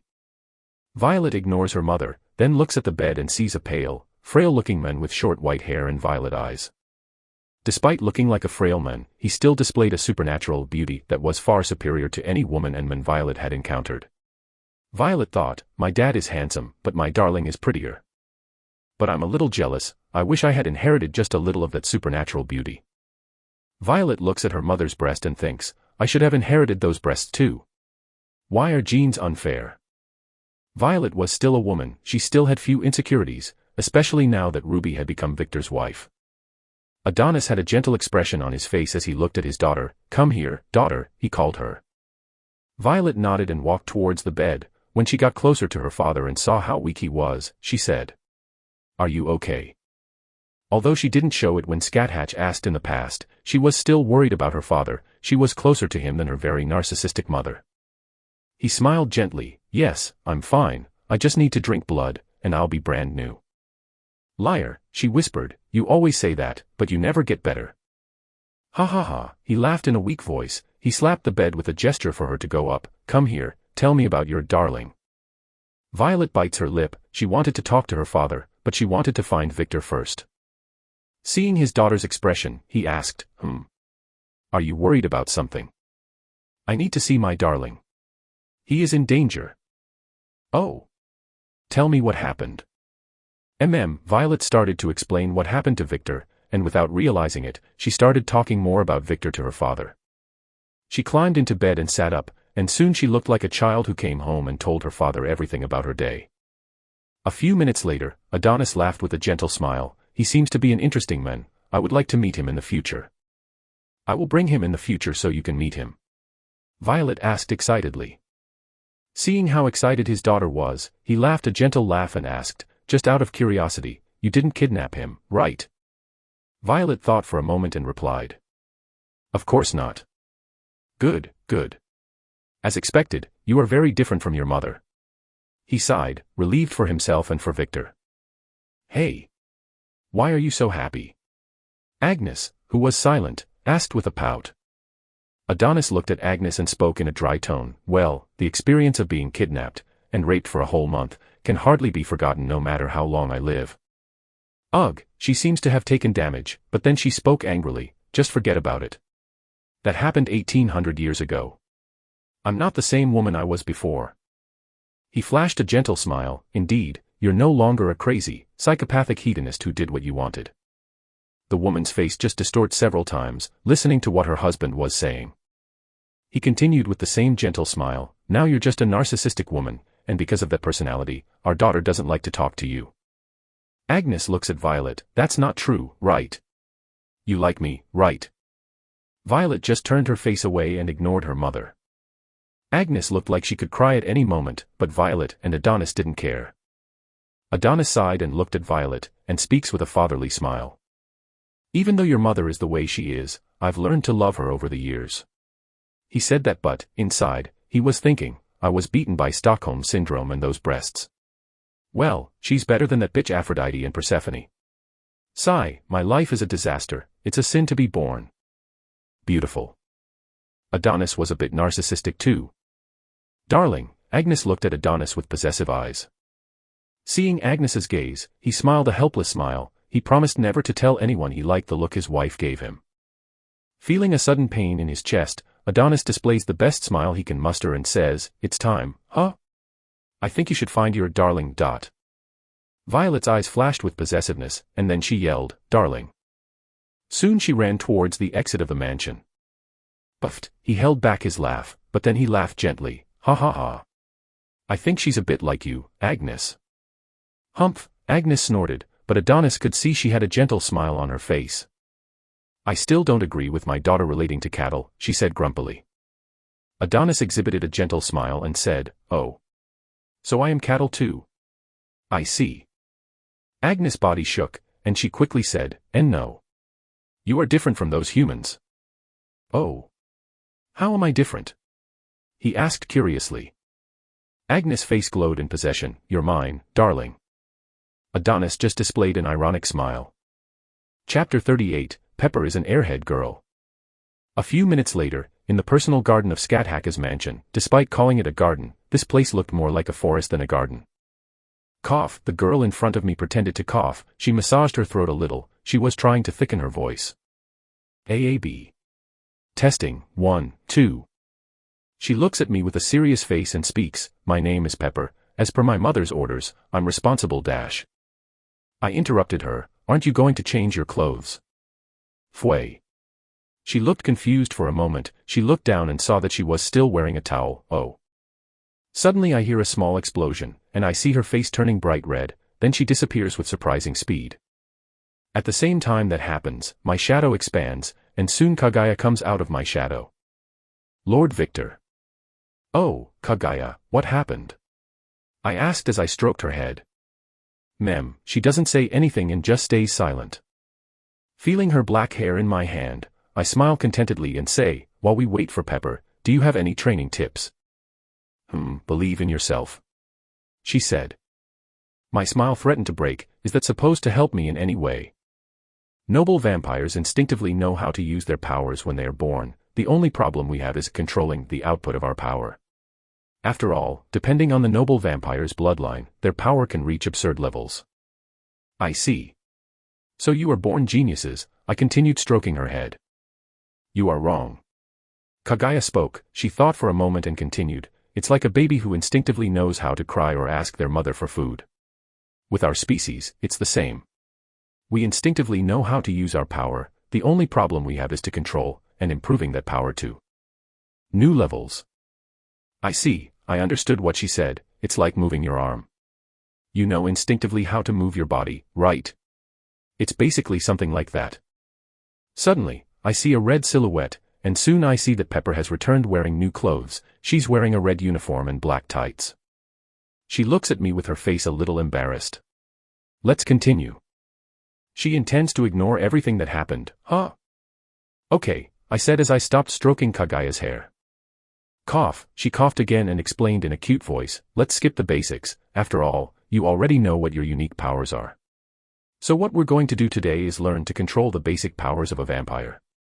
What do you mean? I asked, confused. It's something like this, she looks like she's going to demonstrate something, she looks at a tree in the distance and says, pay attention, I'll just run, normal. Pepper suddenly positions herself, her body starts to be covered by a fog, and she disappears and then reappears in front of the tree, and soon she returns to the same position again. See. This is a basic skill for all vampires. As creatures of the night, we can blend into the night easily, what I've demonstrated now is fog walking. That was cool. Can all vampires do this? Despite speaking in a neutral voice, my eyes were gleaming with curiosity. Yes, it's a basic skill. This time, Kaguya answered me, the basic vampire skills are fog walking, bat transformation, night vision, and claws, she said. She points her hand at me, and I see her hand has changed, her nails have gotten sharper and more deadly, and her hand has seemed to grow stronger. Pepper looks at Kaguya with a pout on her face, Kaguya just looks at Pepper with a stoic look. Pepper puffed out her chest in annoyance. Boing. Boing. And they swayed like crazy. For a moment, I see Kaguya's black eyes turning blood red, she looks annoyed at something. Soon Pepper goes on to explain, noble vampires usually ignore these basic abilities and focus only on the powers they inherited from their parents, for example. She pointed to Kaguya, this maid, she has the power to control the shadows, and using those powers, she modified the basic vampire abilities to fit her power. I remember Kaguya's fight with Mizuki, and I nod in agreement, she seemed to walk in the shadows in that fight. Oh, do you know Kaguya? I asked, curious. Yes, she was always around when Violet came to visit Ruby. Why doesn't Lakis know Kaguya? Lakis. She's really lazy, she just stays asleep and only wakes up when something interesting happens, she looked uncomfortable for some reason. Because of that, she doesn't know the people who visit our house. Oh, I didn't know what to say, This seemed to be a family issue, something like having a child who is a NEET. She looks at me with neutral eyes, then continues, why don't you try to get used to the basic powers first? Try to use your basic vampire powers, and when you get used to them, we'll train the powers you were born with. Why should we train these powers if they aren't used a lot? I asked with genuine doubt. After all, I haven't seen my wives using these powers. My mother always said that the basics are the most important. You need a strong foundation to build the pillars for your strength in the future. I'll try, that sounds interesting too. I feel like those men in the comics who are discovering their powers. I position myself to run, and before I can do anything, I heard Kaguya warning me, remember Lord Victor, don't use your unique powers, just use your racial powers. I know, I just have to turn into mist, right? Yes, she confirmed. Let's try. Pepper said I must know how to use this ability instinctively. I close my eyes and think of the image of Pepper running, focusing on what I should do. Then, I open my eyes, and I try to imitate what Pepper did. I put some strength in my legs and run towards the tree. Lakis and Sienna, who were drinking tea, suddenly hear an explosion as if a lightning bolt has fallen to the ground. Boom. What is it? It is not raining. Lakis was startled by the sudden noise. Sienna just looks at her sister with a neutral expression. She drinks the tea, which contains a red drink, and explains, the noise came from the garden. I think it's our mother's guest dash. Sienna stopped talking when she saw Lakis had left. She sighs, she's too rushed. Pepper and Kaguya heard an explosion as if lightning had fallen to the ground, and soon after, they saw the tree destroyed and in pieces. Then, fire started to come out of Victor's body, and soon he slammed his body into a rock. Well, I knew it would happen, but the destruction is bigger than I expected, Kaguya commented. Wawawa, the forest is on fire. Pepper was freaking out. Kaguya hits Pepper on the head. Ouch. She puts her hand to her head and looks at Kaguya with a face that could cry at any moment. What? Why did you hit me? Calm down, and use your powers, Kaguya spoke. Suddenly, Pepper's expression lit up. Oh. Pepper steps on the ground broke with the force she put in, and soon a massive amount of water started coming out of the cracks. She points her finger at the forest and yells, EY.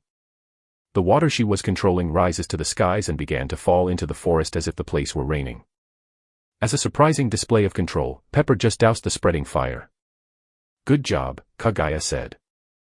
He, she laughed as she scratched her head. Kaguya uses her speed and runs towards Victor. Seeing that Kaguya is gone, Pepper follows her example and uses her speed. Lord Victor. Didn't I tell you not to use your powers? Kaguya asked. I didn't try to use my powers, Victor muttered as he got up from a crater that was more than 1 kilometer wide. He didn't seem to be hurt. Then, realizing he was wet with water, fire started to come out of his body, and soon he was dry again. He looks at his clothes and thinks, these clothes are amazing, they are quite resistant. Kaguya looks at the ground around Victor and sees that the soil was filled with small pieces of ice. Maybe. She seemed to be thinking of something. I tried to run like Pepper, but for some reason, it happened. He pointed at the crater. Fway. Pepper looked surprised. She looked around and said, you tried to run like me and created this giant crater. She asked with an expression of shock. Pepper, what was that noise? Lakis suddenly arrives, and she looks around. Wow, this is big. Lord Victor, can you do something for me? Yes. What is it? Victor replied in a neutral tone. Follow me, Kaguya said and started to run. Victor started following Kaguya, and soon Pepper and Lakis, who were curious about what was going to happen, began to follow as well. Kaguya stops in front of an ordinary tree. See that tree? I want you to pull the tree out of the ground and throw the tree in a random direction. Victor didn't understand the purpose of this, but he did as Kaguya asked. Victor approaches the tree trunk and puts his hand gently on it. Somehow, he can instinctively sense that using one hand was enough. So he pulls the tree out of the ground and lifts it with ease. He looks at an empty spot and throws the tree. Everyone watched the tree that was suddenly frozen in the air. When that tree fell to the ground and broke the ice around it, a fire started to be created, and soon lightning fell from the sky. As expected, Kaguya seems to have figured something out. This is bullshit. Lakis suddenly yelled in frustration. She looked like she was freaking out. Fway. Pepper was startled by the sudden scream. Victor puts his hand to his ear. Why are you screaming, woman? Lakis looks at Victor. Don't you understand what you just did? Victor looked at Lakis confused. I threw the tree, and suddenly it turned to ice. When the ice fell to the ground started to catch fire, and suddenly lightning fell from the sky even though there were no clouds in the sky. He explained what he saw aloud. Lakis just looked at Victor with an expression that said she didn't believe what she was seeing in front of her. Chapter 39, Anomaly. Lakis looked at Victor with an expression that didn't believe what she was hearing. And even saying that you still don't understand what you did. Woman, stop walking around and say what you're thinking. Ugh, Lakis puts her hand to her head like she has a headache. Lady Lakis is frustrated because you did something impossible. My favorite maid enlightened me with knowledge. I look at Kaguya. You used an attack to seamlessly unite the three powers. She looks at the minor damage my attack has done. This attack is basically the fusion of the powers of Clan Fulgur, Clan Scarlet, and Clan Snow. And the three women look at Victor in silence. Pepper sighs cutely. He needs to learn about vampire society first. Kaguya nodded in agreement. Listen, Victor. Let's do an example here, okay? Lakis starts to explain as if she were explaining to a child. She picks up a stick from the ground and starts drawing a picture on the ground. Let's use my sister Ruby as an example. She drew Ruby on the floor. Ruby is a vampire who inherited the powers of Scathatch, the strongest female vampire in the world. In the beginning, my mother's powers weren't as strong as they are now. She could only create a block of ice. She drew Scathatch using her powers. She had to train hard to raise her powers to the level it is now, and over the millennia, she managed to increase that power. And then, at some point in my mom's life, she decided she wanted to have a daughter. At first, she was just bored, and she decided that on a whim. And, like every strong female vampire at the time, she did the obvious. She kidnapped a vampire from a clan that had powers that could match her powers. Victor was speechless. The man who was the chosen one was a vampire who could control water and breathe underwater. Mom used the vampire until she became pregnant, and even went through the ritual and married the vampire. She did all of this to ensure that her child had greater potential than she did. A few years later, when Ruby was born, she killed her husband and raised Ruby on her own.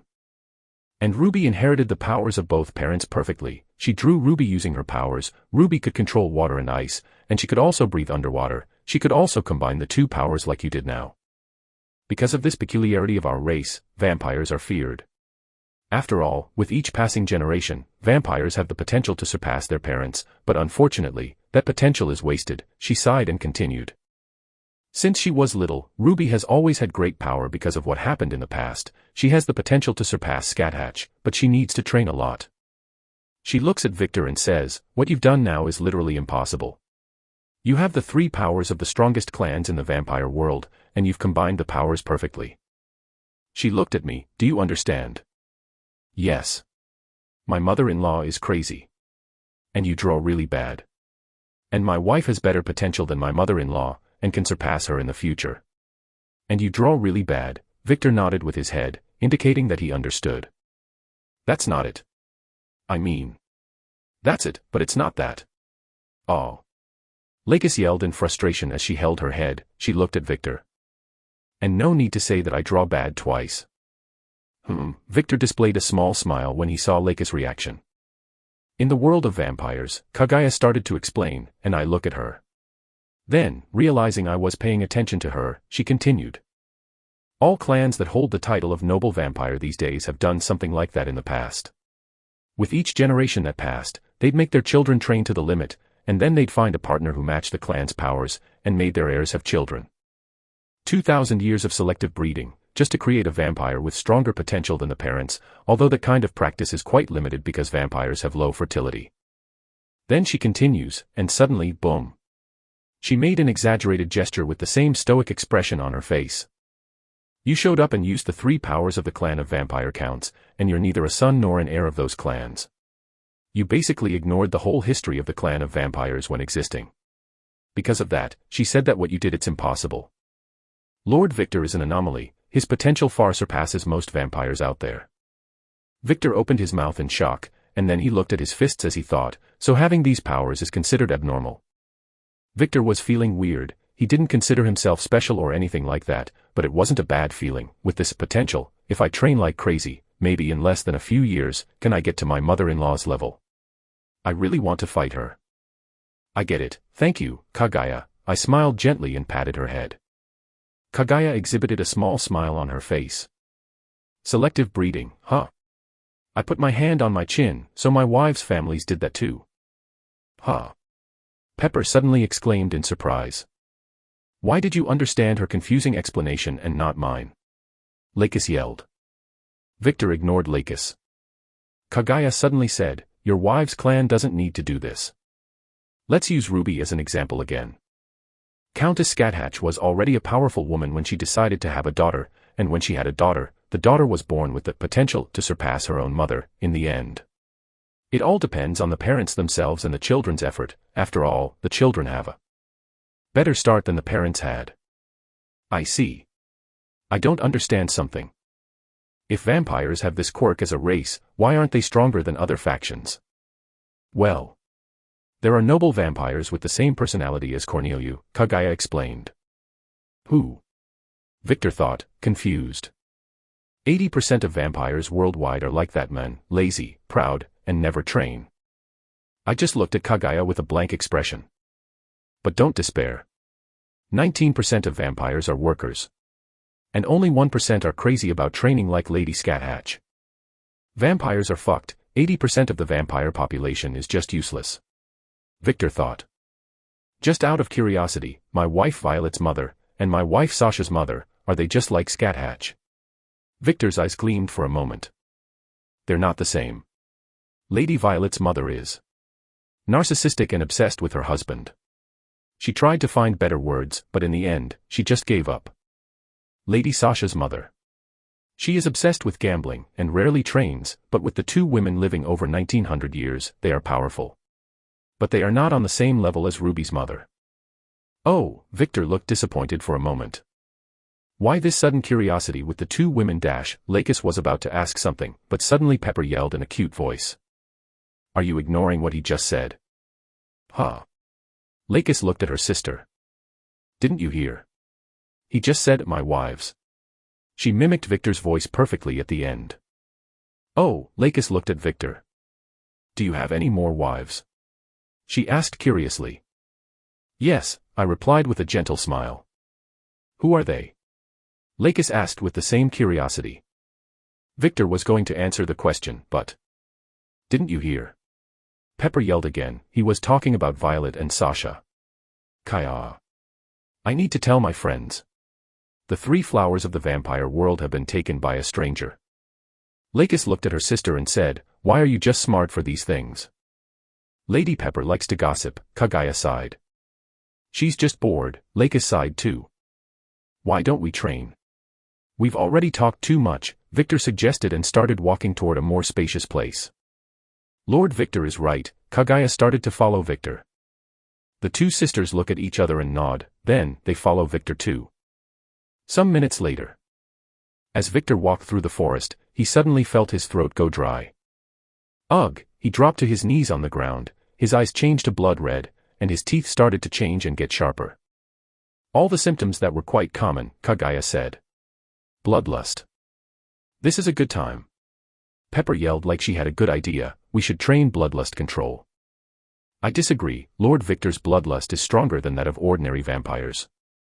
Therefore, the chance of him going mad is very high, Kaguya strongly disapproved.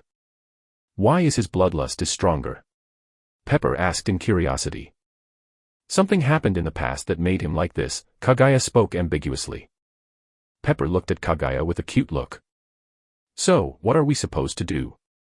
Lakis asked. You don't need to do anything, I'm fine.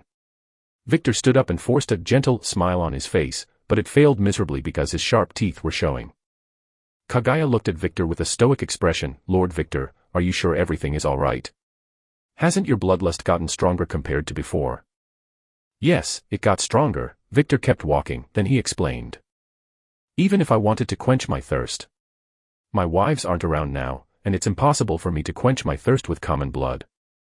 That's true. Because of that nuisance, I don't want to get married. Just imagine being dependent on someone else's blood for eternity. No thanks. Lakis snorted. Victor ignored Lakis and continued walking. Kaguya looked at Lakis with a neutral expression, but she didn't say anything. I found a place with space to train, Victor said while looking at a distant place with his vision, and soon he used his speed and ran towards that place. Kaguya, who was close to Victor, just ran along with him. Pepper looked at her sister with a cute look but just shrugged and followed Victor. Wait. Don't leave me behind. Chapter 40, Violet arrived, and two wives meet their father-in-law. Victor's house. So, Leon puts his hand on his head as if he has a bad headache. Are you telling me my son has two more wives, and you are them? Why yes. Yes. Sasha stuttered a little when she spoke, she was very embarrassed. Ruby managed to respond in a more neutral tone and keep her face cool. Even though Leon had heard the confirmation from the two women, he still couldn't believe what he was hearing. And do you agree with that? I mean, aren't you guys jealous or something? He asked again. Ruby and Sasha look at each other, then the two women look at Leon. I feel jealous, but since Ruby and Violet are my childhood friends, I don't really care that much. I feel like a lot hasn't changed, and that Victor has just joined the group. Sasha spoke with a confused expression on her face. It was her honest feelings, and even though she didn't understand that feeling completely, being with Victor suited her a lot, she felt very comfortable. It was the same feeling as when she was with Julia. Indeed. I feel the same. I'm sure if we weren't childhood friends, this situation would be much more problematic. Ruby spoke as she thought, if they were other women, I would never have let them get close to my darling. Leon just looked at the two women with a shocked expression. So jealous, Leon suddenly felt a shiver in his body. He looked at his wife, and seeing the glow in her eyes, he pretended to cough. I mean, I feel jealous of how you three get together well with my son. I hope you can take care of him. Oh. Thank you. Ruby spoke. Thanks. Sasha thanked him, a little confused. Leon. Why yes, honey. He spoke with a strained smile on his face. How was your work? Anna asked with a small smile on her face. Oh. The work was good, I had little problems, but it's the usual. Anyway, I'm glad my son has two more lovely wives like you to look after him. He smiled at Ruby and Sasha. Sasha and Ruby's faces lit up, and they smiled happily. Thanks, father, Sasha said. Thanks, Ruby said. Leon couldn't help but be enchanted by the two women's smiles, but when he felt his wife's gaze intensify as if she were stabbing him in every inch of his body, he made the wisest decision he could make in this kind of situation. I have something to solve, work calls. He got up from the couch and calmly walked up the stairs. I'll see you guys another day. He ran away. Nice job, father. Don't work too hard, or you might get sick. Sasha was kind. Leon stopped walking, and replied looking at Sasha, I'm not going to, and thanks for your concern, Sasha. Leon went upstairs, and the moment he didn't feel his wife's gaze anymore, he crouched down on the stairs and put his ear to the wall. Then he thought, when did my son become a Chad? I know he inherited my bricklayer genes, but even I can't do something like that. A woman is already a big problem, imagine having two more. Hell no. After the initial problems and Anna's shock to learn that her son has two more wives, she accepted the situation more easily when she found that the two personalities of the women were quite agreeable. Ruby was very quiet and had a cold expression on her face all the time, but she could see that there was a very kind woman behind that cold face. Sasha was more talkative than Ruby, but she was more easily embarrassed by heartfelt compliments, and, when she called Sasha her daughter, Anna thinks she's found a new hobby of teasing Sasha. However, she will try very hard not to go overboard. That was Anna's initial impression of Sasha and Ruby. What about Leon's opinion on this subject? It doesn't matter, and Anna planned to talk to him later. Leon felt his body shiver again. Anna was a little upset with Leon, but she wasn't angry with him or anything. She was just a little frustrated with her son's sudden change, and she knew exactly how to resolve that frustration. She was thinking it would be an excellent time to give Victor a brother or sister. Leon was a very simple man. He lives life simply, and if he likes something, he accepts it. If he doesn't like something, he shows his middle finger and says, fuck you. Leon is not very good with words like his wife. He prefers to work things out with his fist. But, he's sensitive enough to see when his son is in trouble, and help him whenever possible. He'd rather act than talk, an honest man. And, from past experience, Leon could see from the moment he looked at Ruby and Sasha that the two were very nice women and had good personalities. They weren't women who would cause trouble for his son. Besides that, he didn't care too much. His thinking was simple: my son is an adult, and I trust him. But if I see he is going down a wrong path, I will advise him. And that same thought was shared by Anna, Victor's mother. Basement of Victor's house. Somehow it worked out. Sasha sat on the couch. She was mentally drained. I never want to do this again. I never thought it would be so tiring. She seemed to be melting on the couch. Ruby sat on the couch and crossed her legs elegantly. Why yes, everything went according to plan. She stuttered a little. Sasha looked at Ruby out of the corner of her eye. She didn't even feel like pointing it out to Ruby right now. Natalia suddenly appears and brings a cup of tea that contains a red liquid inside. Thanks, but I don't want. Ruby was going to refuse the tea. She didn't want to drink someone else's blood, but she stopped talking when she smelled the blood. This is my darling's blood. She swallowed hard. Sasha opens her eyes and looks into her cup of tea, her face suddenly twisting in disgust. When did you get this? Ruby asked curiously. When Lord Victor was sleeping, I collected some of his blood. Natalia smiled gently. Ruby looked at Natalia with a cold face. That's impossible. No one enters my darling's room without me or Sasha and Violet noticing. Oh, she used her powers. Is it okay to use your powers for something so insignificant? She asked, a little unsure. I have power, why shouldn't I use it any way I want? Natalia replied. Ruby agreed with Natalia's reasoning. Are you going to take this? I wouldn't recommend it. Sasha suddenly spoke up. Why? Ruby asked, confused. Sasha explains, although it's my husband's blood, for some reason the blood tastes really bad. It felt like I was eating spoiled food. It's better to drink straight from the source. Oh. You have tried? Ruby asked and complained a little. Don't treat our husband like he's a blood factory. I'm kidding, you need to relax more, Ruby, Sasha said. Humph, Ruby snorted, and for a few seconds, the two mounds swayed in a way that could mesmerize any straight man. Sasha rolled her eyes again, answering your question. Yes, I took the blood, and to this day, I regret drinking that blood. She had never felt so much like vomiting in her life. Natalia looks at Ruby with a gentle smile on her face. Will Lady Ruby want tea? Ruby looks at Natalia with a blank expression. No. I don't want to, she refused. Although the smell was appealing, she decided to trust Sasha. Oh, that's too bad, Natalia commented as she removed her tea and walked towards the kitchen. For a moment, she looked at Maria and thought, this maid. She's just not doing anything, right? And she doesn't even say anything either. Should I put her to work? Let's go back home. Ruby asked Sasha.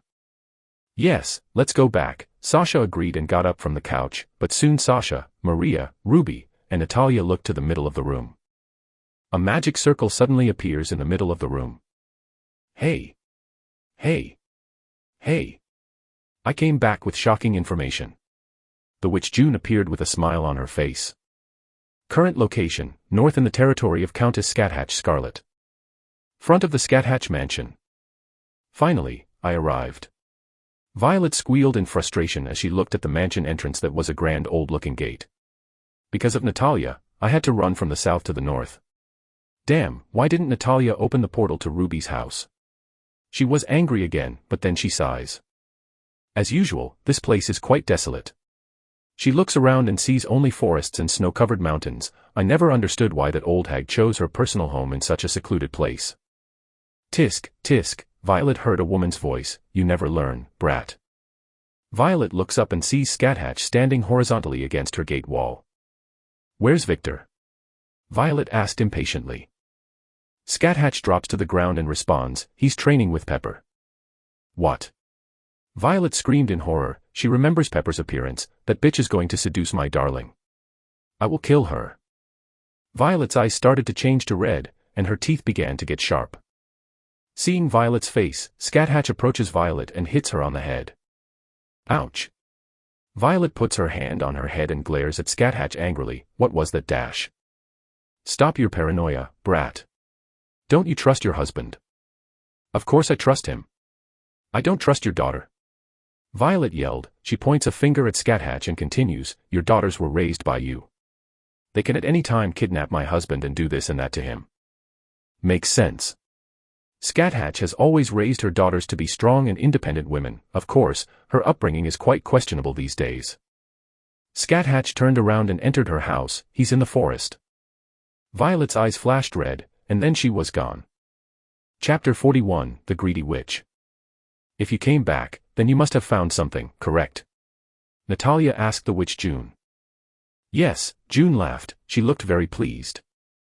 Did you hire her? Ruby asked Natalia. Natalia nodded in agreement. Oh, I vaguely remember she said that. But I was really busy at the time, Sasha said. June rolled her eyes when she heard Sasha's words. She thought, of course, you were busy, you were sucking your husband's blood. Lady Ruby, what are you doing here? June asked. Can't I be at my darling's house? Ruby asked in a cold tone. Yes, you, huh? June opened her mouth in shock as she looked at Ruby. What you said? I think I heard wrong. June wiped her ear a little. Ruby raised an eyebrow. What? Is it so amazing, me being in a relationship? I don't think she's talking about that, Sasha commented. Huh? Ruby didn't understand. She looked at Sasha and only saw her friend's neutral face. June looked at Ruby, and then she looked at Sasha. She repeated this process a few times and thought, as expected. My intuition was correct. That man has a great future. Her eyes changed to the money symbol. Seeing June's reaction, Natalia knew what the greedy witch was thinking. June. What did you find out? Huh? Oh, give me a sec. She made some gestures with her hand, and soon a big magic circle appeared in the middle of the room. The magic circle began to grow, and slowly images began to be created. Oh. Natalia looked at the magic circle with interest. Soon the image of Lucy and Karen appeared in the magic circle. June points to Lucy and starts giving her report. Lucy, a noble vampire sought out by the Inquisition, personality, liar, cautious, cunning, proud and hardworking. He has a love affair with his partner Karen, a vampire who pretends to be Lucy's subordinate, but the woman's true identity is a noble talent scout. The image shifted and focused only on Karen. Oh. Ruby is interested. She looks at Karen. Which clan does she serve? June looked at Ruby. She serves Clan Horseman. Who? I've never heard of it, Ruby said. Neither have I, Sasha added. Excuse my rude words, but... Are you living in a cave? June commented in disbelief. Well, we've been busy these days. Sasha didn't mind and replied. Yes. A lot happened in a short time, Ruby added. June sighed. This information will be free, consider it a kind gesture. She looked at Sasha. The Horseman clan is the family that took the title vampire crown from Lady Sasha's family. Sasha opened her eyes wide. Ruby's eyes cooled further, and she looked at June. How do you know that? That was supposed to be confidential information. Natalia asked curiously. Ha. There's no such thing as a confidential subject when it comes to witches. June snorted. In the witch world, anything can be bought with money, even that kind of information. She smiled and continued, it cost me a lot of money, but I managed to get in touch with the witch the Horseman clan hired, and she sold all the details. Natalia just continued with the same gentle smile on her face and didn't answer anything. Witch. I have a question for you. June felt her body shiver as she heard Ruby's words. What? Did you sell the information on my darling? The air around Ruby began to grow colder, and slowly her eyes began to change to blood red. Answer me. And no. I didn't sell any information about Victor. I am not a fool. I don't want to provoke that crazy woman. June quickly spoke. Ruby continued to stare at June. She was looking for some lie in the witch's face, but all she saw was genuine fear. Sasha has woken up from her stupor and looks at June with neutral eyes. You also know about Scathatch kidnapping my husband. Yes, I know. A few hours ago, I received a contact from an informant who spotted Countess Scathatch carrying a man like a sack of potatoes to her residence, and, from the characteristics of the men the informant gave me, I could deduce that it was Victor. Although after that, I lost contact with this informant. Give up on this informant, he's probably buried 7 feet under the earth now. Ruby spoke in the same tone of voice. She controlled her emotions, and soon the air around her started to return to normal. June nodded in agreement. She knew Scat Hacker's personality. The crazy woman was just too famous. He probably died. Sigh, I need to find another informant in the vampire world. June is a talented witch. Few witches can do what she did now. Natalia complimented her, smiling gently. Thank you. June flashed a satisfied smile. Ruby and Sasha just rolled their eyes when they saw June smile. So, what did you find out about Lucy? Natalia asked. June makes a few gestures with her hand, and slowly the image of Lucy and Karen changes, and soon a huge coffin appears. The coffin was pure white, with a black crucifix symbol in the middle of the coffin. What is that? Sasha asked. This is the finger of Saint Mary, June replied, then she continued. A sacred church artifact, that's all I know. I couldn't find anything else. For me to know the contents inside that coffin, I would need to take more risks. I would also need more money and connections that I don't have right now. This job is way above what I'm able to offer. I don't want to risk my neck and provoke the Horseman clan. The money offered is just too low for me to take that risk, she thought. As Lady Natalia paid a high price, I compensated these services with all of Lucy's information and what he's planning to do. She took a flash drive from her pocket and threw it in Natalia's direction. This is all I can do with my current abilities. She was surprisingly honest. You did more than enough, June, Natalia spoke with a gentle smile on her face. She takes a cell phone from her pocket, types something on the cell phone, and says, done. June feels her cell phone vibrating in her pocket. She quickly takes her cell phone. When she sees that the money has fallen into her account, she starts drooling while staring at the number on her cell phone screen. 10 digits. Holy fuck. She cried out in emotion. June, you're drooling, Natalia commented. Oh, she quickly wipes her face and looks at Natalia suspiciously. Why did you pay me more than agreed? I will not refund the money. With the same gentle smile on her face, Natalia said, this money is for another job. Oh. What's the job? June was looking at Natalia as if she were a golden hen. I want you to investigate the Horseman clan for Lady Sasha. Huh. June's face darkened in horror. Suddenly the gentle smile on Natalia's face seemed to become an evil smile. That was a trap. I will die. From the rumors I've heard from that clan, I'm 100% sure I'm going to die. They are crazy. Natalia. Sasha didn't understand why she did it. Natalia looked at Sasha. I know Lady Sasha is curious about the matter, and with your family's current situation, you can't hire a witch for that kind of service. Thank you, Natalia. I'll remember that, Sasha thanked. Ruby crosses her legs and looks at Natalia with curious eyes. She was thinking of doing this for Sasha. After all, Ruby doesn't lack money, but as Natalia took the initiative, she was silent. This maid seemed to have a plan too. Natalia kept smiling. She looked at June, who had a face that looked like she made the biggest mistake of her life. You already received the money, right?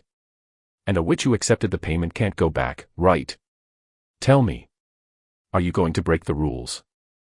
Ugh, June seemed to fade when she saw Natalia's gentle smile. But there's another witch in that place. Because of that, I can't do this job. After all, it would break rule number 1 about being a witch. With the same smile on her face, Natalia said, rule number 1, a witch must not come in conflict with another witch. If the witch's employer is an enemy of an individual who is hiring another witch, both witches must abandon their duty immediately. June's face just darkened, and it darkened more every time she heard Natalia's words. Strange, she put on a confused face. Did I ever tell you to come into conflict with Clan Horseman? She looked at June and smiled kindly. I remember what I said. I want you to investigate the Horseman clan for Lady Sasha. At no time did I tell you to attack them or something, did I? And no. You didn't say. See. I expect good news from you.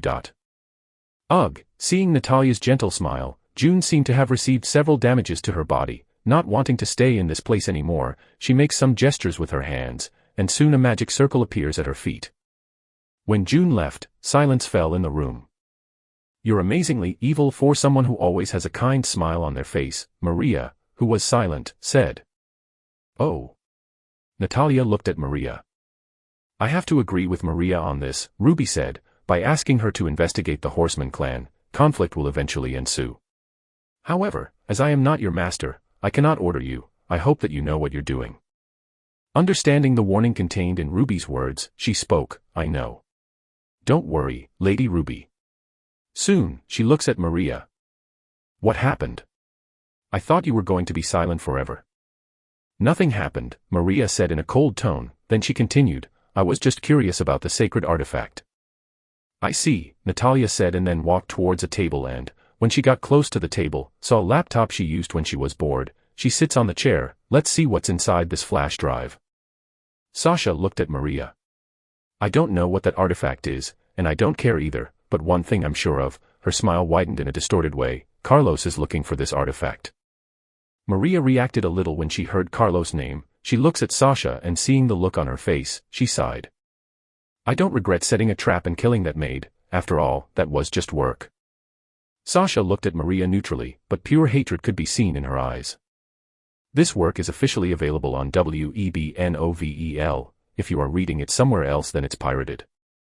Chapter 42, Now You Understand Me. Maria looked at Sasha and continued. "I don't know about the other vampire hunters, but for Carlos and me, we just treated it like a job. We had no personal grudge or special reason to hunt vampires. Carlos and I grew up in a poor area of New Jersey, Camden. We were both orphans." Ruby and Natalia looked at Maria with curiosity. "Two orphans surviving on the street, we could barely survive day to day, and to make matters worse, I was a girl." She spoke the last part with a bit of hatred. "What would eventually happen to me was obvious. I could only maintain my purity because Carlos defended me tooth and nail. He was always more developed than the people around. Despite being only 10 years old, he was stronger and faster than an ordinary human. At the time, I didn't know. I just came to find out what this abnormality of Carlos was in the future. He was a man who had the potential that the priests talked about so much. He could more easily access the energy of God. To access this power, you need to have faith in something. I don't know what Carlos's faith was when he was younger, he never told me. But, one thing was undeniable, he was strong." She sighed. "We survived on the street. For 13 years, we stole, we killed for each other, we survived. Until one day, a priest approached us and offered us shelter. At first, we didn't believe in the priest, but something happened that made us trust the priest." She made a face that said she didn't want to talk too much about this. "It was in that church that the priest discovered Carlos' potential. I remember that, at the time, the priest seemed very happy. Of course, I was happy for Carlos too, but I was also afraid. I was afraid of separating from him. I also auditioned to find out if I had the potential to become a slayer, and unfortunately, I didn't have the same potential as Carlos, but I had something more special." She looked at Sasha, and slowly her blue eyes darkened. "I had faith. I had faith in Carlos. And, because of that faith, I was able to use the hunter's powers, despite not believing in God. I believed in Carlos. For me, he was my God." Maria makes a gesture with her hand, and then strands, almost invisible to the naked eye, began to dance around as if protecting her. "My power is much weaker than common hunters, especially if I'm comparing my power to Carlos, but one thing is for sure. If a vampire is trapped by my threads, it's an arduous task to break free. Because of that, I knew I needed to be smarter and work on trapping. I was the brain, and Carlos was the muscle." A moment of silence fell around. "Is this supposed to move me or something?" Sasha asked neutrally with the same look. "No," Maria denied it. She undid her power and looked at Sasha. "All I did was to survive. The hunting job was good, and we just had to kill the monsters of the church, and in return, we would earn a lot of money, but living a little with you and observing your daily life, I could see that you are no different from humans. Sometimes a thought pops into my head, could I have done things differently?" She spoke and continued. "But when I look back on my living conditions, I realized that I had no other alternative. Either I would become a hunter and earn enough money to be independent, or I would enter the criminal world. After all, I already had hands stained with human blood. And I don't regret the decisions I made. I did what I did just to survive. And now, I'm suffering the consequences of my actions. But," she bites her lip, "just don't kill Carlos. Please, he's all I have left." Small tears threatened to fall from Maria's face.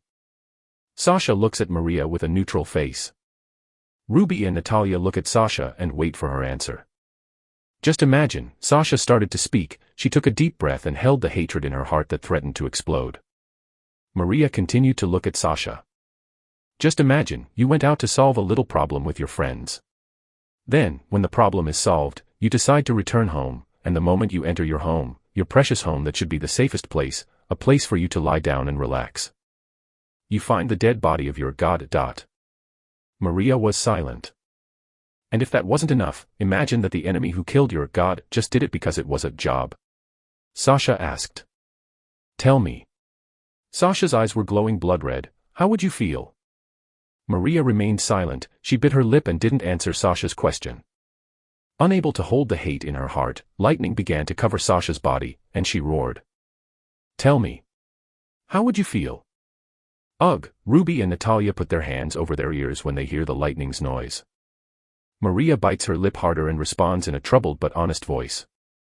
I would feel hate, I would feel a sense of loss, I would feel empty, she replied. Would you forgive the murderer of your precious god? I wouldn't. Maria clenched her fists tightly, but in the end, she just sighed and felt very tired. See. Now you understand me. Sasha spoke in a neutral tone with a distorted smile of hate. Maria didn't answer anymore, she just turned and walked towards the kitchen. Sasha continued to watch Maria's back until she was out of her sight. Natalia, she lowered her face a little, and her blonde hair covered her face. Yes, Lady Sasha. Open the gate to Ruby's house, she spoke neutrally. Natalia nods and snaps her finger. Done. Sasha nods, she gets up from the couch and walks to the door. I'm going ahead, Ruby, she spoke without turning her back. Okay, I'll go after I get some business done at college, Ruby said. Sasha opens the door, and soon a galaxy-like portal appeared. Sasha entered the portal and soon disappeared from the two women's view. When Sasha left, Ruby spoke aloud to herself. In the end, there is no good and bad, there are only consequences of your actions, huh? It looks like you're correct. Mother. Lady Ruby. Something happened. Ruby looks at Natalia. Nothing happened. I'm going to sleep a bit, I'm a little tired. Ruby gets up from the couch and walks towards the exit. Natalia gets up from her chair and walks towards the kitchen. By the time she enters the kitchen, she sees Maria kneeling on the floor in a fetal position. She was in a corner of the kitchen crying silently. Sigh. She sighed and said to herself in a low voice, I'm not good with these sentimental things. Current location, Lucy's hideout. Karen walked into Lucy's office and said, We've been compromised. However, she didn't look worried. Indeed, this was to be expected. So what data did the attacker steal? Lucy, who was sitting in a chair behind an office desk, spoke. Only our basic plans. Good. Lucy smiled. Do we know about our little mouse? We couldn't register anything. The intruder suddenly appeared and disappeared with the data, Karen replied. Lucy puts his hand on his chin. Beings able to go underground in a building and walk through an armored vault without being detected. Witches. And it's not just any witch, he said. Indeed. I had the same conclusion, Karen replied. Lucy shrugged. Well, wolves would leave more trails, and noble vampires capable of doing something like that would just storm through the front door. Witches would be the most obvious conclusion. Lucy showed a slight smile on his face. Our plan is almost complete. Soon we will have the power to join the nobility of vampires. Karen nodded, then she spoke. The Horseman clan sent reinforcements. Oh. They will finally act. I think they are desperate for allies. Yes, they are. Lucy looked at Karen. Why that face?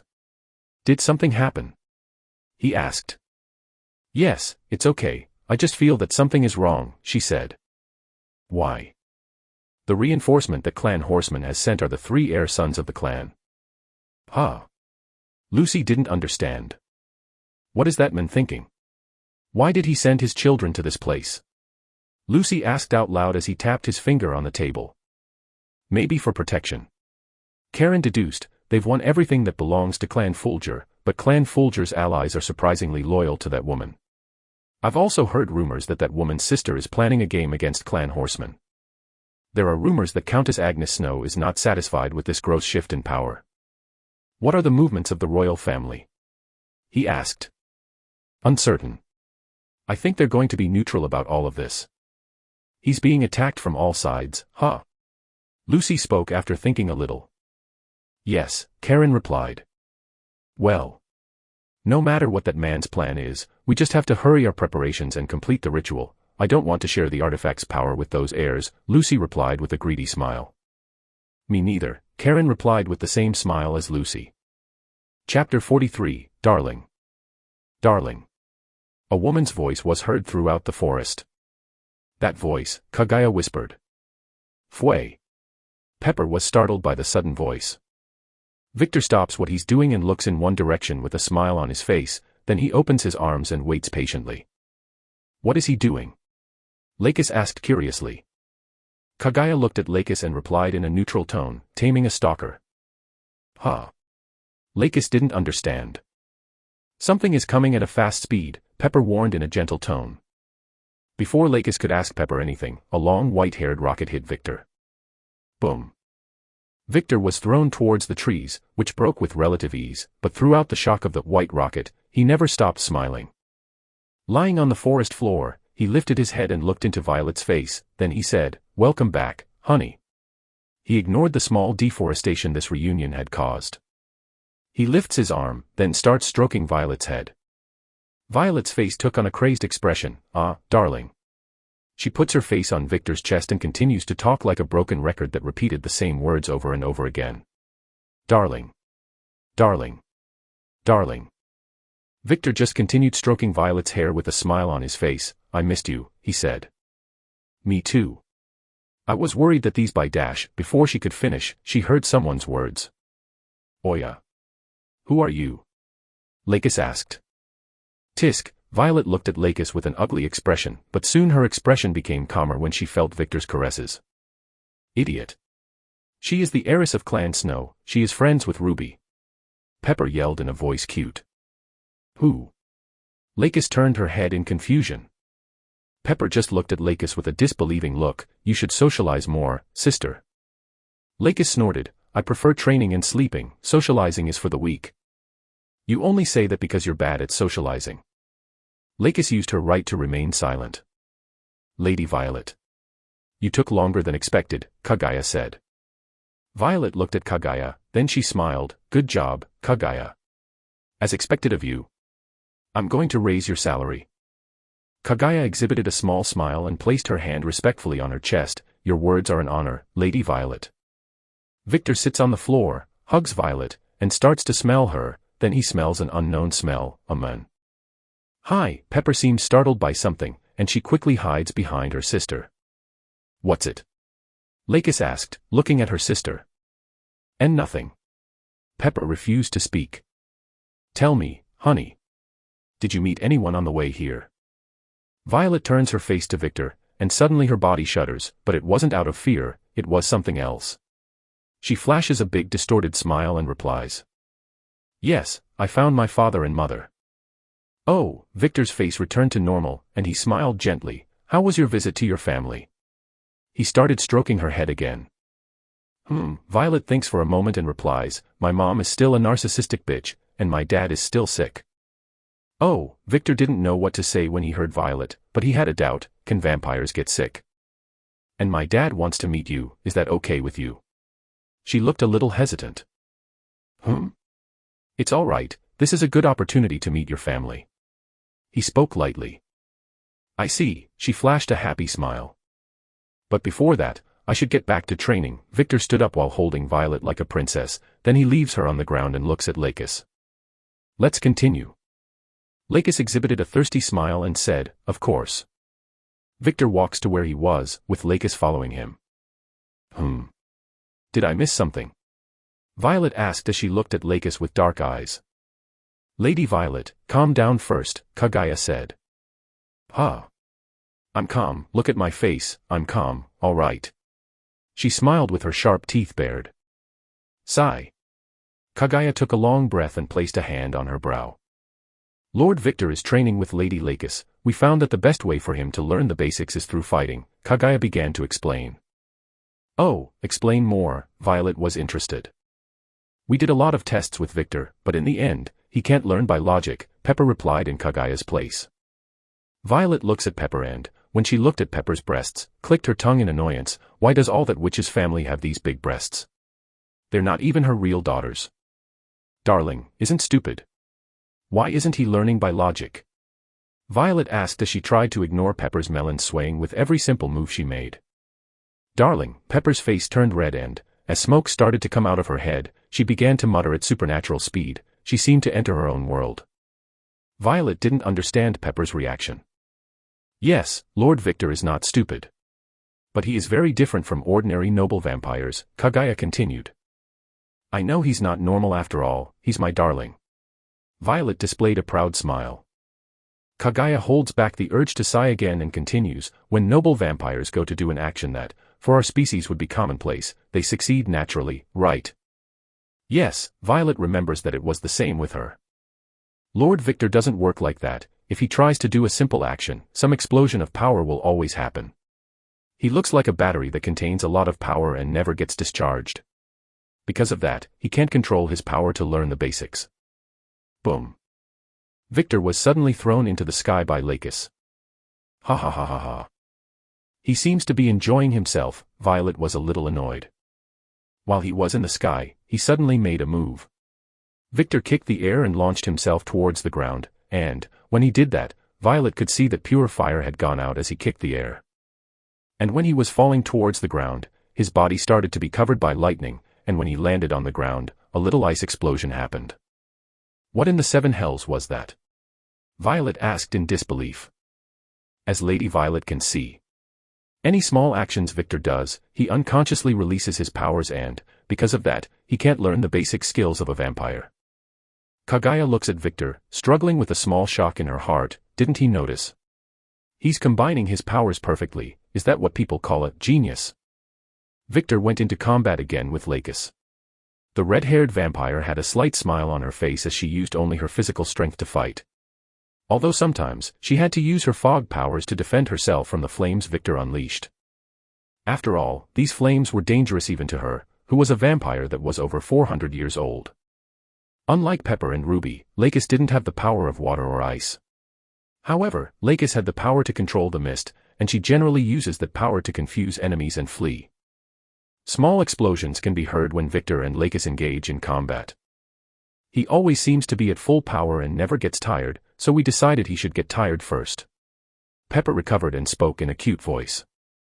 As Lady Lakis had nothing to do, we decided she should fight Victor, but while the two of them were fighting, we found that he learns faster by fighting than explaining. Kaguya finished explaining. In the beginning, he wasn't managing to keep up with Lakis, but slowly, he started to get used to his body. Now he can give Lakis a decent fight. He's getting better really fast, Kaguya said. As expected for my darling. Violet spoke with pride. He reminds me a bit of my mother, Pepper commented with her finger on her cheek as she looked at Victor, who had a big smile on his face. How rude, he's not crazy, and an old hag, Violet huffed. That was not what I meant. Pepper yelled, seeing that Violet ignored her, her cheeks starting to turn squirrel-like, then she turned away, humph. Boing. Boing. Veins started popping in Violet and Kaguya's heads. This bitch. Is she teasing me? Violet growled. Calm down, Lady Violet, we must not commit murder here, we must take her to a dark alley first, Kaguya suggested with a stoic expression. Oh, that's a good idea. Violet smiled dangerously. Pepper felt a shiver in her body, and since her instincts had always been good, she decided to slowly back away from Violet and Kaguya. Silently, she whispered as she walked away. But she didn't expect a big body to fly towards her. Kia! She screamed in fear as her body collided with Victor's. Oh.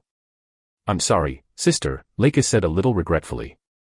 Ouch, Victor puts his hand on his head. This power to become mist is annoying, he spoke annoyed, but the smile never left his face. Every time I go to hit her, her body turns in fog, and she runs away. It's very slippery. I feel like I'm doing something wrong, but I don't know what it is. Feeling a heaviness on his chest, Victor looks down and sees Pepper's red face lying on his chest. It's decided. I'm going to kill this one, bitch. Pure fire started to come out of Violet's body. When Violet was going to run towards Pepper and Victor, she was suddenly immobilized by Kaguya. Let go of me, Kaguya. Violet began to struggle. Although the idea of killing Pepper is interesting, I can't let Lady Violet do that. What just happened was clearly an accident. Kaguya spoke in a neutral tone. Wah wah wah wah wah. I'm sorry, Pepper was about to say something, but suddenly Victor stood up while holding Pepper like a princess. Fway. Pepper didn't know what to say, so she was silent as her face was completely red. He puts Pepper on the floor and pats Pepper's clothes to dust them off, then, finishing knocking the dust off of Pepper's body, he squats down a little and puts his face level with Pepper's face. That is something he's needed to do a lot lately. Being 195 centimeters tall has its downsides. Then he says, smiling gently, "Don't be too inattentive while two people are fighting, okay?" He appeared to be talking to a small child. Pepper nodded. Good. Soon, he gets up and looks at Lakis with eyes glowing red. His smile changed from a gentle smile to a distorted smile. Let's continue. Yeah, Lakis agreed. Kagaya and Violet were speechless when they saw Victor's attitude. They expected him to react differently when Pepper fell on him with those two melons, but why did he treat Pepper like a child? For God's sake, she's over 100 years old. Chapter 44, Together. A few hours later, Victor was still fighting Lakis, and he didn't seem to be tired. Victor was still glowing with energy, and he felt like he could fight for as long as it took. He looked like a child who was very excited about his toy. He's getting better too fast. Actually, he's making fewer useless moves. How is this possible? He never fought from what I remember. Violet spoke as she placed her hand on her chin. She watched Victor for a long time. And she clearly remembers that he never practiced martial arts. Self-defense training with that wolf doesn't count as martial arts. After all, that's just self-defense. I don't understand this absurd progress. This is not as unusual as you think. Violet is startled by the sudden voice, and she looks up. Old witch. Don't scare me like that. Scat Hacka's face distorts for a few seconds. She suddenly moves at a speed Violet can't react to, then she hits Violet's head with her fist. Ouch. Violet held her head. What are you doing, witch dash? Scat Hatch hits Violet's head again. You never learn, huh? Do you have chicken brains? Respect your elders. See. You, yourself, said you were old. Violet stuck out her tongue. Scat Hatch looked at Violet with a neutral expression. You're actually a lot like your mom when she was younger. She looks at Victor and continues, although your mom never had eyes for potential, you seem to be different. Of course, my darling has potential. He's my darling. Scat Hatch looks at Violet's smug face with a blank expression. I take it back, you really are just like your mother. Huh? I'm different from her. She was about to say something, but suddenly she turned her face towards Scat Hacka's mansion. Oh. Scat Hatch flashed a curious smile when she saw Victor stop his training and look toward her mansion. Sasha, Victor, and Violet spoke in unison. Huh? Why did you stop, Victor? Lakis asked curiously. Interesting, no matter how many times I see it, this is really something curious. Due to the magic in the ritual, their connection must have gotten stronger, and it seems that it wasn't only the connection that got stronger. Scat Hatch eyes seemed to glow blood red for a few seconds as she looked at Victor. Victor ignores Lakis, closes his eyes, and senses Sasha's messed up emotional state, and soon he sends his worried feelings towards her. Sasha, who just arrived at Scat Hacka's mansion, looked towards the forest. Darling, then, sensing the emotions that Victor sent, she displays a small gentle smile. She closes her eyes and sends her thoughts, saying, it's all well. Another intruder. Today has been a strange day, so many visitors. Oh, it's Lady Sasha.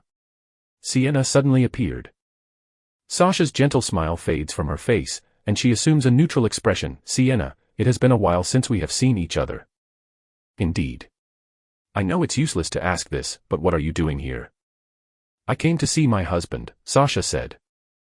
As expected, she sighed. She flips her hair to her back and says, do you want some advice? No, thank you. Sasha turned her face away and started walking towards the forest. Sienna just gaped when she saw Sasha rejecting her goodwill. She disappears and appears beside Sasha. What? I'm in a hurry. Sasha looked at Sienna. Listen to me, young people these days are very rushed, she sighed, then she continued, in vampire history, there has never been a man who was married to 3 heiresses from powerful families. She was going to start giving a sermon on Sasha. Yes. Sasha interrupted Sienna, if the younger vampires find out about this, they'll be jealous, and if the older vampires find out about it, they'll think the 3 most powerful families are allying, blah, blah. Sasha looks coldly at Sienna, are you treating me like a child? I know what I'm doing, and if a problem happens, my husband and I will fix it. So your advice is useless, and you keep losing time telling me this nonsense. And, are you going to look for a man to put out your fire? Sienna's eyes flashed blood red, she was clearly annoyed. It looks like you're not having a good time, something must have happened. Sasha huffed, yeah, something happened. My family lost everything that was built for 2,000 years because of my whore mother, and the woman I consider my real mother died, murdered by church dogs. So yes, something happened, and I'm sorry if I didn't want to hear your bullshit. Sienna looked sympathetically towards Sasha, and that made Sasha angrier. Calm down, she's not to blame, you know that, she heard Victor's voice. Sasha bites her lip and clenches her fist tightly, then, she lets out a big sigh. She looks at Sienna with a regretful expression, I'm sorry, Sienna. But I'm not having a good time right now, okay? I just want to see my husband. I figured that out, and don't worry about what happened, I know what it's like to take anger out on someone who is innocent. Sienna was very understanding. Okay. Anyway, do you need something? Sasha asked. I'll talk to you later, go see your husband, Sienna spoke the last word with a bit of disgust. Sasha's eyes changed to blood red as she saw the obvious contempt for Victor. But since she didn't want to conflict with Ruby's sister, she just turned her face away and started walking towards Victor. Seeing Sasha's reaction and remembering her own mother's reaction, Sienna's curiosity about Victor started to grow again, but also a feeling of disgust grew. How can they marry cattle? That's disgusting. She spoke as her body shuddered. Unlike Lakis and Pepper, Sienna learned of Victor's origin through conversations with Scathatch herself. After all, as Scathatch's eldest daughter, she always helped her mother in whatever she needed. Scathatch was a strong vampire, but she didn't care much for democracy or dialogue. She wasn't like that in the past, but she started to get numb the longer she lived. Now, she doesn't like to waste time on dialogue, and generally, she just does what she wants. Because of that, Sienna's assistance was needed. Scathatch needed someone to take responsibility for her territory and someone to clean up her mess whenever she needed it. And, since Sienna has a lot of respect for her mother, she did this job with a smile on her face. Besides, it's not like this job was bad, she has all the power that someone with the Vampire Earl title can have, and that influence is something she liked. I need to get back to work, Sienna spoke aloud as she started walking towards a place. Hey, witch. What do you mean that this is not unusual? Violet said as she was looking at Victor, who was fighting Lakis. Scathatch looked at Violet with a tired expression. Sigh, is your brain really rotten? She sighed. Violet ignored it and continued, I know my darling is awesome, after all, he is my darling. She smiled proudly. But I also know that what he's doing isn't normal. I think. Scathatch rolled her eyes, and then she looks at Victor. What he is doing now, fighting and learning while fighting, is not uncommon. Many warriors in the past have done this, and I can count on my finger the warriors who had this ability, warriors like Siyu Chulin, Hercules, Arthur Pendragon, Lancelot, etc. Violet looked at Scathatch in disbelief. You are really old. Scathatch makes a fist and hits Violet on the head again. Ouch. My head. She holds her head in pain. Scathatch looks at her fist, now that I think about it, maybe I'm to blame for your being so stupid. Hitting you on the head since you were a little girl must have caused it. And there's your mother's genes in your blood too. Stop hitting my head. Violet grumbled. Countess Scathatch seems to have a very high opinion of Lord Victor, Kaguya said curiously. Scathatch ignored Violet and looked at Kaguya. The ritual changed him. He was turned into a vampire, but not an ordinary vampire, because of his blood. He became something else. She looked at Victor with a distorted smile on her face, and at the same time, he received the potential of 3 bloodlines. Clan Snow, Clan Scarlet, and Clan Fulgur, Kaguya said.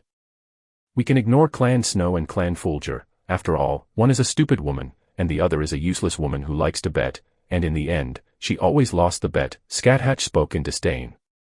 With just my bloodline alone, he could become very powerful, but, as he has these extra bloodlines, he can become even stronger. And, to improve his personality, he reminds me of me when I was younger. Her smile seemed to distort even more. I'm looking forward to the future. Seeing Scathatch's distorted smile, Kaguya couldn't help thinking it was a bad idea to let Scathatch find out about Victor. I I agree that my mother is a useless bitch, but my father is in my clan too. Scat Hatch looks at Violet with a disinterested expression, a man who has been exploited all his life. A man with the only quality of being handsome. A man who exists only to satisfy his mother's vanity. Boring. Chapter 45, Insanity. Wrong, I'm sane. Violet wasn't offended by what Scat Hatch said. She was used to the woman's dirty mouth, but she couldn't help asking. You seem to know my father. Of course I know that man. In the past his mother asked me to save him from 2 strong women. What were their names again? I forget, they are not important anyway. Violet started to think about what she heard. She had suspicions that something like that happened to her father in the past. After all, he was very handsome, and that powerless beauty was just a curse. The 2 women were strong, but I couldn't even enjoy myself for very long. Well, seeing your mother, who was a psycho bitch, bending over to me for my help, was a satisfying thing to see. She smiled with some amusement. I'd like to see that. Violet flashed a smile. Kaguya looked, with an expressionless face, at Violet, and she couldn't help but comment. Is Lady Violet really Countess Agnes' daughter? Violet looked at Kaguya. Yes, I am, but my mom is a very narcissistic woman. I grew up hearing the same words about how she was beautiful, how she was hot. It was fucking annoying. Thinking back to the past, Kaguya nodded in agreement. I feel bad for you, Scat Hatch commented with a small smile on her face. It was obvious she was enjoying herself. Humph, Violet snorted. Victor. What is that? Hearing Pepper's curious scream, the 3 women look towards Victor. Soon they see something that shocks them. Victor was covered in lightning, his right arm was covered in pure ice, and his left arm was covered in fire. It worked. I knew something was wrong. Thank you, Lakis, Victor said, smiling at Lakis. Huh. Lakis was confused, but I didn't teach you anything, I just hit you. I learned a lot by watching the way you use your fog powers, he explained. Lakis looked at Victor in shock. Interesting, Scat Hatch suddenly appeared beside Victor and looked him up and down as if sizing him up. Did you manage to find your balance? She spoke as her eyes glowed red. Wrong. Victor shook his head. My powers aren't balanced. I'm using 80% of the lightning all over my body and 10% of the fire and ice in my arms. Oh. Scat Hack's smile grew a little. While I was fighting Lakis, I discovered several things about my own power. Victor's body suddenly returns to normal, and soon his body starts to catch fire. Fire is a very easy power to control, but if I just use fire, I start to feel angry, and any little things that happen, I get easily irritated. Victor was giving a much more intense feeling than usual as he spoke those words. This is normal, Violet said as she walked to Victor's side. What do you mean? Lakis asked curiously. The characteristic of my family's power is to amplify anger and any strong emotions the individual is feeling. For example, if I get jealous now, that jealousy of mine will be amplified by my power, Violet explained. Because of that, sometimes, I lose control of my emotions. Isn't that just an excuse for your twisted personality? Pepper asked in a cute voice. Violet looked at Pepper with a neutral face. Sensing a bad feeling and fearing for her own safety, Pepper silently hid behind her mother. Victor flashed a small smile when he saw Violet's interaction with Pepper. The fire disappears from his body, and soon his body starts to get covered in ice.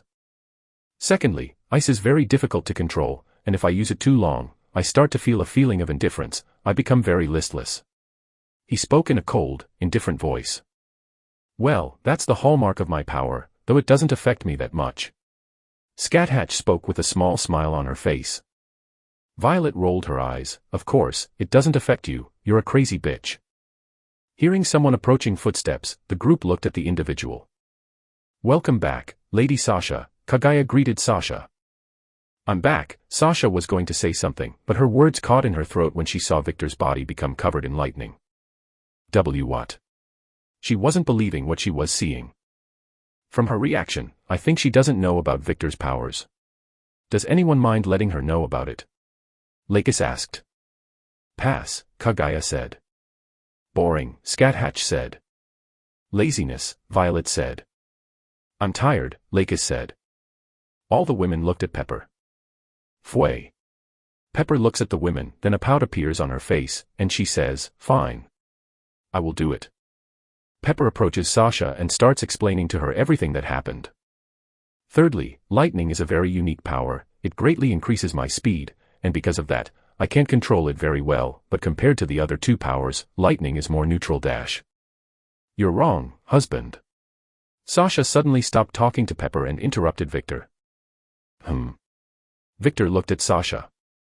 My power was originally supposed to harm the vampire greatly, but, thanks to my father's bloodline, this effect is negated, and the hallmark of my power is to amplify recklessness, she explained. Even though she didn't understand how Victor could use her lightning, she didn't want him to misunderstand her power. I thought he could only use Violet's power, she thought. Recklessness. Victor spoke. Yes, you're more likely to do reckless things when you use lightning too much, Sasha added, but soon she goes back to talking to Pepper. Oh. But I guess that doesn't apply to me. Victor spoke as he stopped using his power. That's because darling is already so reckless, you get too lost when you're having fun. Violet smiled. Oh. That's true, Victor can't deny it. Lord Victor has been training for over 21 hours, and you probably didn't even feel the hours go by, right? Kaguya spoke. Well, my timing is impaired because of this endless night. Victor looked up at the full moon. I was having a lot of fun too. He flashed a big smile. Looking at Victor's smile, Kaguya sighed, Sigh, I feel like I'm going to sigh a lot in my life. She had a feeling her words were correct. I see, Scathatch placed a hand on her chin, you haven't found a perfect balance, you're just using the powers in a way that doesn't impair your ability to think while fighting.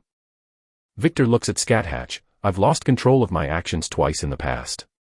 I don't intend to make that mistake a third time. That's a good mentality. She praised him with a small smile on her face. Thank you, he smiled a little. Darling, Violet climbed onto Victor's back. Victor looked at Violet. You need to get some rest. She flashed a smile as her eyes glowed blood red. Understanding what she wanted, Victor agreed. You're right. Aren't you going to train anymore? Lakis asked with a pout. I will train later, he replied. Sorry, but that won't happen. Scathatch flashed a distorted smile. Huh. Lakis looked at her mother in disbelief. I have a bad feeling about this, Kaguya whispered in a low voice. I could see what you are capable of doing today, and I know what kind of training is right for you. Her smile seemed to grow disproportionately. Rest for 3 days, you'll need it. Scathatch turned, and soon everyone could just see the woman's silhouette. While running in the forest, Scathatch said, how long has it been since I have trained someone with such potential? I think it's been 1800 years. Well, it doesn't matter. She stopped thinking about it, but when she remembered she was going to train a man with so much potential, her body trembled in ecstasy. I'm excited. Then, without realizing it, her cheeks turned a little red, and her breathing became gasping, her eyes glowed blood red, and she flashed a big smile that showed all of her sharp teeth. This is going to be fun, ha ha ha ha ha, she was having so much fun. Hearing Scathatch's crazy laughter in the forest, Victor felt his body shiver, he was excited. Lakis and Pepper also felt their bodies shiver, but they weren't excited, they were scared. Well, Lakis looked at Victor with a sympathetic expression, I hope you don't get traumatized. Sniff, sniff, Pepper starts to get watery eyes, and she falls to the ground, I don't want my new friend to die. It's okay, sister, Lakis massaged Pepper's back, Victor won't die, I fought him, and I know he's strong. He'll just be a little traumatized, but that's normal. Sasha looked incredulously at Pepper and Lakis. Aren't you exaggerating? They are not exaggerating, Violet spoke with a lifeless face, she seemed to be thinking about something. That crazy witch is very Spartan, remember she is over 2,000 years old, her training is not ordinary. For today, Violet still remembers the time when she came to visit Ruby after training. Her friend had dead eyes, and when she heard Ruby narrate her training, Violet felt her body shudder. Unconsciously, she hugged Victor's back tighter. Sasha was worried, she looked at Victor, but she was surprised when she saw the big smile on Victor's face. Why are you smiling? Violet looked at Victor.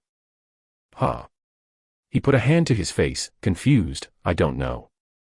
But I just find it all so much fun. Indeed, this is so much fun, ha ha ha ha, he puts his hand on his face and starts to laugh. Sasha was speechless, maybe, just maybe, I need to take my husband to the psychologist. She was taking it seriously. This kind of reaction is way beyond ordinary madness. Chapter 46, A Beautiful Night. Some hours later. Violet, Sasha, and Victor separated from the group, and they started walking through the forest until they found a massive tree. Looking at the tree, they decided to sit under it. By the time Victor sits down on the ground, Violet can't hold back any longer. She climbs into Victor's lap and bites his neck. Feeling Violet sucking his blood, Victor began stroking her hair while keeping a gentle smile on his face. Sasha sat on Victor's right side. As usual, she's in a hurry. Ha ha ha, if she wasn't like that, she wouldn't be my lovely Violet, he chuckled a little. Violet felt her body shudder as she heard Victor's words.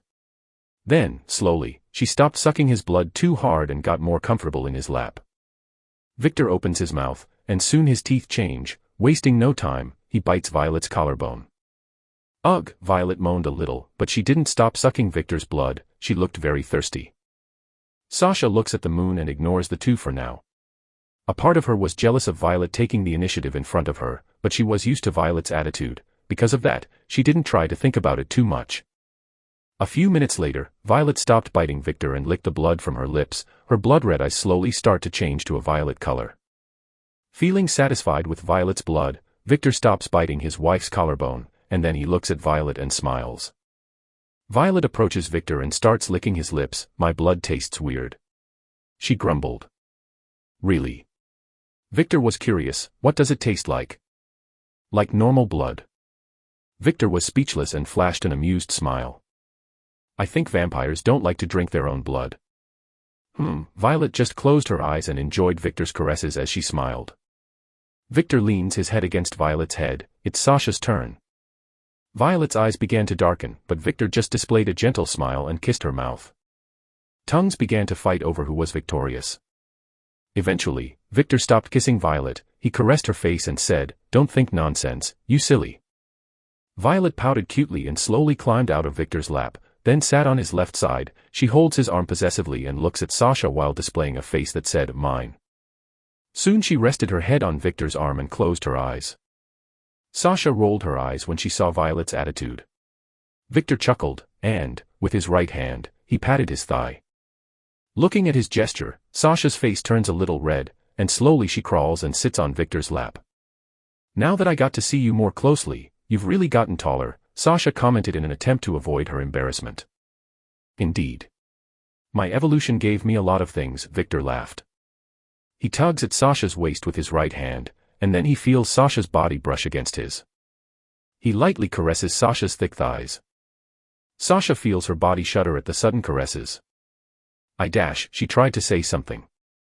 "Shoo," Victor puts his finger to her mouth with a silent gesture, then pulls Sasha's head to his chest and starts stroking her head. "Are you okay?" he asked in a gentle voice. Sasha's body shuddered at the sudden question, but soon she took a long breath and relaxed her body. She snuggled into Victor's chest and spoke in a slightly tired voice, "Now, I am."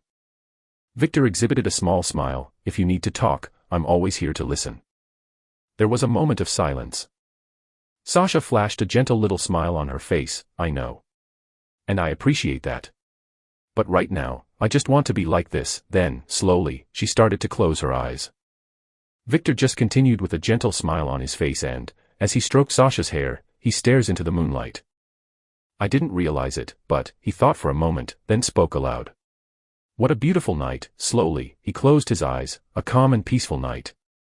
Victor's college, early afternoon. Tisk, Ruby was upset. She woke up wanting to punish a certain vampire, but when she went to college, that vampire was gone. She looks around Corneliu's office and realizes that everything was untouched. It was like he was in such a hurry to get away. He must have gone back to Nightingale. She spoke in a cold tone. She turns and walks towards the exit. "Well, he can't run away from me." She flashed a cold little smile. Director's office. "What do you mean you're dropping out of college?" "It's just the beginning of the year. You can't drop out of college now." A blonde-haired man with a big fat belly spoke. "Headmaster, I need to get back to my country. More important things than my college are going on," Ruby spoke in a neutral tone while crossing her legs elegantly. The director sighed and sat down in his chair. "An emergency," he puts a hand on his brow. "Indeed." She nodded. "You know where I live, right?" My mother is already a very old woman, and I need to go back to take care of her. Well, it's an emergency, the principal sighed again. It's a shame he's going to lose one of the most talented students in the college, but the student had a life of her own, he couldn't force anything on her. All right. I will provide the papers as soon as possible. Thank you, Director. Ruby exhibited a cold little smile. Then, slowly, her eyes changed to red, and she continues, can you do the same procedure for the student named Victor Walker? Huh. The headmaster didn't understand, but when he looked into Ruby's eyes, it was as if all his worries disappeared. Unfortunately, something urgent happened, and he needs to get out of college. Oh, that's too bad. Yes. It will be done. The director spoke in a robotic voice as his eyes glowed blood red. Good, Ruby smiled as she remembered something. You don't need to notify the parents of the mentioned student. Yes. I will not notify the parents of the student mentioned. He repeated in the same monotone. Ruby got up from the couch and walked towards the exit. When the door closed, Ruby walked away from the headmaster's office. The director woke up from his hypnotic state. Huh? What was I doing? He thought for a few seconds, but he couldn't remember. He just had the feeling that someone was in this office a few seconds ago. Without him noticing, his eyes turned red for a few seconds, then disappeared, and, as if by magic, all his worries disappeared. I must go back to work. I have to provide papers for the 2 students who are leaving from college. I think with that, I got rid of the loose ends left by my darling, and by Violet. I think I'll go home now. Ruby, who was walking the halls of the college alone, spoke to herself. Lady Ruby, you need to go to Lady Violet's mansion. 2 hunters were abandoned in that place. Ruby suddenly heard Luna's voice. Luna, you're back.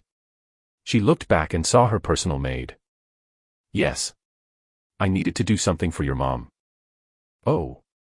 And what did you do for my mother? I built a coliseum. She spoke in a proud tone as she patted her chest.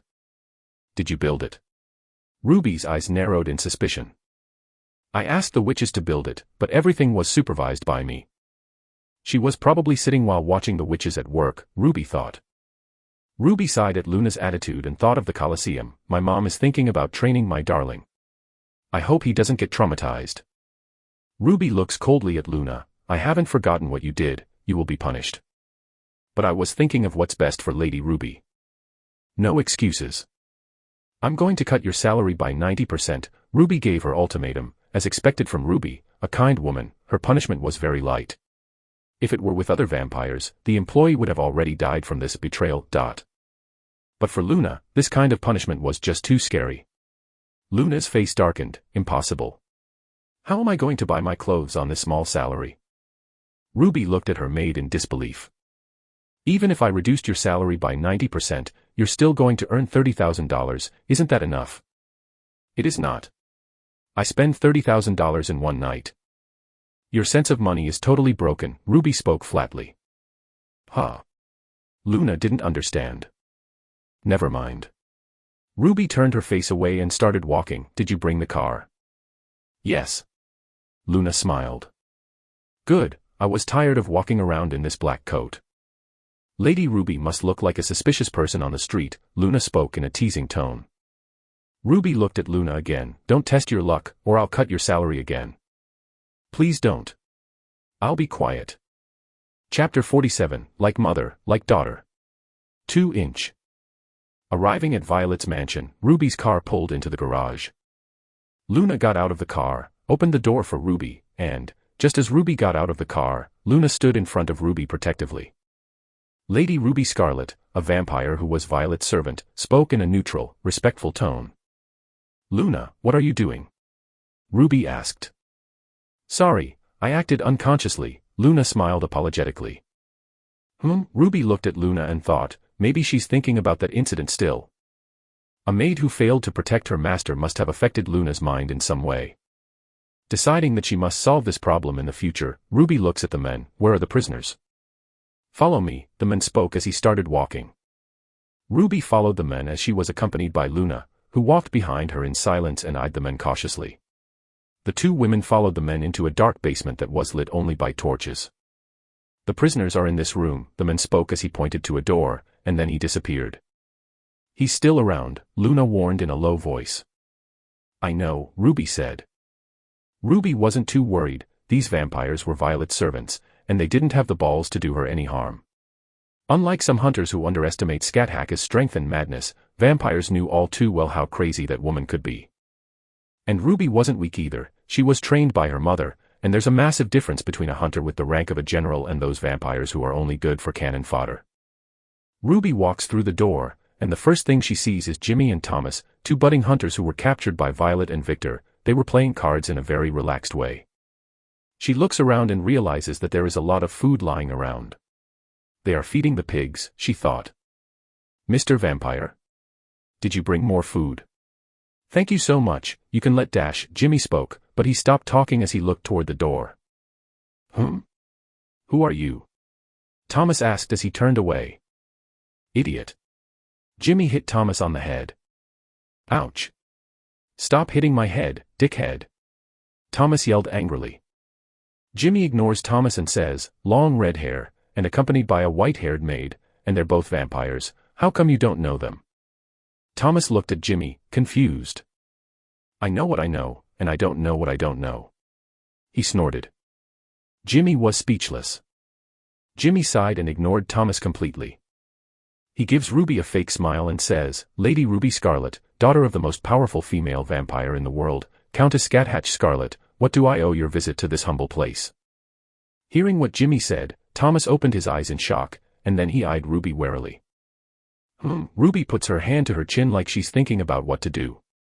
For her, these hunters weren't even worth her time. She's just here in front of these hunters because she wants to sort out the loose ends that her husband and her friend left in this town. She could clearly see that they were novice hunters. They wouldn't give her a lot of useful information. Seeing Ruby in silence and looking at them coldly, Jimmy and Thomas broke out in a cold sweat. Somehow, they could deduce they were in danger. Ruby kept thinking until an idea popped into her head. She flashed a cold little smile. Looking at the cold smile on Ruby's face, the two budding hunters knew they were fucked. Luna, bring me the magic contracts. Violet must have some in her personal room. But you're going to be alone, she wanted to protest, but she stopped talking when she saw Ruby's cold eyes. Do as I say. Yes, Lady Ruby, Luna bows in respect, then she turns and walks towards the exit. Seeing Luna leaving the room, Ruby sighed inwardly. She changed her mind when she saw Luna's reaction. She thought to herself that she should solve this little problem as soon as possible. She didn't want an incompetent maid. Ruby faithfully follows the teachings of her mother and remembers what Scathach once said in the past. Ruby, if you ever make a mistake, don't take it to heart, try to learn from the mistake, and more importantly, try not to make that mistake in the future. Ruby agreed with her mother's thoughts. Repeating the same mistakes over and over again was just insanity. Ruby stops thinking about it, then she looks at the hunters with her cold, indifferent eyes. First, clean up this mess, are you pigs? Yes, ma'am. Jimmy responded vigorously, and soon he got up and pulled Thomas. Help me, you idiot. Thomas was going to say something, but when he saw Jimmy's eyes like he was telling him not to say anything, he closed his mouth. Soon the two hunters began to organize the room. Not wanting to sit in a spot these two men have already sat in, Ruby creates an ice throne, and sits on it, crosses her legs, and waits patiently for her maid to return. A few minutes later, Luna returned with 3 golden papers in her hand. These were magical contracts made by the witches. She handed the papers to Ruby and waited patiently beside her. Ruby took the papers. 3, huh? I didn't find any more magic contracts. I think Lady Violet only had these. Unexpected. I thought she would have more. After all, she has frequent contact with that witch, Ruby commented, then she continued, well, 3 is enough. She stands up, bites her finger, and a drop of blood falls on a paper. The paper starts to glow slightly, and then Ruby starts speaking in Latin. Primo clausula, proditione et mortem. Translation, first clause. Betrayal and death. When Ruby spoke these words, the gold paper began to float, and letters began to be written on the paper. Listening to what Ruby said, Jimmy, who had already tidied up the whole room along with Thomas, said, Fuck, we're fucked. His face darkened. Huh? Why are we fucked? Jimmy looked at Thomas with a tired face. Sometimes, I'm envious of your simplicity, he sighed. Thomas didn't understand. Jimmy wasn't in the mood to explain, and he just looked at Ruby with a tired face. He seemed to have given up on trying to resist. He was already in the vampire's lair. What could two mere budding hunters do? Ruby flashed a cold little smile. Secundi clausula, magister et secreto. Translation, second clause, master and confidentiality. Great, just great. Jimmy already understood where this was going. Sometimes, being a smart guy is a curse. Tertium clausula, exploratorum. Translation, third clause, spy. The gold paper has stopped glowing gold. Ruby raises her hand and takes the paper, then she looks at Thomas. The contract is simple, be my spy. If you betray me, you die. If you leak information about this conversation, you die. If they find out you're under a magical contract, you die. This is basically a slave contract. Jimmy wanted to scream. Do we have choices? He asked. Ruby looks at her healing finger. No, you don't. Sigh. Jimmy sighed. He looked very depressed now. Thomas looked at Jimmy curiously and asked, Hey Jimmy. Why are you so depressed? Something happened. This motherfucker. For a moment, Jimmy almost exploded with rage, but he swallowed that rage and tried to control his emotions. Just be quiet, okay? Don't make our situation worse. He spoke in a low voice as he bit his lip. Thomas nodded. Jimmy knows it was Thomas's fault that they were in this situation. He warned him several times to come back and stay close to the more experienced hunters. But, he was obsessed with looking for the vampires alone, and, in the end, they both got stuck in this situation. But, despite knowing that, he couldn't lose control of his emotions right now. He needed to think about how to get out of this situation. The witch's contract can only be cancelled by another witch. We can cooperate with that vampire now, and the first opportunity we meet a witch in the future, we ask her to void that contract. But cancelling the contract requires an exorbitant amount of money. Fuck. Damned mercenary witches. Have you finished thinking?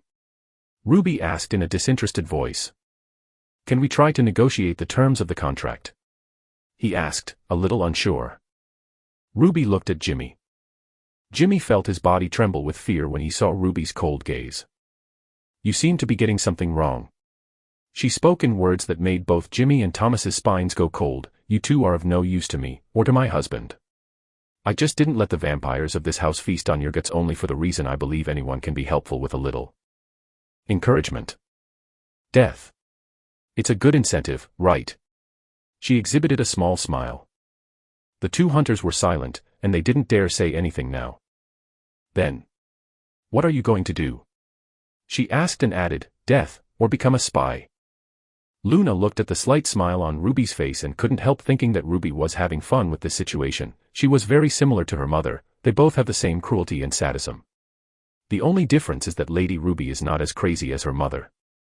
Chapter 48, Ruby returns home. After winning over two spies who have questionable competence, Ruby warned the vampires that they were Violet's servants to protect Victor's mother and father. She assured them that if anything happened to Victor's parents, they wouldn't have a peaceful death. Soon after that, she returned to the basement of Victor's house. Natalia, is everything ready? She asked, entering the room. Natalia, who was standing in front of a door, said, Yes, everything is ready, Lady Ruby. Oh, you're back, she looked at Luna. Yes, I'm back, Luna smiled at Natalia. She looks at the maid who was next to Natalia. Oh. So it's you. By looking at the woman's characteristics, she can instantly deduce who the woman was. Yes, yes. The hunter who killed the vampires, the great villain of the story. Maria spoke in a sarcastic tone. Ruby narrows her eyes a little when she hears Maria's words. She looks at the maid, focusing her attention on Maria's lifeless eyes, and notices something. She gave up on resisting. Huh? A piece of advice. I suggest you don't say that in front of Sasha, Ruby warned. Yes, I know. She nodded. I gave up fighting, but I don't want to die being tortured, she sighed at the end. Ruby was speechless. What happened in the time she was gone? She looks at Natalia. What happened to her? Well, I had a little talk with her. I wanted to put her to work, after all. She was basically a parasite that lay around in a catatonic state. And I unintentionally said that she or that hunter from the church would die anyway. You didn't lie. It's better to tell the truth than to feed a lie and raise false hopes. Natalia nodded in agreement. Luna approached Maria and poked Maria's face with her finger. What are you doing? Maria asked. I'm just curious. What are you? Luna asked. Huh. Maria didn't understand what she meant. I'm a leech, right? Why are you asking the obvious? You don't look like a vampire to me. She spoke as she looked Maria up and down as if assessing, you look like a dead human to me. Aren't vampires dead? It's not that, you look something like a vampire but defective. Luna said, at least that's how I feel looking at you. Maria opens her eyes a little, and soon she remembers Sasha's words saying she was going to be a defective vampire. According to the words of Mai, she bit her lip, she didn't want to say the word, but in the end, she had no choice, master. I'm a defective vampire. Sasha did the ritual without the necessary materials. Ruby's face showed a slight annoyance. What was that woman thinking? She wasn't thinking about anything, she just wanted revenge, Natalia said. Ruby agreed with Natalia's reasoning. I hope this doesn't get out of hand, or I'll have to kill this woman. The race she has become is a hard curse to be exterminated if left unchecked. Ruby thought. Feeling a bad feeling about this, Maria asked Ruby, what do you mean? What have I become? Luna looked at her master curiously. Ruby was silent. You became a ghoul, Natalia spoke for Ruby. Ghoul. Maria tries to remember the church records. Ghoul, a vampire subspecies, the failed result of a vampire. They were used in the past as soldiers in war. Did I become that?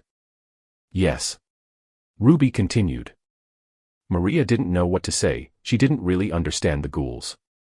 But, from the reaction of the vampires around her, she somehow feels she was in a much worse situation than she imagined. Ghoul, a subspecies of vampires, the failed result of a vampire, they were often used in warfare as cannon fodder, Natalia explained. According to my mother, vampires at the time used ghouls as a biological weapon. After all, you only need one bite or scratch from this creature, and you become one of them. So vampires usually threw a ghoul into town and expected that in less than 2 days, the ghouls would destroy the entire city if they weren't exterminated. Isn't that like the zombies in the movies? Luna asked. It's similar, at least in the way they propagate fast, Natalia said. She looks at Maria and explains, seeing that you are still conscious, you must have become a ghoul king, a kind of leader who is able to control them. Great, just great, she sighed at the end. Sasha is really vindictive, she chose the worst punishment a woman can have. Huh. Maria looked at Ruby, and she explained everything with a small cold smile on her face.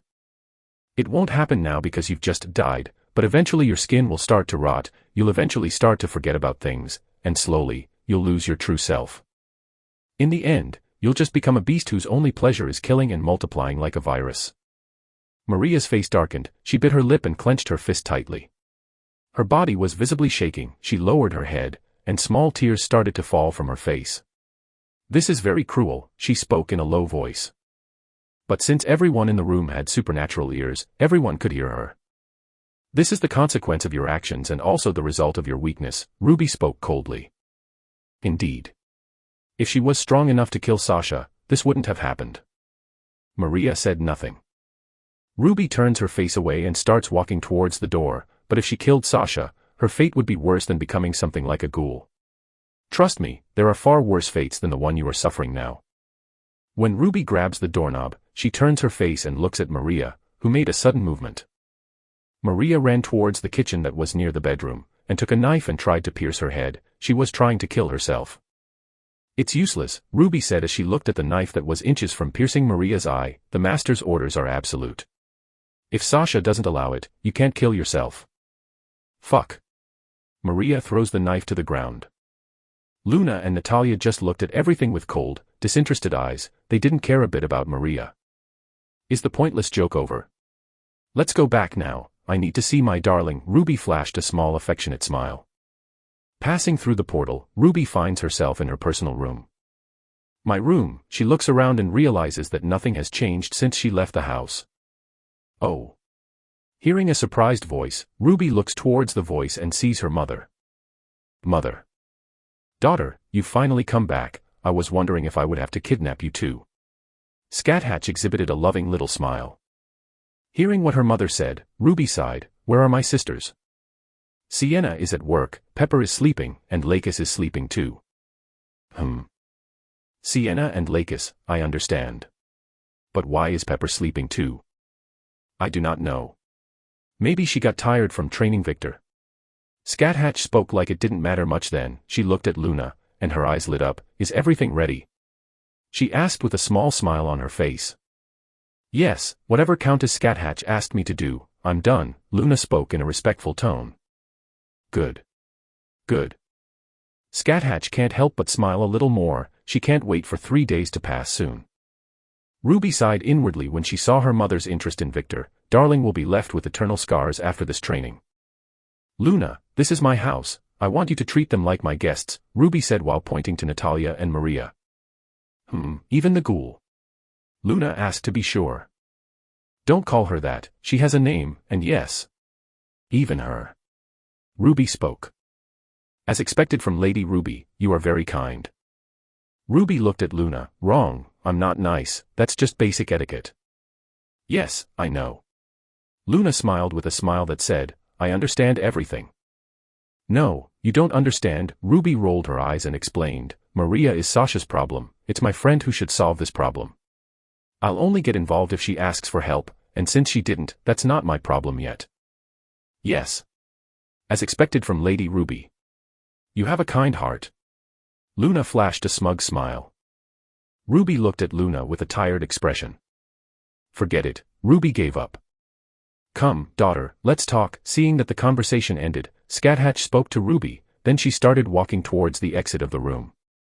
Okay, Ruby nodded and started to follow her mother. She looked at Luna for a moment with a face that said, do your job. Luna looked at Natalia and Maria. Come on, I'll accompany you two to the personal rooms. Pass, Natalia held up her hand, saying. Luna looked at Natalia curiously. Natalia explained, I went back to Nightingale, my work as a maid is temporarily stopped until my master Violet leaves this town, so I'm on vacation. Envy, Luna commented, she wanted a vacation too, but due to the mistake she made a few days ago, she thinks it's going to be difficult for her to get a vacation. Natalia flashed a small smile when she heard what Luna said. She walked towards Ruby's wardrobe, then snapped her fingers. She opens Ruby's wardrobe and sees that the interior of the wardrobe has changed to a portal. She looks at Luna and says, I'm going to go back to my clan, and enjoy my vacation days, see ya. Soon she goes through the portal, and the moment she goes through the portal is closed. Now that I've stopped to think about it, isn't she a human? What is a human doing in the vampire world? Maria asked. That is not so uncommon. Humans can always come to this world at the invitation of noble families. Normally, humans of high status in society are the guests, and that woman's family is just very special. They are direct servants of the king of vampires himself. Maria looks at Luna with a bit of shock. She never thought Natalia would have such a deep background. She thinks a bit about what she heard in the past when Victor was kidnapped. Clan Alioth, huh? Oh. How do you know that? I've heard Master talking in the past, Maria replied. Oh, soon her face darkened a little. You're not supposed to know that woman is part of the clan who is the direct servant of the king. Maria was speechless when she heard Luna. Is this supposed to be a secret? Maria asked. I do not know. She spoke doubtfully. I think so. But seeing Maria's ability, everyone in the vampire world will associate her with the clan's servant. Only ordinary humans shouldn't know anything. So I think it's okay. I'm not a human anymore, I've become that. She said the last part in disgust. Makes sense, Luna said, and soon dropped the subject. She started walking towards the exit. Come on, I'll show you to your room. Okay. Chapter 49, Mother and Daughter. On the porch of Scat Hatch's mansion, two women were enjoying the tranquil mood of Nightingale's endless night. If strangers looked at them, they would think the women were sisters because of their identical appearance, but they could barely imagine that they were actually mother and daughter. Mother. Be honest with me, Ruby spoke in a neutral voice. Scat Hatch looked at her daughter. Why are you interested in my darling? She looked into her mother's eyes for answers. Ruby knew that her mother was interested in people with great powers. An example of this is Sienna, her eldest adoptive sister. In the past, Sienna showed great potential, and because of that, her mother adopted her. Victor's potential is obvious, this is undeniable. Ruby still remembers the day that Victor assumed the form of Count Vampire. With only the awakening of powers, this kind of potential only appeared in the children of the King Vampire and Count Vampires. but if it were a small interest, Ruby would understand, but her interest in Victor is very abnormal. She went so far as to build an entire coliseum just for Victor. Building a coliseum was not cheap, and especially hiring witches for the service. Scat Hacka's neutral face suddenly changed into a big smile. "Ah, my sweet and beloved daughter, my precious little Ruby. You really have no idea what you've got yourself into, huh?" Ruby didn't expect this response from her mother. Scat Hatch gets up from the chair she was sitting in, and slowly she walks to the front of the chair where Ruby was sitting. She kneels in front of her daughter and lightly touches her daughter's face. "Look at you, so young, so innocent, so pure, like a little red flower that's just growing. I always had concerns that someone might try to deceive you." She started to caress her daughter's face. Mother. Ruby didn't understand her mother's sudden reaction. "Because of that, I was always overprotective of you. Who knew I could feel like this soon?" Scat Hatch placed a hand on her chest, and her face showed a little disdain. "In the past, I hated that feeling, but it's not so bad." Ruby looked at her mother's expression without understanding anything. In moments like this, when she was frustrated with herself, she always said that she understood her mother, but in the end, she couldn't understand anything. "Mother, are you running away from the question?" Ruby asked. Scat Hatch exhibited a gentle smile. She looked at her daughter and stroked her face again. "Who knows? Maybe I am, you know, right? I'm an old person, and I get emotional easily." Ruby looks at her mother's smile with neutral eyes. "Again, she always evades questions. She's like a slippery eel. She never gave me a satisfactory answer. How can I try to understand her if she doesn't say anything? I'm not psychic. This is frustrating." Since she was a little girl, Ruby has always felt like this. Just when she thought that she understood her mother, something happened that made her realize that she really didn't understand anything about her mother. For a child who wanted to be closer to her mother, it was frustrating, that was annoying. And most importantly, that was lonely. Scat Hatch flashes a loving smile and tugs on both of Ruby's cheeks. "Fua. Stop." Scat Hatch lets go of her daughter's chubby cheeks. "My little Ruby. Don't try to understand me, you'll end up going crazy just like me." She strokes her daughter's head. Ruby looks at her mother, and she thinks, "Oh, I already know this pattern." She's going to say something like, "A being who has lived for 2,000 years on this earth always has screws loose in their head. A being who has lived for 2,000 years on this earth always has screws loose in their head." Ruby repeated her mother's words in unison. Scat Hatch exhibited a surprised face. Ruby flashes a slight smile. "It's the same pattern. When you don't want to say something to me, you keep throwing these confusing phrases in an attempt to distract me." Scat Hacka's smile began to grow, but then, unable to take it, she started to laugh. "Ha ha ha ha ha." And that laugh only made Ruby's brain stop working again. Scat Hatch laughed as if finding something very funny. After a few minutes of laughing, she looks at her daughter with a gentle smile. "Ah, since Victor appeared, I seem to be laughing more." Ruby looked at her mother with a wary look. "Mother." Seeing her daughter's gaze, she understood something. "Oya. Are you thinking indecent things? You're already that age. What a perverted daughter I have." Ruby's face turned pure red. She never imagined her mother would tease her. "Ha ha ha, you're so cute." Scat Hatch pulls her daughter's head to her chest, and soon she starts stroking Ruby's head. It's different from darling, she thought when she felt her mother caress her head. Ruby sighed wearily and snuggled her head into her mother's breast. "It's frustrating. I'm your daughter, but I can never fully understand you." For a moment, Scat Hatch stopped stroking Ruby's head. "Silly, it is impossible for someone to completely understand another being. Mostly understand someone like me." Scat Hatch chuckled a little, and then she started stroking Ruby's head again. Ruby looks up and looks at her mother. "Is there anyone who can understand you?" For a moment, the face of a man smiling just like her appeared in Scat Hacka's mind, but she shook her head inwardly, saying it was impossible for that to happen. Who knows? If there were someone like that, I would like to meet that person. Sometimes even I don't understand myself completely, I just do what I want, ha ha ha. Sigh.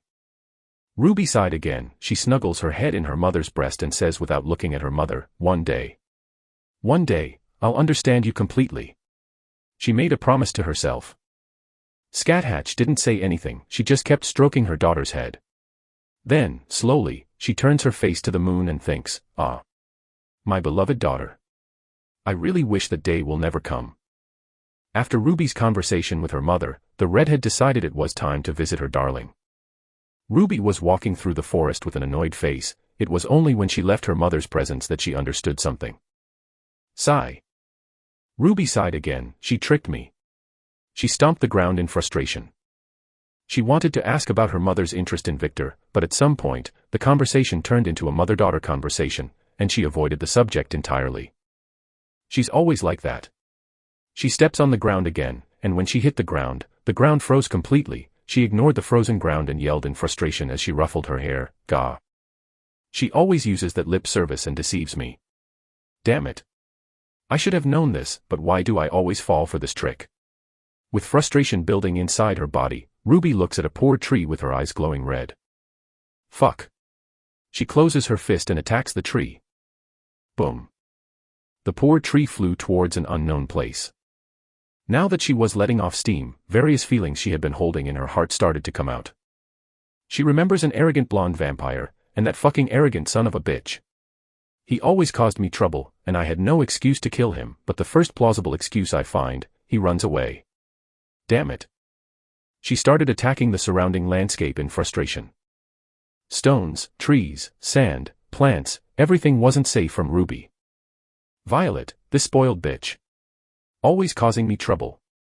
Doesn't she know how hard it is to clean up her mess? Especially in that incident where she blew up a damn building in the middle of New York. She created ice out of nowhere and attacked a rock. I mean, I know she was angry at being harassed. I was angry too, but she didn't need to blow up the entire building. She could have just killed the man. This would avoid drawing the attention of humans, and it would also avoid problems with the Royal Guard. If it weren't for the fear that the Royal Guard has of my mother, we would be in much bigger trouble. Ag. She ruffles her hair again. She sighs a little relieved, but soon the frustration rises in her heart when she remembers something. Sasha isn't out of the loop either. Though she isn't as troubled as Violet, can't she be any less reckless? She was almost killed by hunters, and instead of looking for help, she isolates herself and doesn't accept anyone's help. Irritating. Doesn't she know how worried I was? Fuck. Fuck. Fuck. Fuck. She kicks the ground several times, and every time she kicks the ground, little ice explosions occur, so the whole area around Ruby feels like a pretty epic battle has taken place. And Darling is very insensitive. Because he hasn't come to find me yet. Doesn't he know how much I miss him? And why am I having such strong feelings for someone I just met? Ah! She ruffles her hair again. After screaming in frustration. She puts her finger to her lips and thinks, it's his blood, right? It's his blood that made me interested in him, right? She tried to convince herself that this was it. But what is this feeling of obsession? I feel like I want him just for me, and I get annoyed when Sasha and Violet are around. I want to kidnap him and lock him up in a basement. I want him just for me. Aya. What are these feelings? She was very confused. She lays on the ground and looks at the moon for a long time. She sighs, then she says, it's all Violet's fault. Yes, it's all Violet's fault. She always loses sight of what's important when she's angry, and I have to clean up her mess later. If it was not Dash. She was going to say more but stopped when she heard something. Whistle. She heard someone whistle. Who's there? She stood up and looked at the visitor in a fighting stance.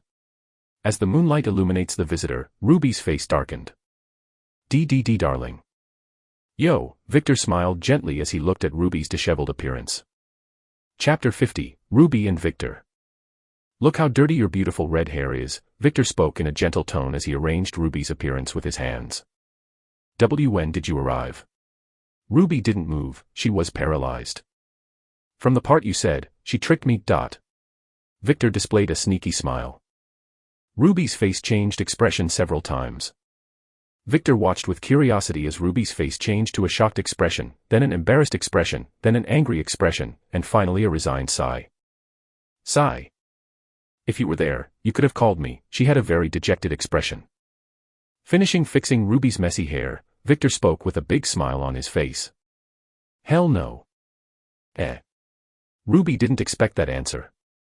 I didn't want to miss this show, Victor spoke as he pointed to the landscape around him, a rare moment of my wife who is usually cold and aloof venting her emotions. I will never miss this opportunity. Look, I even recorded it to see in the future. He takes out his cell phone and shows Ruby the video. Ruby's face immediately turned crimson red when she heard Victor's words, and her face turned completely red when she saw the video Victor recorded. Delete. Now. Ruby yelled. Victor showed his face in horror. It was as if Ruby had asked him to do something inhumane. I wouldn't commit such blasphemy. I need this video to show my children in the future how cute their mother is. CC child. This dash, she was trying to say something, but because of Victor's words that caught her off guard, she wasn't managing to form a coherent train of thought. Victor felt his heart being hit by an arrow when he saw Ruby's face. Ah, my wife is so cute. Victor suddenly hugged Ruby. Ruby's face got redder when she heard Victor speak. Instinctively when Victor hugged her, she started to struggle. She didn't even know what she was doing. She just wanted to get out of here and hide in a hole. She was so embarrassed. Let go of me. Never. Victor spoke with a conviction that shook Ruby completely. Ruby stopped struggling and looked at Victor. Seeing Ruby's cute face looking at him, he unconsciously displayed a gentle smile and kissed her. Not expecting this surprise attack, Ruby was completely melted in Victor's arms. She couldn't gather the strength to do anything else. Why am I fighting? He's my darling. I'm just supposed to accept everything, she thought with her mind a little shaken. Then she wrapped her arms around Victor's neck and kissed him back. A few minutes passed, and Victor stopped kissing Ruby. When he stopped kissing Ruby, a bridge of saliva connecting the couple's mouth formed. He looks at Ruby's red eyes and Ruby's erratic breathing. He understood what she wanted, displays a gentle smile, and shows his neck. Eat. Ruby wasted no time. Her teeth changed into sharp fangs, and soon she bit Victor's neck. Ugh! Victor held back the moan as he felt Ruby's fangs pierce his neck, and, if that wasn't enough, he felt two mountains that were quite soft against his chest. He holds Ruby by her ass, and when he felt Ruby's entire body, he thought, this body is just very unfair. It feels like I'm hugging a very seductive succubus. I feel like I'm going to lose myself in lust if I don't control myself. Having sucked the blood from Sasha and Violet, the only one left was Ruby to quench Victor's thirst completely. Soon a primordial desire began to rise in Victor's body. His eyes changed to blood red, and sharp fangs replaced his teeth. He pushed Ruby's shirt back a little and bit down on his wife's collarbone. Ruby moaned very loudly. For some reason, her legs were feeling very weak now. She also felt a clear liquid that was leaking from her secret place. This liquid was making a mess with her pants. Victor didn't understand why she reacted so strongly, but he didn't have time to think about it when the taste of blood touched his tongue. Unconsciously, he tightened his grip on Ruby's thick ass. Ruby wraps her legs around Victor's waist. When she does this, she feels something thick touching her intimate place. Darling, she looks up at the sky with unfocused eyes. She seems to be very ecstatic. She licks the blood that was running from her lips. This blood is very tasty. Ruby's eyes begin to glow blood red. Darling. Again, she bit Victor's neck. A few minutes later, when the couple was completely satisfied. Ha ha ha, look what a mess we made, Victor chuckled when he saw the messed up state of his and Ruby's clothes. Ruby looked at a specific region of Victor's body. He reacted to me. For some reason, she was very happy. Seeing where his wife was looking, Victor flashed a sly smile. Are you curious? Do you want to see? He held his pants like he was going to take them off at any time. And no. I do not want to. Ruby turned her face to the side. Hey, Victor appeared beside her. Are you sure? Yes. Despite saying this, unconsciously, she looked again at the hard member. Victor added information. When I evolved, I noticed that all the muscles in my body grew and became denser and stronger, and as that limb is a muscle, he didn't need to continue. After all, Ruby was an intelligent woman. Swallows. She swallowed hard, and indecent thoughts began to form inside her head. Just imagining her being ravaged by Victor, a sense of anticipation began to grow in her heart. Victor's smile grew. He approached Ruby and lightly pulled the tip of Ruby's nipples that were hard as stones. Ruby's face turned red, and she pulled away from Victor quickly as she covered her breasts. What are you doing? Teasing my wife. Ruby's face turned completely red, then she turned her face away again as she pouted. Victor appears beside her again. I can't help it. My wife, who is usually cold and distant, is showing so many reactions. Somehow, I feel like my sadistic side is waking up. He blows in Ruby's ears. Ruby walks away again. Stop. Despite saying this, her face was completely red and panting. Okay, I'll stop. Victor backed away and spoke, still smiling. Ruby didn't expect this answer, somehow she got. He appeared again beside her. Are you just disappointed now? She showed a face that said, how did you know? I have a very perverted wife, huh? How lucky. Ruby's face starts to turn completely red, and soon, a small explosion happens in her head. Idiot! She screamed. When Ruby tried to run away from this situation. You can't run away. Victor holds her like a princess and starts walking towards the place where Sasha and Violet are sleeping. Let me go. She started to struggle as she screamed. Victor squeezes Ruby's ass a little hard. If you don't stop, I'll continue what I was doing before. Ruby looked at Victor with a blank expression. Let me go. She screamed louder and began to struggle. Victor looked at Ruby with an incredulous expression, but slowly his smile started to grow. He kissed Ruby's mouth. Humph. Ruby was taken by surprise, but soon she returns Victor's kiss. A few seconds later when Victor stopped kissing Ruby. I never thought my wife was a masochist, he chuckled. Ruby's face turned completely red, and she turned her face away in an attempt to hide her embarrassment. She completely gave up on running away now. Masochist. Me. How absurd, she thought. Victor displayed a gentle smile and then started walking again.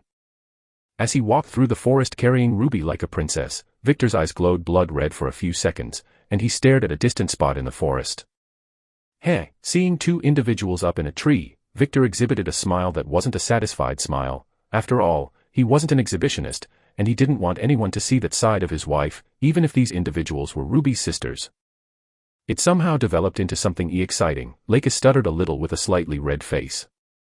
Why yeah. Pepper nodded, her face completely red. The two sisters were originally sleeping, but when they heard Ruby's voice in the mansion, they quickly woke up and went after the younger sister. They were missing Ruby so much. But they didn't expect them to see this scene. Somehow, I'm feeling that seeing this scene, it's going to come back to bite my ass in the future, Pepper spoke with a grim face. Lakis was silent. She knows Pepper's instincts are usually correct. Soon she shrugs as if it's not important. Well, he won't hurt us. After all, we're related to his wife, and we didn't do any harm to Ruby.